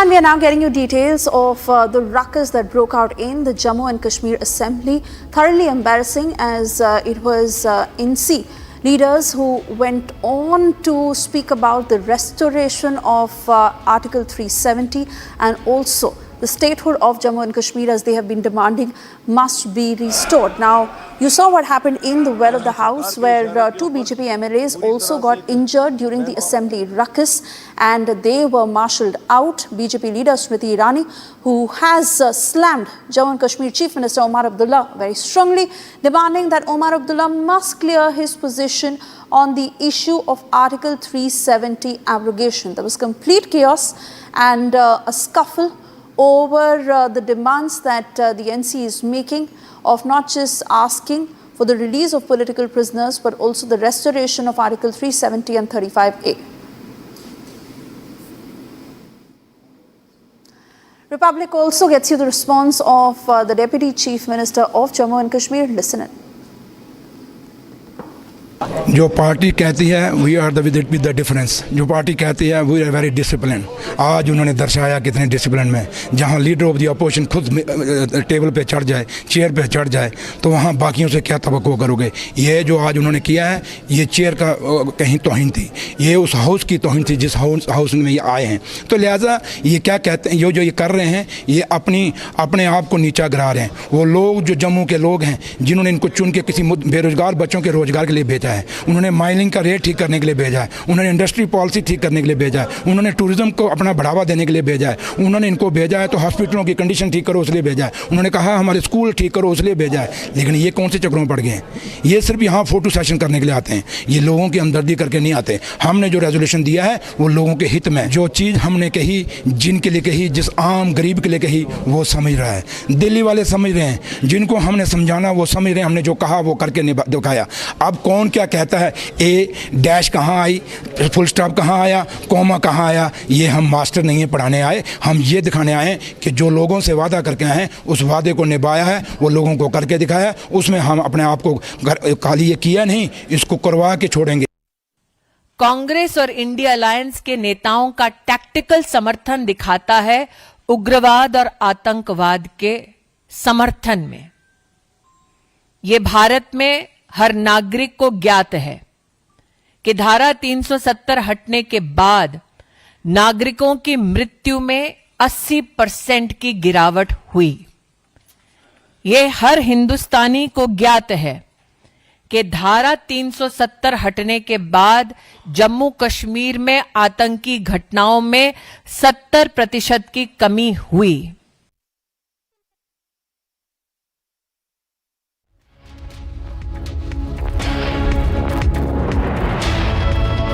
And those are the strong political reactions that have come in as the BJP has called out the NC Congress combine in Jammu and Kashmir to explain what exactly happened. Meanwhile, we put out this video on this enlarged screen to give you a sense of what transpired. You see massive chaos and the scuffle that broke out on the floor of the house in the Jammu and Kashmir Assembly, where you see how marshals were brought in. Now, primarily this was Rashid Engineer's brother who first displayed this placard where it clearly reads that we demand the restoration of Article 370 and 35A and also the release of political prisoners. Now, this is a demand that the NC has been making ever since the abrogation of Article 370, which of course has been the biggest face-off between both sides. This banner that was displayed to restore Article 370, and soon after loud slogans were also raised on the floor of the house. We saw how both sides entered into a scuffle, so much so that two BJP leaders who were also injured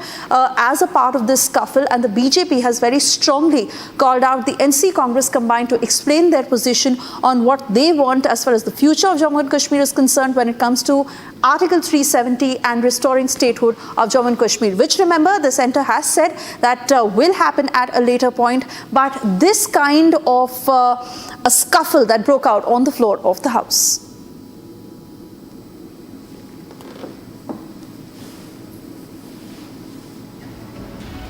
So, primarily to show you, not only did the protests escalate, but even the resolution copy that was torn into bits. Every action that you see frame by frame of how the matter escalated.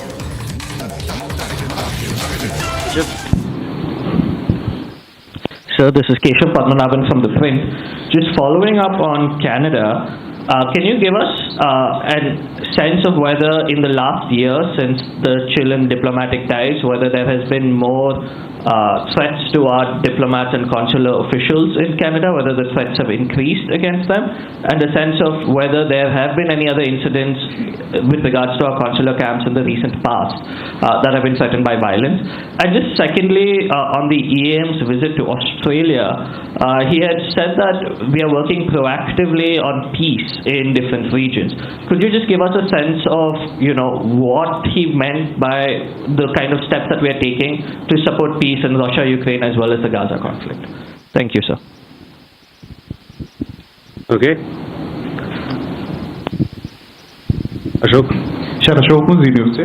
फिर से खबरें आ रही हैं बांग्लादेश के चिटागोंग में कि जो अल्पसंख्यक समुदाय के लोग हैं उनके ऊपर फिर से अटैक हुआ है, और क्या ये जो वीडियो वायरल्स हो रहे हैं ये सही हैं, और इसका आधिकारिक रूप से एमईए ने फ्लैग ऑफ किया है क्या इस मैटर को? ठीक है, अभिषेक। Sir, Abhishek Jha, I'm an independent journalist. My question is regarding Pakistan's Punjab province chief minister has said that they would like to have a climate diplomacy with India, especially in the wake of this smog, which is impacting both sides of the border. So, what is India's take on that? Okay. So first, Siddhant, regarding your question about Canada blocking or banning Australia, the prominent outlet there, Australia Today. Yes, you have heard it correctly. We've also seen that we understand that the social media handles and pages of this particular outlet, which is an important diaspora outlet, has been blocked and are not available for viewers in Canada. This happened just a few hours after this particular handle carried the press conference of External Affairs Minister along with Penny Wong. And the particular media outlet also had several articles on the visit of the External Affairs Minister, as also an interview of External Affairs Minister. So we were surprised. It looks strange to us, but nonetheless, what I will say that these are actions which yet again highlight the hypocrisy of Canada towards freedom of speech. You would have seen that EM in his media engagement interaction, he spoke about three things. One was Canada making allegations and a pattern has developed without any specific evidence. Second thing he highlighted was that surveillance of Indian diplomats have been happening in Canada, which he termed as unacceptable. And then third thing which he highlighted was the political space which is being given in Canada to anti-India elements. So you can draw your conclusions from that why the Australia Today channel was blocked by Canada. Regarding a question on Mizoram, I have not seen those comments, but I will come back to you. We have had issues there because of Myanmar security situation. We've talked about fencing also earlier, some of the proposals that are there in the offing. So I'll come back to you.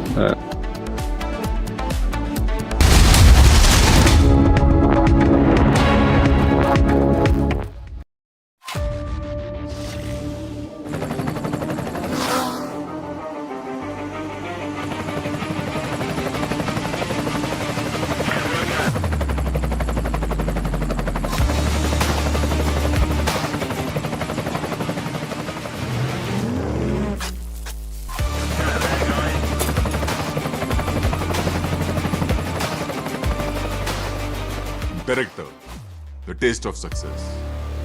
In one of the most consequential elections of our lifetime, and we have momentum. It is on our side. Can you feel it?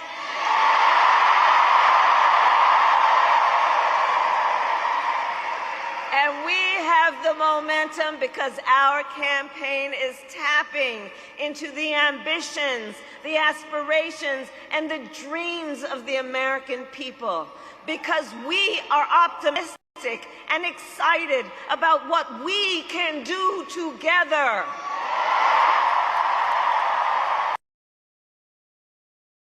And make no mistake, we will win.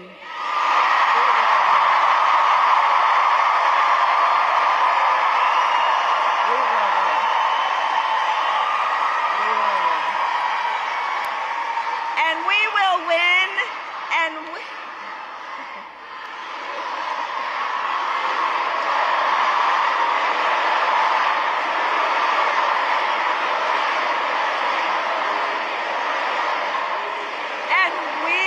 And we will win, because here's what everyone here knows. When you know what you stand for, you know what to fight for.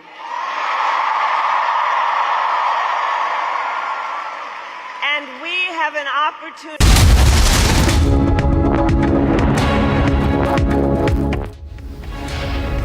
Thank you for staying with Republic. And while following Donald Trump's historic victory in the United States presidential race over Democrat candidate Kamala Harris, Prime Minister Narendra Modi congratulated his friend on becoming the 47th President of the United States of America.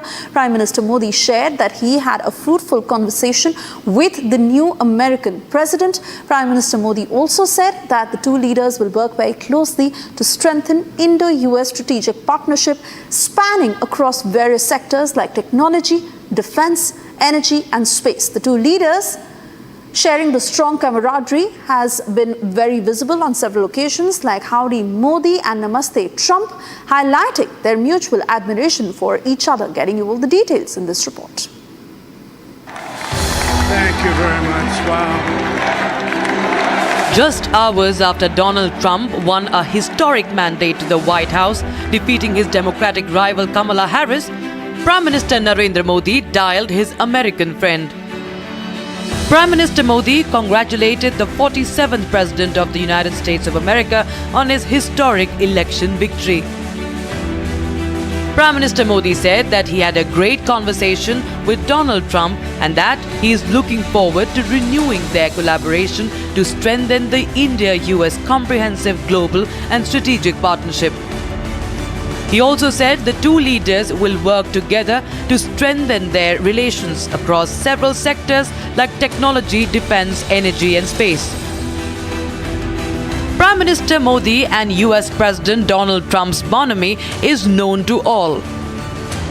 Their camaraderie has been in the spotlight for years.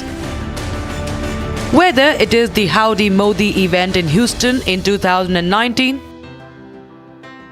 or the Namaste Trump event in Ahmedabad in 2020. They have showcased their mutual admiration for each other on several occasions. Just a few days ago, Donald Trump had extended his greetings for Diwali and had pledged to safeguard the interests of Hindu Americans, vowing to shield them from anti-religious elements. The two leaders have aligned closely on their strategies on defense and security and share a hard stance against terrorism.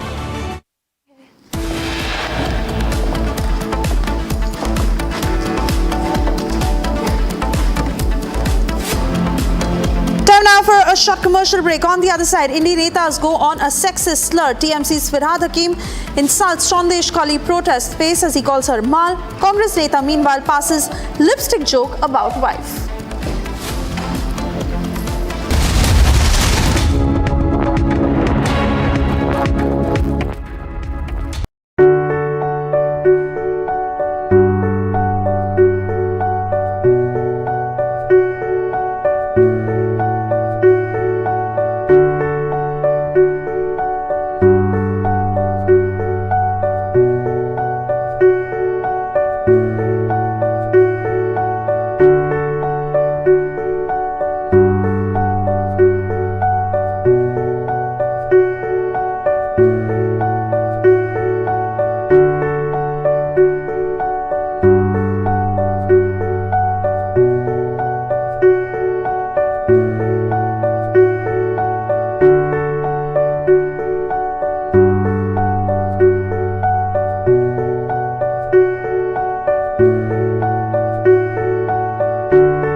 Bangladesh में देख रहे हो ना, तो वो गलतियां यहां नहीं होनी चाहिए। कटेंगे तो कटेंगे,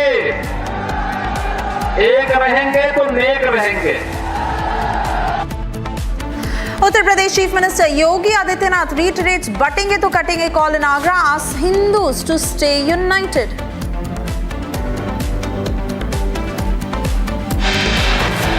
मैं आप सबसे कहना चाहता हूं, जातियों में मत बट, जातियों में बटेंगे तो कटेंगे, एक रहेंगे तो देख रहेंगे।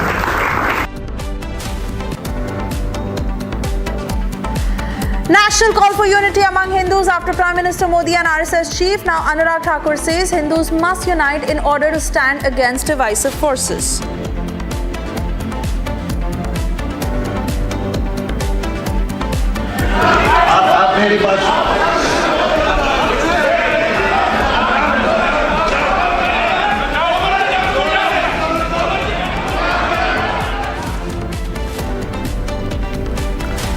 Ruckus, brawl, fist fight in Jammu and Kashmir Assembly over bringing back Article 370. Jammu and Kashmir Assembly passes resolution for restoration of special status. As a nationalist, I'll tell, no one can touch India's integrity. No one can touch the Manipur integrity. Days after, Mizoram Chief Minister stirs row by calling for separate Christian nationhood during US visit. Manipur Chief Minister N. Biren Singh says no one can touch Manipur's integrity.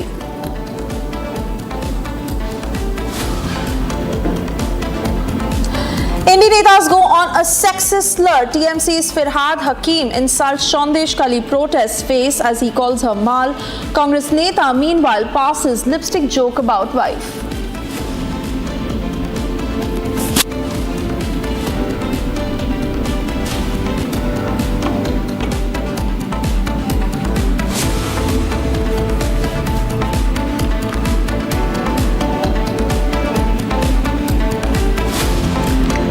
Thank you for staying with Republic. I'm Suesha Samant, and we get you the latest details on the Waqf emergency. As Member of Parliament and Chairman of the JPC on Waqf Amendment Bill, Jagdambika Pal has said that what is happening in Karnataka with regard to Waqf board claiming ownership of various properties, including religious institutions, is a matter of concern, and he would place the matter before the JPC. Karnataka Deputy Chief Minister D.K. Shivakumar termed the visit of Jagdambika Pal to the state as a tour of a drama company and politically motivated. Listen in.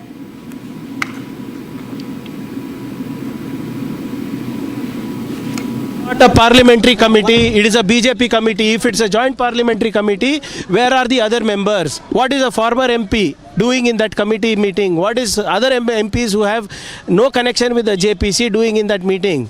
Where are the other MPs from other parties? A joint parliamentary committee means the committee members should come. This is nothing but a BJP sponsored committee that has come today. Cutting across to Smita, joining us live from the Kannada newsroom. Smita, with the Congress government in Karnataka reacting like this, it just shows how they dismiss farmers.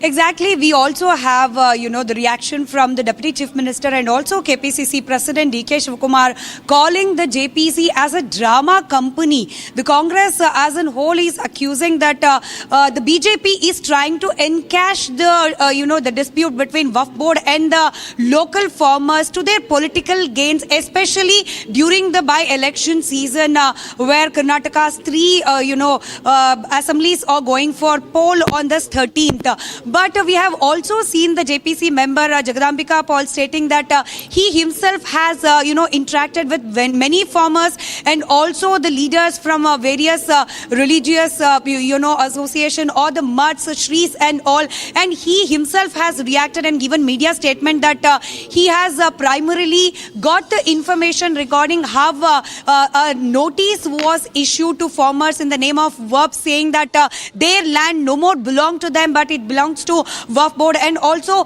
many mats and temples starting from Hubballi, Vijaypur to down south Mandya and Mysore region. The Waqf Board is claiming this huge number of properties as belonging to them. This is the statement from Jagdambika Pal himself. But as Jagdambika Pal was accompanied by MP Tejasvi Surya and local BJP leaders, Congress is taking this as an advantage to blame that there are no other members of JPC who belong to the different political parties or those who represent the other communities as in such. Only Jagadambika Paul is there, and along with him BJP leaders are joining the meeting, which is clearly illegal and against the law. And also DK Shivakumar, we have heard him saying that they, as a government of Karnataka, have not received any notification or any message that JPC people are going to come and interspect the ongoing WAF dispute.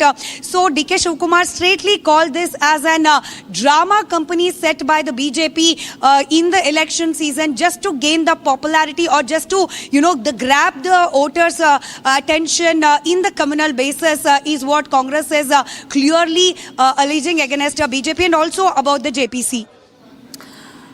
All right, Smita, do stay on as we get further details. AIMIM Chief Asaduddin Owaisi, who's also here at JPC Chief's Karnataka visit. Owaisi has said, and I quote, the chairman of JPC on the Waqf Bill 2024 recently went to Karnataka to look into some local matter.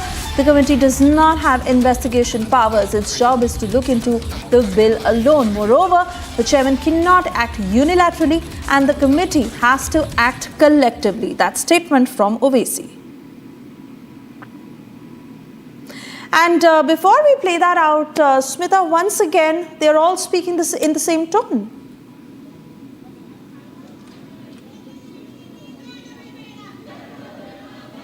Exactly.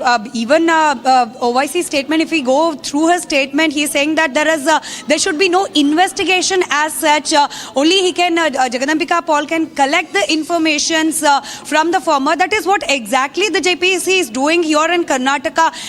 Jagadambika Paul is meeting the farmers and hearing their appeals and looking the documents and the notice issued by the government to cross-check, just to cross-check whether the allegation that the farmers are doing about the notice which was given by the government of Karnataka is proper or not. There is no investigation as such, or it's not like the JPC will, give out some judgment or some instruction to the government to withdraw the notice. It's not like that. It's only a appeal hearing session which is going on today down in Karnataka, and he is meeting the farmers, interacting with the farmers, and also those who allege that the notice was served them illegally. He's just meeting and collecting the opinion. But OIC straightly says that there should no investigation go on from the JPC, and also Congress calling the JPC as a drama company.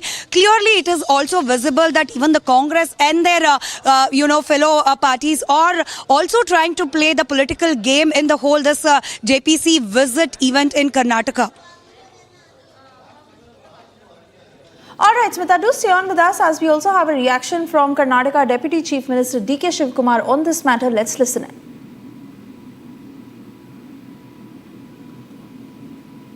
Political drama. Since the election is there, they are no way connected. It is a state, land is a state subject. BJP themselves had started this in 2000, 2019, all they had given notices. Even in Dharwad also they had given notices. It is the continuation of that. But my government is committed. We will not change any record. We will all rectify it. We don't want to affect any farmers. This is all started by BJP and they are trying to put the blame on us. We don't mind. The JPC doesn't have any powers to enter. For their political purpose they might have come. It is not an officially designated JPC. And we now move on to that massive row that had happened when Mizoram Chief Minister had made that separatist comment while he delivered a speech in the United States. In the latest, it is Manipur Chief Minister N. Biren Singh who has responded to what had happened. In fact, in the statement, he's gone on to say that nobody can touch the integrity of India or Manipur, and if anyone tries to do so, he will get a befitting reply. Listen to that statement. Can touch. I don't want to comment reacting on him.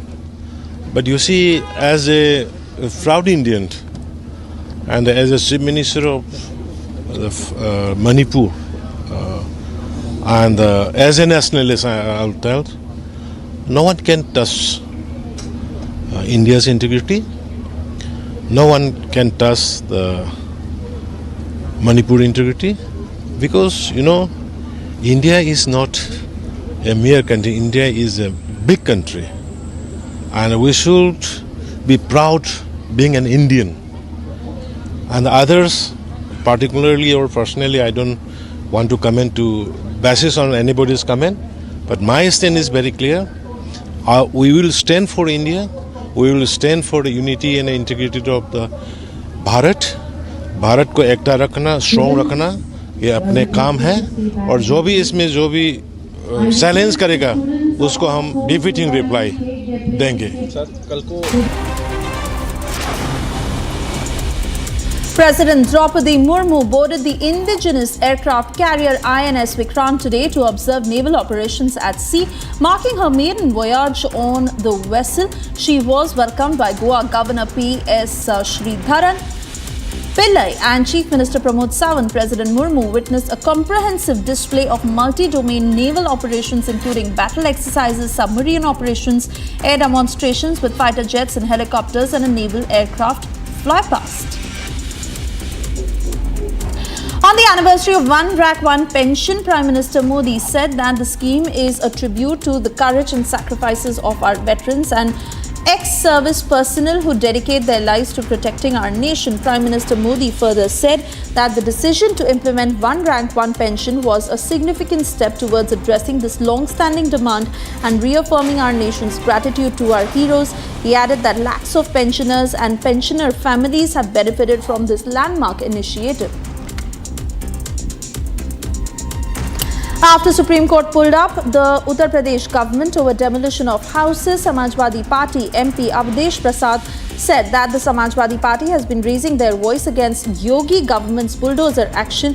Prasad said that there are penalties up to death sentence for all crimes, but bulldozing their houses or killing them in encounters is not right. कई बार मैंने स्वयं कहा कि bulldozer से घर गिराने का भारतीय दंड संहिता में, इंडियन पेनल कोड में या फौजदारी के कानून में कहीं पे कोई स्थान नहीं है। कितना भी बड़ा से बड़ा कोई अपराध किए हो तो उसके लिए आईपीसी में यहां तक सजाए मौत है, लेकिन बुलडोजर से उसके घर को गिराना, उसका इनकाउंटर कर देना, ये कहीं नहीं है। In an exclusive interview with Republic, a Latin Catholic priest leading a protest against a Waqf land claim criticized the Congress and left and labeled them pseudo-seculars. He further accused them of engaging in appeasement politics. The priest argued that the recent stance by 140 MLAs to oppose the Waqf amendment reflects support for a single religion and is against the secular principles of democracy. He condemned the 1995 Waqf amendment introduced by Congress as draconian and alleged it was crafted with the influence of Islamic fundamentalists. Congress leader Pramod Tiwari said that the Congress party had fulfilled its promises in Himachal Pradesh, Telangana, Karnataka and criticized the BJP's internal conflicts. He further said that these indifferences would lead to the downfall of the Mahayuti alliance in Maharashtra. He called the Mahayuti alliance Mahabhranti, filled with misconceptions. हमने जो वादा किया हिमाचल में, कर्नाटक में, तेलंगाना में पूरा किया, चाहे उसकी जो कीमत हमें चुकानी पड़ रही हो। पर आपसे कहना चाहता हूं, इतना बड़ा झूठ बोलते हुए जरा सा शर्म भी नहीं आती?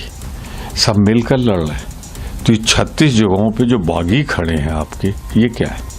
Commission for Air Quality Management in the National Capital Region and adjoining areas has announced the implementation of new rule that will penalize stubble burning. Farmers with less than 2 acres of land will have to pay 5,000 rupees, with those between 2 and 5 acres will pay a fine of 10,000 rupees. Farmers having more land than 5 acres will be charged 30,000 rupees. This comes amid deteriorating air quality in the NCR. Supreme Court has set aside NCLAT order which allowed resolution plan of grounded air carrier Jet Airways without full payment and approved the transfer of its ownership to Jalan Kalrock Consortium. The top court ordered the liquidation of Jet Airways after finding that the resolution plan was not implemented.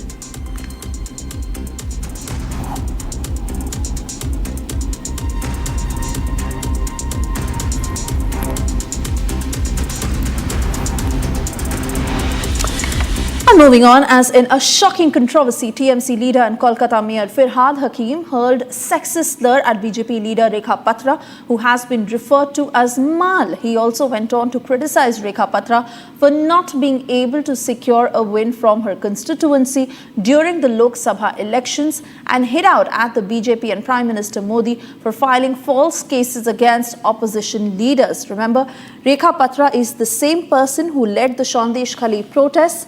And this is Firhad Hakim taking on Rekha Patra, hurling a sexist remark against her. He called her Mal. Listen in.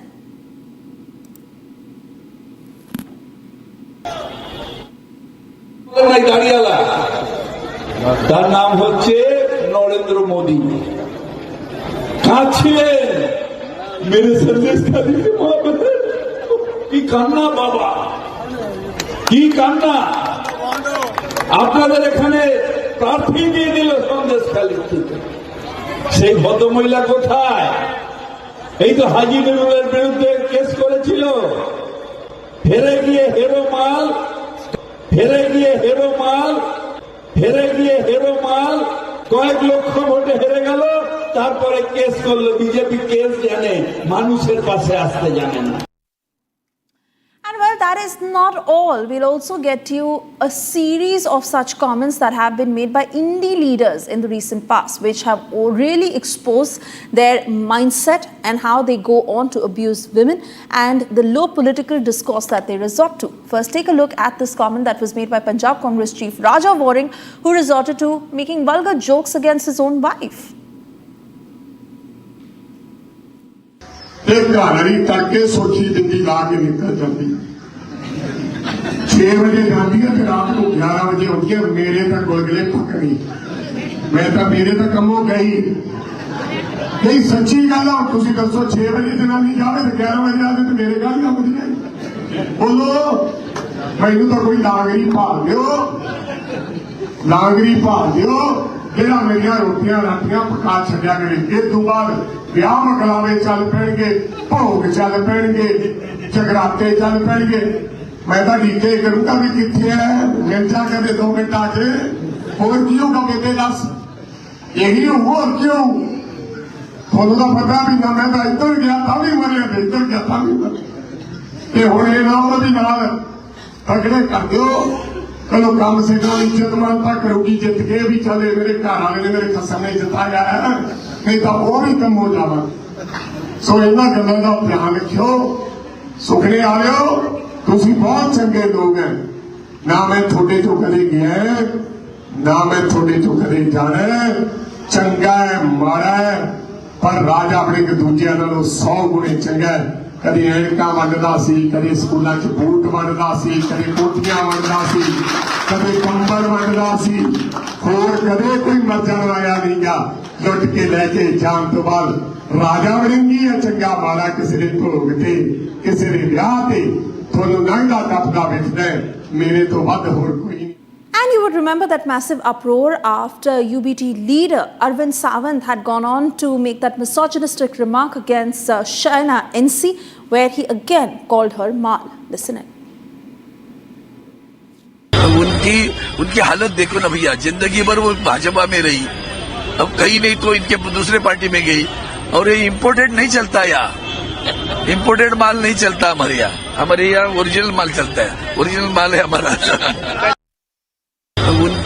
उनकी हालत देखो ना भैया, जिंदगी भर वो भाजपा में रही, अब कहीं नहीं तो इनके दूसरे पार्टी में गई।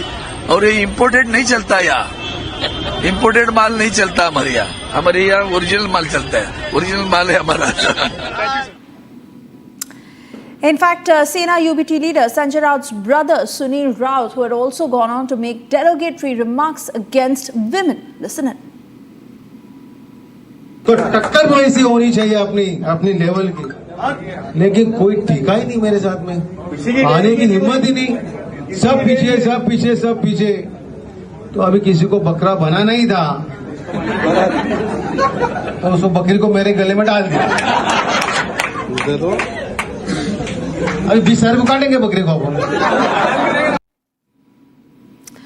And while President Draupadi Murmu will board the indigenous aircraft carrier INS Vikrant today to observe naval operations at sea, marking her maiden voyage on the vessel, she will be welcomed by the Chief of the Naval Staff, Admiral Dinesh K. Tripathi, at the Naval Air Station INS Hansa in Goa, and will also receive a 150-men ceremonial guard of honor.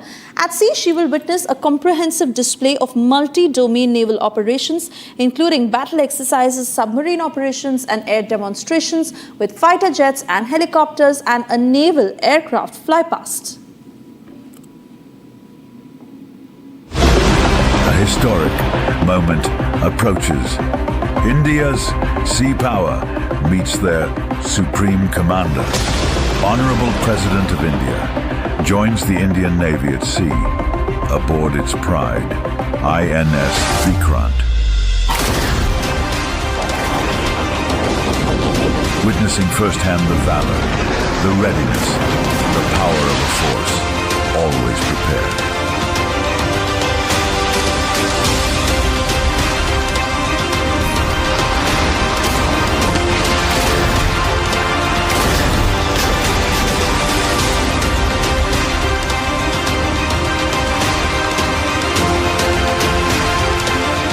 Indian Navy, anytime, anywhere, anyhow. And well, after UP Chief Minister Yogi Adityanath, former Union Minister and BJP MP Anurag Thakur has called for Hindu unity. We'll get you that detailed statement on the other side, to stay tuned.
An afternoon to emphasize the increasing participation of women in workforce. An effort to laud the spirit of women power. Join us as Republic TV and Marksmen Daily honor the most preferred workplaces for women 2024-2025. Brought to you by Team Marksmen.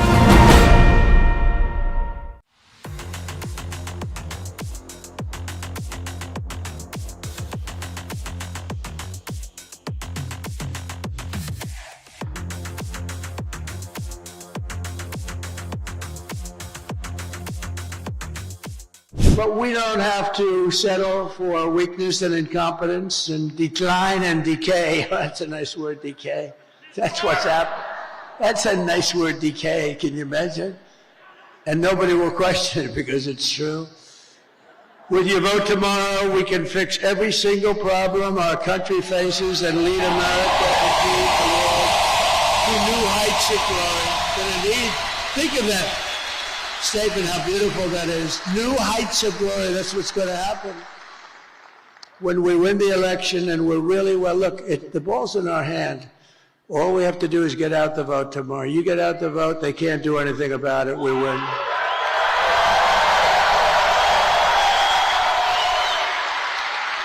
But I think I heard somebody say it's like 900, maybe a little more than 900 rallies. And, you know, rarely do they ever catch me making even a little mistake. I go through rally after rally, 10, 20, 30, and then I say the wrong. They say, he's cognitively impaired. No, we're not. I'll let you know when that time happens. It could happen, but hopefully it's not going to be for a long time. But you've given your time, your money, and your whole heart for this cause, and your support means more than anything you can even understand. It's amazing. I love you all. You're very special. This is my last rally. Can you believe it? The rallies, these big, beautiful rallies, there's never been anything like it, and there never will be anything like it. And it just happened. It caught on, and I think it caught on because our country's in trouble, and, you know, I happened to be a messenger that was able to tell you what you knew, because most people understand it. Most people with common sense, we're the party of common sense, they understand it. But this is all you need to know. I mean, Joe and Kamala broke it, and I will fix it. I'll fix it fast.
Asia's largest news headquarters,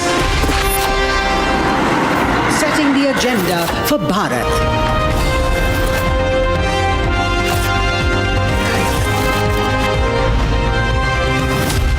You're watching Republic.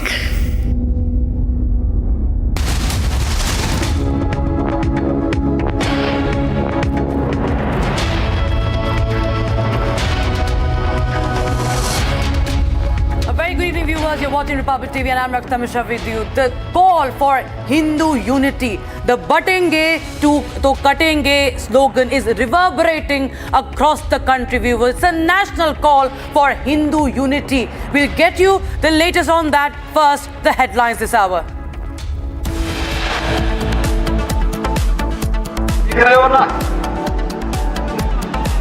तो वो गलतियां यहां नहीं होनी चाहिए।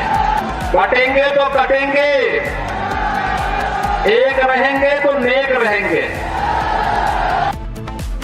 Uttar Pradesh Chief Minister Yogi Adityanath reiterates the "Batenge to Katenge" call in Agra, asks Hindu to stay united.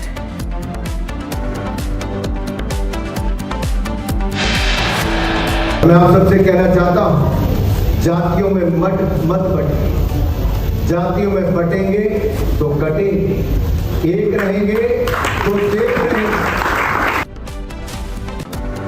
National call for unity among the Hindus after Prime Minister Narendra Modi and the RSS chief Mohan Bhagwat. Now Anurag Thakur says Hindus must unite in order to stand against divisive forces.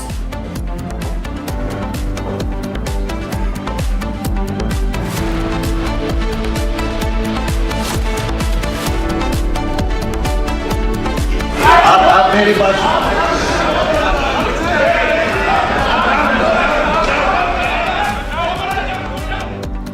Ruckus, brawl, fist fight in Jammu and Kashmir Assembly over bringing back Article 370. Jammu and Kashmir Assembly passes resolution for restoration of special status for Kashmir. As a nationalist, I'll tell, no one can touch India's integrity. No one can touch the Manipur integrity. Days after Mizoram Chief Minister stirred a row by calling for separate Christian nationhood during a US visit, Manipur Chief Minister Biren Singh says no one can touch Manipur's integrity. Indie netas go on a sexist slur. TMC's Farhad Hakim insults Sandesh Kali protest face as he calls her Mal. Congress neta meanwhile passes lipstick joke on his own wife.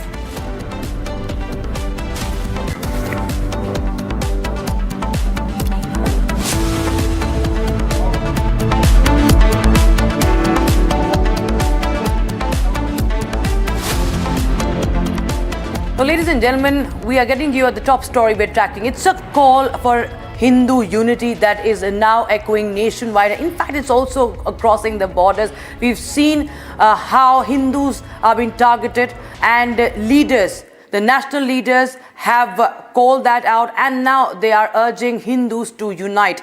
In the latest, it is former Union Minister Anurag Thakur, BJP MP, was given a call for Hindu unity, backing Yogi Adityanath's "Batenge to Katenge" remark. And Yogi Adityanath at the same time has reiterated his call for Hindu unity today in Agra. Prime Minister Narendra Modi, remember, also spoke about it, and so did RSS chief Mohan Bhagwat. Take a listen in, viewers. Jharkhand में जहां कांग्रेस की सरकार झारखंड मुक्ति मोर्चा के साथ है, वहां demography ने तेजी के साथ बदली है कि जो अपने आप में बहुत बड़ा प्रश्न चिन्ह खड़ा कर रही है। और प्रधानमंत्री जी ने कहा, साथियों, एक है तो सेफ है, और ये देश के लिए बहुत एक महत्वपूर्ण संदेश है। और मैं आप सबसे कहना चाहता हूं, जातियों में मत बटे, जातियों में बटेंगे तो कटेंगे, एक रहेंगे तो देख रहेंगे। हमें ना जाति के नाम पर बटना है, ना भाषा के नाम पे बटना है, ना क्षेत्र के नाम पे बटना है। हमें तो एकजुट रहकर अपने भारत को आगे बढ़ाना है और नंबर 1 देश बनाना है। साथियों, 1947 से जो जग कांग्रेस ने देश को दिए, वो आज तक भरे नहीं। इतिहास और वर्तमान ये गवाह ही कि जब भी जाति और भाषा के नाम पर हम बटे हैं तो कटे हैं, और बड़ी निर्ममता के साथ हिंदू कटा है अपने व्यापार से, हिंदू कटा है अपने मकान से, हिंदू कटा है अपने आप से, अपने आज से, हिंदू कटा है अपने समाज से, हिंदू कटा है अपने स्वाभिमान से, हिंदू कटा है अपने आस्था के स्वाभिमान से, हिंदू कटा है अपनी बहन बेटियों की आबरू से, हिंदू कटा है अपने धर्म के नाम से। और मैं आप सबसे कहना चाहता हूं, हम बटे बिना, हम कटे बिना, हम एकजुट होकर आगे बढ़े और आपकी श्रद्धांजलि सभा में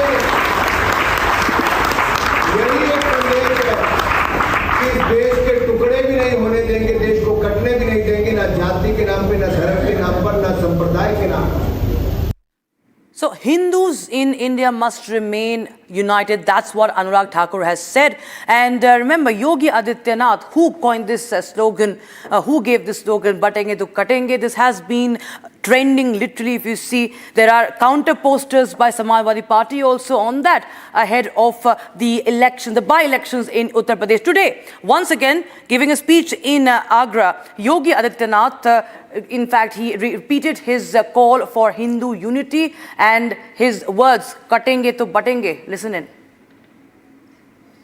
भाइयों, राष्ट्र से बढ़कर के कुछ नहीं हो सकता, कुछ नहीं हो सकता।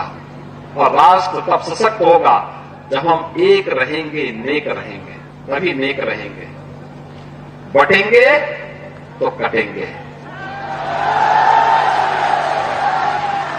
आप देख रहे हैं ना, बांग्लादेश में देख रहे हो ना, तो वो गलतियां यहां नहीं होनी चाहिए। बटेंगे तो कटेंगे, एक रहेंगे तो नेक रहेंगे, सुरक्षित रहेंगे और समृद्धि की पराकाष्ठा को पहुंचेंगे। हमें विकसित भारत की संकल्पना को साकार करने के लिए कार्य करना है।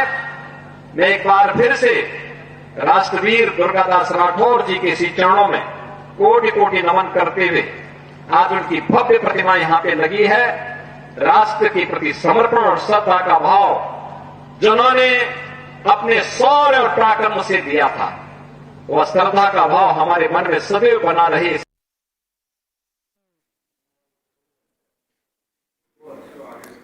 All right, viewers. So let's take a listen in once again to that statement by Yogi Adityanath that happened back in August, the end of August, during Janmashtami celebrations. Yogi Adityanath, giving the example of Bangladesh, had given the slogan "Batenge to Katenge," where it all started from. Listen in. साथियों का एक ही mission है, समाज को बांटो, लोगों को बांटो और सत्ता पर कब्जा करो। इसलिए हमें अतीत से सबक लेना है। बहनों और भाइयों, राष्ट्र से बढ़कर के कुछ नहीं हो सकता, कुछ नहीं हो सकता। और राष्ट्र तब सशक्त होगा जब हम एक रहेंगे, नेक रहेंगे, तभी नेक रहेंगे। बटेंगे तो कटेंगे। देश में हिंदुत्व मजबूत होगा तो देश मजबूत होगा। 5000 साल से हिंदू ये देश को सुरक्षित करके आए हैं। अगर हिंदू समाज सुरक्षित रहेगा तो ये देश भी विकास का रास्ता में आगे चल जाएगा, देश विश्व गुरु बनेगा। लेकिन भारत में, भारत के लिए जिम्मेवार समाज कौन सा है? वो हिंदू समाज है, क्योंकि भारत हिंदू देश है, हिंदू राष्ट्र है। परंपरा से, प्राचीन समय से यहां पर हिंदू लोग रहते आए। हिंदू नाम बहुत बाद में आया, लेकिन उस समय से जो रहते आए थे उन्हीं को Hindu. There you see, there is massive backing, massive support for Yogi Adityanath's pitch for Hindu unity, call for Hindu unity, right from the RSS Sanchalak Mohan Bhagwat to, in fact, the General Secretary of the RSS as well, and from Prime Minister also. And Himanta Biswa Sarma, the Chief Minister of Assam, has also time and again reiterated the need for Hindu unity, viewers. And in fact, we've seen this even in Canada back, just few days back, we saw how a Hindu temple and the Hindu devotees were attacked. And there were protests across Canada by Hindu groups, and they also reiterated the "Batenge to Katenge" pitch, that the fact remains Hindus need to be united for their own safety. Himanta Biswa Sarma just a few days back said that if India has to remain safe. Hindus have to remain safe. That Hindu community, Hindutva should remain safe. And remember, viewers, this is a call for Hindu unity that has gone national and it's even going global. And this is something that we are right now focusing on. Anurag Thakur in the latest has called for Hindu unity. And now, viewers, we are getting in news from Kanpur of Uttar Pradesh, where posters have been put up in Anandeshwar temple.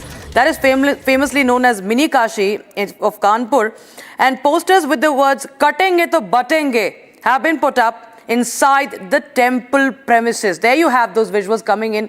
That is, I believe, the entrance of the temple. And right next to it in the pillar, you can see "Batoge to katoge." That is a call for unity. Divide. If they are divided, then you will be, of course, you will fall.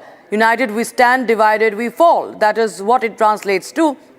And it's a call for Hindu unity. The posters have been put up by BJP's national campaign, put up after BJP's national campaign, viewers, in Uttar Pradesh. And this national campaign for Hindu unity, Kanpur is witnessing these posters put up at the Anandeshwar temple.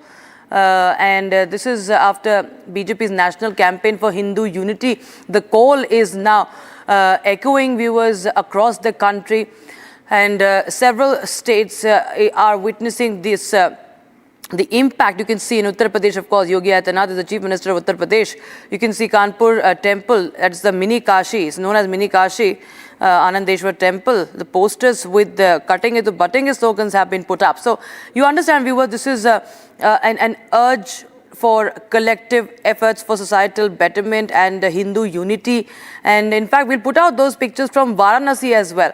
You can see those posters, Hindu jati mein batenge to Bangladesh jaisa katenge. That is what is written. The text, if you read out, they are referring to what has happened in Bangladesh, the turmoil that Bangladesh is witnessing, and how Hindus have been attacked, minorities have been attacked, looted in Bangladesh right after the political turmoil, right after Sheikh Hasina was ousted.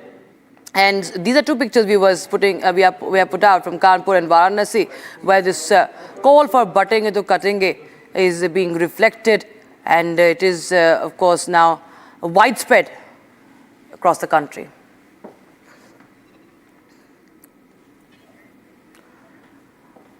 Right, viewers, we shift our focus to Jammu Kashmir now, where Jammu Kashmir Assembly today witnessed some dramatic scenes. There were fist fights, banners being raised by Engineer Rashid's brother, demanding the restoration of Article 370. We saw the BJP MLAs marching towards Engineer Rashid's brother, and they were engaged in a verbal spat, and this entire brawl was caught on camera. You can see the fist fight. In fact, two of the BJP MLAs were also marshaled out of the assembly. And that's what you are seeing on your screens, viewers. BJP MLAs stormed to the well and they were marshaled out. BJP leader Smriti Irani has slammed Jammu and Kashmir Chief Minister Omar Abdullah, demanding him to clear his position on the issue of Article 370 abrogation. Listen in. Listen in to the reaction Republic TV is getting to you exclusively. देखिए, मशाल मलिक एक पाकिस्तानी औरत है और जिसने एक आतंकवादी turn separatist leader Yasin Malik से शादी की, जो यासिन मलिक कोर्ट में कन्फेस कर चुका है कि उसने एयरफोर्स के ऑफिसर्स की हत्या की, किलिंग की। बजाय उसको सज़ा देने के कांग्रेस ने उसको ग्लोरीफाई किया। आज वो कानूनी कार्रवाई में जेल के अंदर है और उसकी जो वाइफ है मशाल मलिक, वो गुहार लगा रही है राहुल गांधी से। इसमें मुझे कोई हैरानगी नहीं हो रही है। आई एम नॉट स्ट्रेंज्ड, मुझे कोई ताज्जुब नहीं हो रहा है, क्योंकि पाकिस्तान की औरत राहुल गांधी से ही गुहार लगा सकती है।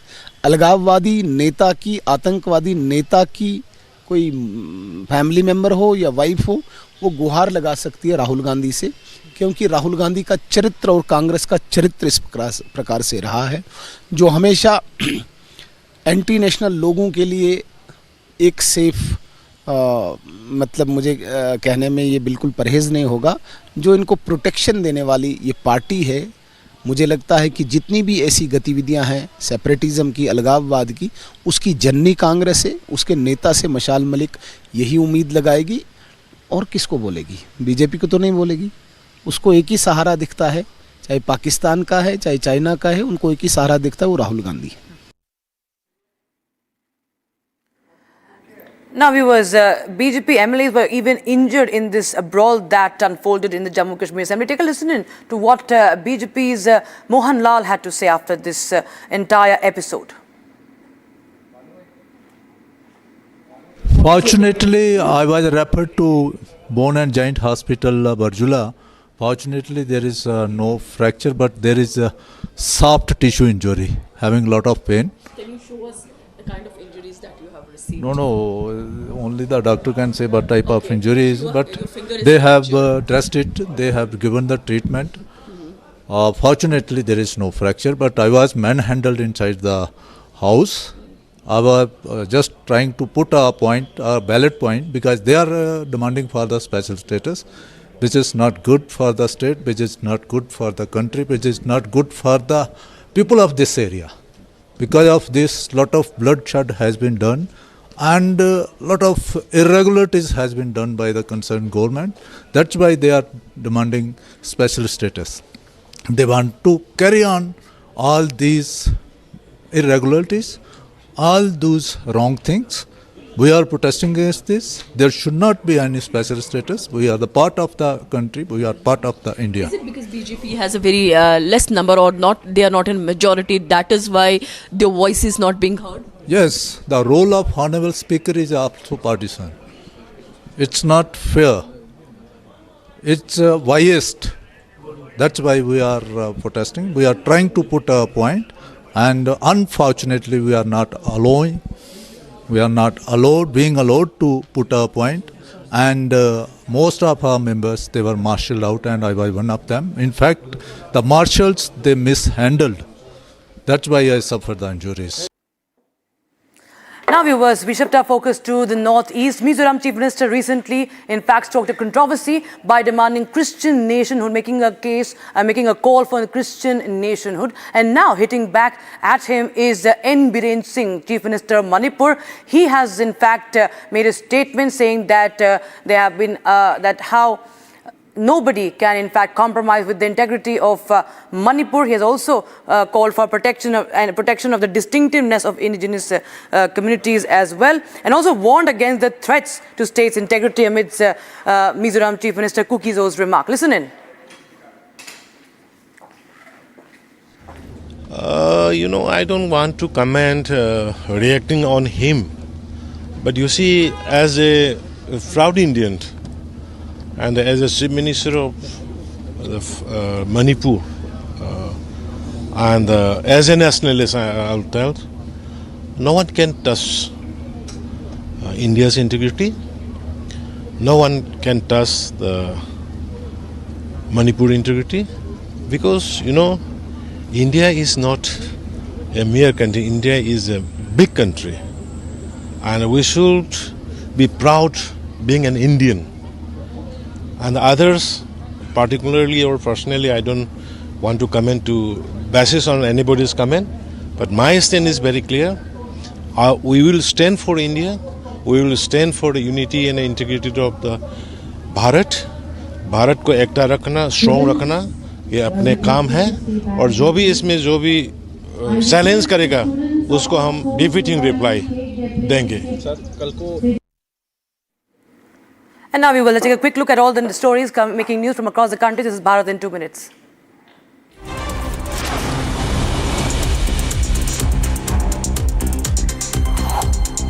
Supreme Court has begun hearing a suo motu petition on the tragic rape and murder case of a doctor at Kolkata state-run Arjikor Medical Hospital. Now, noting the CBI's latest report, the court acknowledged that Shialda Session Court has already framed the charges against the accused. Supreme Court has now asked the CBI for an updated report in 4 weeks.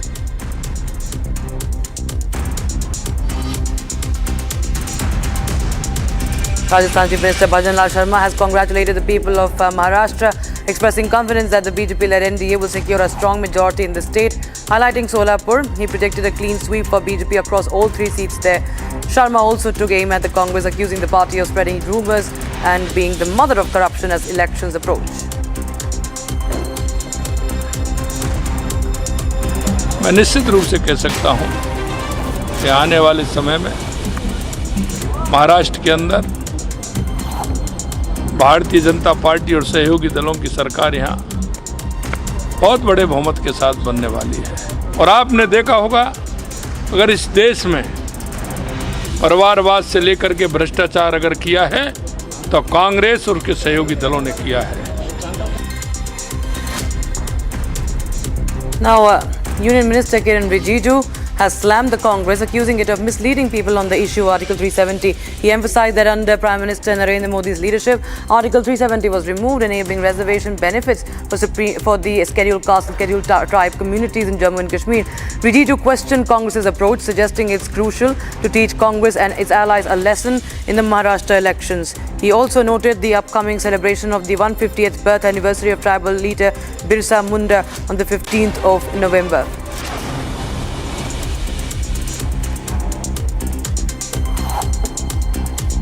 कल Congress party ने resolution move किया national conference के साथ मिलकर के कि 370 को वापस लाना है ताकि आरक्षण हट जाए। ये आप ऐसे गुमराह करके भाग नहीं सकते हैं। महाराष्ट्र के अंदर में हमारा एससी, एसटी, ओबीसी कम्युनिटी के लोग सुनना चाहिए। मैं उसी वर्ग से आता हूं, मैं कह रहा हूं, अगर हम अभी भी नहीं समझे कांग्रेस के वो जो हरकतें हैं उसका अभी भी नहीं समझेंगे, हम बेवकूफ बनते रहेंगे, तो फिर हमारे लिए कौन आगे का रास्ता दिखाएगा। Reacting to the recent attack on a Hindu temple in Brampton of Canada, MEA spokesperson Randhir Jaiswal has expressed India's condemnation, urging the Canadian government to uphold the rule of law and order and ensure that those responsible face justice. Now, Jaiswal emphasized that India expects prompt action from Canadian authorities on this matter. You have seen our comments that we made. We condemned the attack on the temple in Brampton, and we also called upon the Canadian government to uphold rule of law and to bring to justice people who perpetrated the violence. We hope that the Canadian government will take due action. You have seen our comments that we made. We condemned the attack on the temple in Brampton, and we also called upon the Canadian government to uphold rule of law and to bring to justice people who perpetrated the violence. We hope that the Canadian government will take due action.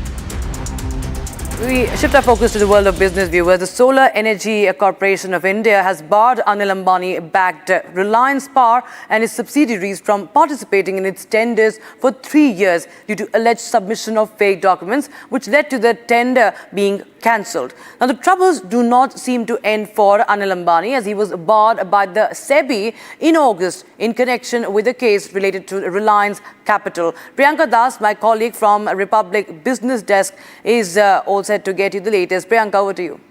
It is indeed a major setback, as you mentioned, for Anil Ambani, as the SECI, that's your Solar Energy Corporation of India, has barred Reliance Power, which is backed by Anil Ambani, and also the subsidiaries from participating in tender bids for the next 3 years on allegations that they had submitted fake bank documents in the final round of the bidding, which led to the cancellation of the tenders itself. Now, do note that the SECI had invited bids for 1 gigawatt solar power and 2 gigawatt standalone battery energy storage systems in June this year.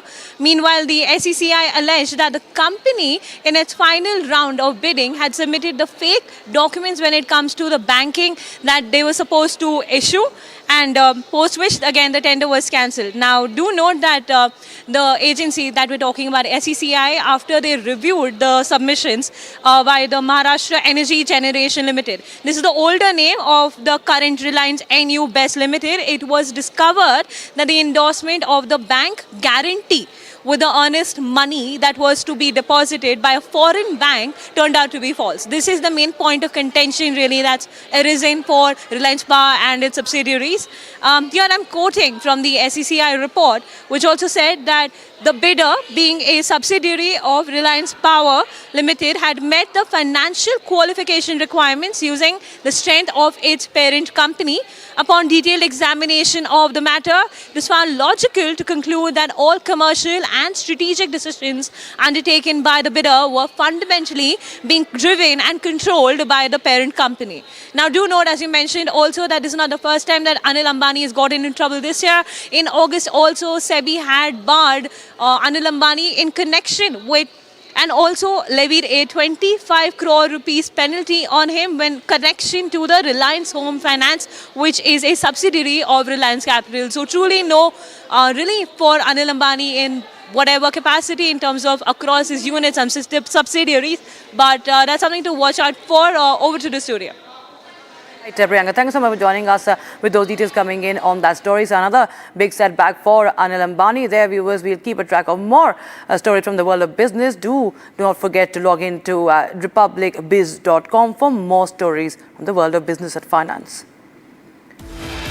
Right, viewers, we take a very, very short break, but don't go anywhere. Indie Neta's sexist slurs continue unabated. Now TMC MP makes a sexist jibe at Rekha Patro. BJP MLA and Sandesh Khali protest face.